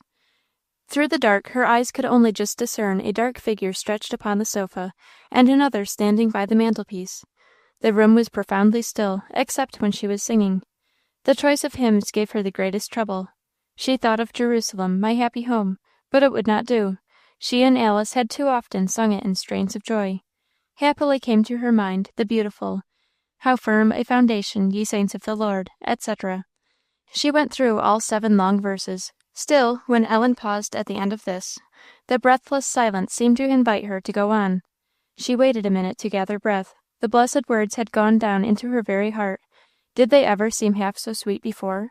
She was cheered and strengthened, and thought she could go through with the next hymn, though it had been much loved and often used, both by her mother and Alice. Jesus, lover of my soul, let me to thy bosom fly, while the billows near me roll, while the tempest still is nigh. Hide me, O my Saviour, hide, till the storm of life be past, safe into the haven guide. O receive my soul at last. Other refuge have I none, hangs my helpless soul on thee. Leave, leave me not alone, still support and comfort me. All my trust on thee is stayed, all my help from thee I bring. Cover my defenceless head beneath the shadow of thy wing. Thou, O Christ, art all I want, more than all in thee I find. Raise the fallen, cheer the faint, heal the sick, and lead the blind. Just and holy is thy name, I am all unrighteousness. Vile and full of sin I am, thou art full of truth and grace. Still silence, silence that spoke. Ellen did not know what it said, except that her hearers did not wish her to stop. Her next was a favorite hymn of them all. What are these in bright array, etc. Ellen had allowed her thoughts to travel too far along with the words, for in the last lines her voice was unsteady and faint. She was fain to make a longer pause than usual to recover herself. But in vain. The tender nerve was touched. There was no stilling its quivering. "Ellen," said Mr. Humphreys then, after a few minutes. She rose and went to the sofa. He folded her close to his breast. "Thank you, my child," he said presently. "You have been a comfort to me. Nothing but a choir of angels could have been sweeter." As Ellen went away back through the hall, her tears almost choked her, but for all that there was a strong throb of pleasure at her heart. "I have been a comfort to him," she repeated. "Oh, dear Alice, so I will." Chapter 44. The Little Spirit That Haunted the Big House. The whole Marshman family returned to Ventnor immediately after the funeral, Mr. George excepted. He stayed with Mr. Humphreys over the Sabbath and preached for him, and, much to everyone's pleasure, lingered still a day or two longer. Then he was obliged to leave them. John also must go back to Doncaster for a few weeks. He would not be able to get home again before the early part of August. For the month between, and as much longer indeed as possible, Mrs. Marshman wished to have Ellen at Ventnor, assuring her that it was to be her home always whenever she chose to make it so. At first, neither Mrs. Marshman nor her daughters would take any denial, and old Mr. Marshman was fixed upon it. But Ellen begged with tears that she might stay at home and begin at once, as far as she could, to take Alice's place. Her kind friends insisted that it would do her harm to be left alone for so long a time at such a season. Mr. Humphreys, at the best of times, kept very much to himself, and now he would more than ever. She would be very lonely. "But how lonely he will be if I go away," said Ellen. "I can't go." Finding that her heart was set upon it, and that it would be a real grief for her to go to Ventnor, John at last joined to excuse her, and he made an arrangement with Mrs. Voss instead, that she should come and stay with Ellen at the parsonage till he came back. This gave Ellen great satisfaction, and her kind Ventnor friends were obliged unwillingly to leave her. The first few days after John's departure were indeed sad days, very sad to every one. It could not be otherwise. Ellen drooped miserably. She had, however, the best possible companion in her old Swiss friend. Her good sense, her steady cheerfulness, her firm principle, were always awake for Ellen's good, ever ready to comfort her, to cheer her, to prevent her from giving undue way to sorrow, to urge her to useful exertion. Affection and gratitude to the living and the dead gave powerful aid to these efforts. Ellen rose up in the morning and lay down at night with a present pressing wish to do and be, for the ease and comfort of her adopted father and brother, all that it was possible for her. Very soon, so soon as she could rouse herself to anything, she began to turn over in her mind all manner of ways and means for this end, and in general, whatever Alice would have wished, what John did wish, was law to her. "Marjorie," said Ellen one day, "I wish you would tell me all the things Alice used to do, so that I may begin to do them, you know, as soon as I can." "What things, Miss Ellen?" "I mean the things she used to do about the house, or to help you, don't you know?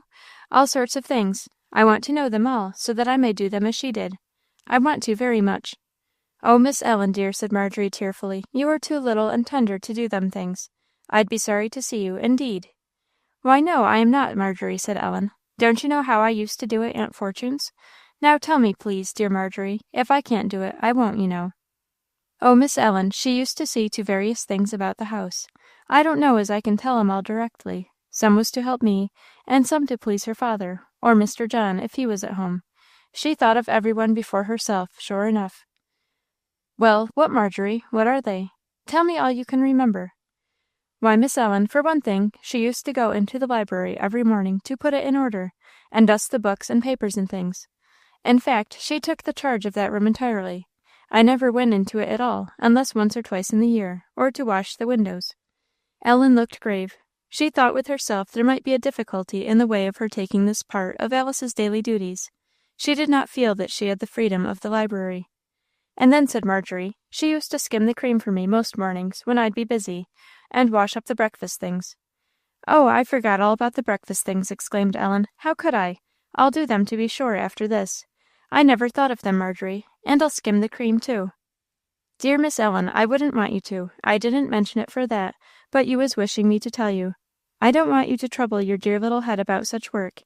It was more the thoughtfulness that cared about me, than the help of all she could do, though that wasn't a little. I'll get along well enough. But I should like to. It would make me happier. And don't you think I want to help you too, Marjorie?" "The Lord bless you, Miss Ellen," said Marjorie, in a sort of desperation, setting down one iron and taking up another. "Don't talk in that way, or you'll upset me entirely. I ain't a bit better than a child," said she, her tears falling fast on the sheet she was hurriedly ironing. "What else, dear Marjorie?" said Ellen presently. "Tell me what else." "Well, Miss Ellen," said Marjorie, dashing away the water from either eye, "she used to look over the clothes when they went up from the wash, and put them away, and mend them if there was any places wanted mending." "I am afraid I don't know how to manage that," said Ellen, very gravely. "There is one thing I can do. I can darn stockings very nicely. But that's only one kind of mending. I don't know much about the other kinds." "Ah, well, but she did, however," said Marjorie, searching in her basket of clothes for some particular pieces. "A beautiful mender she was, to be sure. Look here, Miss Ellen, just see that patch, the way it is put on, so evenly by a thread all round, and the stitches, see? And see the way this rent is darned down. Oh, that was the way she did everything." "I can't do it so," said Ellen, sighing, "but I can learn, that I can do. You will teach me, Marjorie, won't you?" "Indeed, Miss Ellen, dear, it's more than I can myself. But I will tell you who will, and that's Mrs. Voss. I'm thinking it was her she learned of in the first place, but I ain't certain. Anyhow, she's a first-rate hand." "Then I'll get her to teach me," said Ellen. "That will do very nicely. And now, Marjorie, what else?" "Oh, dear, Miss Ellen, I don't know. There was 1,000 little things that I'd only recollect at the minute. She'd set the table for me when my hands was uncommon full, and often she'd come out and make some little thing for the master when I wouldn't have the time to do the same myself. And I can't tell. One can't think of those things but just at the minute. Dear Miss Ellen, I'd be sorry, indeed, to see you a-trying your little hands to do all that she has done." "Never mind, Marjorie," said Ellen, and she threw her arms round the kind old woman as she spoke. "I won't trouble you, and you won't be troubled if I am awkward about anything at first, will you?" Marjorie could only throw down her holder to return most affectionately as well as respectfully Ellen's caress, and press a very hearty kiss upon her forehead. Ellen next went to Mrs. Voss, to beg her help in the mending and patching line. Her old friend was very glad to see her take up anything with interest, and readily agreed to do her best in the matter. So some old clothes were looked up, pieces of linen, cotton, and flannel gathered together, a large basket found to hold all these rags of shape and no shape, and for the next week or two Ellen was indefatigable. She would sit making vain endeavours to arrange a large linen patch properly, till her cheeks were burning with excitement, and bend over a darn, doing her best to make invisible stitches, till Mrs. Voss was obliged to assure her it was quite unnecessary to take so much pains. Taking pains, however, is the sure way to success. Ellen could not rest satisfied till she had equalled Alice's patching and darning, and though when Mrs. Voss left her she had not quite reached that point, she was bidding fair to do so in a little while. In other things she was more at home. She could skim milk well enough, and immediately began to do it for Marjorie. She at once also took upon herself the care of the parlour cupboard and all the things in it, which she well knew had been Alice's office, and thanks to Miss Fortune's training, even Marjorie was quite satisfied with her neat and orderly manner of doing it. Ellen begged her, when the clothes came up from the wash, to show her where everything went, so that for the future she might be able to put them away, and she studied the shelves of the linen closet and the chest of drawers in Mr. Humphrey's room till she almost knew them by heart. As to the library, she dared not venture. She saw Mr. Humphreys at meals and at prayers, only then. He had never asked her to come into his study since the night she sang to him, and as for her asking, nothing could have been more impossible. Even when he was out of the house, out by the hour, Ellen never thought of going where she had not been expressly permitted to go. When Mr. Van Brunt informed his wife of Ellen's purpose to desert her service and make her future home at the parsonage, the lady's astonishment was only less than her indignation, the latter not at all lessened by learning that Ellen was to become the adopted child of the house. For a while her words of displeasure were poured forth in a torrent, Mr. Van Brunt meantime saying very little, and standing by like a steadfast rock that the waves dash past, not upon. She declared this was the cap-sheaf of Miss Humphrey's doings. She might have been wise enough to have expected as much. She wouldn't have been such a fool if she had. This was what she had let Ellen go there for, a pretty return. But she went on. She wondered who they thought they had to deal with. Did they think she was going to let Ellen go in that way? She had the first and only right to her, and Ellen had no more business to go and give herself away than one of her oxen. They would find it out, she guessed, pretty quick, Mr. Dunn and all. She'd have her back in no time. What were her thoughts and feelings when, after having spent her breath, she found her husband quietly opposed to this conclusion? Words cannot tell. Her words cannot. She was absolutely dumb, till he had said his say. And then, appalled by the serenity of his manner, she left indignation on one side for the present, and began to argue the matter. But Mr. Van Brunt coolly said he had promised. She might get as many help as she liked, he would pay for them, and welcome, but Ellen would have to stay where she was.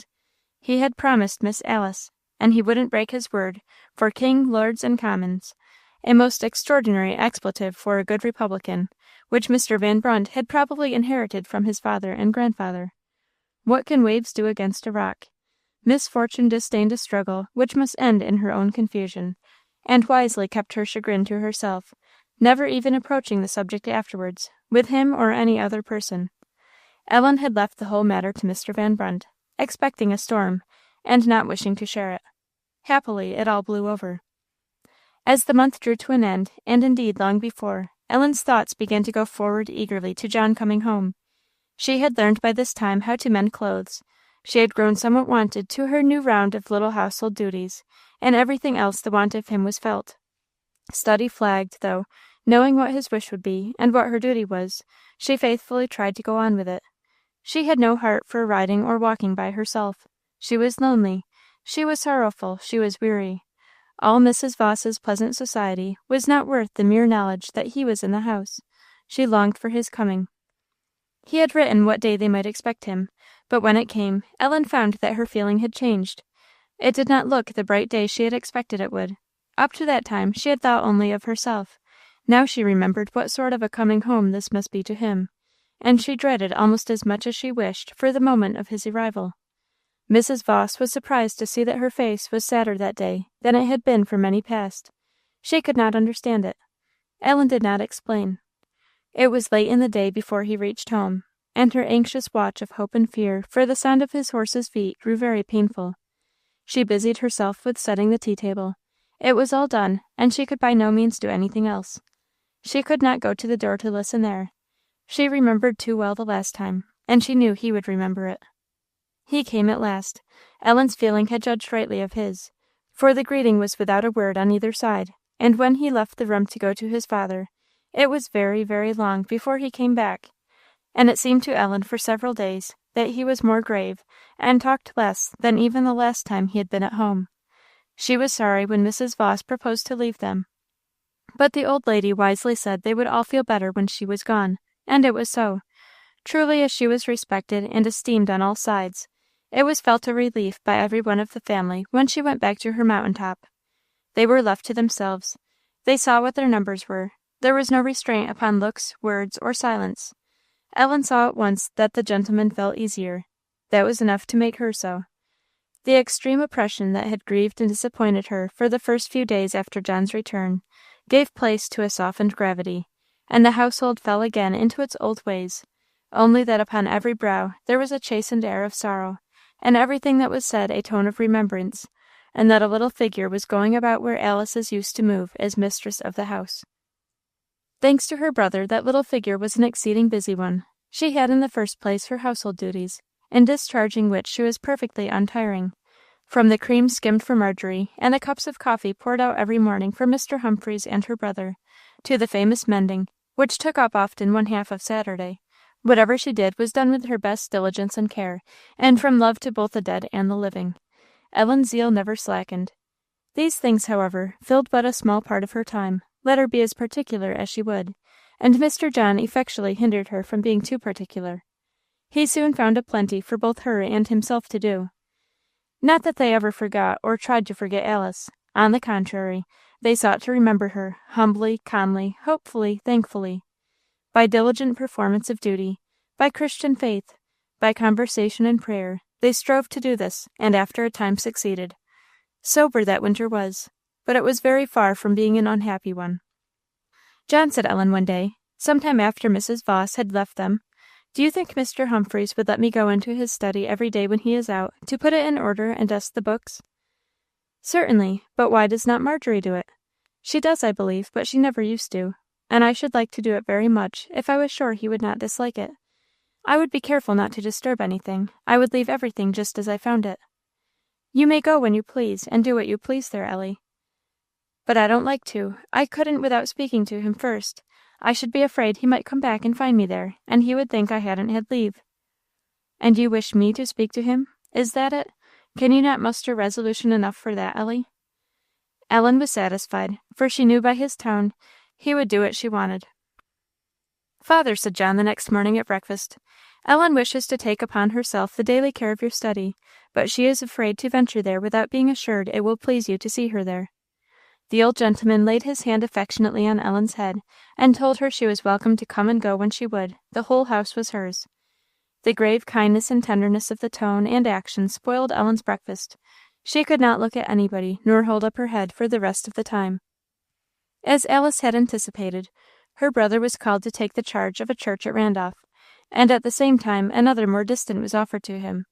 He refused them both, rightly judging that his place for the present was at home. But the call from Randolph being pressed upon him very much, he at length agreed to preach for them during the winter, riding thither for the purpose every Saturday, and returning to Carra Carra on Monday.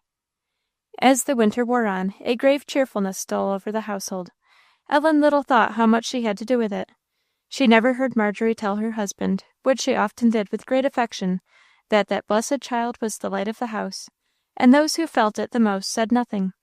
Ellen was sure indeed, from the way in which Mr. Humphreys spoke to her, looked at her, now and then laid his hand on her head, and sometimes, very rarely, kissed her forehead, that he loved her and loved to see her about, and that her wish of supplying Alice's place was in some little measure fulfilled.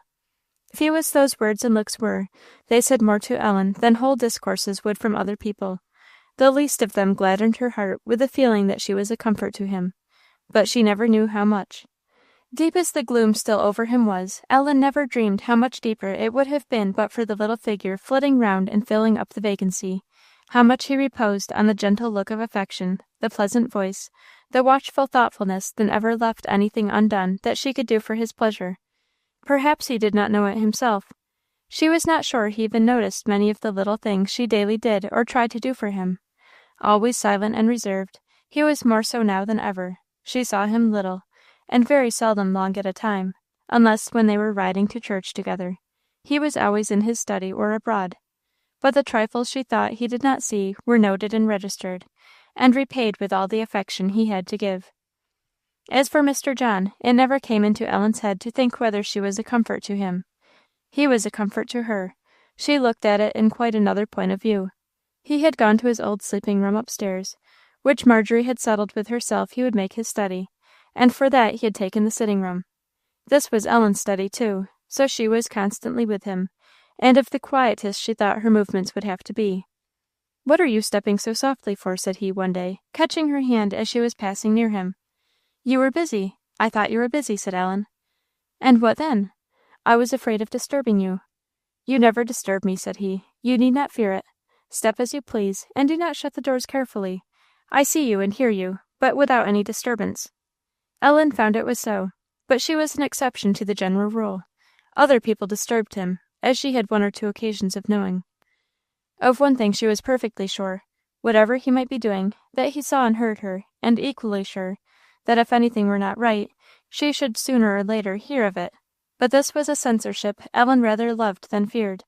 In the first place, she was never misunderstood. In the second, however ironical and severe he might be to others, and Ellen knew he could be both when there was occasion, he was never either to her. With great plainness always, but with an equally happy choice of time and manner, he either said or looked what he wished her to understand. This happened, indeed, only about comparative trifles. To have seriously displeased him, Ellen would have thought the last great evil that could fall upon her in the world. One day Marjorie came into the room with a paper in her hand. "Miss Ellen," said she, in a low tone, "here's Anthony Fox again. He has brought another of his curious letters, that he wants to know if Miss Ellen will be so good as to write out for him once. He says he is ashamed to trouble you so much." Ellen was reading, comfortably ensconced in the corner of the wide sofa. She gave a glance, a most ungratified one, at the very original document in Marjorie's hand. Unpromising it certainly looked. "Another? Dear me! I wonder if there isn't somebody else he could get to do it for him, Marjorie. I think I have had my share. You don't know what a piece of work it is to copy out one of those scrawls. It takes me ever so long, in the first place, to find out what he has written, and then to put it so that anyone else can make sense of it. I've got about enough of it. Don't you suppose he could find plenty of other people to do it for him?" "I don't know, Miss Ellen. I suppose he could." "Then ask him, do, won't you, Marjorie? I am so tired of it. And this is the third one, and I've got something else to do. Ask him if there isn't somebody else he can get to do it. If there isn't, I will. Tell him I am busy." Marjorie withdrew, and Ellen buried herself again in her book. Anthony Fox was a poor Irishman, whose uncouth attempts at a letter Ellen had once offered to write out and make straight for him, upon hearing Marjorie tell of his lamenting that he could not make one fit to send home to his mother. Presently Marjorie came in again, stepping this time at the table, which Mr. John had pushed to the far side of the room to get away from the fire. "I beg your pardon, sir," she said. "I am ashamed to be so troublesome, but this Irish body, this Anthony Fox, has begged me, and I didn't know how to refuse him, to come in and ask for a sheet of paper and a pen for him, sir. He wants to copy a letter. If Mr. John would be so good, a quill pen, sir, if you please. He cannot write with any other." "No," said John coolly. "Ellen will do it." Marjorie looked in some doubt from the table to the sofa, but Ellen instantly rose up, and with a burning cheek came forward and took the paper from the hand where Marjorie still held it. "Ask him to wait a little while, Marjorie," she said hurriedly. "I'll do it as soon as I can. Tell him in a half an hour." It was not a very easy nor quick job. Ellen worked at it patiently, and finished it well by the end of the half hour, though with a burning cheek still, and a dimness over her eyes frequently obliged her to stop till she could clear them. It was done, and she carried it out to the kitchen herself. The poor man's thanks were very warm, but that was not what Ellen wanted. She could not rest till she had got another word from her brother. He was busy. She dared not speak to him. She sat fidgeting and uneasy in the corner of the sofa till it was time to get ready for riding. She had plenty of time to make up her mind about the right and the wrong of her own conduct. During the ride he was just as usual, and she began to think he did not mean to say anything more on the matter. Pleasant talk and pleasant exercise had almost driven it out of her head, when as they were walking their horses over a level place, he began. "By the by, you are too busy, Ellie," said he. "Which of your studies shall we cut off?" "Please, Mr. John," said Ellen, blushing, "don't say anything about that. I was not studying at all. I was just amusing myself with a book. I was only selfish and lazy." "Only? I would rather you were too busy, Ellie." Ellen's eyes filled. "I was wrong," she said. "I knew it at the time; at least, as soon as you spoke I knew it, and a little before. I was very wrong." And his keen eye saw that the confession was not out of compliment to him merely; it came from the heart. "You are right now," he said, smiling. "But how are your reins?" Ellen's heart was at rest again. "Oh, I forgot them," said she gaily. "I was thinking of something else." "You must not talk when you are riding, unless you can contrive to manage two things at once, and no more lose command of your horse than you would of yourself." Ellen's eyes met his with all the contrition, affection, and ingenuousness that even he wished to see there, and they put their horses to the canter. This winter was in many ways a very precious one to Ellen. French gave her now no trouble. She was a clever arithmetician. She knew geography admirably, and was tolerably at home in both English and American history. The way was cleared for the course of improvement in which her brother's hand led and helped her. He put her into Latin, carried on the study of natural philosophy they had begun the year before, and which with his instructions was perfectly delightful to Ellen. He gave her some works of stronger reading than she had yet tried, besides histories in French and English, and higher branches of arithmetic. These things were not crowded together so as to fatigue, nor hurried through so as to overload. Carefully and thoroughly she was obliged to put her mind through every subject they entered upon, and just at that age, opening as her understanding was, it grappled eagerly with all that he gave her, as well from love to learning as from love to him. In reading, too, she began to take new and strong delight, especially 2 or 3 new English periodicals, which John sent for on purpose for her, were mines of pleasure to Ellen. There was no fiction in them, either; they were as full of instruction as of interest. At all times of the day and night, in her intervals of busyness, Ellen might be seen with one of these in her hand, nestled among the cushions of the sofa, or on a little bench by the side of the fireplace in the twilight, where she could have the benefit of the blaze, which she loved to read by as well as ever. Sorrowful remembrances were then flown, all things present were out of view, and Ellen's face was dreamingly happy. It was well there was always somebody by, who, whatever he might himself be doing, never lost sight of her. If ever Ellen was in danger of bending too long over her studies, or indulging herself too much in the sofa corner, she was sure to be broken off to take an hour or 2 of smart exercise, riding or walking, or to recite some lesson, and the recitations were very lively things, or to read aloud, or to talk. Sometimes, if he saw that she seemed to be drooping or a little sad, he would come and sit down by her side, or call her to his, find out what she was thinking about, and then, instead of slurring it over, talk of it fairly, and set it before her in such a light that it was impossible to think of it again gloomily, for that day at least. Sometimes he took other ways, but never, when he was present, allowed her long to look weary or sorrowful.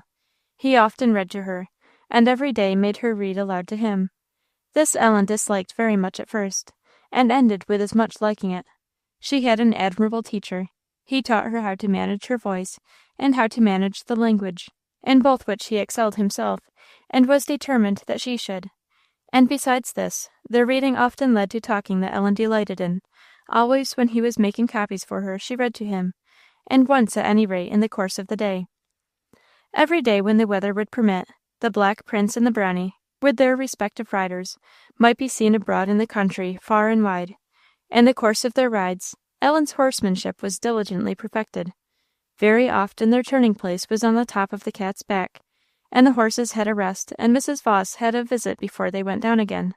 They had long walks, too, by hill and dale, pleasantly silent or pleasantly talkative, all pleasant to Ellen. Her only lonely or sorrowful time was when John was gone to Randolph. It began early Saturday morning, and perhaps ended with Sunday night, for all Monday was hope and expectation. Even Saturday she had not much time to mope. That was the day for her great week's mending.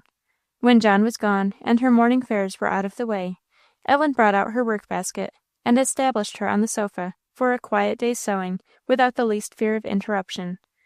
But sewing did not always hinder thinking, and then certainly the room did seem very empty and very still, and the clock, which she never heard the rest of the week, kept ticking an ungracious reminder that she was alone.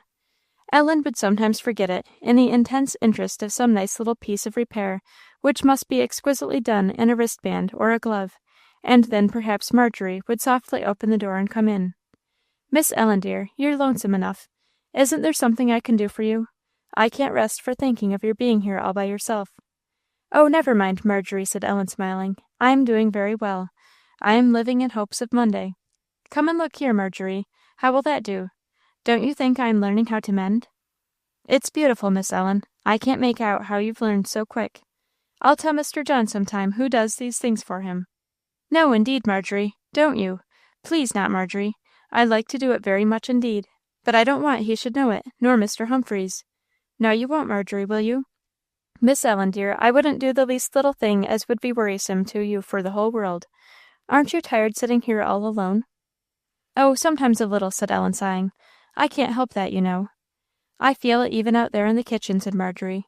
"I feel it lonesome hearing the house so still. I miss the want of Mr. John's step up and down the room. How fond he is of walking so, to be sure. How do you manage, Miss Ellen, with him making his study here? Don't you have to keep uncommon quiet?" "No," said Ellen, "no quieter than I like. I do just as I have a mind to." "I thought, to be sure," said Marjorie, "he would have taken upstairs for his study, or the next room, one or t'other. He used to be mighty particular in old times. He didn't like to have anybody round when he was busy. But I am glad he has altered, however. It is better for you, Miss Ellen, dear, though I didn't know how you was ever going to make out at first." Ellen thought for a minute, when Marjorie was gone, whether it could be that John was putting a force upon his liking for her sake, bearing her presence when he would rather have been without it. But she thought of it only a minute. She was sure, when she recollected herself, that however it happened, she was no hindrance to him in any kind of work, that she went out and came in, and as he had said, he saw and heard her without any disturbance. Besides, he had said so, and that was enough. Saturday evening she generally contrived to busy herself in her books. But when Sunday morning came, with its calmness and brightness, when the busyness of the week was put away, and quietness, abroad and at home, invited to recollection, then Ellen's thoughts went back to old times, and then she missed the calm, sweet face that had agreed so well with the day. She missed her in the morning, when the early sun streamed in through the empty room. She missed her at the breakfast table, where John was not to take her place. On the ride to church, where Mr. Humphreys was now her silent companion. And every tree in the road, and every opening in the landscape, seemed to call for Alice to see it with her. Very much she missed her in church, the empty seat beside her, the unused hymn book on the shelf, the want of her sweet voice in the singing. Oh, how it went to Ellen's heart! And Mr. Humphreys' grave, steadfast look and tone kept it in her mind. She saw it was in his. Those Sunday mornings tried Ellen. At first they were bitterly sad. Her tears used to flow abundantly whenever they could, unseen. Time softened this feeling. While Mr. Humphreys went on to his second service in the village beyond, Ellen stayed at Carra Carra, and tried to teach a Sunday school. She determined, as far as she could, to supply beyond the home circle the loss that was not felt only there. She was able, however, to gather together but her own 4 children, whom she had constantly taught from the beginning, and 2 others. The rest were scattered. After her lunch, which, having no companion but Marjorie, was now a short one, Ellen went next to the 2 old women that Alice had been accustomed to attend for the purpose of reading, and what Ellen called preaching. These poor old people had sadly lamented the loss of the faithful friend whose place they never expected to see supplied in this world, and whose kindness had constantly sweetened their lives with one great pleasure a week. Ellen felt afraid to take so much upon herself as to try to do for them what Alice had done. However, she resolved, and at the very first attempt their gratitude and joy far overpaid her for the effort she had made. Practice, and the motive she had, soon enabled Ellen to remember and repeat faithfully the greater part of Mr. Humphreys' morning sermon. Reading the Bible to Mrs. Blockson was easy. She had often done that. And to repair the loss of Alice's pleasant comments and explanations, she bethought her of her Pilgrim's Progress. To her delight, the old woman heard it greedily, and seemed to take great comfort in it, often referring to what Ellen had read before, and begging to hear such a piece over again. Ellen generally went home pretty thoroughly tired, yet feeling happy. The pleasure of doing good still far overbalanced the pains. Sunday evening was another lonely time. Ellen spent it as best she could, sometimes with her Bible and prayer, and then she ceased to be lonely, sometimes with so many pleasant thoughts that had sprung up out of the employments of the morning that she could not be sorrowful. Sometimes she could not help being both. In any case, she was very apt, when the darkness fell, to take to singing hymns, and it grew to be a habit with Mr. Humphreys, when he heard her, to come out of his study and lie down upon the sofa and listen, suffering no light in the room but that of the fire.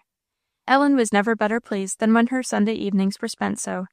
She sung with wonderful pleasure when she sang for him, and she made it her business to fill her memory with all the beautiful hymns she ever knew or could find, or that he liked particularly. With the first opening of her eyes on Monday morning came the thought, John will be at home to-day. That was enough to carry Ellen pleasantly through whatever the day might bring. She generally kept her mending of stockings for Monday morning, because with that thought in her head she did not mind anything.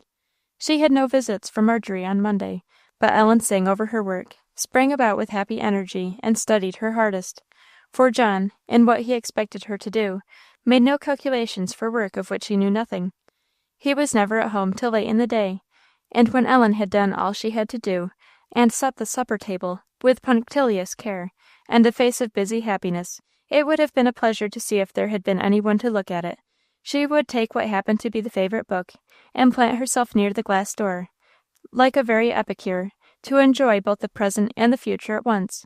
Even then, the present often made her forget the future.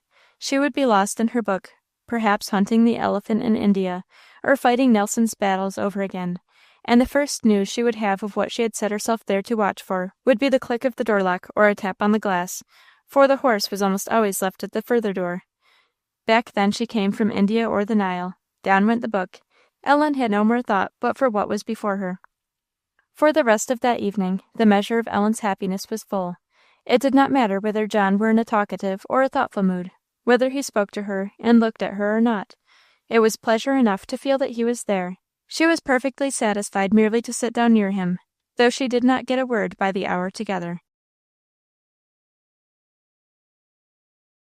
Chapter 45. The Guardian Angel. One Monday evening, John, being tired, was resting in the corner of the sofa. The silence had lasted a long time. Ellen thought so, and standing near, she by and by put her hand gently into one of his, which was thoughtfully passing through the locks of his hair. Her hand was clasped immediately, and quitting his abstracted look, he asked what she had been doing that day. Ellen's thoughts went back to toes of stockings and a long rent in her dress. She merely answered, smiling, that she had been busy. Too busy, I am afraid. Come round here and sit down. What have you been busy about? Ellen never thought of trying to evade a question of his. She colored and hesitated. He did not press it any further. Mr. John, said Ellen, when the silence seemed to have set in again, there is something I've been wanting to ask you this great while. Why hasn't it been asked this great while? I didn't quite like to. I didn't know what you would say to it. I am sorry I am at all terrible to you, Ellie. Why, you are not, said Ellen, laughing. How you talk! But I don't much like to ask people things. I don't know about that, said he, smiling. My memory rather seems to say that you ask things pretty often. Ah, yes, those things. But I mean, I don't like to ask things when I am not quite sure how people will like it. You are right, certainly, to hesitate when you are doubtful in such a matter. But it is best not to be doubtful when I am concerned. Well, said Ellen, I wished very much. I was going to ask if you would have any objection to let me read one of your sermons. None in the world, Ellie, said he, smiling, but they have never been written yet. Not written? No, there is all I had to guide me yesterday. A half sheet of paper, and only written on one side? Oh, I can make nothing of this. What is this? Hebrew? Shorthand. And is that all? I cannot understand it, said Ellen, sighing as she gave back the paper. What if you were to go with me next time? They want to see you very much at Ventnor. "So do I want to see them," said Ellen, "very much indeed." "Mrs. Marshman said a most earnest request by me that you would come to her the next time I go to Randolph." Ellen gave the matter a very serious consideration, if one might judge by her face. "What do you say to it?" "I should like to go very much," said Ellen, slowly. But you do not think it would be pleasant?" "No, no," said Ellen, laughing. "I don't mean that. But I think I would rather not." "Why?" "Oh, I have some reasons." "You must give me very good ones, or I think I shall overrule your decision, Ellie."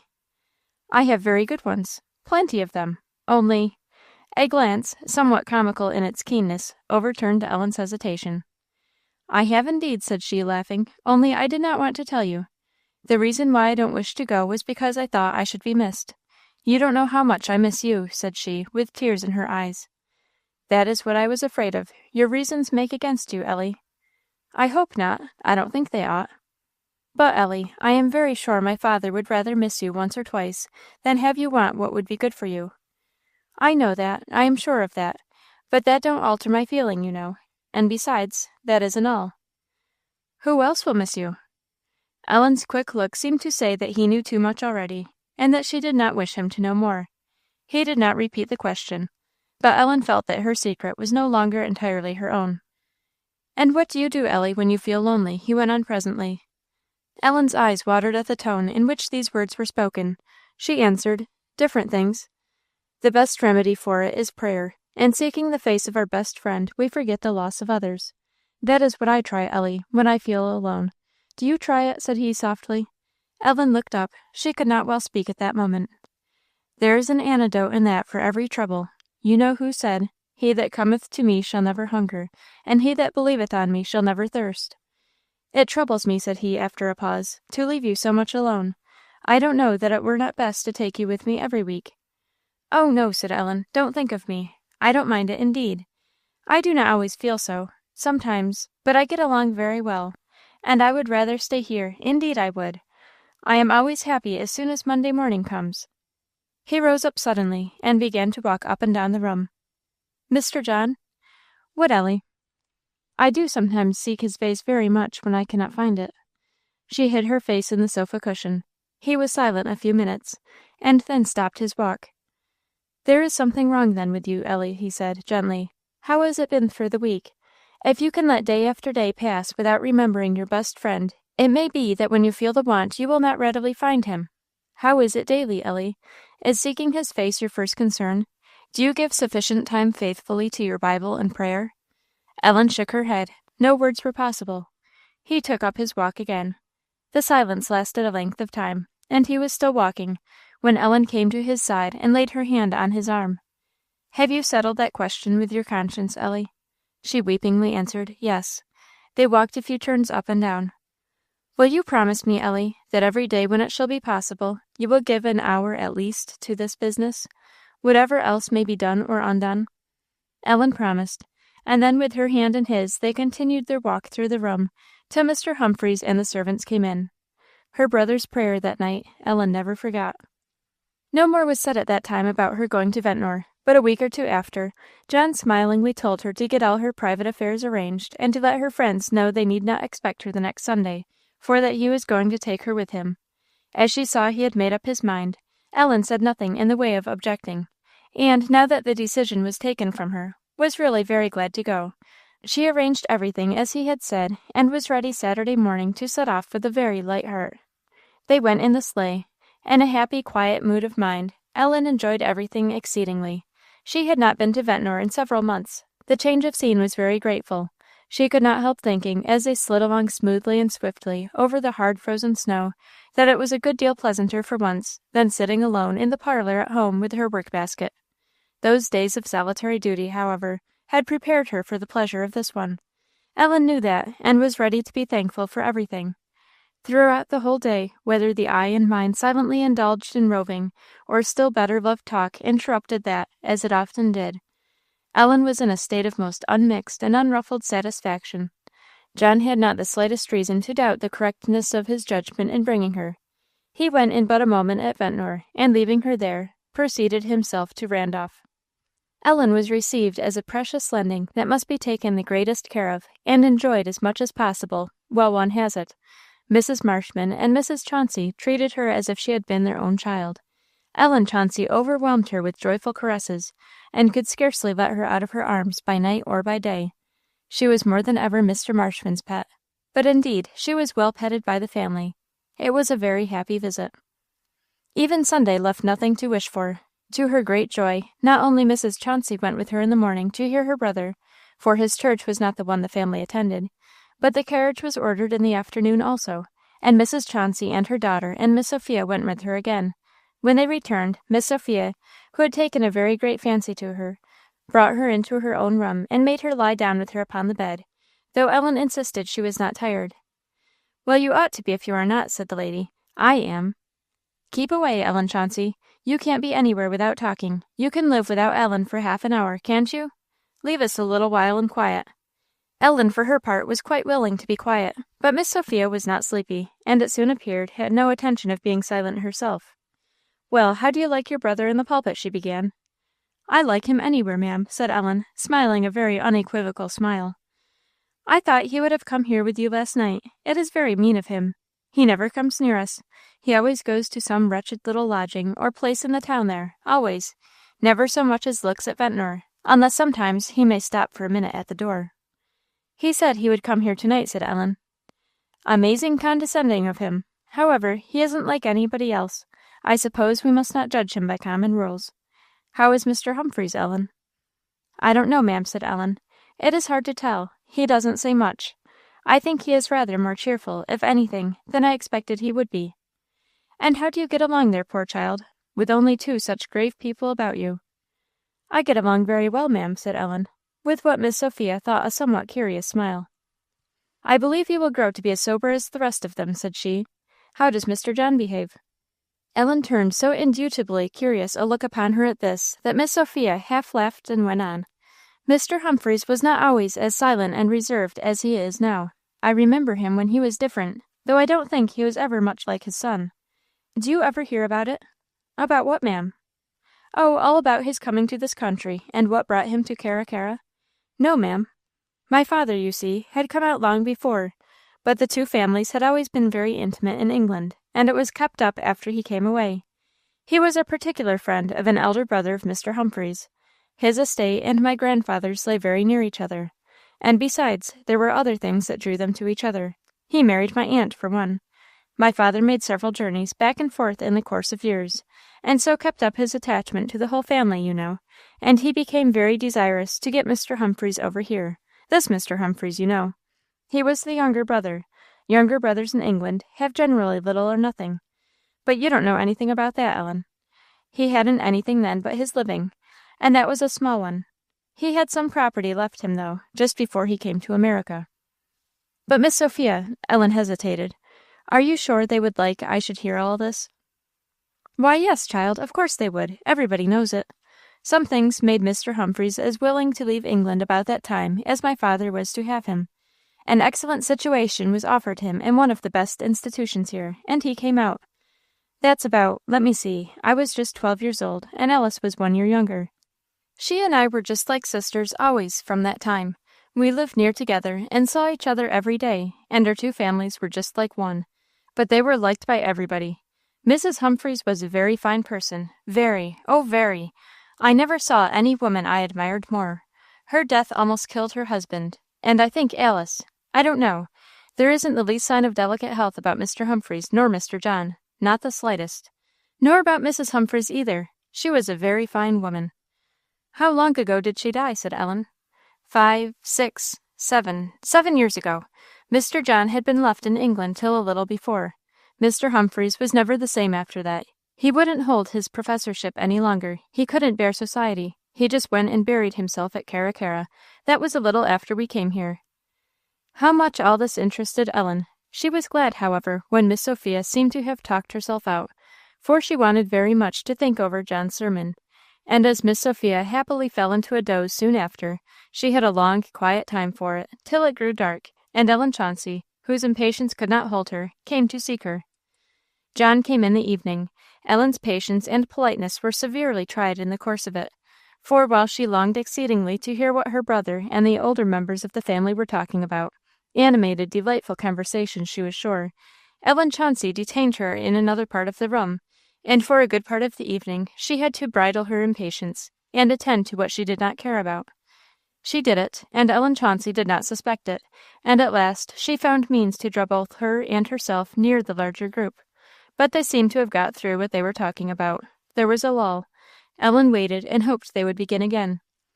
"You had a full church this afternoon, Mr. John," said Miss Sophia. He bowed gravely. "Did you know whom you had among your auditors? The and were there," naming some distinguished strangers in the neighbourhood. "I think I saw them." "You think you did? Is that an excess of pride or an excess of modesty? Now, do be a reasonable creature, and confess that you are not insensible to the pleasure and honour of addressing such an audience." Ellen saw something like a flash of contempt for an instant in his face, instantly succeeded by a smile. "Honestly, Miss Sophia, I was much more interested in an old woman that sat at the foot of the pulpit stairs." "That old thing," said Miss Sophia. "I saw her," said Mrs. Chauncey. "Poor old creature! She seemed most deeply attentive when I looked at her." "I saw her," cried Ellen Chauncey, and the tears were running down her cheeks several times. "I didn't see her," said Ellen Montgomery. As John's eye met hers, he smiled. "But do you mean to say," continued Miss Sophia, "that you are absolutely careless as to who hears you?" "I have always one hearer, Miss Sophia, of so much dignity that it sinks the rest into great insignificance." "That is a rebuke," said Miss Sophia; "but nevertheless, I shall tell you that I liked you very much this afternoon." He was silent. "I suppose you will tell me next," said the young lady, laughing, "that you are sorry to hear me say so." "I am," said he, gravely. "Why, may I ask?" "You show me that I have quite failed in my aim, so far at least as one of my hearers was concerned." "How do you know that?" "Do you remember what Louis XIV said to Monsieur?" Mon père, j'ai entendu plusieurs grands orateurs dans ma chapelle. J'en ai été fort content. Pour vous, toutes les fois que je vous ai entendu, j'ai été très mécontent de moi-même. Ellen smiled. Miss Sophia was silent for a moment. "Then you really mean to be understood that provided you fail of your aim, as you say, you do not care a straw what people think of you?" "As I would take a bankrupt's promissory note in lieu of told gold. It gives me small gratification, Miss Sophia, very small indeed, to see the bowing heads of grain that yet my sickle cannot reach." "I agree with you most heartily," said Mr. George Marshman. The conversation dropped, and the two gentlemen began another in an undertone, pacing up and down the floor together. The next morning, not sorrowfully, Ellen entered the sleigh again, and they set off homewards. "What a sober little piece that is," said Mr. Howard. "Oh, sober!" cried Ellen Chauncey. "That is because you don't know her, Uncle Howard. She is the cheerfulest, happiest girl that I ever saw, always." "Except Ellen Chauncey, always," said her uncle. "She is a singular child," said Mrs. Gillespie. "She is grave, certainly, but she don't look moped at all, and I should think she would be to death." "There's not a bit of moping about her," said Miss Sophia. "She can laugh and smile as well as anybody, though she has sometimes that peculiar grave look of the eyes that would make a stranger doubt it. I think John Humphreys has infected. He has something of the same look himself." "I am not sure whether it is the eyes or the mouth, Sophia," said Mr. Howard. "It is both," said Miss Sophia. "Did you ever see the eyes look one way and the mouth another?" "And besides," said Ellen Chauncey, "she has reason to look sober, I am sure." "She is a fascinating child," said Mrs. Gillespie. "I cannot comprehend where she gets the manner she has.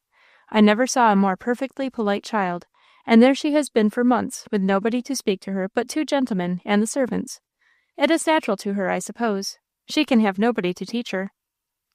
"I'm not so sure as to that," said Miss Sophia, "but I have noticed the same thing often. Did you observe her last night, Matilda, when John Humphreys came in? You were talking to her at the moment. I saw her before the door was opened.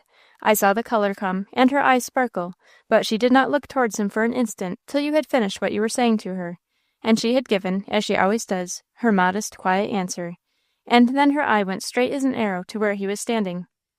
"And yet," said Mrs. Chauncey, "she never moved towards him when you did, but stayed quietly on that side of the room with the young ones, till he came round to them, and it was some time too." "She is an odd child," said Miss Sophia, laughing. "What do you think she said to me yesterday? I was talking to her and getting rather communicative on the subject of my neighbours' affairs, and she asked me gravely, the little monkey, if I was sure they would like her to hear it. I felt quite rebuked, though I didn't choose to let her know as much."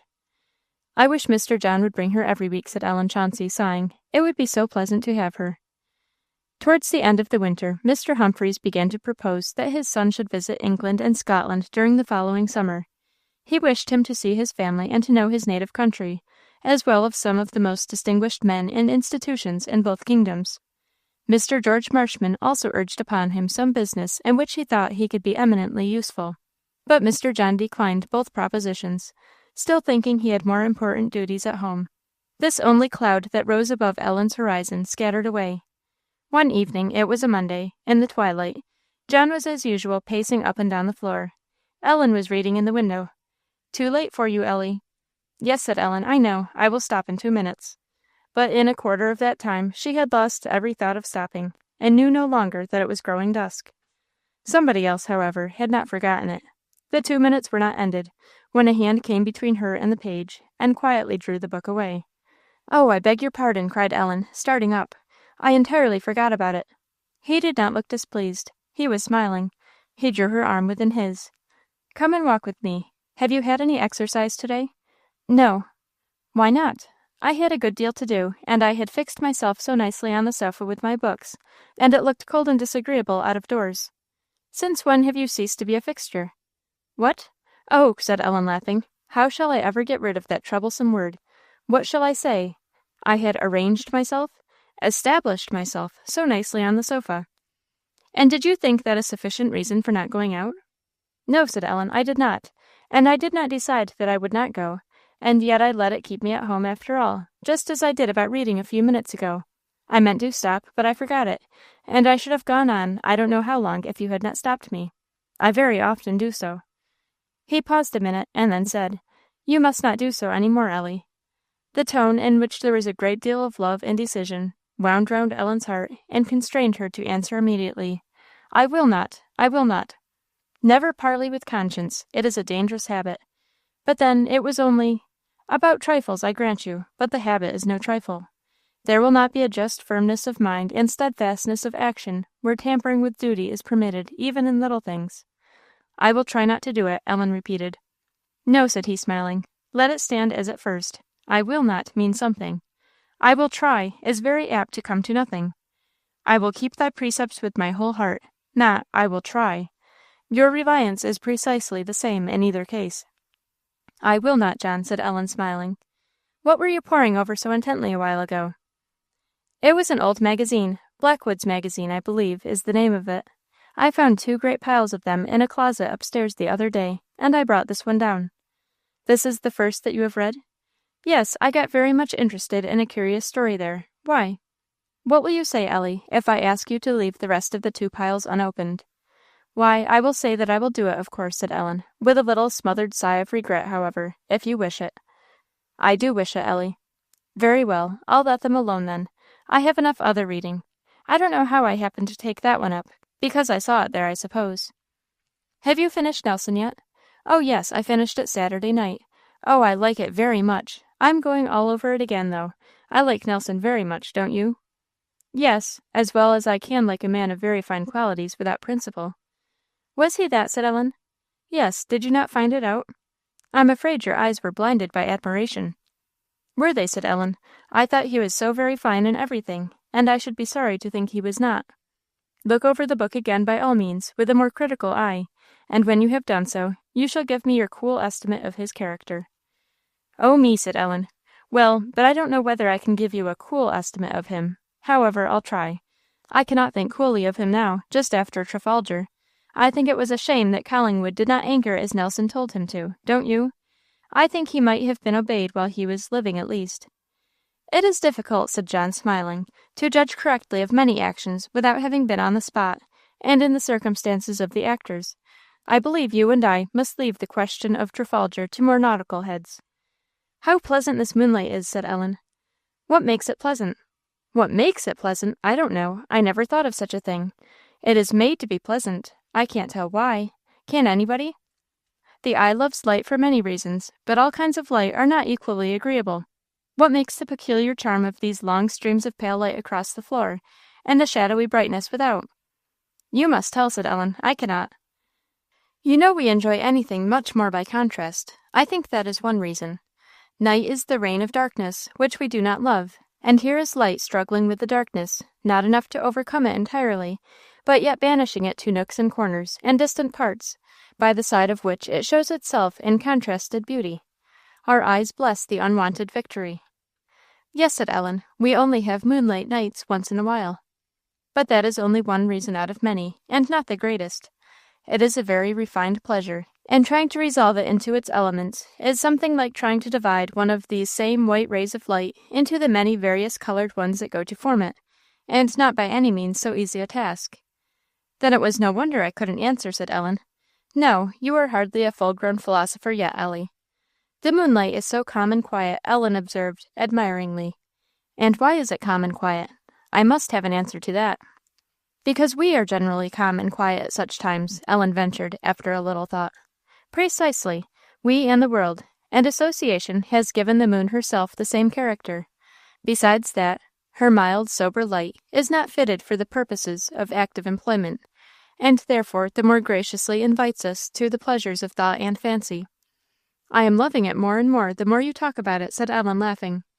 And there you have touched another reason, Ellie, for the pleasure we have, not only in moonlight, but in most other things. When two things have been in the mind together and made any impression, the mind associates them, and you cannot see or think of the one without bringing back the remembrance of the feeling of the other.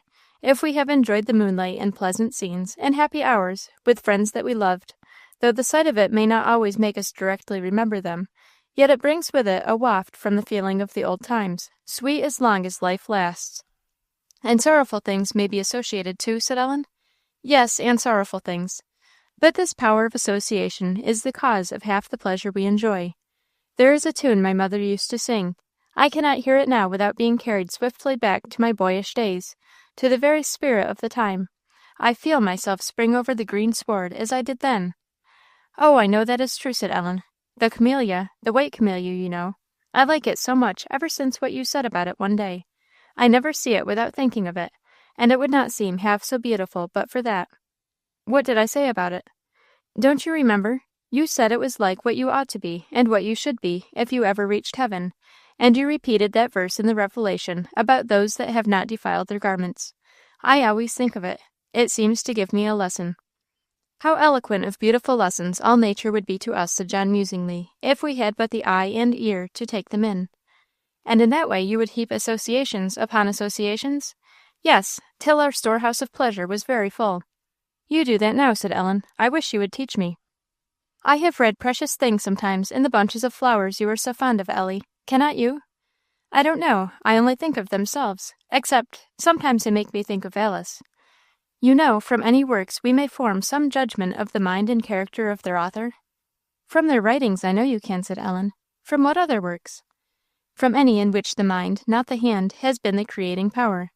I saw you very much interested the other day in the Eddystone Lighthouse. Did it help you to form no opinion of Mr. Smeaton? Why, yes, certainly, said Ellen. I admired him exceedingly for his cleverness and perseverance. But what other works? I can't think of any. There is the lighthouse, that is one thing. What do you think of the ocean waves that now and then overwhelm it? Ellen half shuddered. I shouldn't like to go to sea, John. But you were speaking of men's works and women's works. Well, women's works, I cannot help forming some notion of a lady's mind and character from the way she dresses herself. Can you? Do you? I cannot help doing it. Many things appear in the style of a lady's dress that she never dreams of, the style of her thoughts, among others. It is a pity ladies didn't know that, said Ellen, laughing. They would be very careful. It wouldn't mend the matter, Ellie. That is one of the things in which people are obliged to speak truth.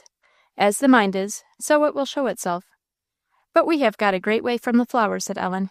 You shall bring me some tomorrow, Ellie, and we will read them together. There are plenty over there now, said Ellen, looking towards the little flower stand, which was as full and flourishing as ever. But we can't see them well by this light. A bunch of flowers seems to bring me very near the hand that made them. They are the work of his fingers, and I cannot consider them without being joyfully assured of the glory and loveliness of their Creator.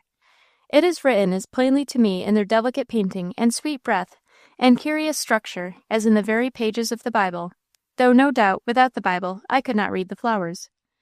I never thought much of that, said Ellen. And then you find particular lessons in particular flowers? Sometimes. Oh, come here, said Ellen. pulling him towards the flower stand, "and tell me what this Daphne is like. You need not see that, only smell it, that's enough. Do, John, and tell me what it is like." He smiled as he complied with her request, and walked away again. "Well, what is it?" said Ellen. "I know you have thought of something." "It is like the fragrance that Christian society sometimes leaves upon the spirit, when it is just what it ought to be." "My Mr. Marshman!" exclaimed Ellen. John smiled again.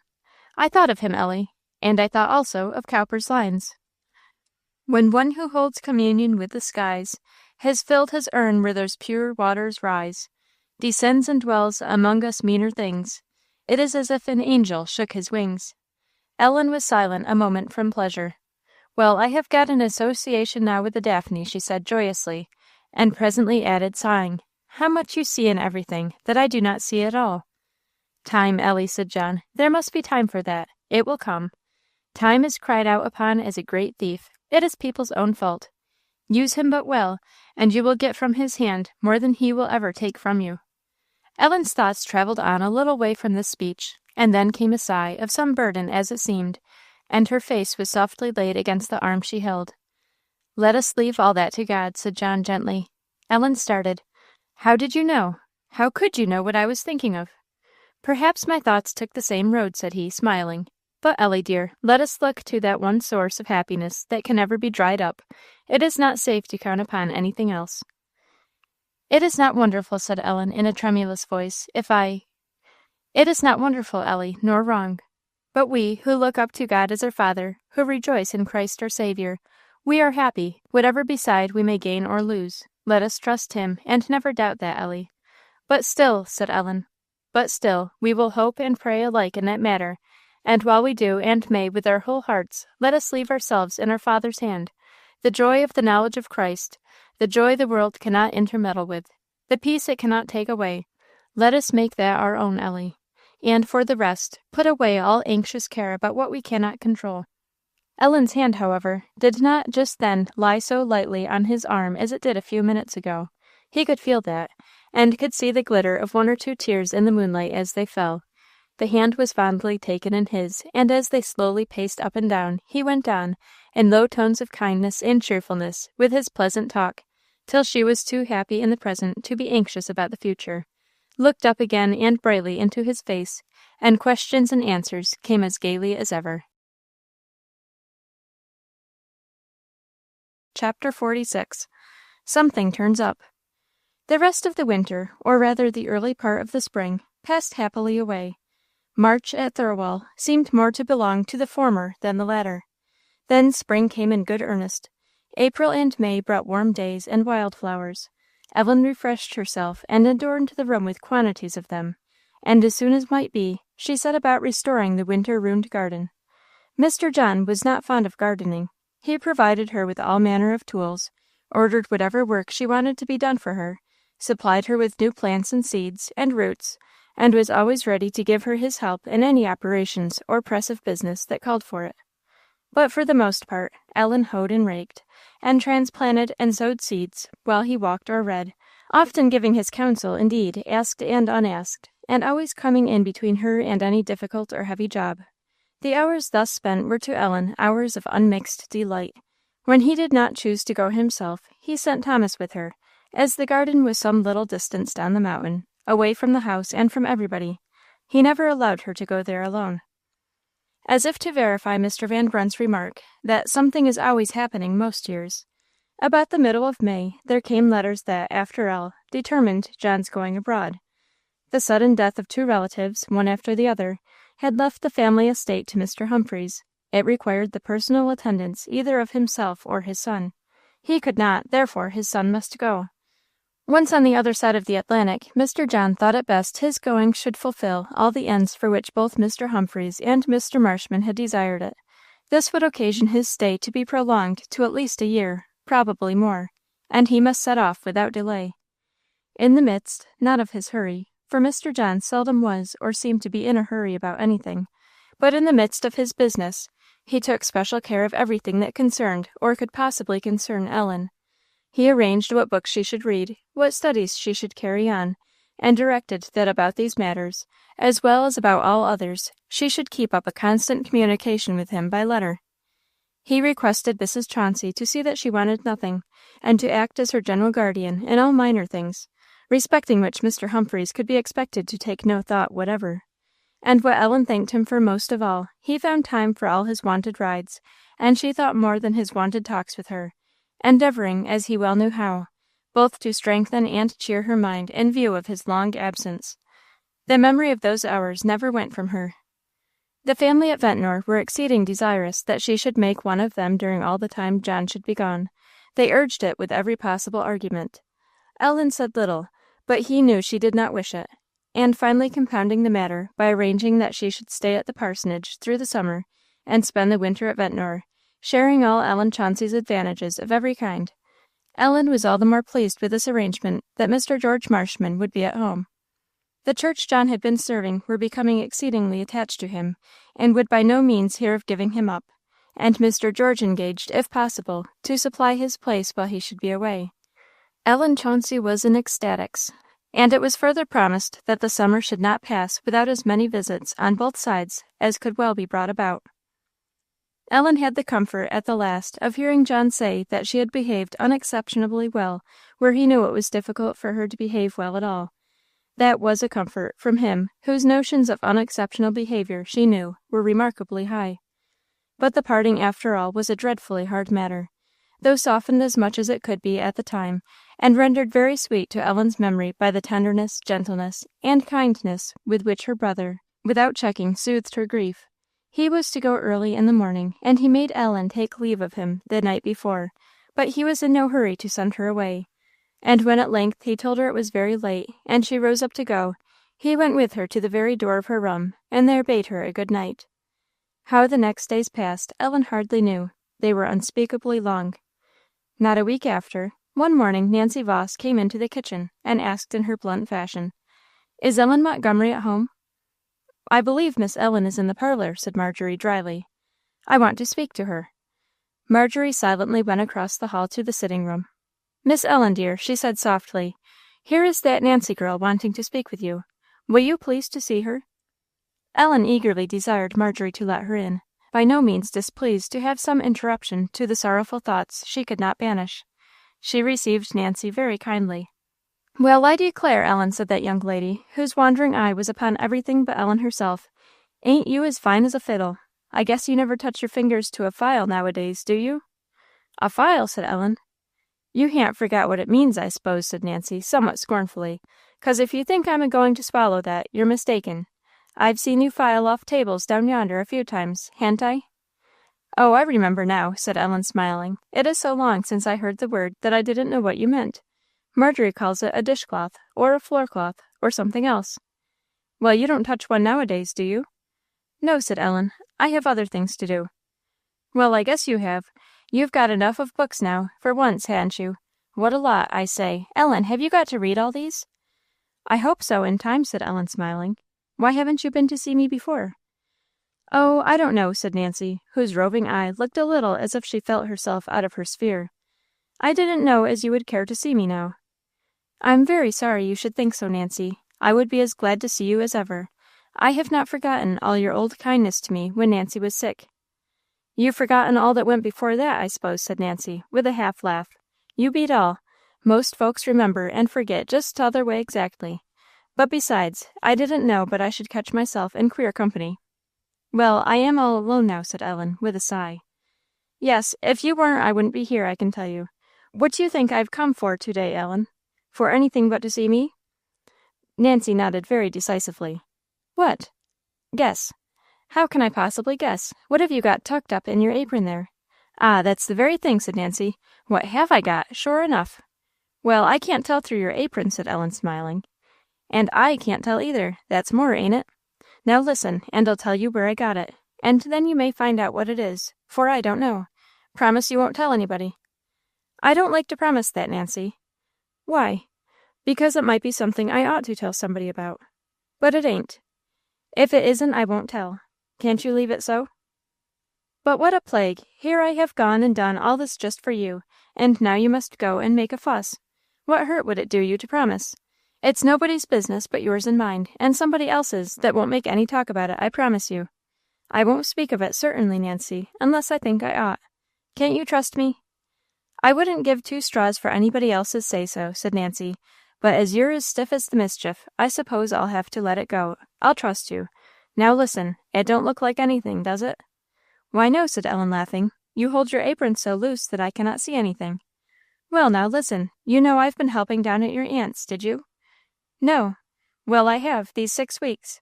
You never see anything go on quieter than they do, Ellen. I declare it's fun. Miss Fortune never was so good in her days.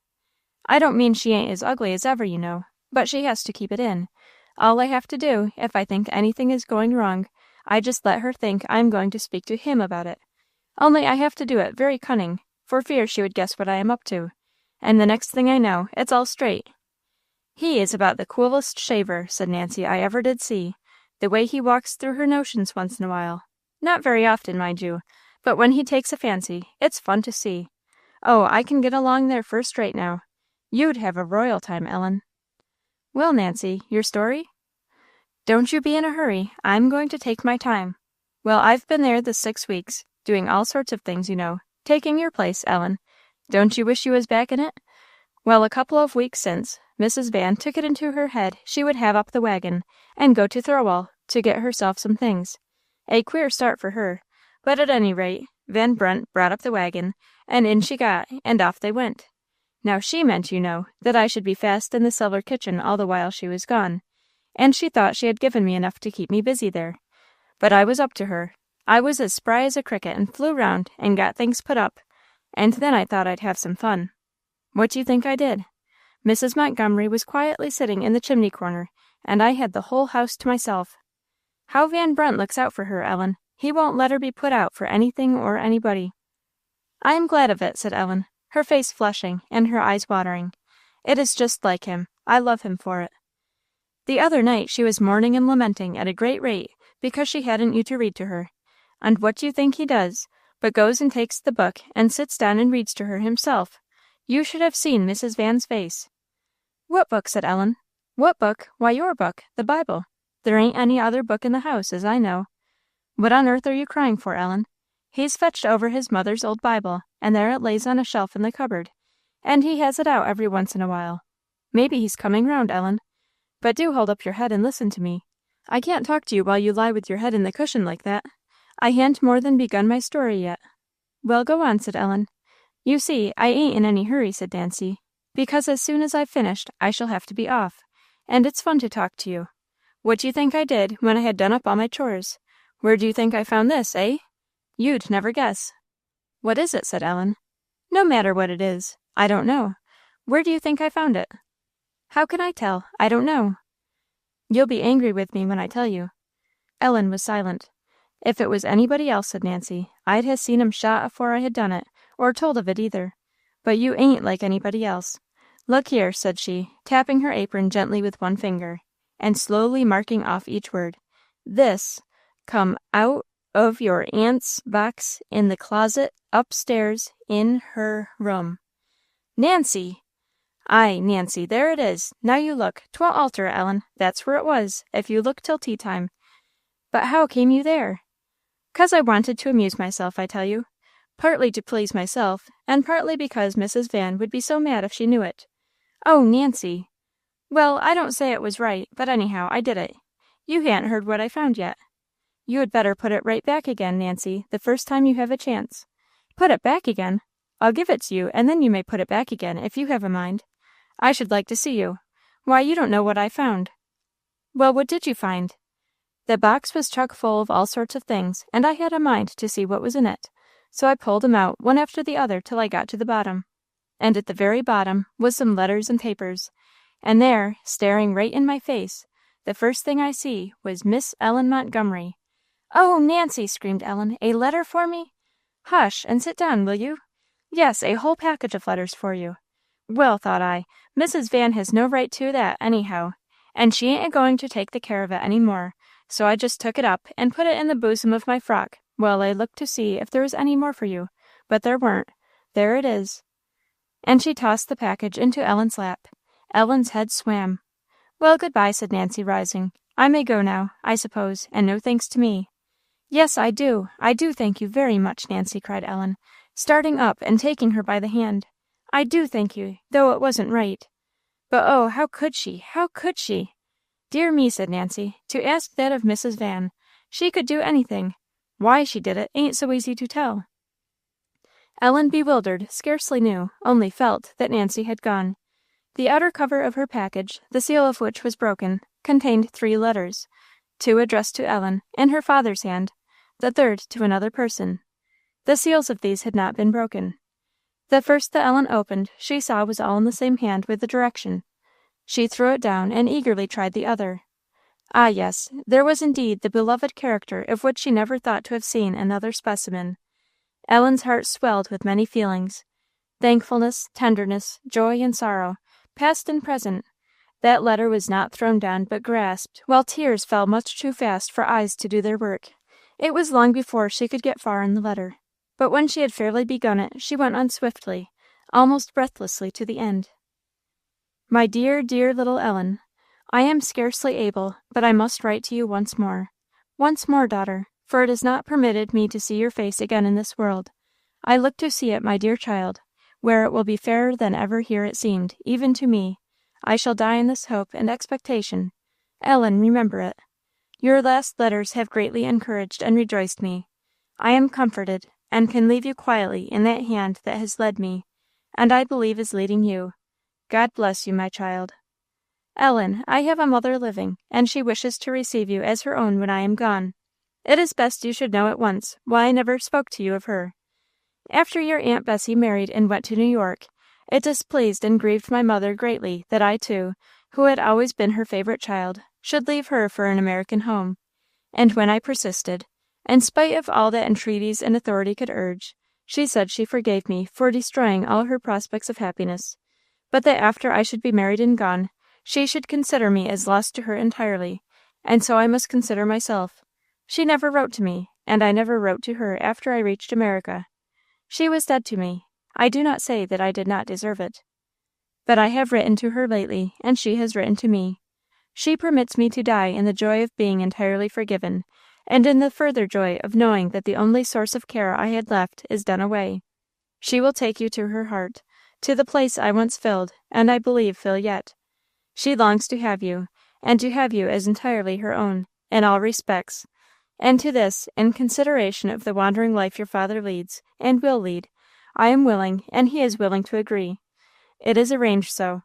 The old happy home of my childhood will be yours, my Ellen. It joys me to think of it.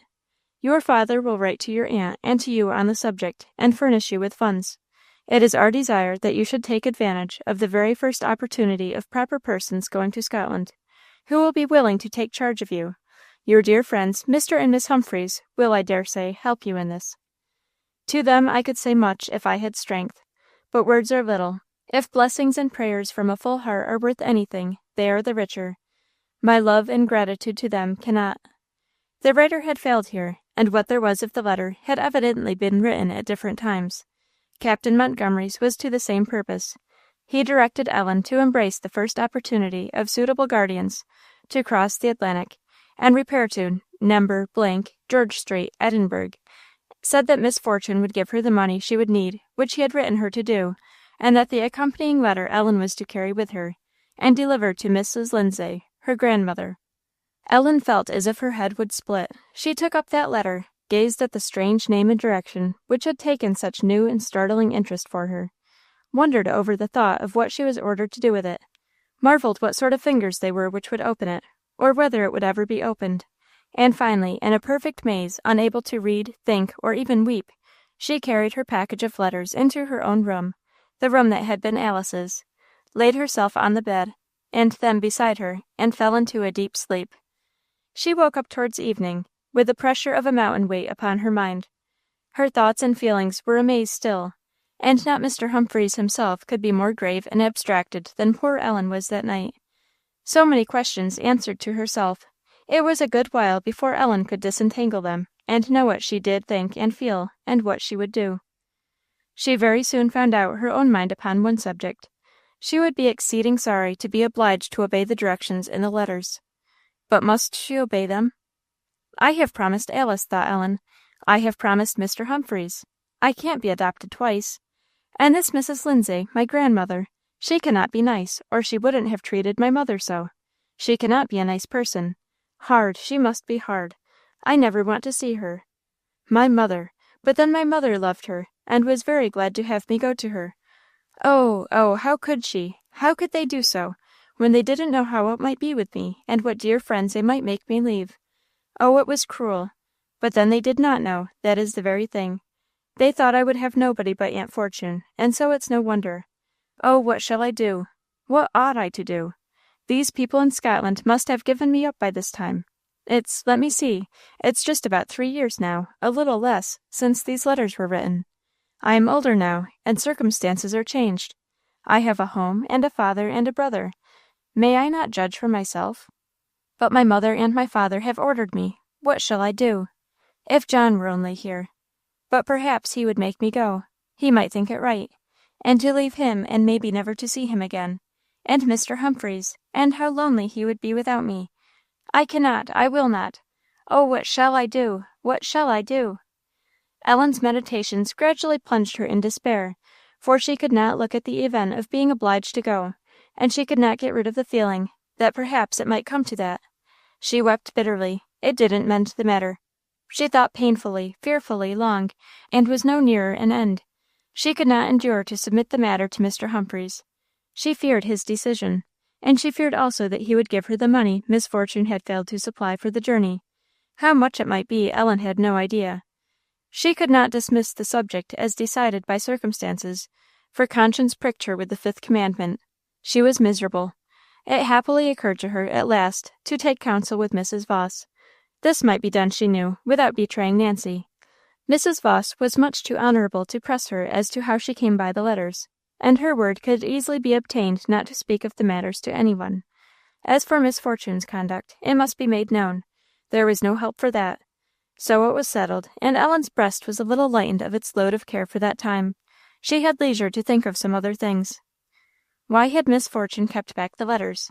Ellen guessed pretty well, but she did not know quite all. The package, with its accompanying dispatch to Miss Fortune, had arrived shortly after Ellen first heard the news of her mother's death, when she was refuged with Alice at the parsonage. At the time of its being sent, Captain Montgomery's movements were extremely uncertain, and in obedience to the earnest request of his wife, he directed that, without waiting for his own return, Ellen should immediately set out for Scotland. Part of the money for her expenses he sent, the rest he desired his sister to furnish, promising to make all straight when he should come home. But it happened that he was already this lady's debtor in a small amount, which Miss Fortune had serious doubts of ever being repaid. She instantly determined that if she had once been a fool in lending him money, she would not a second time in adding to the sum. If he wanted to send his daughter on a wild goose chase after great relations, he might come home himself and see to it. It was none of her business. Quietly taking the remittance to refund his own owing, she of course threw the letters into her box, as the delivery of them would expose the whole transaction. There they lay till Nancy found them. Early next morning after breakfast, Ellen came into the kitchen, and begged Marjorie to ask Thomas to bring the Brownie to the door. Surprised at the energy in her tone and manner, Marjorie gave the message, and added that Miss Ellen seemed to have picked up wonderfully. She hadn't heard her speak so brisk since Mr. John went away. The Brownie was soon at the door, but not so soon as Ellen, who had dressed in feverish haste. The Brownie was not alone. There was old John saddled and bridled, and Thomas Grimes in waiting. "It is not necessary for you to take that trouble, Thomas," said Ellen. "I don't mind going alone at all." "I beg your pardon, Miss Ellen," Thomas touched his hat, "but Mr. John left particular orders that I was to go with Miss Ellen whenever it pleased her to ride, never failing." "Did he?" said Ellen. "But is it convenient for you now, Thomas? I want to go as far as Mrs. Voss's." "It's always convenient, Miss Ellen, always. Miss Ellen need not think of that at all. I am always ready." Ellen mounted upon the Brownie, sighing for the want of the hand that used to lift her to the saddle, and, spurred by this recollection, set off at a round pace.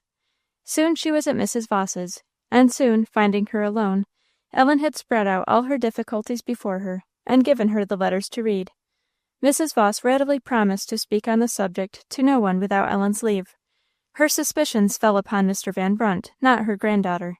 She heard all the story and read the letters before making any remark. "Now, dear Mrs. Vos," said Ellen, anxiously, when the last one was folded up and laid on the table, "what do you think?" "I think, my child, you must go," said the old lady, steadily. Ellen looked keenly, as if to find some other answer in her face, her own changing more and more for a minute, till she sunk it in her hands. Cela vous donne beaucoup de chagrin. Je le vois bien, said the old lady, tenderly. Their conversations were always in Mrs. Vos's tongue. "But," said Ellen, presently, lifting her head again, "there were no tears. I cannot go without money." "That can be obtained without any difficulty." "From whom? I cannot ask Aunt Fortune for it, Mrs. Vos. I could not do it." "There is no difficulty about the money. Show your letters to Mr. Humphreys." "Oh, I cannot," said Ellen, covering her face again. "Will you let me do it? I will speak to him, if you permit me." "But what use? He ought not to give me the money, Mrs. Vos. It would not be right. And to show him the letters would be like asking him for it. Oh, I can't bear to do that." "He would give it to you, Ellen, with the greatest pleasure." "Oh, no, Mrs. Vos," said Ellen, bursting into tears. "He would never be pleased to send me away from him. I know, he would miss me. Oh, what shall I do?" "Not that, my dear Ellen," said the old lady, coming to her, and gently stroking her head with both hands. "You must do what is right, and you know it cannot be but that will be the best and happiest for you in the end." "Oh, I wish," exclaimed Ellen, from the bottom of her heart, "those letters had never been found." "Nay, Ellen, that is not right." "But I promised Alice, Mrs. Vos. Ought I go away and leave him? Oh, Mrs. Vos, it is very hard. Ought I?" "Your father and your mother have said it, my child." "But they never would have said it if they had known." "But they did not know, Ellen, and here it is." Ellen wept violently, regardless of the caresses and soothing words which her old friend lavished upon her. "There is one thing," said she at last, raising her head.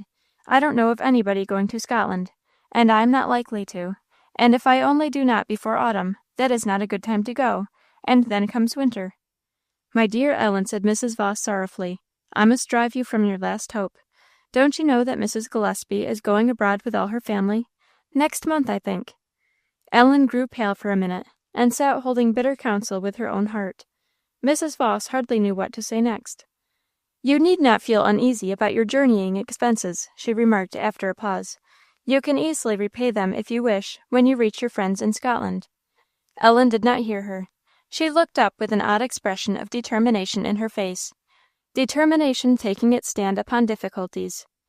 "I shan't stay there, Mrs. Vos, if I go. I shall go, I suppose, if I must. But do you think anything will keep me there? Never." "You will stay for the same reason that you go for, Ellen, to do your duty." "Yes, till I am old enough to choose for myself, Mrs. Vos, and then I shall come back, if they will let me." "Whom do you mean by they?" "Mr. Humphreys and Mr. John." "My dear Ellen," said the old lady, kindly, "be satisfied with doing your duty now. Leave the future. While you follow him, God will be your friend. Is that not enough? And all things shall work for your good. You do not know what you will wish when the time comes you speak of. You do not know what new friends you may find to love." Ellen had in her own heart the warrant for what she had said, and what she saw by her smile Mrs. Vos doubted, but she disdained to assert what she could bring nothing to prove. She took a sorrowful leave of her old friend, and returned home. After dinner, when Mr. Humphreys was about going back to his study, Ellen timidly stopped him and gave him her letters, and asked him to look at them sometime when he had leisure. She told him also where they were found, and how long they had lain there, and that Mrs. Vos had said she ought to show them to him. She guessed he would read them at once, and she waited with a beating heart. In a little while she heard his step coming back along the hall. He came and sat down by her on the sofa, and took her hand. "What is your wish in this matter, my child?" he said, gravely and cheerfully. Ellen's look answered that. "I will do whatever you say I must, sir," she said, faintly. "I dare not ask myself what I would wish, Ellen. The matter is taken out of our hands. You must do your parents' will, my child. I will try to hope that you will gain more than I lose. As the Lord pleases. If I am bereaved of my children, I am bereaved. Mrs. Gillespie," he said after a pause, "is about going to England. I know not how soon. It will be best for you to see her at once, and make all arrangements that may be necessary. I will go with you to-morrow to Ventnor, if the day be a good one." There was something Ellen longed to say, but it was impossible to get it out. She could not utter a word. She had pressed her hands upon her face to try to keep herself quiet, but Mr. Humphreys could see the deep crimson flushing to the very roots of her hair. He drew her close within his arms for a moment, kissed her forehead. Ellen felt it was sadly, and went away. It was well she did not hear him sigh as he went back along the hall. It was well she did not see the face of more settled gravity with which he sat down to his writing. She had enough of her own. They went to Ventnor. Mrs. Gillespie with great pleasure undertook the charge of her, and promised to deliver her safely to her friends in Scotland. It was arranged that she should go back to Thirlwall to make her adieus, and that in a week or two a carriage should be sent to bring her to Ventnor, where her preparations for the journey should be made, and whence the whole party would set off. "So you are going to be a Scotchwoman after all, Ellen," said Miss Sophia. "I had a great deal rather be an American, Miss Sophia." "Why, Hutchinson will tell you," said the young lady, "that it is infinitely more desirable to be a Scotchwoman than that." Ellen's face, however, looked so little inclined to be merry, that she took up the subject in another tone. "Seriously, do you know," said she, "I have been thinking it is a very happy thing for you. I don't know what would become of you alone in that great parsonage house. You would mope yourself to death in a little while, especially now that Mr. John is gone." "He will be back," said Ellen. "Yes, but what if he is? He can't stay at Thirlwall, child. He can't live 30 miles from his church, you know. Did you think he would? They think all the world of him already. I expect they'll barely put up with Mr. George while he is gone. They will want Mr. John all to themselves when he comes back. You may rely on that. What are you thinking of, child?" For Ellen's eyes were sparkling with 2 or 3 thoughts, which Miss Sophia could not read. "I should like to know what you were smiling about," she said, with some curiosity, but the smile was almost immediately quenched in tears.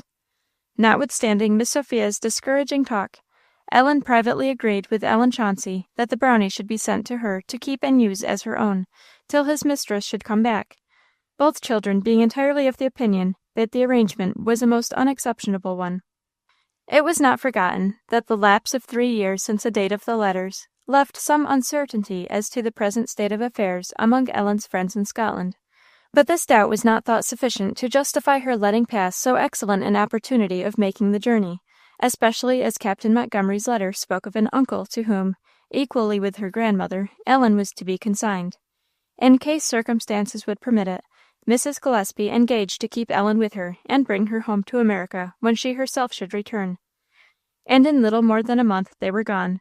Adieus and preparations and all were over. Ellen's parting with Mrs. Voss was very tender and sad, with Mr. Van Brunt extremely and gratefully affectionate on both sides, with her aunt constrained and brief, with Marjorie very sorrowful indeed. But Ellen's longest and most lingering adieu was to Captain Perry, the old grey cat. For one whole evening she sat with him in her arms, and over poor pussy were shed the tears that fell for many better loved and better deserving personages, as well as those not a few that were wept for him. Since Alice's death, Perry had transferred his entire confidence and esteem to Ellen, whether from a feeling of want, or because love and tenderness had taught her the touch and the tone that were fitted to win his regard. Only John shared it. Ellen was his chief favourite and almost constant companion. And bitterer tears Ellen shed at no time than that evening before she went away, over the old cat. She could not distress Kitty with her distress, nor weary him with the calls upon his sympathy, though indeed it is true that he sundry times poked his nose up wonderingly and caressingly in her face. She had no remonstrance or interruption to fear, and taking pussy as the emblem and representative of the whole household, Ellen wept them all over him, with a tenderness and a bitterness that were somehow intensified by the sight of the grey coat and white paws, and kindly face of her unconscious old brute friend. The old people at Carra Carra were taken leave of, the Brownie too with great difficulty, Aunt Nancy. "I am real sorry you are going, Ellen," said she. "You're the only soul in town I care about. I wish I'd thrown them letters in the fire after all. Who'd ha' thought it?" Ellen could not help in her heart echoing the wish. "I'm real sorry, Ellen," she repeated. "Ain't there something I can do for you when you are gone?" "Oh, yes, dear Nancy," said Ellen, weeping. "If you would only take care of your dear grandmother. She is left alone now. If you would only take care of her, and read your Bible, and be good, Nancy. Oh, Nancy, Nancy, do, do." They kissed each other, and Nancy went away, fairly crying. Mrs. Marshman's own woman, a steady, excellent person, had come in the carriage for Ellen, and the next morning, early after breakfast, when everything else was ready, she went into Mr. Humphrey's study to bid the last dreaded good-bye. She thought her obedience was costing her dear. It was a nearly silent parting. He held her a long time in his arms, and there Ellen bitterly thought her place ought to be. "What have I to do to seek new relations?" she said to herself, but she was speechless, till gently relaxing his hold, he tenderly smoothed back her disordered hair, and kissing her, said a very few grave words of blessing and counsel. Ellen gathered all her strength together then, for she had something that must be spoken. "Sir," said she, falling on her knees before him, and looking up in his face, "this don't alter. You do not take back what you said, do you?" "What's that I said, my child?" "That," said Ellen, hiding her face in her hands on his knee, and scarce able to speak with great effort. "That which you said when I first came, that which you said about what, my dear child? My going away don't change anything, does it, sir? Mayn't I come back, if ever I can?" He raised her up and drew her close to his bosom again. "My dear little daughter," said he, "you cannot be so glad to come back as my arms and my heart will be to receive you. I scarce dare hope to see that day, but all in this house is yours, dear Ellen, as well when in Scotland as here. I take back nothing, my daughter. Nothing is changed." A word or two more of affection and blessing, which Ellen was utterly unable to answer in any way, and she went to the carriage, with one drop of cordial in her heart, that she fed upon a long while. He called me his daughter. He never said that before since Alice died. Oh, so I will be as long as I live, if I find 50 new relations. But what good will a daughter 3,000 miles off do him?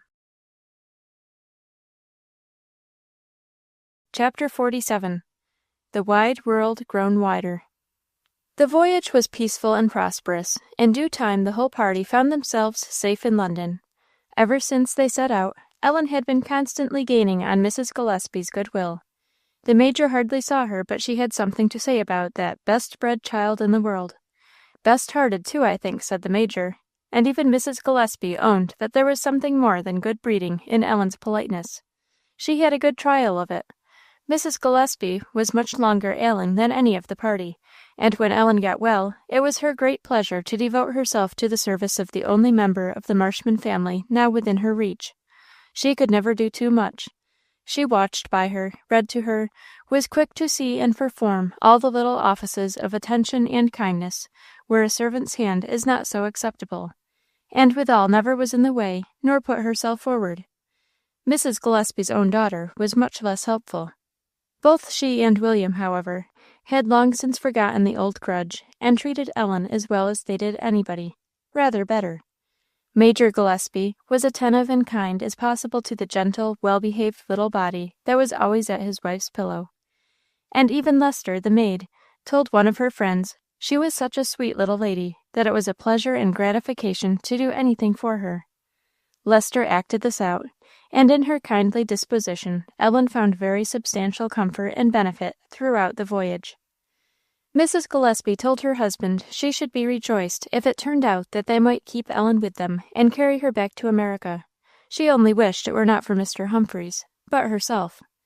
As their destination was not now Scotland, but Paris, it was proposed to write to Ellen's friends to ascertain whether any change had occurred, or whether they still wished to receive her. This, however, was rendered unnecessary. They were scarcely established in their hotel when a gentleman from Edinburgh, an intimate friend of the Ventnor family, and whom Ellen herself had more than once met there, came to see them. Mrs. Gillespie bethought herself to make inquiries of him. "Do you happen to know a family of Lindsays in George Street, Mr. Dundas?" "Lindsays? Yes, perfectly well. Do you know them?" "No, but I am very much interested in one of the family." "Is the old lady living?" "Yes, certainly. Not very old either. Not above 60 or 65, and as hale and alert as at 40. A very fine old lady." "A large family?" "Oh, no. Mr. Lindsay is a widower this some years, with no children, and there is a widowed daughter lately come home, Lady Keith. That's all." "Mr. Lindsay, that is the son?" "Yes, you would like them. They are excellent people, excellent family, wealthy, beautiful country seat on the south bank of the Esk, some miles out of Edinburgh. I was down there 2 weeks ago. Entertained most handsomely and agreeably, 2 things that do not always go together. You meet a pleasanter circle nowhere than at Lindsay's." "And that is the whole family?" said Mrs. Gillespie. "That is all. There were 2 daughters married to Americans some dozen or so years ago. Mrs. Lindsay took it very hard, I believe, but she bore up, and bears up now, as if misfortune had never crossed her path, though the death of Mr. Lindsay's wife and son was another great blow. I don't believe there is a gray hair on her head at this moment. There is some peculiarity about them, perhaps, some pride, too. But that is an amiable weakness," he added, laughing, as he rose to go. "Mrs. Gillespie, I am sure, will not find fault with them for it." "That's an insinuation, Mr. Dundas. But look here, what I am bringing to Mrs. Lindsay in the shape of a granddaughter." "What, my old acquaintance, Miss Ellen? Is it possible? My dear madam, if you had such a treasure for sale, they would pour half their fortune into your lap to purchase it, and the other half at her feet." "I would not take it, Mr. Dundas." "It would be no mean price, I assure you, in itself, however it might be comparatively. I give Miss Ellen joy." Miss Ellen took none of his giving. "Ah, Ellen, my dear," said Mrs. Gillespie when he was gone, "we shall never have you back in America again. I give up all hopes of it. Why do you look so solemn, my love? You are a strange child. Most girls would be delighted at such a prospect opening before them." "You forget what I leave, Mrs. Gillespie." "So will you, my love, in a few days, though I love you for remembering so well those that have been kind to you. But you don't realize yet what is before you." "Why, you'll have a good time, Ellen," said Marianne. "I wonder you are not out of your wits with joy. I should be." "You may as well make over the Brownie to me, Ellen," said William. "I expect you'll never want him again." "I cannot, you know, William. I lent him to Ellen Chauncey." "Lent him? That's a good one. For how long?" Ellen smiled, though sighing inwardly to see how very much narrowed was her prospect of ever mounting him again. She did not care to explain herself to those around her. Still, at the very bottom of her heart lay two thoughts, in which her hope refuged itself. One was a peculiar assurance that whatever her brother pleased, nothing could hinder him from accomplishing. The other, a like confidence that it would not please him to leave his little sister unlooked after. But all began to grow misty, and it seemed now as if Scotland must henceforth be the limit of her horizon. Leaving their children at a relation's house, Major and Mrs. Gillespie accompanied her to the north. They travelled post, and arriving in the evening at Edinburgh, put up at a hotel in Prince's Street. It was agreed that Ellen should not seek her new home till the morrow. She should eat one more supper and breakfast with her old friends, and have a night's rest first. She was very glad of it. The Major and Mrs. Gillespie were enchanted with the noble view from their parlour windows. While they were eagerly conversing together, Ellen sat alone at the other window, looking out upon the curious old town. There was all the fascination of novelty and beauty about that singular picturesque mass of buildings, in its sober colouring, growing more sober as the twilight fell, and just before outlines were lost in the dusk, lights began feebly to twinkle here and there, and grew brighter and more as the night came on, till their brilliant multitude were all that could be seen, where the curious jumble of chimneys and housetops and crooked ways had shown a little before. Ellen sat watching this lighting up of the old town, feeling strangely that she was in the midst of new scenes, indeed, entering upon a new stage of life, and having some difficulty to persuade herself that she was really Ellen Montgomery. The scene of extreme beauty before her seemed rather to increase the confusion and sadness of her mind. Happily, joyfully, Ellen remembered, as she sat gazing over the darkening city and its brightening lights, that there was one near her who could not change, that Scotland was no remove from him, that his providence as well as his heaven was over her there, that there, not less than in America, she was his child. She rejoiced as she sat in her dusky window over his words of assurance. "I am the good shepherd, and know my sheep, and am known of mine."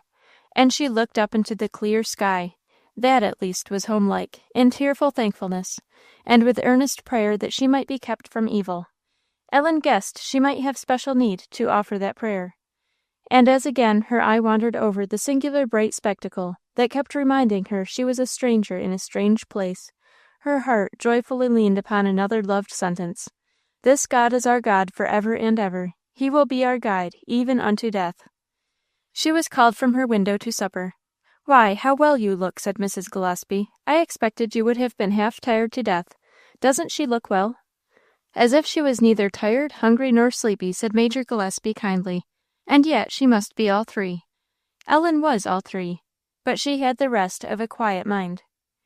In the same quiet mind, a little fluttered and anxious now, she set out in the carriage the next morning with her kind friends, to number blank, George Street. It was their intention, after leaving her, to go straight on to England. They were in a hurry to be there, and Mrs. Gillespie judged that the presence of a stranger at the meeting between Ellen and her relations would be desired by none of the parties. But when they reached the house, they found the family were not at home. They were in the country, at their place on the Tyne. The direction was obtained, and the horses' heads turned that way. After a drive of some length, through what kind of a country Ellen could hardly have told, they arrived at the place. It was beautifully situated, and through well-kept grounds they drove up to a large, rather old-fashioned, substantial-looking house. The ladies were at home, and that ascertained, Ellen took a kind leave of Mrs. Gillespie, shook hands with the Major at the door, and was left alone, for the second time in her life, to make her acquaintance with new and untried friends. She stood for 1 second, looking after the retreating carriage. One swift thought went to her adopted father and brother far away, one to her friend in heaven, and Ellen quietly turned to the servant and asked for Mrs. Lindsay. She was shown into a large room, where nobody was, and sat down, with a beating heart, while the servant went upstairs, looking with a strange feeling upon what was to be her future home. The house was handsome, comfortably, luxuriously furnished, but without any attempt at display. Things rather old-fashioned than otherwise. Plain, even homely, in some instances, yet evidently there was no sparing of money in any line of use or comfort, nor were reading and writing, painting and music strangers there. Unconsciously acting upon her brother's principle of judging of people from their works, Ellen, from what she saw gathered around her, formed a favourable opinion of her relations without thinking of it, for indeed she was thinking of something else. A lady presently entered, and said that Mrs. Lindsay was not very well. Seeing Ellen's very hesitating look, she added, "Shall I carry her any message from you?" This lady was well-looking and well-dressed, but somehow there was something in her face or manner that encouraged Ellen to an explanation. She could make none. She silently gave her her father's letter, with which the lady left the room. In a minute or two she returned and said her mother would see Ellen upstairs, and asked her to come with her. This, then, must be Lady Keith, but no sign of recognition. Ellen wondered as her trembling feet carried her upstairs, and to the door of a room where the lady motioned her to enter. She did not follow herself. A large, pleasant dressing-room, but Ellen saw nothing but the dignified figure and searching glance of a lady in black, standing in the middle of the floor. At the look which instantly followed her entering, however, Ellen sprang forward, and was received in arms that folded her as fondly and as closely as ever those of her own mother had done. Without releasing her from their clasp, Mrs. Lindsay presently sat down, and placing Ellen on her lap, and for a long time without speaking a word, she overwhelmed her with caresses often interrupted with passionate bursts of tears. Ellen herself cried heartily for company, though Mrs. Lindsay little guessed why. Along with the joy and tenderness arising from the finding a relation that so much loved and valued her, and along with the sympathy that entered into Mrs. Lindsay's thoughts, there mixed other feelings. She began to know, as if by instinct, what kind of a person her grandmother was. The clasp of the arms that were about her said as plainly as possible, "I will never let you go." Ellen felt it. She did not know in her confusion whether she was most glad or most sorry, and this uncertainty mightily helped the flow of her tears. When this scene had lasted some time, Mrs. Lindsay began with the utmost tenderness to take off Ellen's gloves, her cape, her bonnet had been hastily thrown off long before, and smoothing back her hair, and taking the fair little face in both her hands, she looked at it and pressed it to her own, as indeed something most dearly prized and valued. Then saying, "I must lie down, come in here, love," she led her into the next room, locked the door, made Ellen stretch herself on the bed, and placing herself beside her, drew her close to her bosom again, murmuring, "My own child, my precious child, my Ellen, my own darling, why did you stay away so long from me? Tell me." It was necessary to tell, and this could not be done without revealing Miss Fortune's disgraceful conduct. Ellen was sorry for that. She knew her mother's American match had been unpopular with her friends, and now what notions this must give them of one at least of the near connections to whom it had introduced her. She winced under what might be her grandmother's thoughts. Mrs. Lindsay heard her in absolute silence, and made no comment, and at the end again kissed her lips and cheeks, embracing her, Ellen felt as a recovered treasure that would not be parted with. She was not satisfied till she had drawn Ellen's head fairly to rest on her breast, and then her caressing hand often touched her cheek or smoothed back her hair, softly now and then asking slight questions about her voyage and journey, till, exhausted from excitement more than fatigue, Ellen fell asleep. Her grandmother was beside her when she awoke, and busied herself, with evident delight, in helping her to get off her travelling clothes and put on others, and then she took her downstairs and presented her to her aunt. Lady Keith had not been at home, nor in Scotland, at the time the letters passed between Mrs. Montgomery and her mother, and the result of that correspondence respecting Ellen had been known to no one except Mrs. Lindsay and her son. They had long given her up, the rather as they had seen in the papers the name of Captain Montgomery among those lost in the ill-fated Duke d'Orleans. Lady Keith, therefore, had no suspicion who Ellen might be. She received her affectionately, but Ellen did not get rid of her first impression. Her uncle she did not see until late in the day, when he came home. The evening was extremely fair, and having obtained permission, Ellen wandered out into the shrubbery, glad to be alone, and glad for a moment to exchange new faces for old. The flowers were old friends to her, and never had looked more friendly than then. New and old, both were there. Ellen went on softly from flower bed to flower bed, soothed and rested, stopping here to smell one, or there to gaze at some old favorite or new beauty, thinking curious thoughts of the past and the future, and through it all taking a quiet lesson from the flowers, when a servant came after her with a request from Mrs. Lindsay that she would return to the house. Ellen hurried in, she guessed for what, and was sure as soon as she opened the door, and saw the figure of a gentleman sitting before Mrs. Lindsay. Ellen remembered well she was sent to her uncle as well as her grandmother, and she came forward with a beating heart to Mrs. Lindsay's outstretched hand, which presented her to this other ruler of her destiny. He was very different from Lady Keith. Her anxious glance saw that at once. More like his mother. A man not far from 50 years old, fine-looking and stately, like her. Ellen was not left long in suspense. His look instantly softened, as his mother's had done. He drew her into his arms with great affection, and evidently with very great pleasure, then held her off for a moment, while he looked at her changing color and downcast eye, and folded her close in his arms again, from which he seemed hardly willing to let her go, whispering as he kissed her, "You are my own child now. You are my little daughter. Do you know that, Ellen? I'm your father henceforth. You belong to me entirely, and I belong to you, my own little daughter." I wonder how many times one may be adopted, thought Ellen that evening. But to be sure, my father and my mother have quite given me up here. That makes a difference. They had a right to give me away if they pleased. I suppose I do belong to my uncle and grandmother in good earnest, and I cannot help myself. Well, but Mr. Humphreys seems a great deal more like my father than my Uncle Lindsay. I cannot help that. But how they would be vexed if they knew it. That was profoundly true. Ellen was in a few days the dear pet and darling of the whole household, without exception, and almost without limit. At first, for a day or two, there was a little lurking doubt, a little anxiety, a constant watch on the part of all her friends, whether they were not going to find something in their newly acquired treasure to disappoint them, whether it could be that there was nothing behind to belie the first promise. Less keen observers, however, could not have failed to see very soon that there was no disappointment to be looked for. Ellen was just what she seemed, without the shadow of a cloak in anything. Doubts vanished, and Ellen had not been 3 days in the house when she was taken home to Two Hearts, at least, in unbounded love and tenderness. When Mr. Lindsay was present, he was not satisfied without having Ellen in his arms or close beside him, and if not there, she was at the side of her grandmother.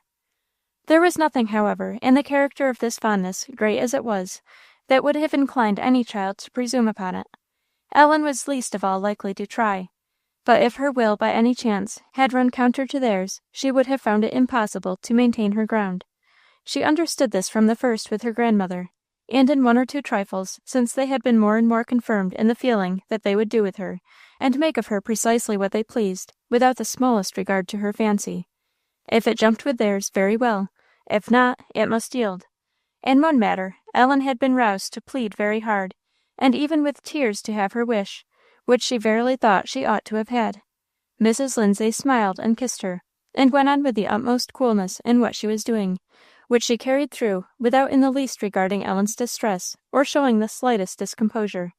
and the same thing was repeated every day till Ellen got used to it. Her uncle she had never seen tried, but she knew it would be the same with him. When Mr. Lindsay clasped her to his bosom, Ellen felt it was as his own. His eye always seemed to repeat, "My own little daughter," and in his whole manner, love was mingled with as much authority. Perhaps Ellen did not like them much the worse for this, as she had no sort of disposition to displease them in anything, but it gave rise to sundry thoughts, however, which she kept to herself, thoughts that went both to the future and the past.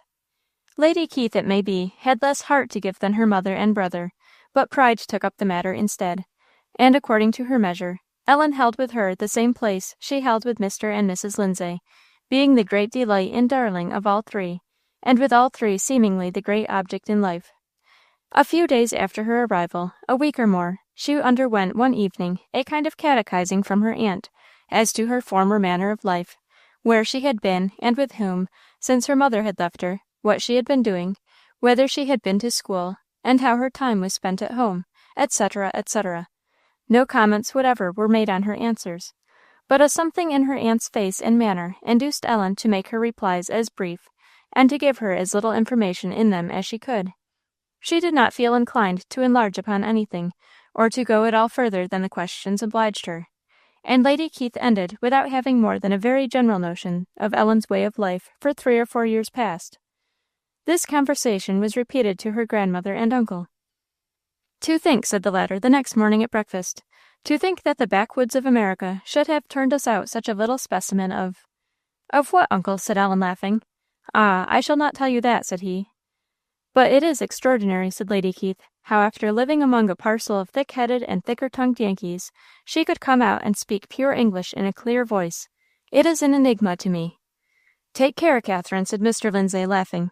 "You are touching Ellen's nationality. Look here," said he, drawing his fingers down her cheek. "She must learn to have no nationality but yours," said Lady Keith, somewhat shortly. Ellen's lips were open, but she spoke not. "It is well you have come out from the Americans, you see, Ellen," pursued Mr. Lindsay. "Your aunt does not like them." "But why, sir?" "Why," said he, gravely, "don't you know that they are all a parcel of rebels who have broken loose from all loyalty and fealty, that no good Briton has any business to like?" "You are not in earnest, uncle." "You are, I see," said he, looking amused. "Are you one of those that make a saint of George Washington?" "No," said Ellen. "I think he was a great deal better than some saints. But I don't think the Americans were rebels." "You are a little rebel yourself. Do you mean to say you think the Americans were right?" "Do you mean to say they were wrong, uncle?" "I assure you," said he, "if I had been in the English army, I would have fought them with all my heart." "And if I had been in the American army, I would have fought you with all my heart, Uncle Lindsay." "Come, come," said he, "you fight. You don't look as if you would do battle with a good-sized mosquito." "Ah, but I mean, if I had been a man," said Ellen. "You had better put in that qualification. After all, I am inclined to think it may be as well for you on the whole that we did not meet. I don't know but we might have had a pretty stiff encounter, though. A good cause is stronger than a bad one, uncle." "But, Ellen, these Americans forfeited entirely the character of good friends to England and good subjects to King George." "Yes, but it was King George's fault, uncle. He and the English forfeited their characters first." "I declare," said Mr. Lindsay, laughing, "if your sword had been as stout as your tongue, I don't know how I might have come off in that same encounter." "I hope Ellen will get rid of these strange notions about the Americans," said Lady Keith, discontentedly. "I hope not, Aunt Keith," said Ellen. "Where did you get them?" said Mr. Lindsay. "What, sir?" "These notions." "In reading, sir; reading different books, and talking." "Reading! So you did read in the backwoods?" "Sir," said Ellen, with a look of surprise. "What have you read on the subject?" "2 lives of Washington, and some in the Annual Register, and part of Graham's United State, and 1 or 2 other little things." "But those gave you only one side, Ellen. You should read the English account of the matter." "So I did, sir. The Annual Register gave me both sides. The bills and messages were enough." "What Annual Register?" "I don't know, sir. It is English, written by Burke, I believe." "Upon my word! And what else have you read?" "I think that's all about America." "No, but about other things." "Oh, I don't know, sir," said Ellen, smiling. "A great many books. I can't tell them all." "Did you spend all your time over your books?" "A good deal, sir, lately. Not so much before." "How was that?" "I couldn't, sir. I had a great many other things to do." "What else had you to do?" Different thing, said Ellen, hesitating, from the remembrance of her aunt's manner the night before. Come, answer me. I had to sweep and dust, said Ellen, coloring, and set tables, and wash and wipe dishes, and churn, and spin, and— Ellen heard Lady Keith's look in her. Could you have conceived it? What shall we do with her? Said Mrs. Lindsay. Send her to school or keep her at home? Have you never been to school, Ellen? No, sir, except for a very little while, more than 3 years ago. Would you like it? I would a great deal rather study at home, sir, if you will let me. What do you know now? Oh, I can't tell, sir, said Ellen. I don't know anything very well, unless— Unless what? Said her uncle, laughing. Come, now for your accomplishments. I had rather not say what I was going to, uncle. Please don't ask me. Yes, said he. I shan't let you off. Unless what? I was going to say, unless riding, said Ellen, coloring. Riding? And pray, how did you learn to ride? Catch a horse by the mane, and mount him by the fence, and canter off barebacked? Was that it, eh? Not exactly, sir, said Ellen, laughing. Well, but about your other accomplishments. You do not know anything of French, I suppose? Yes, I do, sir. Where did you get that? An old Swiss lady in the mountains taught me. Country riding and Swiss French, muttered her uncle. Did she teach you to speak it? Yes, sir. Mr. Lindsay and his mother exchanged glances, which Ellen interpreted, worse and worse. One thing at least can be mended, observed Mr. Lindsay. She shall go to De Courcy's riding school as soon as we get to Edinburgh. Indeed, uncle, I don't think that will be necessary. Who taught you to ride, Ellen? Asked Lady Keith. My brother. Humph. I fancy a few lessons will do you no harm, she remarked. Ellen colored and was silent. You know nothing of music, of course. I cannot play, uncle. Can you sing? I can sing hymns. Sing hymns? That's the only fault I find with you, Ellen. You are too sober. I should like to see you a little more gay, like other children. But, uncle, I am not unhappy because I am sober. But I am, said he. I do not know precisely what I shall do with you. I must do something. Can you sing nothing but hymns? Asked Lady Keith. Yes, ma'am, said Ellen, with some humour twinkling about her eyes and mouth. I can sing Hail Columbia. Absurd, said Lady Keith. Why, Ellen, said her uncle, laughing, I did not know you could be so stubborn. I thought you were made up of gentleness and mildness. Let me have a good look at you. There's not much stubbornness in those eyes, he said fondly. I hope you will never salute my ears with your American ditty, said Lady Keith. Tut, said Mr. Lindsay. She shall sing what she pleases, and the more the better. She has a very sweet voice, said her grandmother. Yes, in speaking I know. I have not heard it tried otherwise. And very nice English it turns out. Where did you get your English, Ellen? From my brother, said Ellen, with a smile of pleasure. Mr. Lindsay's brow rather clouded. Whom do you mean by that? The brother of the lady that was so kind to me. Ellen disliked to speak the loved names in the hearing of ears to which she knew they would be unlovely. How was she so kind to you? Oh, sir, in everything. I cannot tell you. She was my friend when I had only one beside. She did everything for me. And who was your other friend? Your aunt? No, sir. This brother? No, sir, that was before I knew him. Who then? His name was Mr. Van Brunt. Van Brunt, humph. And what was he? He was a farmer, sir. A Dutch farmer, eh? How came you to have anything to do with him? He managed my aunt's farm, and was a great deal in the house. He was. And what makes you call this other your brother? His sister called me her sister, and that makes me his. It is very absurd, said Lady Keith, when they are nothing at all to her, and ought not to be. It seems, then, you did not find a friend in your aunt, Ellen, eh? I don't think she loved me much, said Ellen, in a low voice. I am very glad we are clear of obligation on her score, said Mrs. Lindsay. Obligation! And so you had nothing else to depend on, Ellen, but this man, this Van something, this Dutchman? What did he do for you? A great deal, sir. Ellen would have said more, but a feeling in her throat stopped her. Now just hear that, will you? Said Lady Keith. Just think of her in that farmhouse, with that sweeping and dusting woman, and the Dutch farmer, for these 3 years. No, said Ellen, not all the time. This last year I have been— Where, Ellen? At the other house, sir. What house is that? Where that lady and gentleman lived, that were my best friends. Well, it's all very well, said Lady Keith, but it is past now. It is all over. You need not think of them any more. We will find you better friends than any of these Dutch brunters or grunters.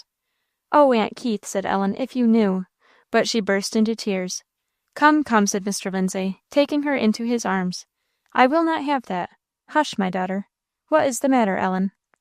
but Ellen had with some difficulty contained herself 2 or 3 times before in the course of the conversation, and she wept now rather violently.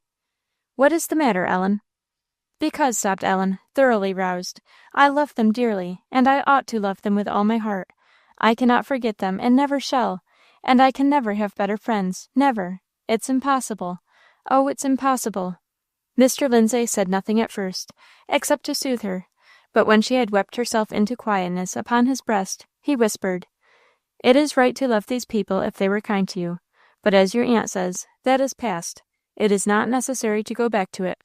Forget that you are American, Ellen. You belong to me. Your name is not Montgomery any more.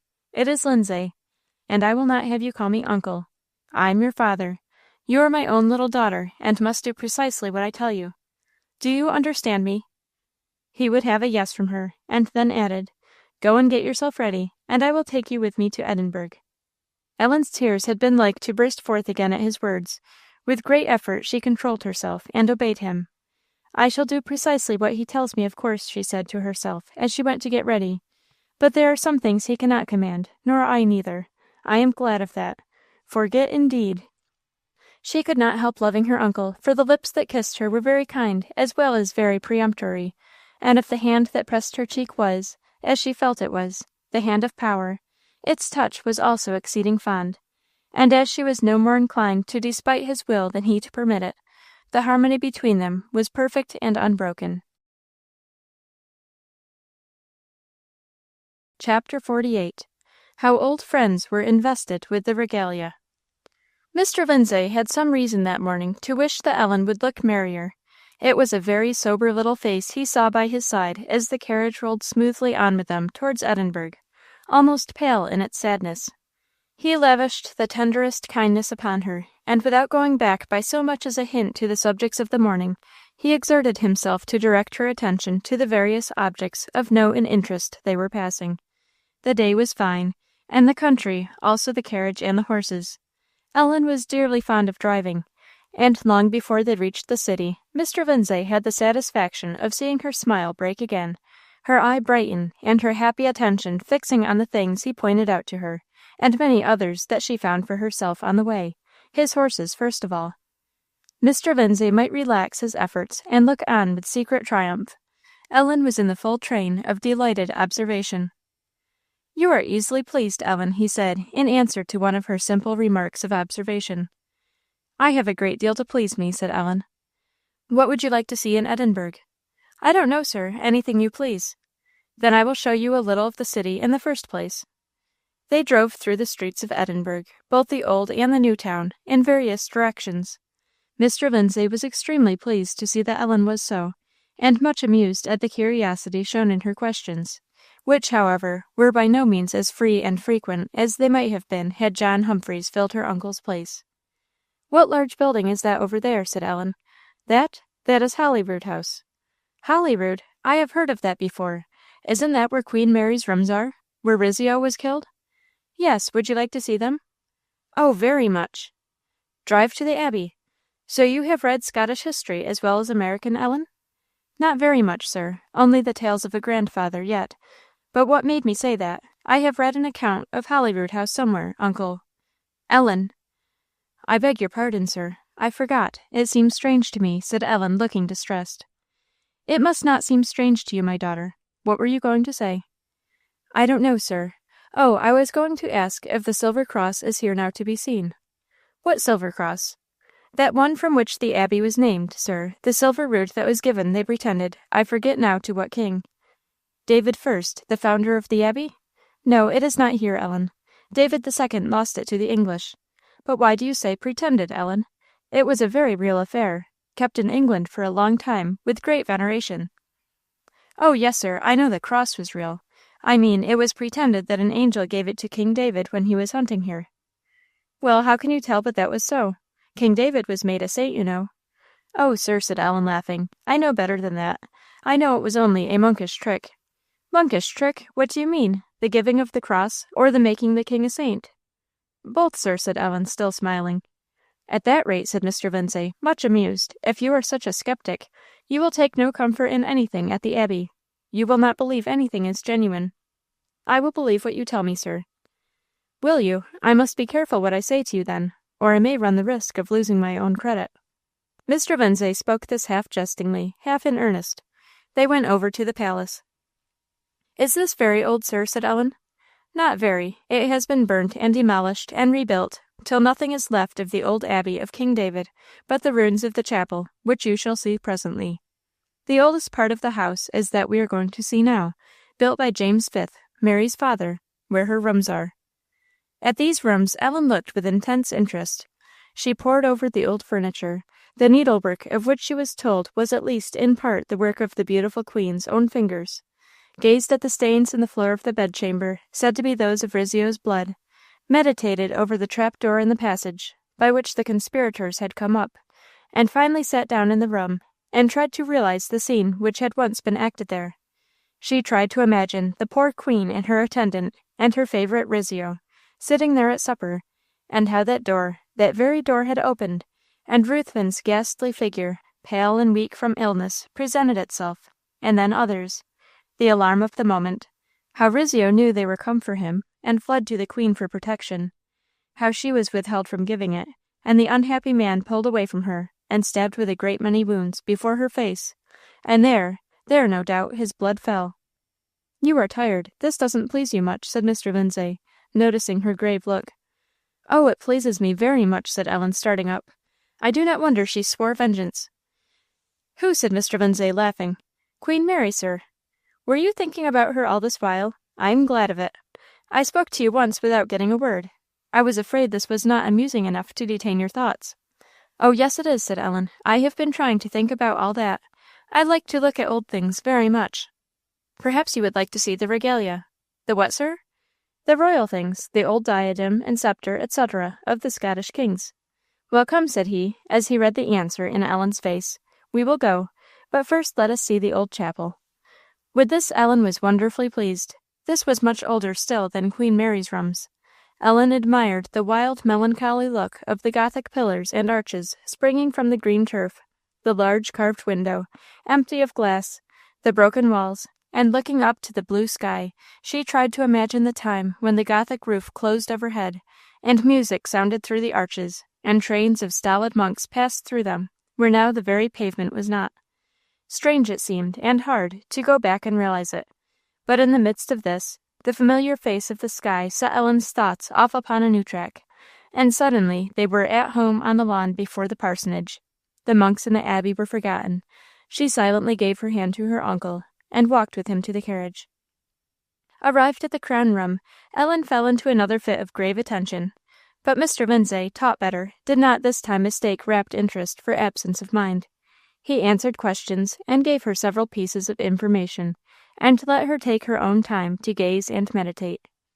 "This beautiful sword," said he, "was a present from Pope Julius II to James IV." "I don't know anything about the Pope," said Ellen. "James IV. I wonder what kind of king he was." "He was a very good king. He was the one that died at Flodden." "Oh, and wore an iron girdle, because he had fought against his father, poor man." "Why, poor man, Ellen? He was a very royal prince." "Why do you say poor man?" "Because he didn't know any better, sir." "Didn't know any better than what?" "Than to think an iron girdle would do him any good." "But why wouldn't it do him any good?" "Because you know, sir, that is not the way we can have our sins forgiven." "What is the way?" Ellen looked at him to see if he was in jest or earnest. Her look staggered him a little, but he repeated his question.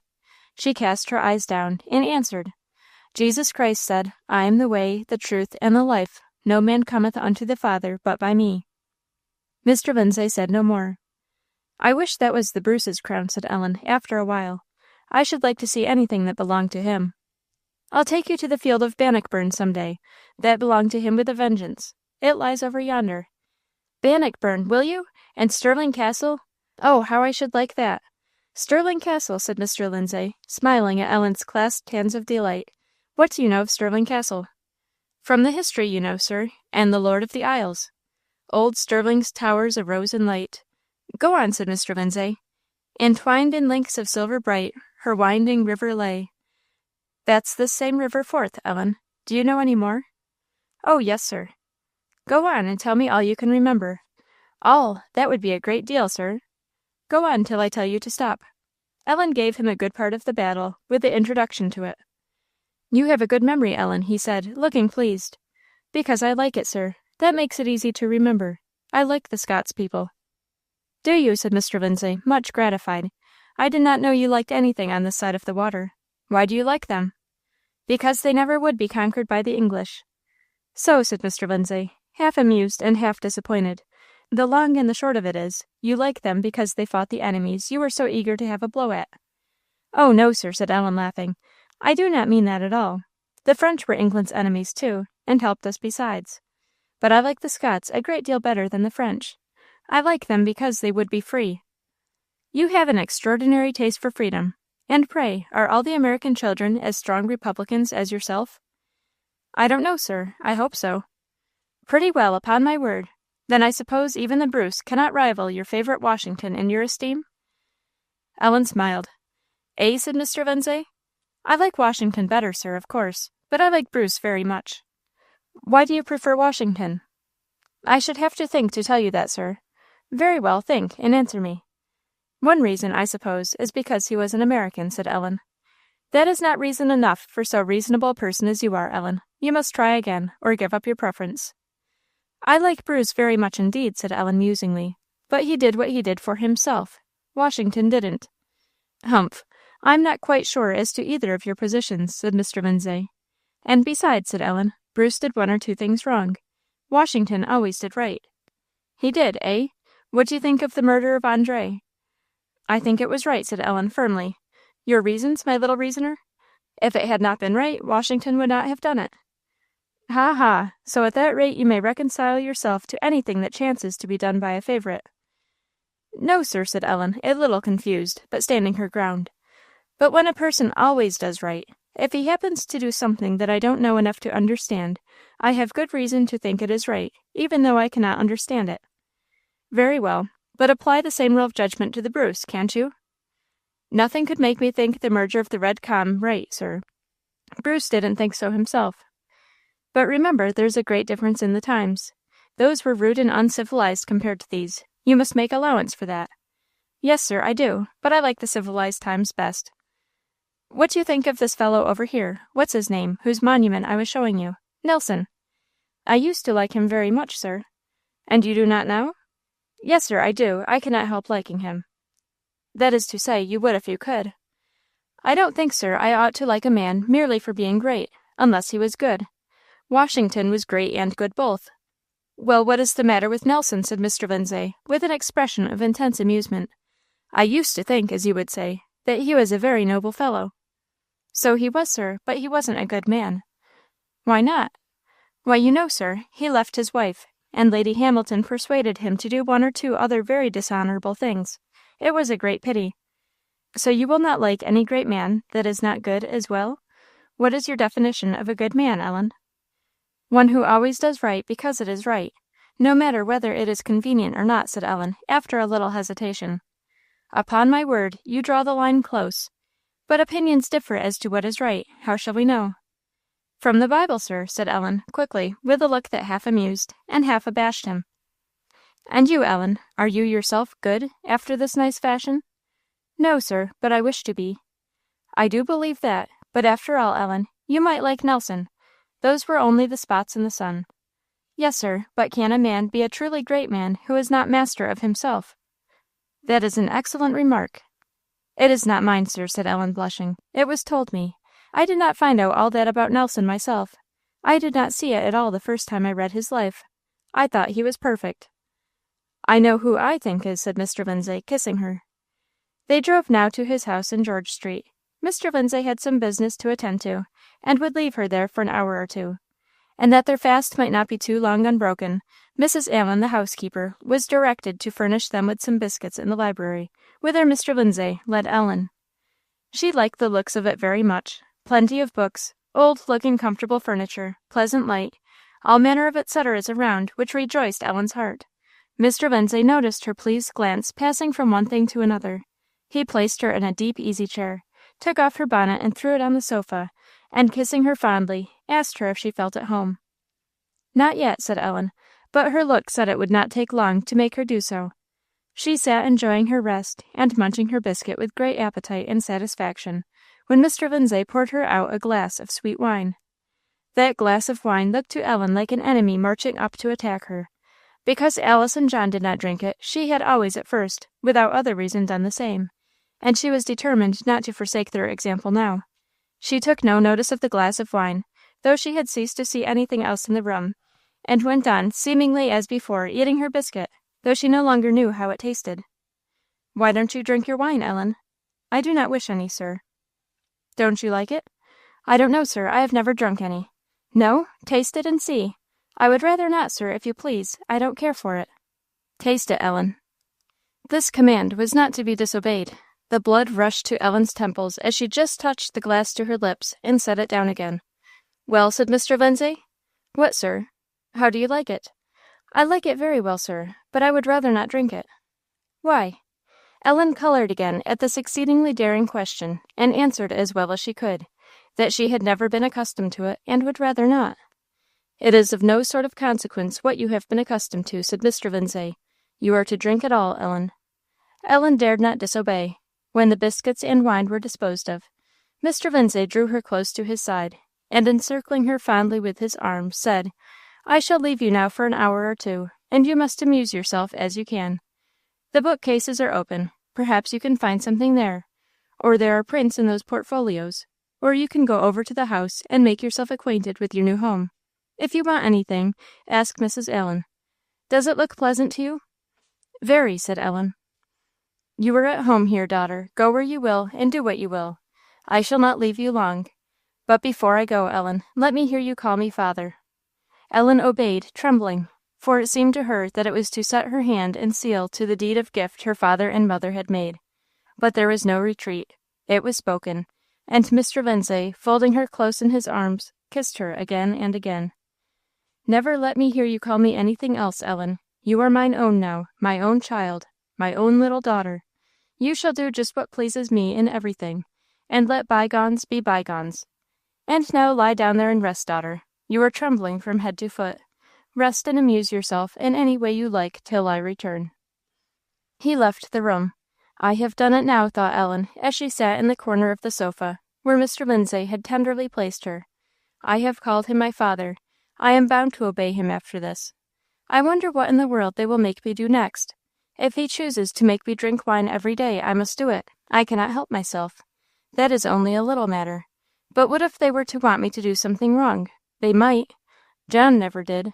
I could not have disobeyed him, possibly, but I could them, if it was necessary. And if it is necessary, I will. I should have a dreadful time. I wonder if I could go through with it. Oh, yes, I could, if it was right. And besides, I would rather bear anything in the world from them than have John displeased with me. A great deal rather. But perhaps, after all, they will not want anything wrong of me. I wonder if this is really to be my home always, and if I shall never get home again. John will not leave me here. But I don't see how in the world he can help it, for my father and my mother, and I myself. I know what he would tell me if he was here, and I'll try to do it. God will take care of me if I follow him. It is none of my business." Simply and heartily commending her interests to his keeping, Ellen tried to lay aside the care of herself. She went on musing. How very different and how much greater her enjoyment would have been that day if John had been with her.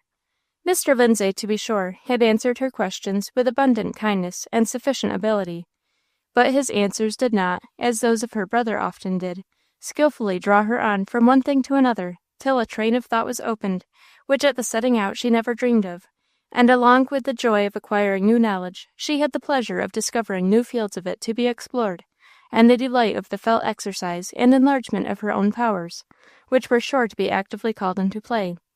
Mr. Lindsay told her what she asked, and there left her. Ellen found herself growing melancholy over the comparison she was drawing, and wisely went to the bookcases to divert her thoughts. Finding presently a history of Scotland, she took it down, resolving to refresh her memory on a subject which had gained such new and strange interest for her. Before long, however, fatigue and the wine she had drunk effectually got the better of studious thoughts. She stretched herself on the sofa, and fell asleep. There Mr. Lindsay found her a couple of hours afterwards, under the guard of the housekeeper. "I came in, sir," she said, whispering, It's mair than an hour back, and she's been sleeping just like a babby ever syne. She hasna stirred a finger. Oh, Mr. Lindsay, it's a bonny bairn, and a good. What a blessing to the house. You're about right there, I believe, Maggie. But how have you learned it so fast? I canna be mista'en, Mr. George. I ken it as weel as if we had a year-auld acquaintance. I ken it by thae sweet mouth and een, and by the look she gied me when you telled her, sir. I had been in the house near as lang's yoursel, and look at her now. There's heaven's peace within, I'm almaist assured. The kiss that wakened Ellen found her in the midst of a dream. She thought that John was a king of Scotland, and standing before her in regal attire. She offered him, she thought, a glass of wine. But raising the sword of state, silver scabbard and all, he with a tremendous swing of it dashed the glass out of her hands. And then, as she stood abashed, he went forward with one of his old, grave, kind looks to kiss her. As the kiss touched her lips, Ellen opened her eyes, to find her brother transformed into Mr. Lindsay, and the empty glass standing safe and sound upon the table.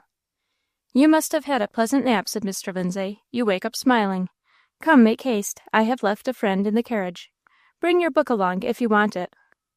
The presence of the stranger, who was going down to spend a day or two at the Braes, prevented Ellen from having any talking to do. Comfortably placed in the corner of the front seat of the barouche, leaning on the elbow of the carriage, she was left to her own musings. She could hardly realize the change in her circumstances.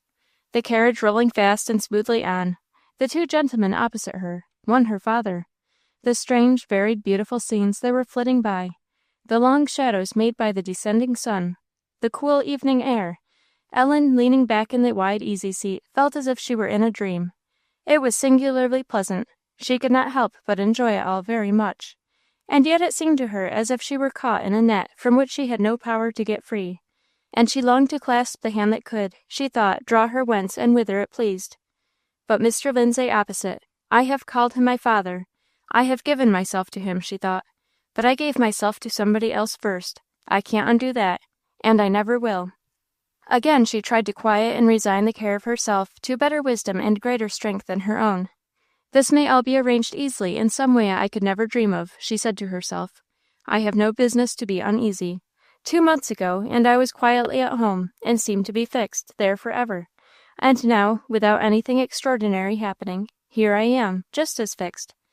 Yes, and before that, at Aunt Fortune's, it didn't seem possible that I could ever get away from being her child. And yet how easily all that was managed.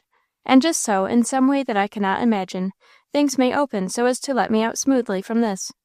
She resolved to be patient, and take thankfully what she at present had to enjoy. And in this mood of mind, the drive home was beautiful, and the evening was happily absorbed in the history of Scotland. It was a grave question in the family that same evening whether Ellen should be sent to school. Lady Keith was decided in favour of it. Her mother seemed doubtful.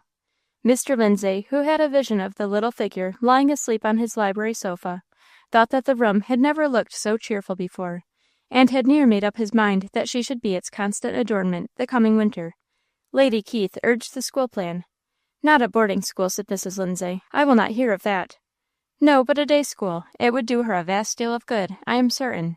Her notions want shaking up very much. And I never saw a child of her age so much a child." "I assure you I never saw one so much a woman. She has asked me to-day, I suppose," said he, smiling, 100 questions or less. "And I assure you there is not one foolish or vain one among them. Not one that was not sensible, and most of them singularly so." "She was greatly pleased with her day," said Mrs. Lindsay. "I never saw such a baby face in my life," said Lady Keith, "in a child of her years." "It is a face of uncommon intelligence," said her brother. "It is both," said Mrs. Lindsay. "I was struck with it the other day," said Lady Keith, "the day she slept so long upon the sofa upstairs, after she was dressed. She had been crying about something, and her eyelashes were wet still, and she had that curious, grave, innocent look you only see in infants.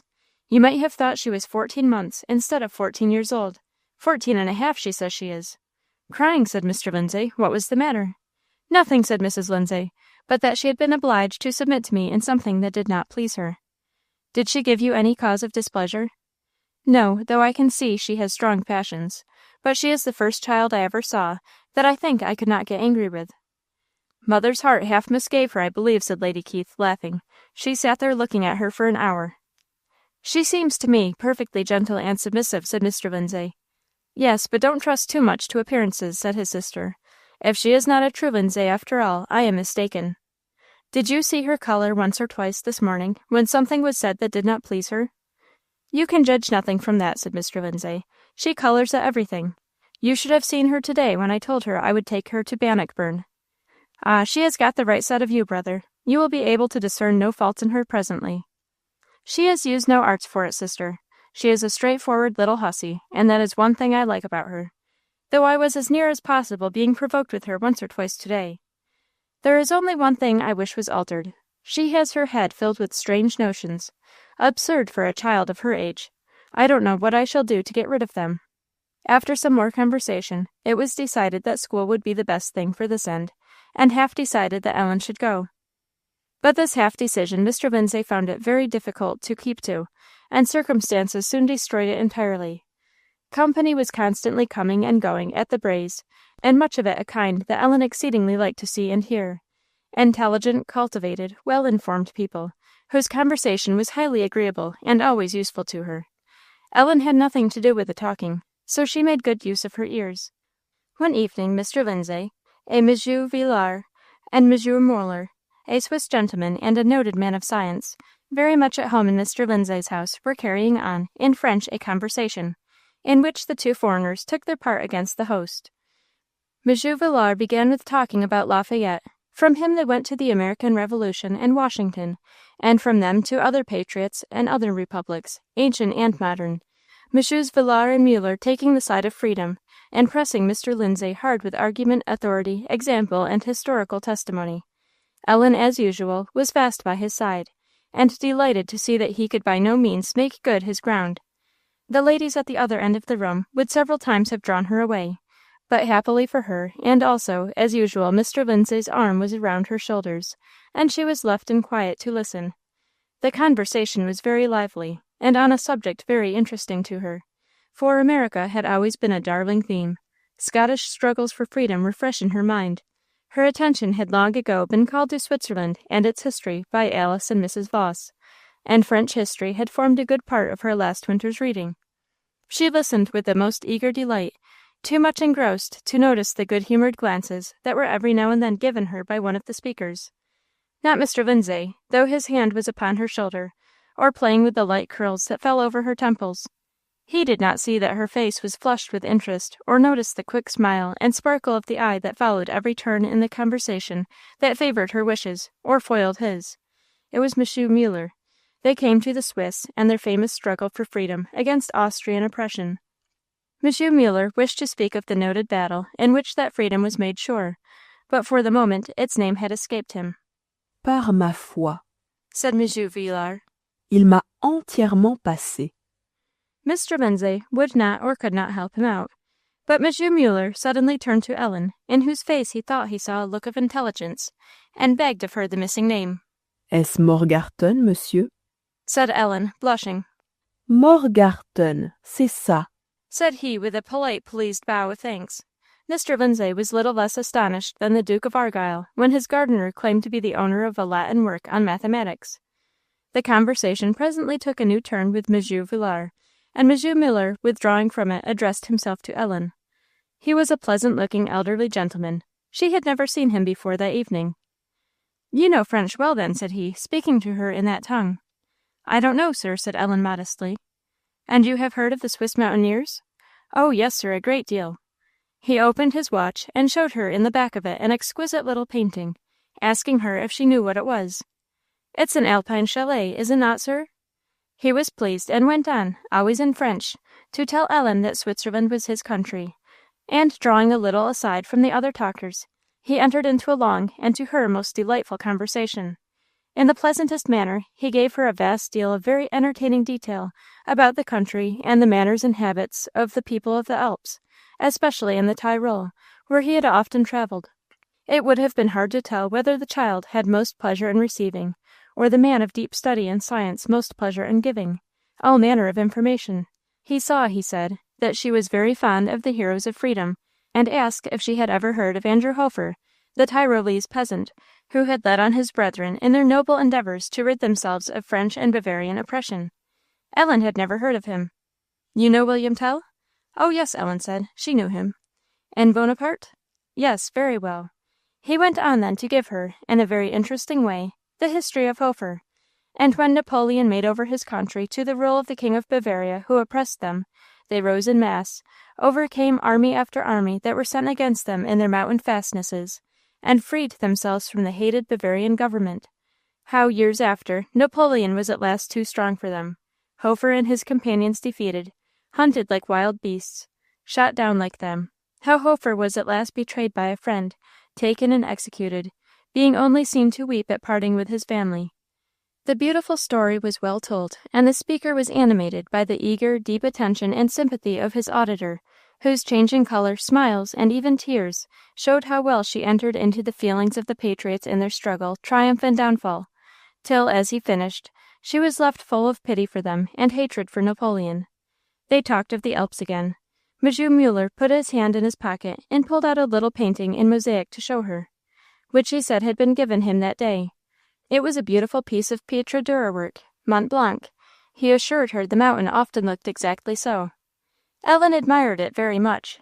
It was meant to be set for a brooch, or some such thing, he said, and he asked if she would keep it, and sometimes wear it, to remember the Swiss, and to do him a pleasure. Moi, monsieur, said Ellen, coloring high with surprise and pleasure. Je suis bien obligée. Mais, monsieur, je ne saurais vous remercier. He would count himself well paid, he said, with a single touch of her lips.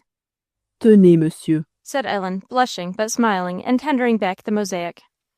He laughed and bowed, and begged her pardon, and said she must keep it to assure him that she had forgiven him. And then he asked by what name he might remember her. Monsieur, je m'appelle Hélène. She stopped short, in utter and blank uncertainty what to call herself. Montgomery she dared not. Lindsay stuck in her throat. Have you forgotten it? Said Monsieur Muller, amused at her look, or is it a secret? Tell Monsieur Muller your name, Ellen, said Mr. Lindsay, turning round from a group where he was standing at a little distance. The tone was stern and displeased. Ellen felt it keenly, and with difficulty and some hesitation still, murmured, Ellen Lindsay. Lindsay, are you the daughter of my friend Mr. Lindsay? Again Ellen hesitated, in great doubt how to answer, but finally, not without starting tears, said, Oui, monsieur. Your memory is bad tonight, said Mr. Lindsay in her ear. You had better go where you can refresh it. Ellen took this as a hint to leave the room, which she did immediately, not a little hurt at the displeasure she did not think she had deserved. She loved Mr. Lindsay the best of all her relations, and really loved him. She went to bed and to sleep again that night with wet eyelashes.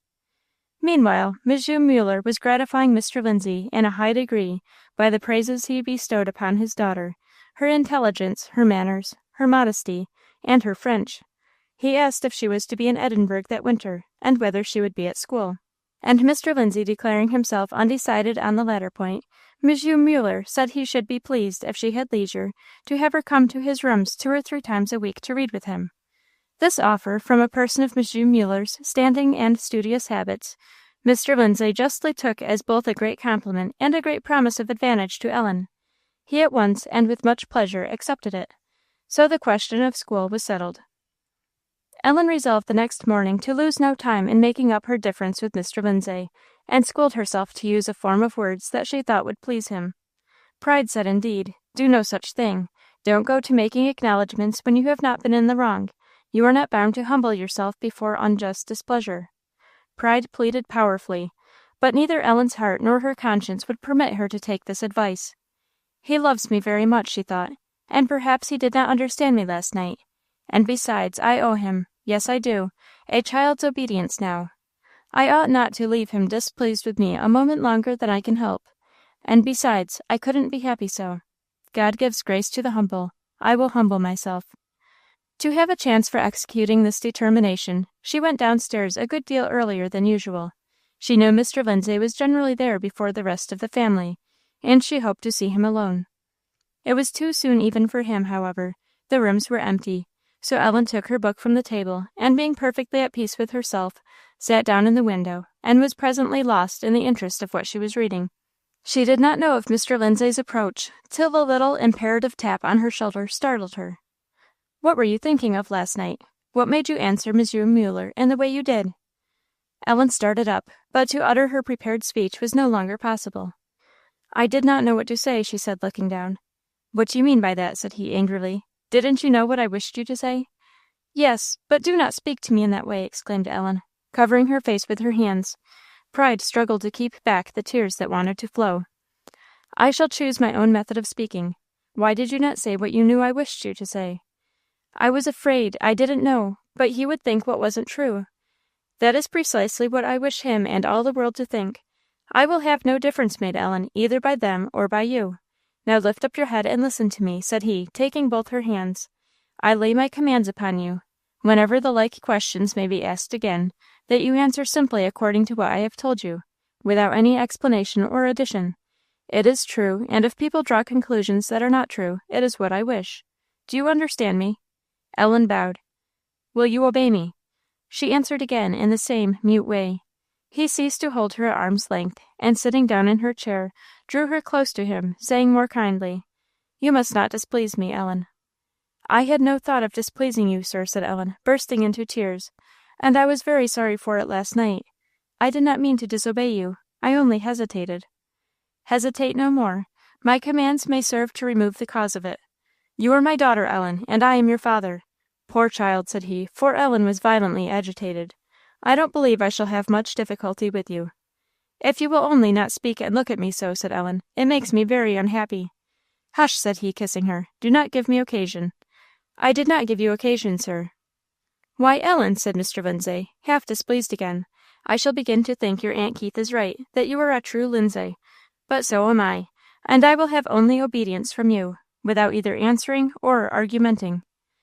"You shall," murmured Ellen, "but do not be displeased with me, father." Ellen had schooled herself to say that word. She knew it would greatly please him, and she was not mistaken, though it was spoken so low that his ears could but just catch it. Displeasure was entirely overcome. He pressed her to his heart, kissing her with great tenderness, and would not let her go from his arms till he had seen her smile again, and during all the day he was not willing to have her out of his sight.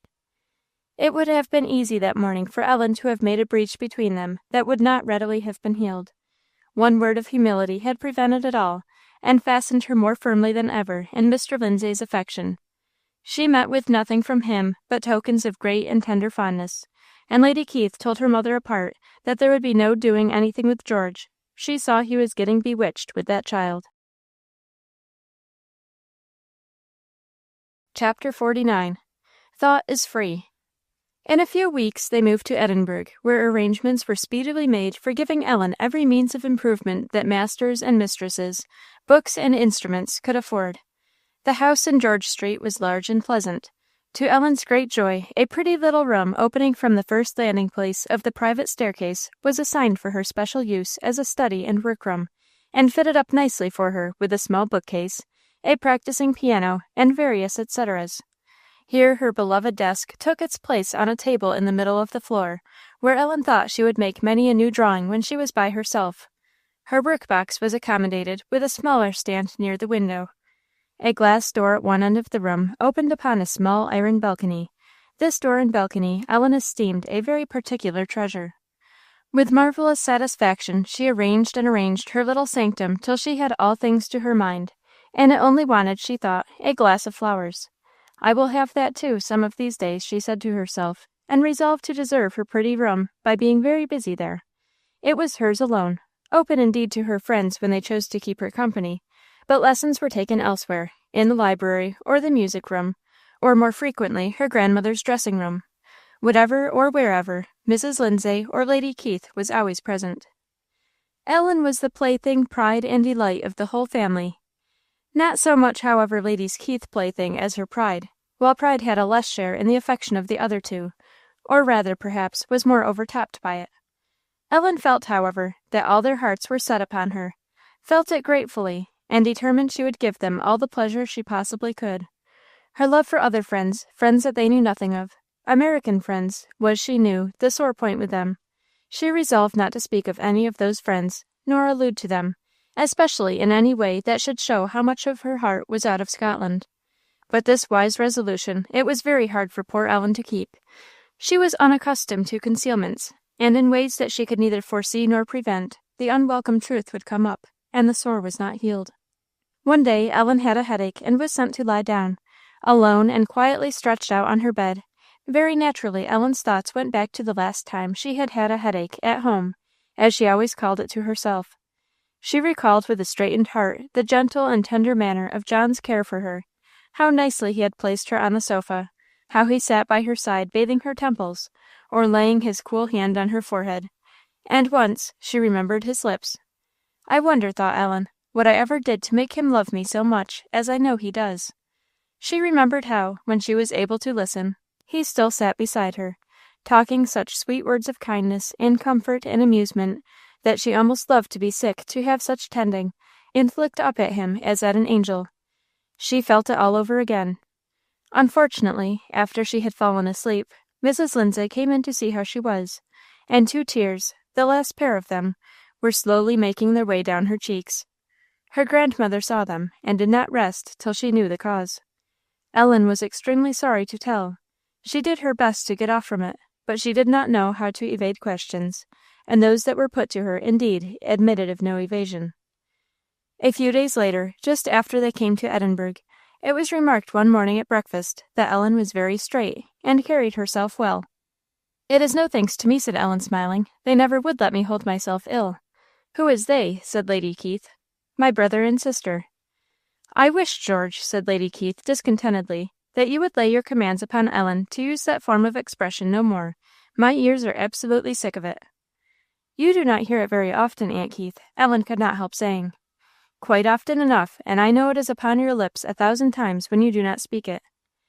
"And if Ellen does, we do not," said Mrs. Lindsay, "wish to claim kindred with all the world." "How came you to take up such an absurd habit?" said Lady Keith. "It isn't like you." "They took it up first," said Ellen. "I was too glad."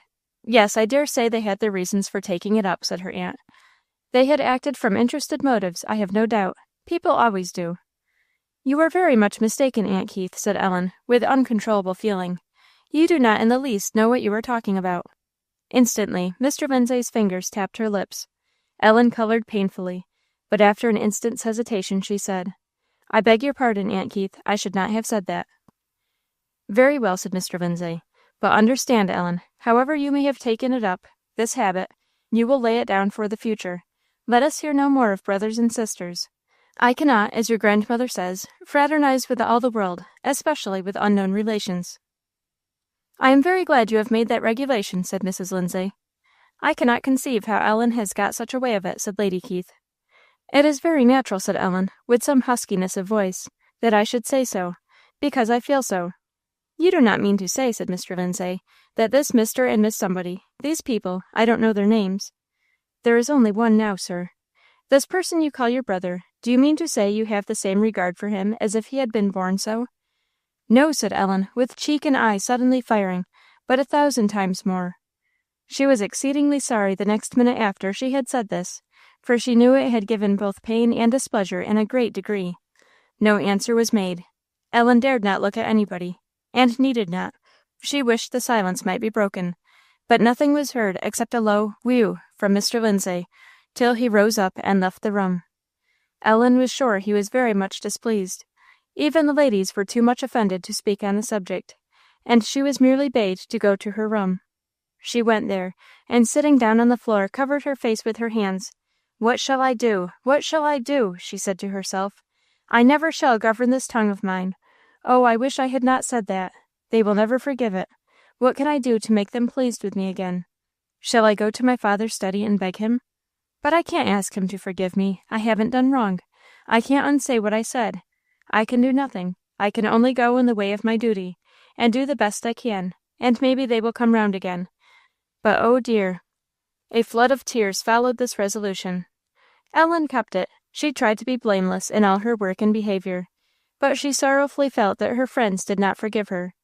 There was a cool air of displeasure about all they said and did. The hand of fondness was not laid upon her shoulder. She was not wrapped in loving arms, as she used to be 12 times a day. No kisses fell on her brow or lips. Ellen felt it, more from Mr. Lindsay than both the others. Her spirits sunk. She had been forbidden to speak of her absent friends, but that was not the way to make her forget them, and there was scarce a minute in the day when her brother was not present to her thoughts. Sunday came, her first Sunday in Edinburgh. All went to church in the morning. In the afternoon, Ellen found that nobody was going. Her grandmother was lying down. She asked permission to go alone. "Do you want to go because you think you must, or for pleasure?" said Mrs. Lindsay. "For pleasure," said Ellen's tongue and her opening eyes at the same time. "You may go." With eager delight Ellen got ready, and was hastening along the hall to the door, when she met Mr. Lindsay. "Where are you going?" "To church, sir." "Alone? What do you want to go for?" "No, no, I shan't let you. Come in here. I want you with me. You have been once to-day already, haven't you? You do not want to go again?" "I do indeed, sir, very much," said Ellen, as she reluctantly followed him into the library.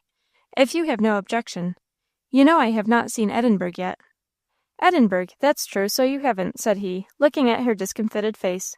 "Well, go, if you want to go so much." Ellen got as far as the hall door, no further. She rushed back to the library. "I did not say right when I said that," she burst forth. "That was not the reason I wanted to go. I will stay if you wish me, sir." "I don't wish it," said he, in surprise. "I don't know what you mean. I am willing you should go, if you like it. Away with you, it is time."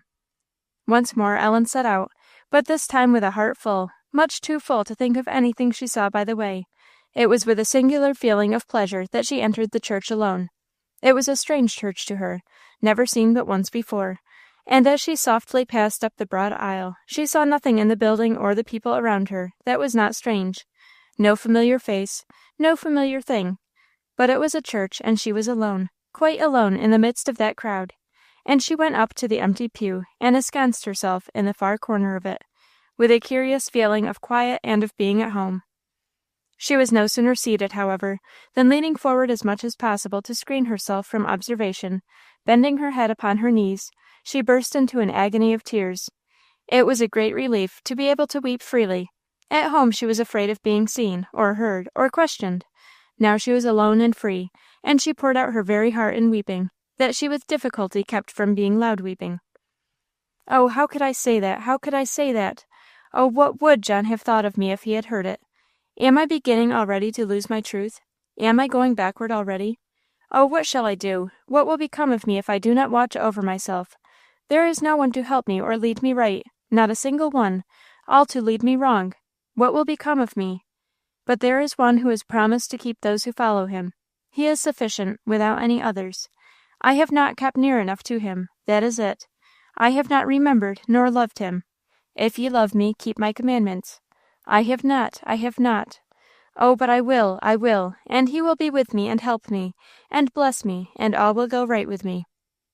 With bitter tears Ellen mingled as eager prayers for forgiveness and help to be faithful. She resolved that nothing, come what would, should tempt her to swerve one iota from the straight line of truth. She resolved to be more careful of her private hour. She thought she had scarcely had her full hour a day lately. She resolved to make the Bible her only and her constant rule of life in everything. And she prayed such prayers as a heart thoroughly in earnest can pray, for the seal to these resolutions. Not one word of the sermon did Ellen hear, but she never passed a more profitable hour in church in her life. All her tears were not from the spring of these thoughts and feelings. Some were the pouring out of gathered sadness of the week. Some came from recollections, oh, how tender and strong, of lost and distant friends, her mother and Alice and Mr. Humphreys and Marjorie and Mr. Van Brunt and Mr. George Marshman, and she longed, with longing that seemed as if it would have burst her heart, to see her brother. She longed for the pleasant voice, the eye of thousand expressions, into which she always looked as if she had never seen it before, the calm look that told he was satisfied with her, the touch of his hand, which many a time had said a volume. Ellen thought she would give anything in the world to see him and hear him speak one word. As this could not be, she resolved with the greatest care to do what would please him, that when she did see him, he might find her all she wished. She had wept herself out. She had been refreshed and strengthened herself by fleeing to the stronghold of the prisoners of hope, and when the last hymn was given out, she raised her head and took the book to find it. To her great surprise, she saw Mr. Lindsay sitting at the other end of the pew, with folded arms, like a man not thinking of what was going on around him. Ellen was startled, but obeying the instinct that told her what he would like, she immediately moved down the pew and stood beside him while the last hymn was singing, and if Ellen had joined in no other part of the service that afternoon, she at least did in that with all her heart. They walked home then without a word on either side. Mr. Lindsay did not quit her hand till he had drawn her into the library. There he threw off her bonnet and wrappers, and taking her in his arms, exclaimed, "My poor little darling, what was the matter with you this afternoon?" There was so much kindness again in his tone, that, overjoyed, Ellen eagerly returned his caress, and assured him there was nothing the matter with her now. "Nothing the matter," said he, tenderly pressing her face against his own. "Nothing the matter? With these pale cheeks and wet eyes? Nothing now, Ellen? Only that I am so glad to hear you speak kindly to me again, sir." "Kindly! I will never speak any other way but kindly to you, daughter. Come, I will not have any more tears. You have shed enough for to-day, I am sure. Lift up your face, and I will kiss them away. What was the matter with you, my child?" But he had to wait a little while for an answer. "What was it, Ellen?" "One thing," said Ellen. "I was sorry for what I had said to you, sir, just before I went out." "What was that? I do not remember anything that deserved to be a cause of grief." "I told you, sir, when I wanted you to let me go to church, that I hadn't seen Edinburgh yet." "Well?" "Well, sir, that wasn't being quite true, and I was very sorry for it." "Not true? Yes, it was. What do you mean? You had not seen Edinburgh." "No, sir, but I mean, that was true, but I said it to make you believe what wasn't true." "How?" "I meant you to think, sir, that that was the reason why I wanted to go to church, to see the city and the new sights, and it wasn't at all." "What was it, then?" Ellen hesitated. "I always loved to go, sir, and besides, I believe I wanted to be alone." "And you were not, after all," said Mr. Lindsay, again pressing her cheek to his, "for I followed you there. But, Ellen, my child, you were troubled without reason. You had said nothing that was false." "Ah, sir, but I had made you believe what was false." "Upon my word," said Mr. Lindsay, "you are a nice reasoner. And are you always true upon this close scale?" "I wish I was, sir, but you see I am not. I am sure I hate everything else." "Well, I will not quarrel with you for being true," said Mr. Lindsay. "I wish there was a little more of it in the world. Was this the cause of all those tears this afternoon?" "No, sir, not all." "What beside, Ellen?" Ellen looked down and was silent. "Come, I must know." "Must I tell you all, sir?" "You must indeed," said he, smiling. "I will have the whole, daughter." "I had been feeling very sorry all the week, because you and grandmother and Aunt Keith were displeased with me." Again Mr. Lindsay's silent caress, in its tenderness, seemed to say she should never have the same complaint to make again. "Was that all, Ellen?" as she hesitated. "No, sir." "Well, I wish you wouldn't ask me further. Please do not. I shall displease you again." "I will not be displeased." "I was thinking of Mr. Humphreys," said Ellen, in a low tone. "Who is that? You know, sir, you say I must not call him." "What were you thinking of him?" "I was wishing very much I could see him again." "Well, you are a truth teller," said Mr. Lindsay, "or bolder than I think you. You said you would not be displeased, sir." "Neither will I, daughter. But what shall I do to make you forget these people?" "Nothing, sir. I cannot forget them. I shouldn't deserve to have you love me a bit if I could. Let me love them, and do not be angry with me for it." "But I am not satisfied to have your body here and your heart somewhere else." "I must have a poor little kind of heart," said Ellen, smiling amidst her tears, "if I had room in it for only one person." "Ellen," said Mr. Lindsay, inquisitively, "did you insinuate a falsehood there?" "No, sir." "There is honesty in those eyes," said he, "if there is honesty anywhere in the world. I am satisfied, that is, half satisfied. Now lie there, my daughter, and rest," said he, laying her upon the sofa.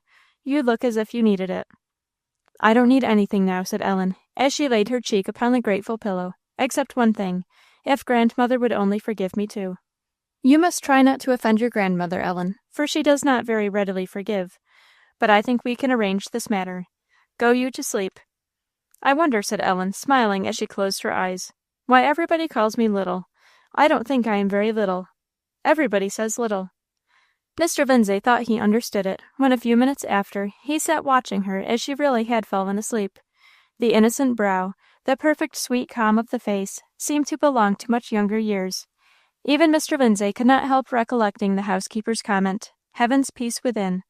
Scarcely Ellen's own mother ever watched over her with more fond tenderness than her adopted father did now. For several days after this he would hardly permit her to leave him. He made her bring her books and study where he was. He went out and came in with her, and kept her by his side whenever they joined the rest of the family at meals or in the evening. Whether Mr. Lindsay intended it or not, this soon had the effect to abate the displeasure of his mother and sister. Ellen was almost taken out of their hands. and they thought it expedient not to let him have the whole of her. And though Ellen could better bear their cold looks and words since she had Mr. Lindsay's favour again, she was very glad when they smiled upon her too, and went dancing about with quite a happy face. She was now very busy. She had masters for the piano and singing and different branches of knowledge. She went to Mr. Mueller regularly twice a week, and soon her riding attendance began. She had said no more on the subject, but went quietly, hoping they would find out their mistake before long. Lady Keith always accompanied her. One day Ellen had ridden near her usual time, when a young lady with whom she attended a German class came up to where she was resting. This lady was several years older than Ellen, but had taken a fancy to her. "How finely you got on yesterday," said she, "making us all ashamed. Ah, I guess Monsieur Mueller helped you." "Yes," said Ellen, smiling. "He did help me a little. He helped me with those troublesome pronunciations." "With nothing else, I suppose. Ah, well, we must submit to be stupid.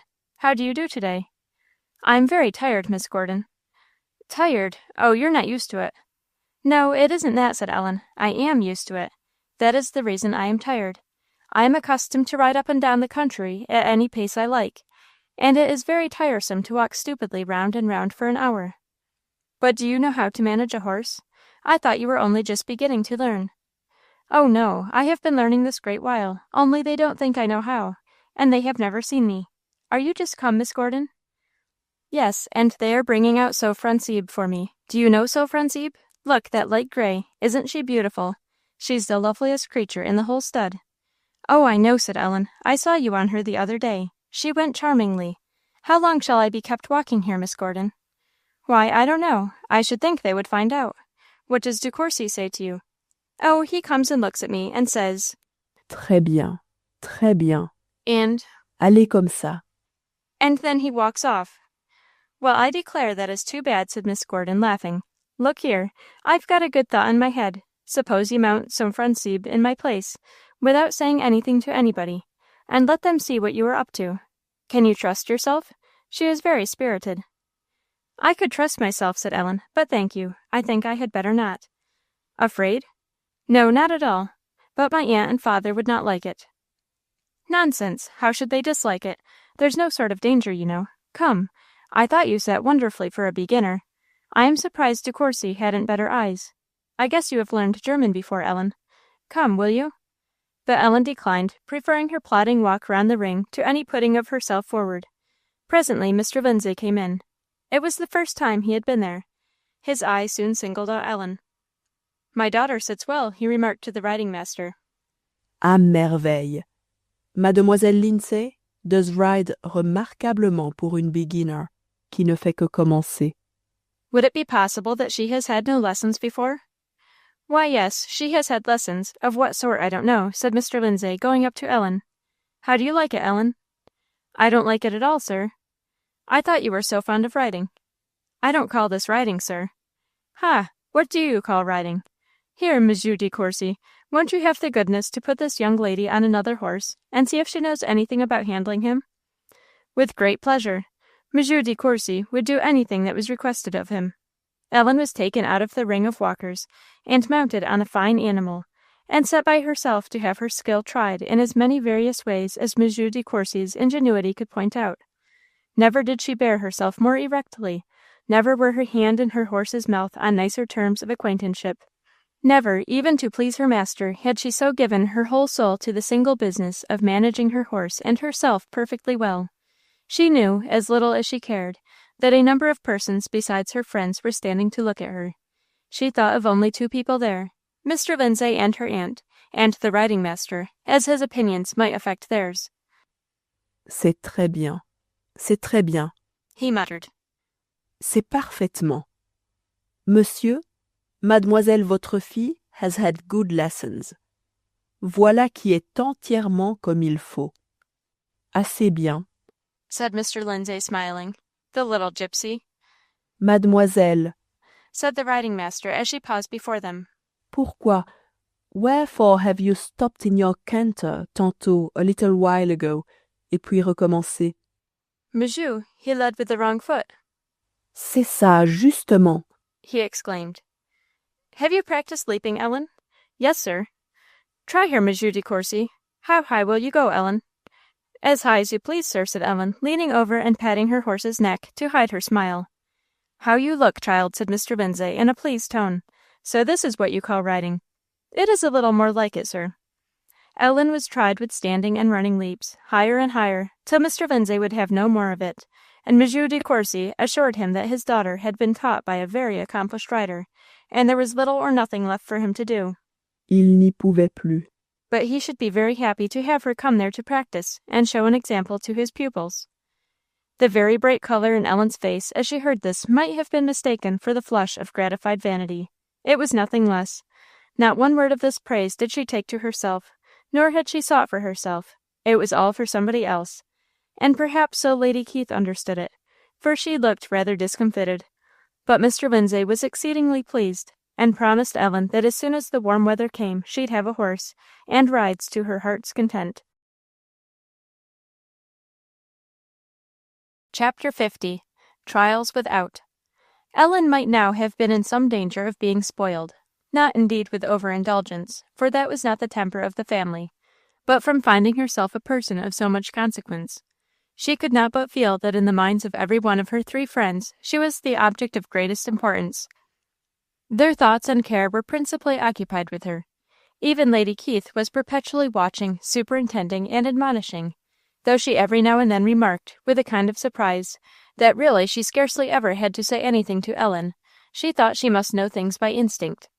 To Mr. Lindsay and his mother she was the idol of life, and except when by chance her will might cross theirs, she had what she wished, and did what she pleased. But Ellen happily had 2 safeguards, which effectually kept her from pride and presumption. One was her love for her brother, and longing remembrance of him. There was no one to take his place, not indeed in her affections, for that would have been impossible, but in the daily course of her life. She missed him in everything. She had abundance of kindness and fondness shown her, but the sympathy was wanting. She was talked to, but not with. No one now knew always what she was thinking of, nor, if they did, would patiently draw out her thoughts, canvass them, set them right, or show them wrong. No one now could tell what she was feeling, nor had the art sweetly, in a way she scarce knew how, to do away with sadness, or dullness, or perverseness, and leave her spirits clear and bright as the noonday. With all the petting and fondness she had from her new friends, Ellen felt alone. She was petted and fondled as a darling possession, a dear plaything, a thing to be cared for, taught, governed, disposed of, with the greatest affection and delight.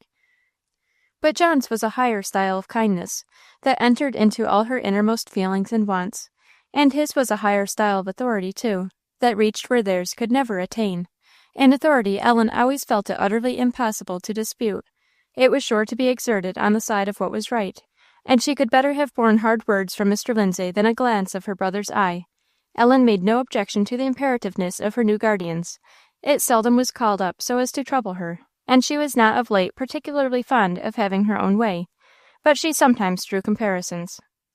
I could not as soon, have disobeyed John, and yet he never would have spoken to me as they do if I had. Some pride, perhaps, she said, remembering Mr. Dundas's words. I should say a great deal. John isn't proud, and yet I don't know, he isn't as proud as they are. I wish I knew what kinds of pride are right and what wrong. He would tell me if he was here. What are you in a brown study about, Ellen? Said Mr. Lindsay. I was thinking, sir, about different kinds of pride. I wish I knew the right from the wrong. Or is there any good kind? All good, Ellen, all good, said Mr. Lindsay, provided you do not have too much of it. Would you like me to be proud, sir? Yes, said he, laughing and pinching her cheek. As proud as you like, if you only don't let me see any of it. Not very satisfactory, but that was the way with the few questions of any magnitude Ellen ventured to ask. She was kissed and laughed at, called metaphysical or philosophical, and dismissed with no light on the subject. She sighed for her brother. The hours with Monsieur Muller were the best substitute she had. They were dearly prized by her, and, to say truth, by him. He had no family, he lived alone, and the visits of his docile and intelligent little pupil became very pleasant breaks in the monotony of his home life. Truly kind-hearted and benevolent, and a true lover of knowledge, he delighted to impart it. Ellen soon found she might ask him as many questions as she pleased, that were at all proper to the subject they were upon, and he, amused and interested, was equally able and willing to answer her. Often, when not particularly busy, he allowed her hour to become 2. Excellent hours for Ellen. Monsieur Muller had made his proposition to Mr. Lindsay, partly from grateful regard for him, and partly to gratify the fancy he had taken to Ellen on account of her simplicity, intelligence, and good manners. This latter motive did not disappoint him. He grew very much attached to his little pupil, an attachment which Ellen faithfully returned, both in kind and by every trifling service that it could fall in her way to render him. Fine flowers and fruit, that it was her special delight to carry to Monsieur Muller, little jobs of copying, or setting in order some disorderly matters in his rooms, where he soon would trust her to do anything, or a book from her father's library, and once or twice, when he was indisposed, reading to him, as she did by the hour patiently, matters that could neither interest nor concern her. On the whole, and with good reason, the days when they were to meet were hailed with as much pleasure, perhaps, by Monsieur Muller as by herself. Her other safeguard was a precious hour alone, which she had promised John never to lose when she could help it. The only time she could have was the early morning, before the rest of the family were up. To this hour, and it was often more than an hour, Ellen was faithful. Her little Bible was extremely precious now. Ellen had never gone to it with a deeper sense of need, and never did she find more comfort in being able to disburden her heart in prayer of its load of cares and wishes. Never more than now had she felt the preciousness of that friend who draws closer to his children the closer they draw to him. She had never realized more the joy of having him to go to. It was her special delight to pray for those loved ones she could do nothing else for. It was a joy to think that he who hears prayer is equally present with all his people, and that though thousands of miles lie between the petitioner and the petitioned for, the breath of prayer may span the distance and pour blessings on the far-off head. The burden of thoughts and affections gathered during the 23 hours was laid down in the 24th, and Ellen could meet her friends at the breakfast table with a sunshiny face. Little they thought where her heart had been, or where it had got its sunshine. But notwithstanding this, Ellen had too much to remember and regret than to be otherwise than soberer than her friends liked. They noticed with sorrow that the sunshine wore off as the day rolled on, that though ready to smile upon occasion, her face always settled again into a gravity they thought altogether unsuitable. Mrs. Lindsay fancied she knew the cause, and resolved to break it up. From the first of Ellen's coming, her grandmother had taken the entire charge of her toilette. Whatever Mrs. Lindsay's notions in general might be as to the propriety of young girls learning to take care of themselves, Ellen was much too precious a plaything to be trusted to any other hands, even her own. At 11 o'clock regularly every day, she went to her grandmother's dressing-room for a very elaborate bathing and dressing, though not a very long one, for all Mrs. Lindsay's were energetic. Now, without any hint as to the reason, she was directed to come to her grandmother an hour before the breakfast time, to go through the course of cold water, sponging, and hair gloving that Mrs. Lindsay was accustomed to administer at 11. Ellen heard in silence and obeyed, but made up her hour by rising earlier than usual, so as to have it before going to her grandmother. It was a little difficult at first, but she soon got into the habit of it, though the mornings were dark and cold. After a while, it chanced that this came to Mrs. Lindsay's ears, and Ellen was told to come to her as soon as she was out of bed in the morning. "But, grandmother," said Ellen, "I am up a great while before you. I should find you asleep. Don't I come soon enough?" "What you get up so early for?" "You know, ma'am, I told you some time ago. I want some time to myself." "It is not good for you to be up so long before breakfast, and in these cold mornings. Do not rise in future till I send for you." "But, grandmother, that is the only time for me. There isn't an hour after breakfast that I can have regularly to myself, and I cannot be happy if I do not have some time." "Let it be as I said," said Mrs. Lindsay. "Couldn't you let me come to you at 11 o'clock again, ma'am? Do, grandmother." Mrs. Lindsay touched her lips, a way of silencing her that Ellen particularly disliked, and which both Mr. Lindsay and his mother was accustomed to use. She thought a great deal on the subject, and came soberly to the conclusion that it was her duty to disobey. "I promised John," she said to herself. "I will never break that promise. I'll do anything rather. And besides, if I had not, it is just as much my duty, a duty that no one here has a right to command me against. I will do what I think right, come what may." She could not, without its coming to the knowledge of her grandmother. A week or two after the former conversation, Mrs. Lindsay made inquiries of Mason, her woman, who was obliged to confess that Miss Ellen's light was always burning when she went to call her. "Ellen," said Mrs. Lindsay, the same day, Have you obeyed me in what I told you the other morning, about lying in bed till you are sent for?" "No, ma'am." "You are frank to venture to tell me so. Why have you disobeyed?" "Because, grandmother, I thought it was right." "You think it is right to disobey, do you?" "Yes, ma'am, if—" "If what?" "I mean, grandmother, there is one I must obey even before you."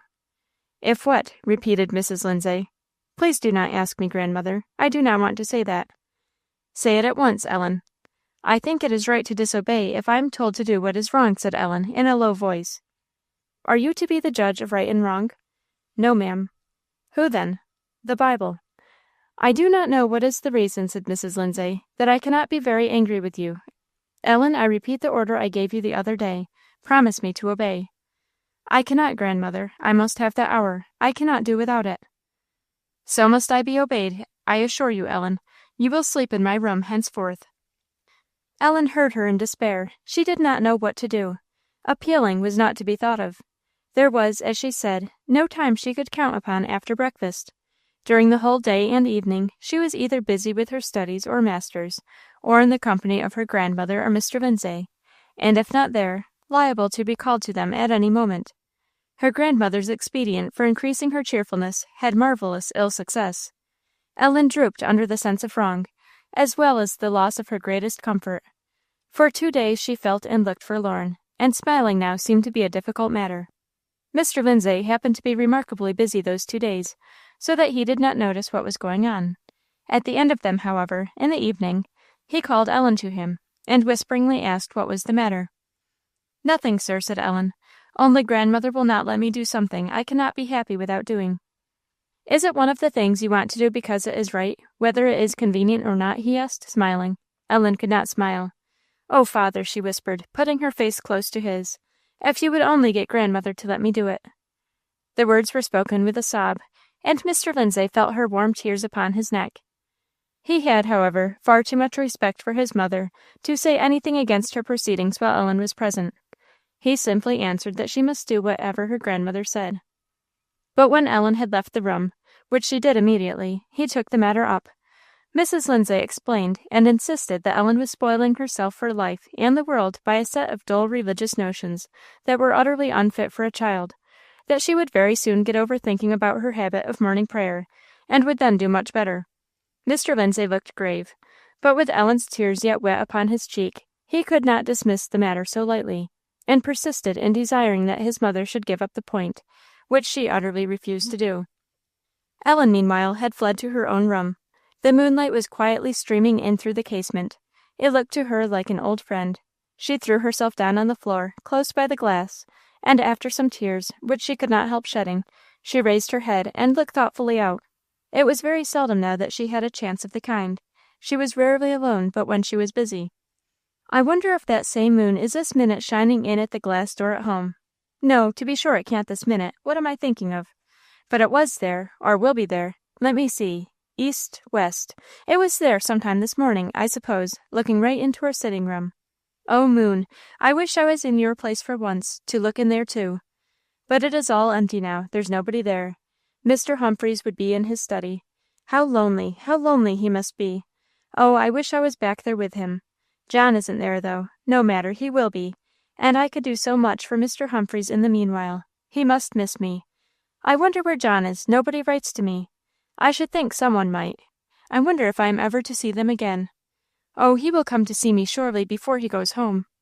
But then he will have to go away without me again. I am fast now, fast enough. But oh, am I to be separated from them for ever? Well, I shall see them in heaven." It was a well of bitter acquiescence, and washed down with bitter tears.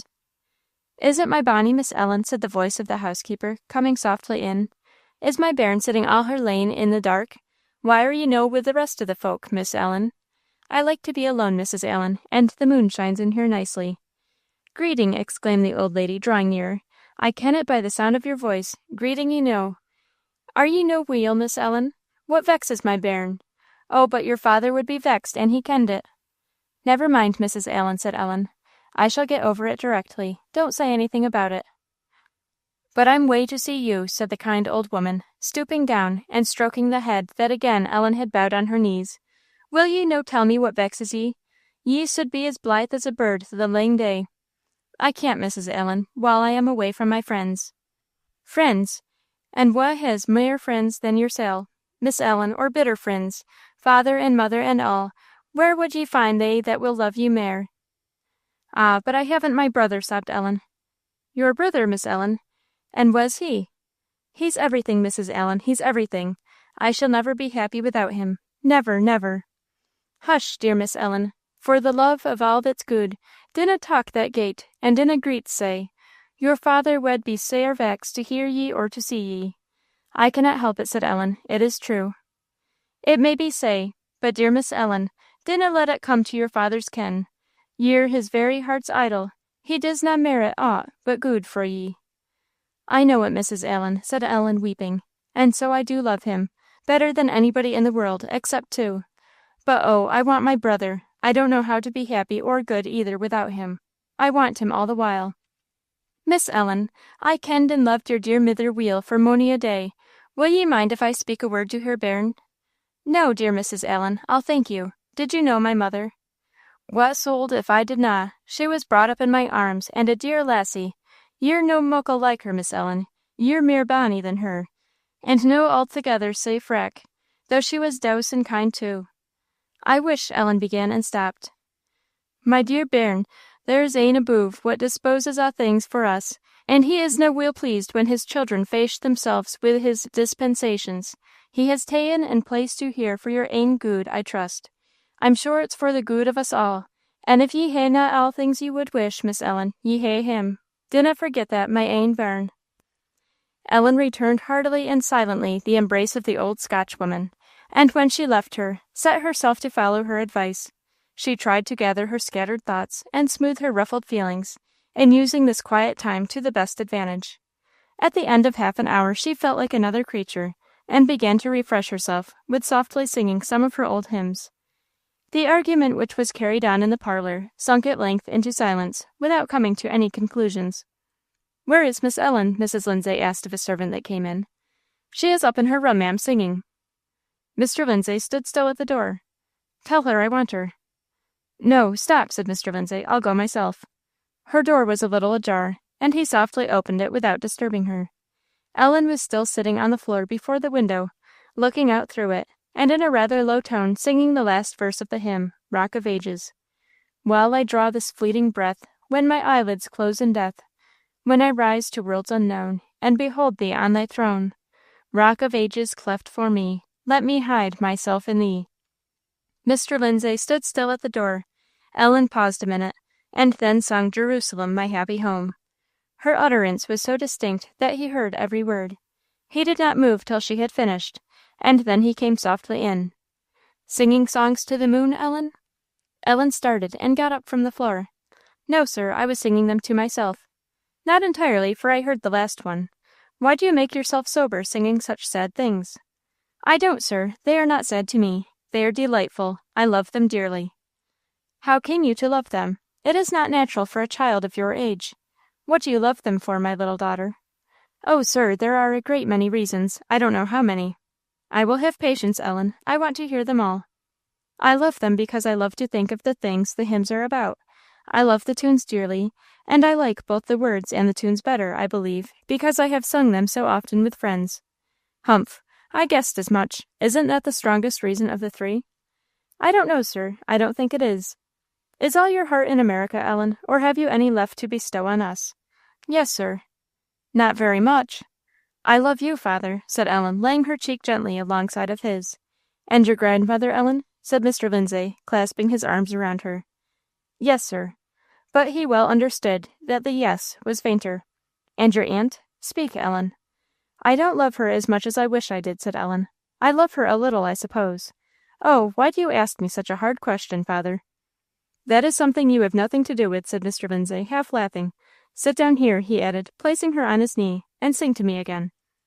Ellen was heartened by the tone of his voice, and pleased with the request. She immediately sang with great spirit a little Methodist hymn she had learned when a mere child. The wild air and simple words singularly suited each other. "O Canaan, bright Canaan, I'm bound for the land of Canaan. O Canaan, it is my happy, happy home. I am bound for the land of Canaan." Does that sound sad, sir? Why, yes, I think it does, rather, Ellen. Does it make you feel merry? Not merry, sir, it isn't merry, but I like it very much. The tune or the words? Both, sir. What do you mean by the land of Canaan? Heaven, sir.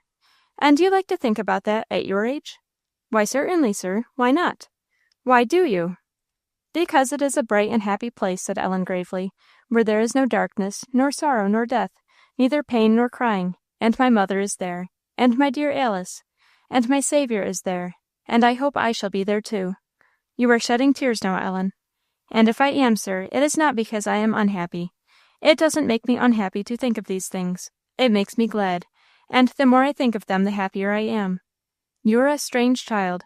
I am afraid your grandmother is right, and that you are hurting yourself with poring over serious matters that you are too young for.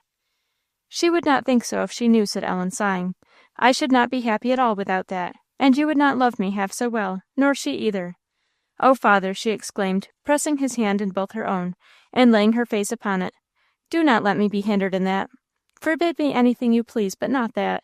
The better I learn to please my best friend, the better I shall please you. Whom do you mean by your best friend? The Lord my Redeemer. Where did you get these notions? Said Mr. Lindsay, after a short pause. From my mother first, sir. She had none of them when I knew her. She had afterwards then, sir, and oh, Ellen hesitated. I wish everybody had them too.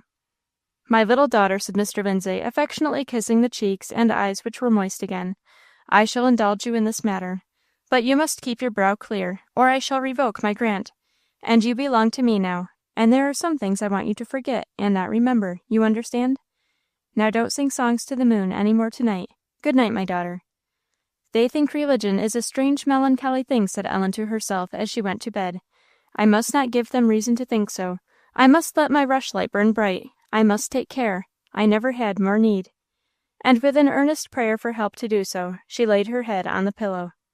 Mr. Lindsay told his mother he had made up his mind to let Ellen have her way for a while, and begged that she might return to her old room and hours again. Mrs. Lindsay would not hear of it. Ellen had disobeyed her order, she said. She must take the consequence.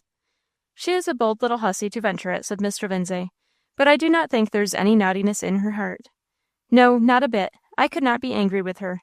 It is only these preposterous notions she has got from somebody or other. Mr. Lindsay said no more.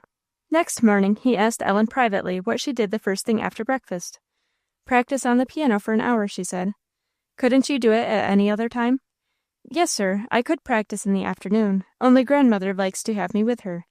Let it be done then, Ellen, in the future. And what shall I do with the hour after breakfast, sir? Whatever you please, said he, smiling. Ellen thanked him in the way she knew he liked best, and gratefully resolved he should have as little cause as possible to complain of her. Very little cause indeed did he or any one else have. No fault could be found with her performance of duty, and her cheerfulness was constant and unvarying. She remembered her brother's recipe against loneliness, and made use of it. She remembered Mrs. Allen's advice, and followed it.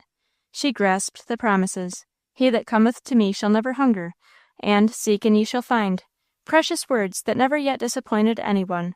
And though tears might often fall that nobody knew of, and she might not be so merry as her friends would have liked to see her, though her cheerfulness was touched with sobriety, they could not complain, for her brow was always unruffled, her voice clear, her smile ready.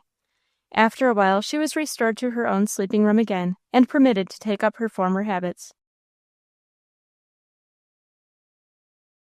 Chapter 51. Trials Within. Though nothing could be smoother than the general course of her life, Ellen's principles were still now and then severely tried. Of all in the house, next to Mr. Lindsay, she liked the company of the old housekeeper best. She was a simple-minded Christian, a most benevolent and kind-hearted, and withal sensible and respectable person, devotedly attached to the family, and very fond of Ellen in particular.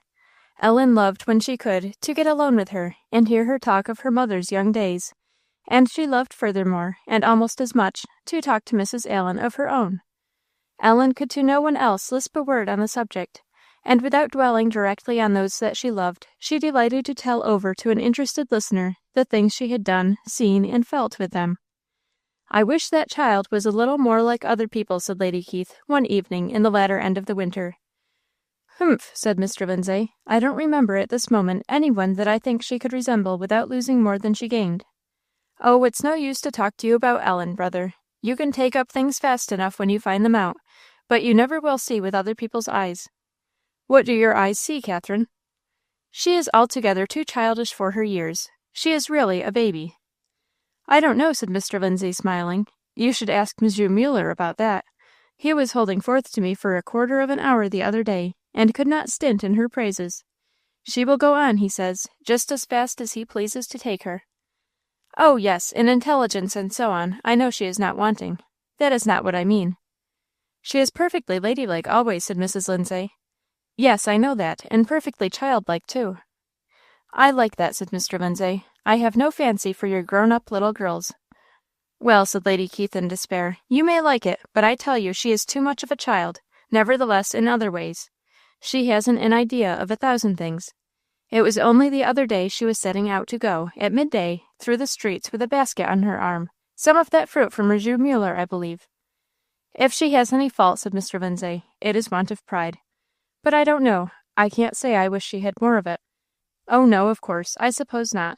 And it doesn't take anything at all to make the tears come in her eyes. The other day I didn't know whether to laugh or be vexed at the way she went on with a kitten, for half an hour or more. I wish you had seen her. I'm not sure she didn't cry over that. Now I suppose the next thing, brother, you will go and make her a present of one." "If you have no heavier charges to bring," said Mr. Lindsay, smiling, "I'll take breath and think about it. But she isn't like anybody else. She don't care for young companions. She don't seem to fancy any one out of the family, unless it is old Mrs. Allen, and she is absurd about her.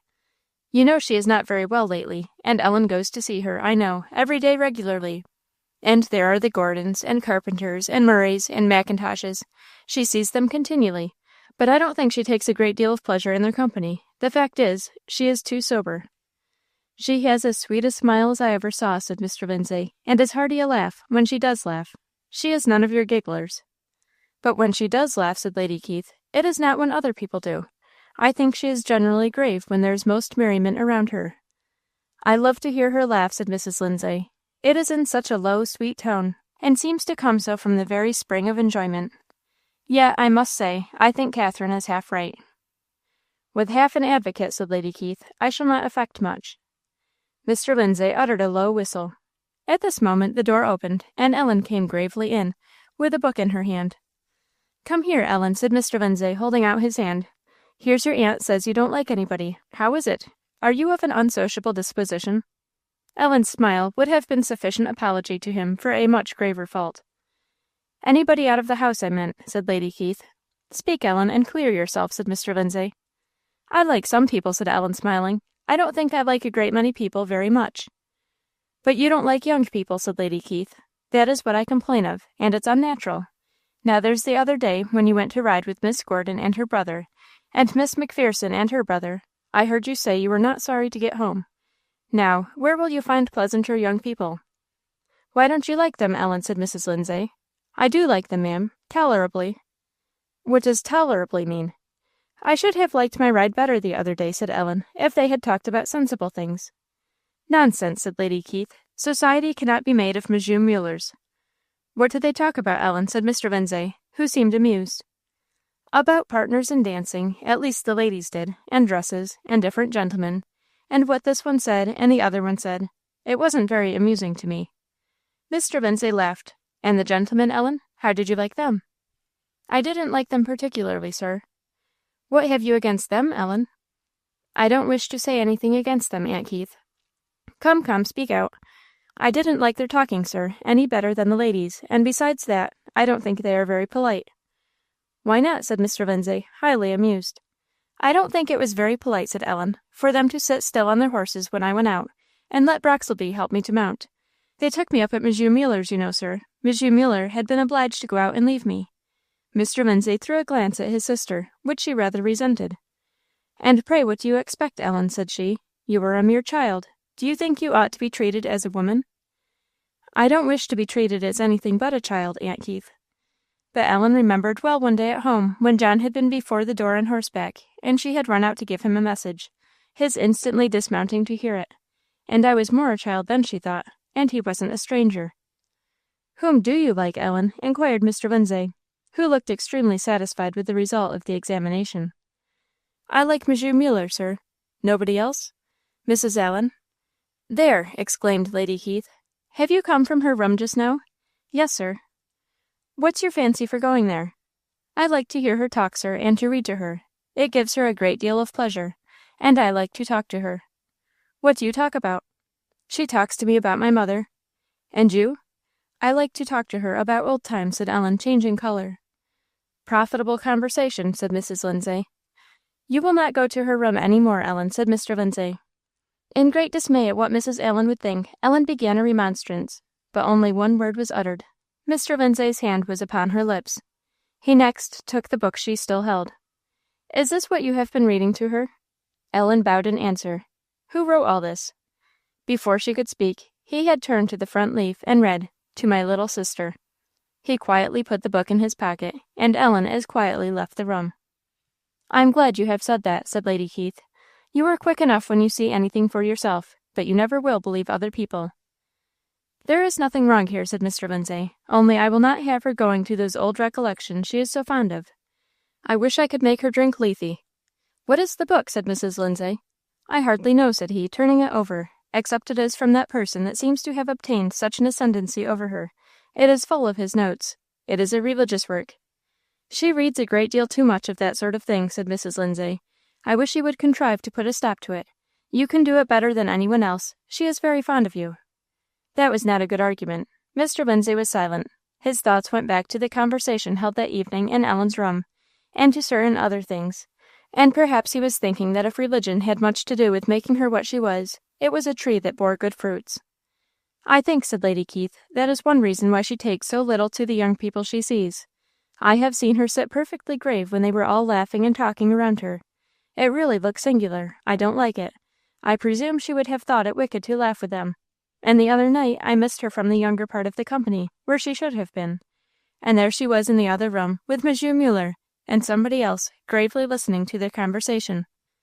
"I saw her," said Mr. Lindsay, smiling, "and she looked anything but dull or sober.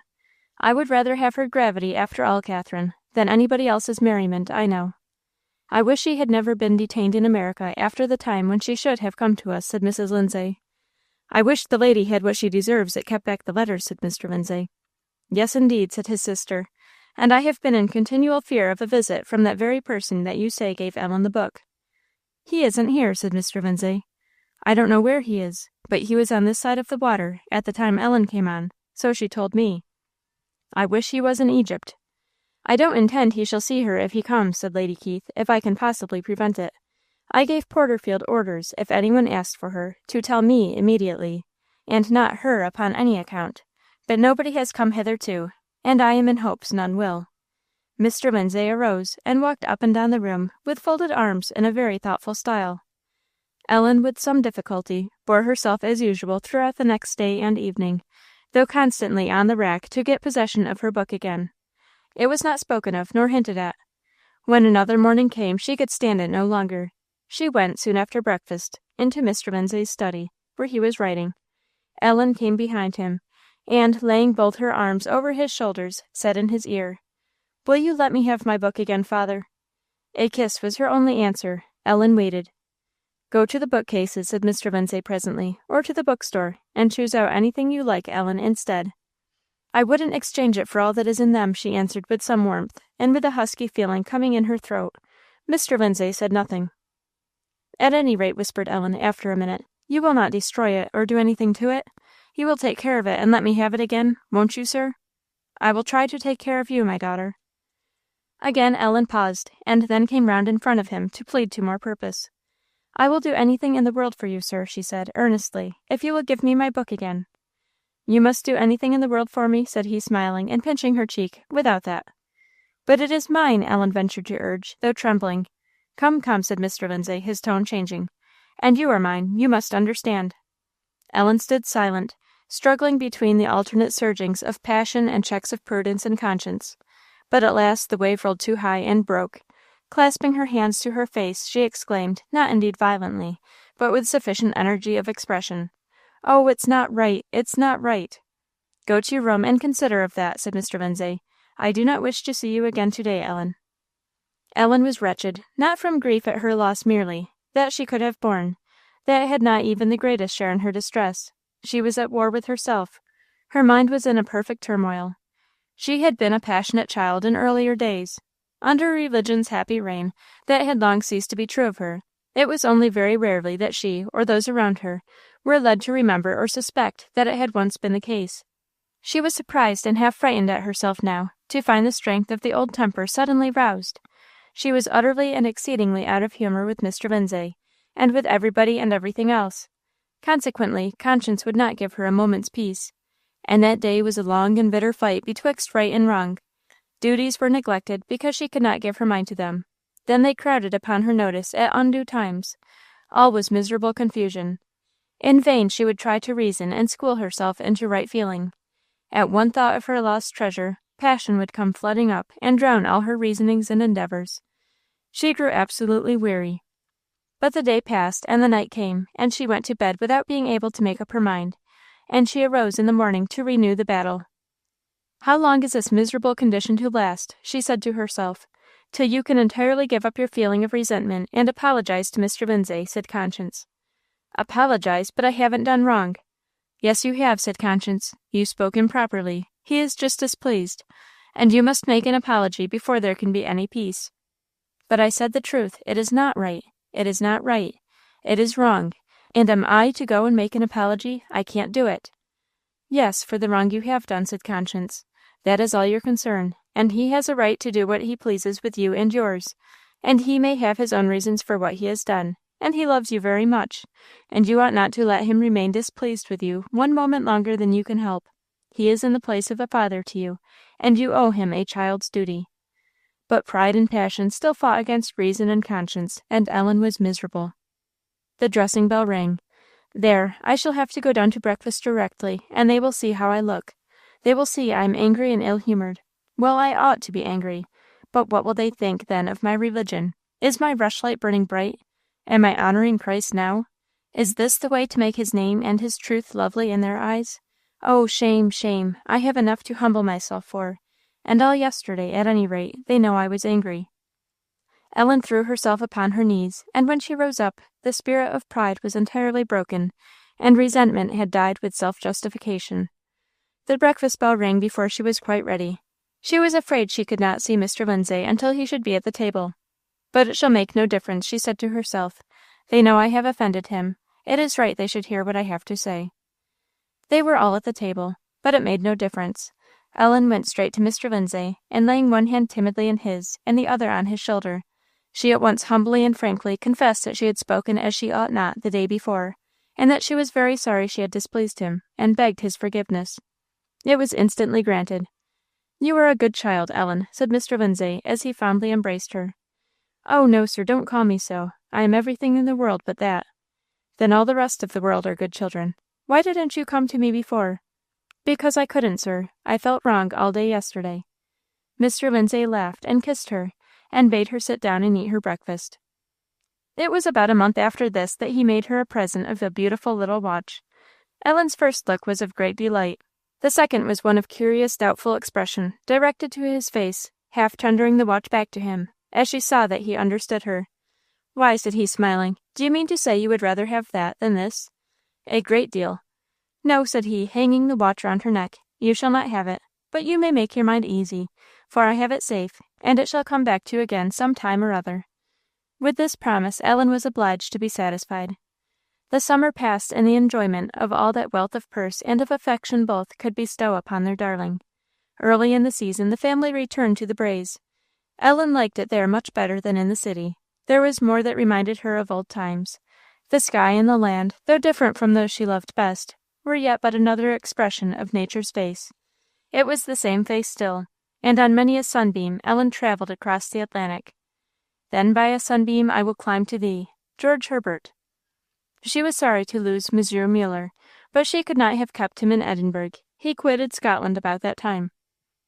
Other masters attended to her in the country, or she went to Edinburgh to attend them. Mr. Lindsay liked that very well. He was often there himself, and after her lesson he loved to have her with him in the library, and at dinner, and during the drive home. Ellen liked it because it was so pleasant to him. And besides, there was a variety about it, and the drives were always her delight, and she chose his company at any time rather than that of her aunt and grandmother. So many a happy day that summer had she and Mr. Lindsay together, and many an odd pleasure in the course of them did he find or make for her. Sometimes it was a new book, sometimes a new sight, sometimes a new trinket. According to his promise, he had purchased her a fine horse, and almost daily Ellen was upon his back, and, with Mr. Lindsay, in the course of the summer, scoured the country far and near. Every scene of any historic interest, within a good distance of the Braes, was visited, and some of them again and again. Pleasures of all kinds were at Ellen's disposal, and to her father and grandmother she was truly the light of the eyes. And Ellen was happy, but it was not all these things, nor even her affection for Mr. Lindsay, that made her so. He saw her calm, sunshiny face and busy, happy demeanour, and fancied, though he had sometimes doubts about it, that she did not trouble herself much with old recollections, or would in time get over them. It was not so. Ellen never forgot, and sometimes, when she seemed busiest and happiest, it was the thought of an absent and distant friend that was nerving her energies and giving colour to her cheek. Still, as at first, it was in her hour alone that Ellen laid down care and took up submission, and it was that calmed her brow and brightened her smile. And though now and then she shed bitter tears, and repeated her despairing exclamation, "Well, I will see him in heaven," in general she lived on hope, and kept at the bottom of her heart some of her old feeling of confidence. Perhaps her brow grew somewhat meeker, and her smile less bright as the year rolled on. Months flew by, and brought her no letters. Ellen marvelled and sorrowed in vain. One day, mourning over it to Mrs. Allen, the good housekeeper asked her if her friends knew her address. Ellen at first said, to be sure, but after a few minutes' reflection, was obliged to confess that she was not certain about it. It would have been just like Mr. Humphreys to lose sight entirely of such a matter, and very natural for her, in her grief and confusion of mind, and inexperience, to be equally forgetful. She wrote immediately to Mr. Humphreys, and supplied the defect, and hope brightened again. Once before she had written, on the occasion of the refunding of her expenses. Mr. Lindsay and his mother were very prompt to do this. Though Ellen could not tell what the exact amount might be, they took care to be on the safe side, and sent more than enough. Ellen's mind had changed since she came to Scotland. She was sorry to have the money go. She understood the feeling with which it was sent, and it hurt her. 2 or 3 months after the date of her last letter, she received at length one from Mr. Humphreys, a long, very kind, and very wise one. She lived upon it for a good while. Mr. Lindsay's bills were returned. Mr. Humphreys declined utterly to accept them, telling Ellen that he looked upon her as his own child up to the time that her friends took her out of his hands, and that he owed her more than she owed him. Ellen gave the money. She dared not give the whole message to Mr. Lindsay. The bills were instantly and haughtily re-enclosed and sent back to America. Still nothing was heard from Mr. John. Ellen wondered, waited, wept, sadly quieted herself into submission, and as time went on, clung faster and faster to her Bible, and the refuge she found there. Chapter 52. Thou. One evening, it was New Year's Eve, a large party was expected at Mr. Lindsay's. Ellen was not of an age to go abroad to parties, but at home her father and grandmother never could bear to do without her when they had company. Generally, Ellen liked it very much. Not called upon to take any active part herself, she had leisure to observe and enjoy in quiet, and often by Mr. Lindsay's side listened to conversation, in which she took great pleasure. Tonight, however, it happened that Ellen's thoughts were running on other things, and Mrs. Lindsay's woman, who had come in to dress her, was not at all satisfied with her grave looks, and the little concern she seemed to take in what was going on. "I wish, Miss Ellen, you'd please hold your head up, and look somewhere. I don't know when I'll get your hair done, if you keep it down so." "Oh, Mason, I think that'll do. It looks very well. You needn't do anything more." "I beg your pardon, Miss Ellen, but you know it's your grandmother that must be satisfied, and she will have it just so. There, now that's going to look lovely. But indeed, Miss Ellen, she won't be pleased if you carry such a soberish face downstairs. And what will the master say? Most young ladies would be as bright as a bee at being going to see so many people, and indeed, it's what you should." "I had rather see 1 or 2 persons than 1 or 200, said Ellen, speaking half to herself and half to Mrs. Mason. "Well, for pity's sake, Miss Ellen, dear, if you can, don't look as if it was a funeral. There, 'tain't much trouble to fix you anyhow, If you'd only care a little more about it, it would be a blessing. Stop till I fix this lace. The master will call you his white rosebud tonight, sure enough." "That's nothing new," said Ellen, half smiling. Mason left her, and feeling the want of something to raise her spirits, Ellen sorrowfully went to her Bible, and slowly turning it over, looked along its pages to catch a sight of something cheering before she went downstairs. "This God is our God for ever and ever. He will be our guide, even unto death." Isn't that enough, thought Ellen, as her eyes filled in answer. It ought to be. John would say it was. Oh, where is he? She went on, turning leaf after leaf. "O Lord of hosts, blessed is the man that trusteth in thee." That is true, surely, she thought, and I do trust in him. I am blessed. I am happy. Come what may. He will let nothing come to those that trust in him but what is good for them. If he is my God, I have enough to make me happy. I ought to be happy. I will be happy. I will trust him, and take what he gives me, and try to leave, as John used to tell me, my affairs in his hand. For a minute tears flowed. Then they were wiped away, and the smile she gave Mr. Lindsay when she met him in the hall was not less bright than usual. The company were gathered, but it was still early in the evening when a gentleman came, who declined to enter the drawing-room, and asked for Miss Lindsay. "Miss Lindsay is engaged." "And what for should ye say, Mr. Porterfield," cried the voice of the housekeeper, who was passing in the hall, "when ye ken as weel as I do that Miss Ellen—" The butler stopped her with saying something about "my lady," and repeated his answer to the gentleman. The latter wrote a word or two on a card, which he drew from his pocket, and desired him to carry it to Miss Ellen. He carried it to Lady Keith. "What sort of a person, Porterfield?" said Lady Keith, crumpling the paper in her fingers, and withdrawing a little from the company. "Uncommon fine gentleman, my lady," Porterfield answered in a low tone. "A gentleman?" said Lady Keith inquiringly. "Certainly, my lady, and as up and down spoken as if he was a prince of the blood.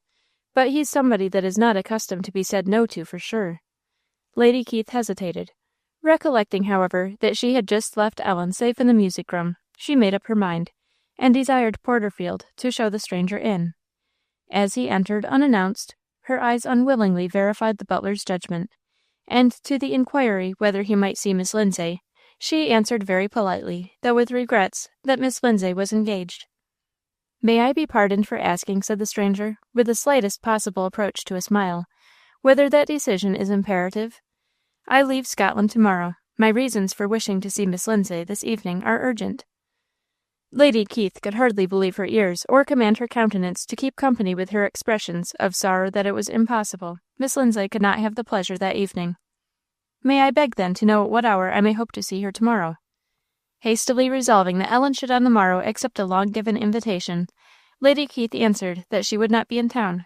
She would leave Edinburgh at an early hour. The stranger bowed and withdrew. That was all the bystanders saw.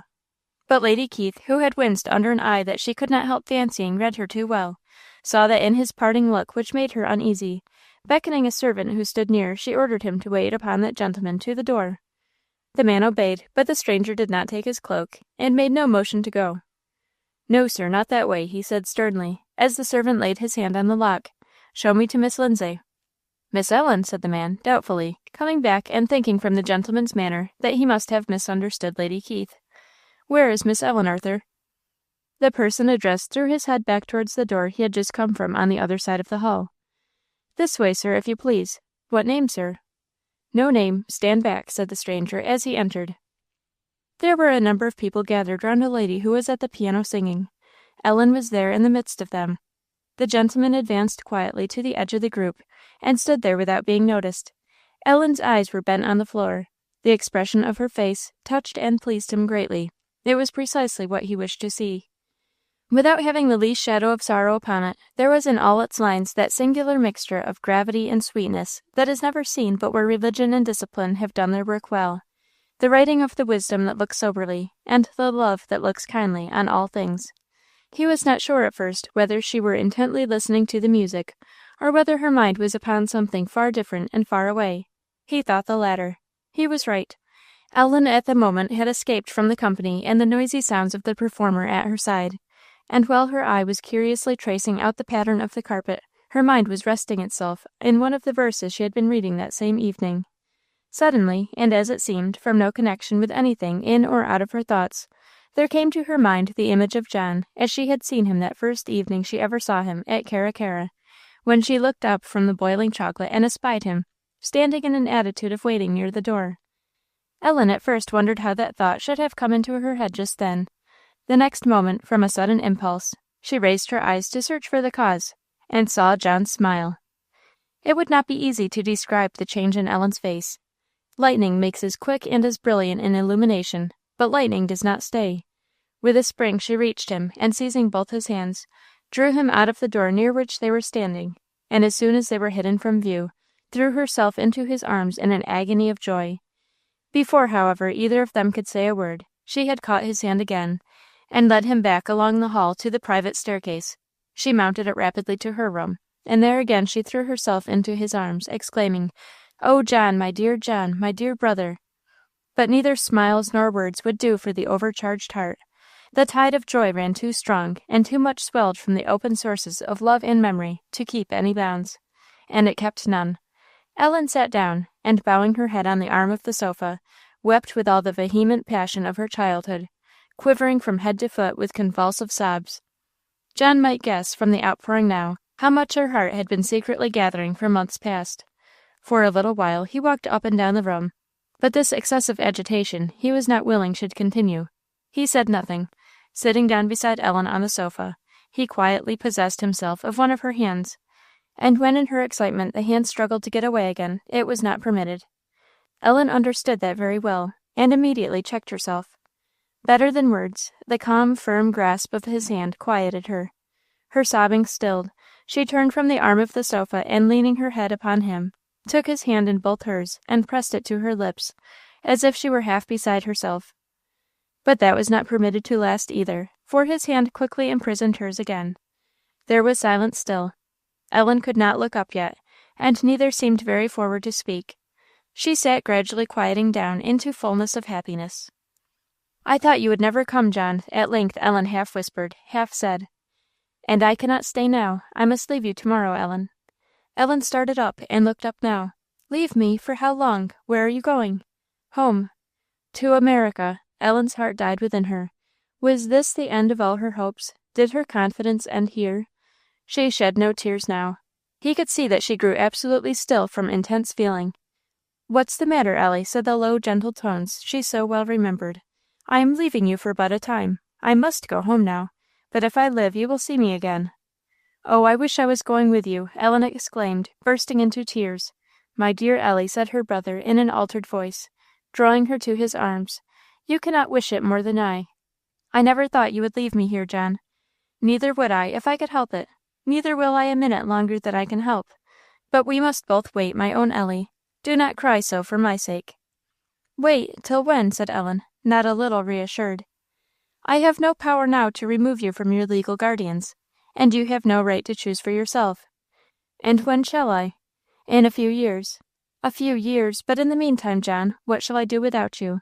If I could see you once in a while, but there is no one here, not a single one, to help me to keep right. No one talks to me as you used to, and I am all the while afraid I shall go wrong in something. What shall I do?" "What the weak must always do, Ellie, seek for strength where it may be had." "And so I do, John," said Ellen, weeping. "But I want you, oh, how much!" "Are you not happy here?" "Yes, I am happy. At least I thought I was half an hour ago. As happy as I can be. I have everything to make me happy, except what would do it. We must both have recourse to our old remedy against sorrow and loneliness. You have not forgotten the use of it, Ellie." "No, John," said Ellen, meeting his eyes with a tearful smile. "They love you here, do they not?" "Very much, too much." "And you love them?" "Yes." "That's a doubtful yes." "I do love my father very much, and my grandmother too, though not so much. I cannot help loving them, they love me so. But they are so unlike you." "That is not much to the purpose, after all," said John, smiling. "These are varieties of excellence in the world." "Oh, yes, but that isn't what I mean. It isn't a variety of excellence. They make me do everything that they have a mind. I don't mean," she added, smiling, "that is not like you, but you always had a reason. They are different. My father makes me drink wine every now and then. I don't like to do it, and he knows I do not, and I think that is a reason I have to do it." "That's not a matter of great importance, Ellie, provided they do not make you do something wrong. They could not do that, I hope, and there's another thing they cannot make me do. What is that?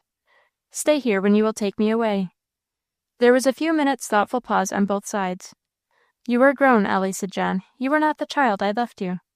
I don't know, said Ellen, smiling. It seems to me I am just the same. Let me see, let me see. She raised her face, and amidst smiles and tears, its look was not less clear and frank than his was penetrating. Just the same was the verdict of her brother's eyes a moment afterwards.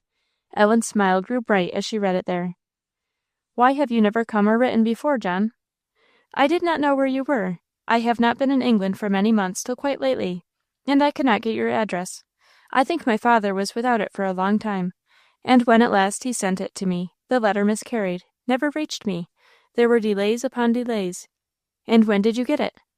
I preferred coming to writing. And now you must go home so soon. It must, Ellie. My business has lingered on a great while, and it is quite time I should return. I expect to sail next week. Mrs. Gillespie is going with me. Her husband stays behind till spring. Ellen sighed.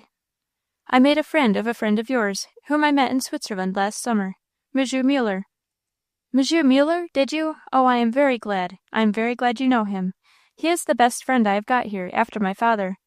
I don't know what I should have done without him. I have heard him talk of you, said John, smiling. He has just come back. He was to be here this evening. There was a pause again. It does not seem right to go home without you, Ellie, said her brother then. I think you belong to me more than to anybody. That is exactly what I think, said Ellen, with one of her bright looks, and then bursting into tears. I am very glad you think so, too. I will always do whatever you tell me, just as I used to, no matter what anybody says. Perhaps I shall try you in 2 or 3 things, Ellie. Will you? In what? Oh, it would make me so happy, so much happier, if I could be doing something to please you. I wish I was at home with you again. I will bring that about, Ellie, by and by, if you make your words good. I shall be happy then, said Ellen, her old confidence standing stronger than ever, because I know you will if you say so, though how you will manage I cannot conceive. My father and grandmother and aunt cannot bear to hear me speak of America. I believe they would be glad if there wasn't such a place in the world. They would not even let me think of it if they could help it. I never dare mention your name, or say a word about old times. They are afraid of my loving anybody, I believe. They want to have me all to themselves. What will they say to you then, Ellen, if you leave them to give yourself to me? I cannot help it, replied Ellen. They must say what they please. And with an abundance of energy and not a few tears, she went on. I love them, but I have given myself to you a great while ago. Long before I was his daughter, you called me your little sister. I can't undo that, John, and I don't want to. It doesn't make a bit of difference that we were not born so. John rose suddenly, and began to walk up and down the room. Ellen soon came to his side, and leaning upon his arm as she had been used to do in past times, walked up and down with him, at first silently. What is it you wanted me to do, John? She said gently. At length, you said 2 or 3 things. One is that you keep up a regular and full correspondence with me. I am very glad you will let me do that, said Ellen. That is exactly what I should like, but— What? I am afraid they will not let me. I will arrange that. Very well, said Ellen joyously. Then it will do. Oh, it would make me so happy. And you will write to me? Certainly. And I will tell you everything about myself, and you will tell me how I ought to do and all sorts of things.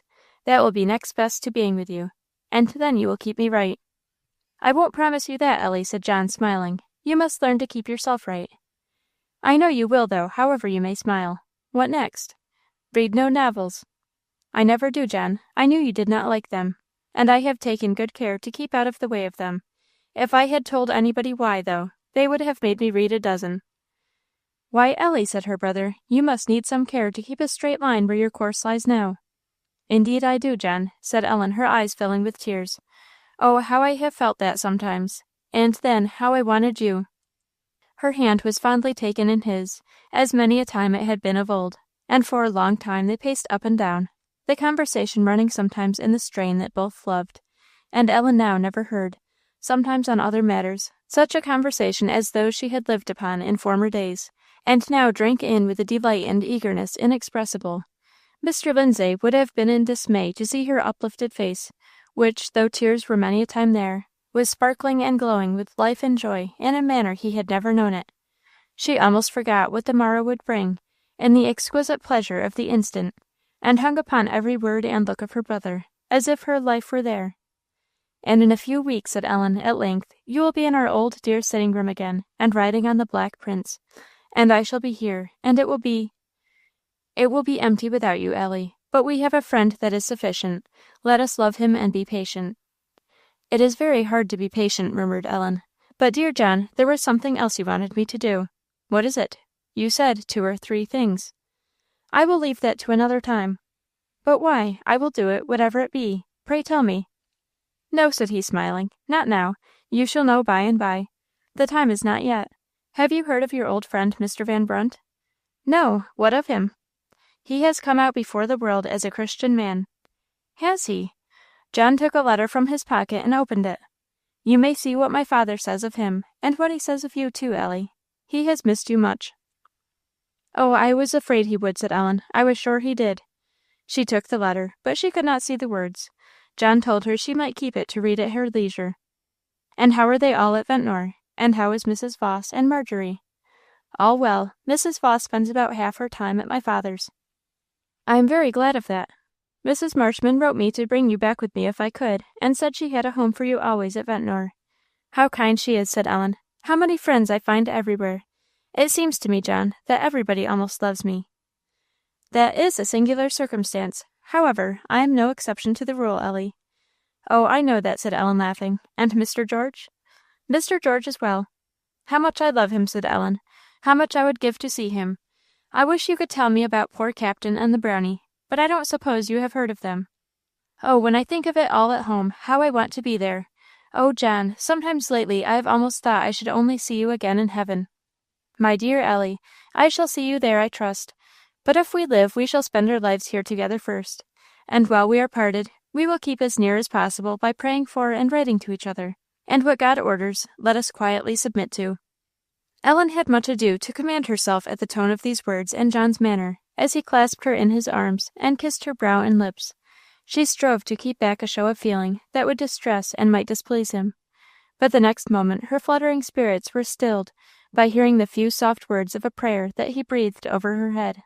It was a prayer for her and for himself, and one of its petitions was, that they might be kept to see each other again. Ellen wrote the words on her heart. "Are you going?" He showed his watch. "Well, I shall see you tomorrow. Shall you be here?" "Certainly. Where else should I be? What time must you set out?" "I need not till afternoon. But how early can I see you?" "As early as you please. Oh, spend all the time with me you can, John." So it was arranged. "And now, Ellie, you must go downstairs and present me to Mr. Lindsay." "To my father?" For a moment Ellen's face was a compound of expressions. She instantly acquiesced, however, and went down with her brother, her heart, it must be confessed, going very pit-a-pat indeed. She took him into the library, which was not this evening thrown open to company, and sent a servant for Mr. Lindsay. While waiting for his coming, Ellen felt as if she had not the fair use of her senses. Was that John Humphreys quietly walking up and down the library, Mr. Lindsay's library? And was she about to introduce her brother to the person who had forbidden her to mention his name? There was something, however, in Mr. John's figure and air, in his utter coolness, that insensibly restored her spirits. Triumphant confidence in him overcame the fear of Mr. Lindsay, and when he appeared, Ellen, with tolerable composure, met him, her hand upon John's arm, and said, "Father, this is Mr. Humphreys." "My brother," she dared not add. "I hope Mr. Lindsay will pardon my giving him this trouble," said the latter. "We have one thing in common which should forbid our being strangers to each other. I, at least, was unwilling to leave Scotland without making myself known to Mr. Lindsay." Mr. Lindsay most devoutly wished the thing in common had been anything else.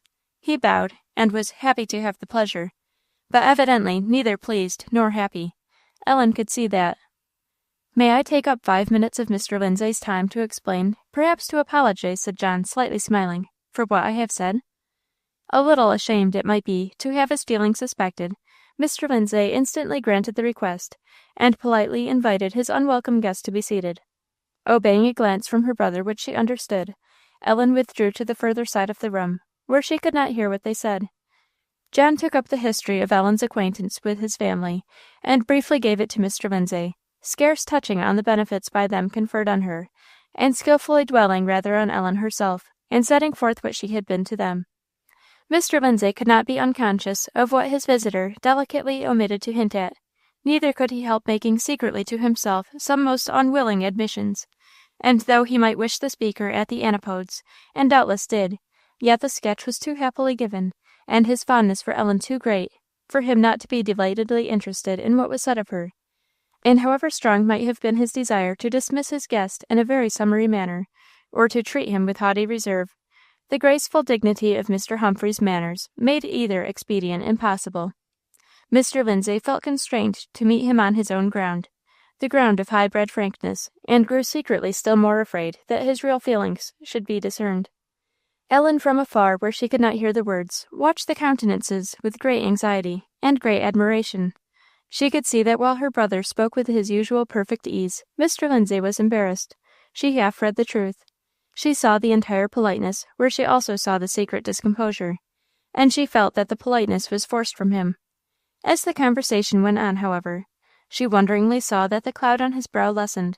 She saw him even smile, and when they at last rose, and she drew near, she almost thought her ears were playing her false, when she heard Mr. Lindsay beg her brother to go in with him to the company, and be presented to Mrs. Lindsay. After a moment's hesitation, this invitation was accepted, and they went together into the drawing-room. Ellen felt as if she was in a dream, with a face as grave as usual, but with an inward exultation and rejoicing in her brother impossible to describe. She saw him going about among the company, talking to her grandmother. Yes, and her grandmother did not look less pleasant than usual, recognizing Monsieur Muller, and in conversation with other people whom he knew. With indescribable glee, Ellen saw that Mr. Lindsay managed most of the time to be of the same group. Never more than that night did she triumphantly think that Mr. John could do anything. He finished the evening there. Ellen took care not to seem too much occupied with him, but she contrived to be near when he was talking with Monsieur Muller, and to hang upon her father's arm when he was in Mr. John's neighbourhood. And when the latter had taken leave and was in the hall, Ellen was there before he could be gone. And there came Mr. Lindsay, too, behind her. "You will come early to-morrow, John?" "Come to breakfast, Mr. Humphreys, will you?" said Mr. Lindsay, with sufficient cordiality. But Mr. Humphreys declined his invitation, in spite of the timid touch of Ellen's fingers upon his arm, which begged for a different answer. "I will be with you early, Ellie," he said, however. "And oh, John," said Ellen suddenly, "order a horse, and let us have one ride together. Let me show you Edinburgh." "By all means," said Mr. Lindsay, "let us show you Edinburgh, but order no horses, Mr. Humphreys, for mine are at your service." Ellen's other hand was gratefully laid upon her father's arm, as a second proposal was made and accepted. "Let us show you Edinburgh," said Ellen to herself, as she and Mr. Lindsay slowly and gravely went back through the hall. "So there is an end of my fine morning. But, however, how foolish I am. John has his own way of doing things. He can make it pleasant in spite of everything." She went to bed, not to sleep indeed, for a long time, but to cry for joy, and all sorts of feelings at once. Good came out of evil, as it often does, and as Ellen's heart presaged it would when she arose the next morning.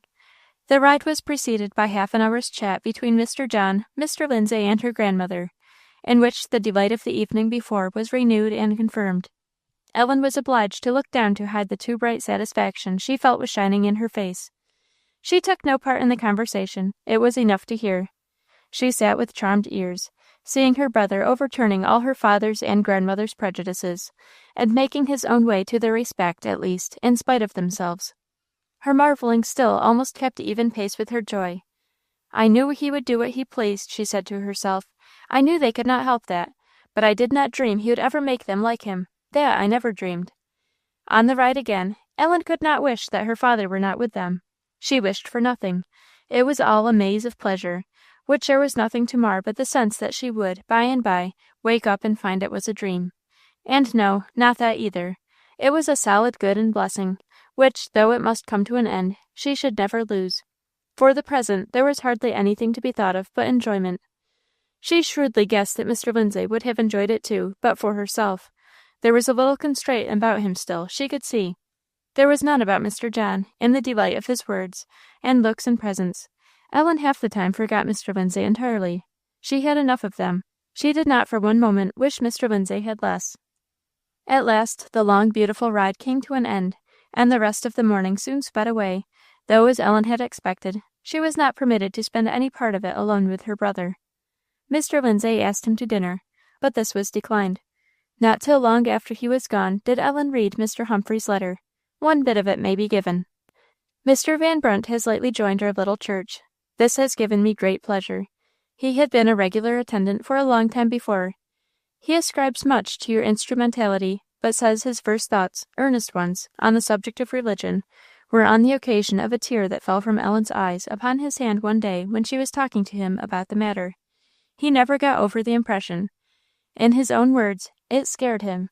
That was a dear child. I did not know how dear till I had lost her. I did not know how severely I should feel her absence, nor had I the least notion when she was with us of many things respecting her that I have learnt since. I half hope we should yet have her back, but that will not be. I shall be glad to see you, my son.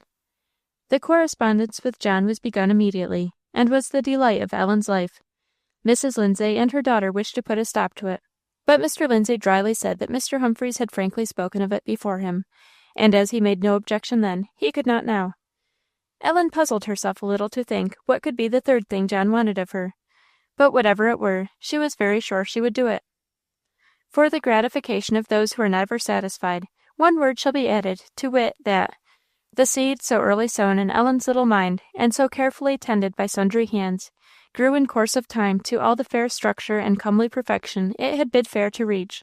Storms and winds that had visited it did but cause the root to take deeper hold, and at the point of its young maturity, it happily fell again into those hands that had of all been most successful in its culture. In other words, to speak intelligibly, Ellen did in no wise disappoint her brother's wishes, nor he hers. 3 or 4 more years of Scottish discipline wrought her no ill. They did but serve to temper and beautify her Christian character, and then, to her unspeakable joy, she went back to spend her life with the friends and guardians she best loved, and to be to them, still more than she had been to her Scottish relations, the light of the eyes. End of The Wide, Wide World by Susan Warner.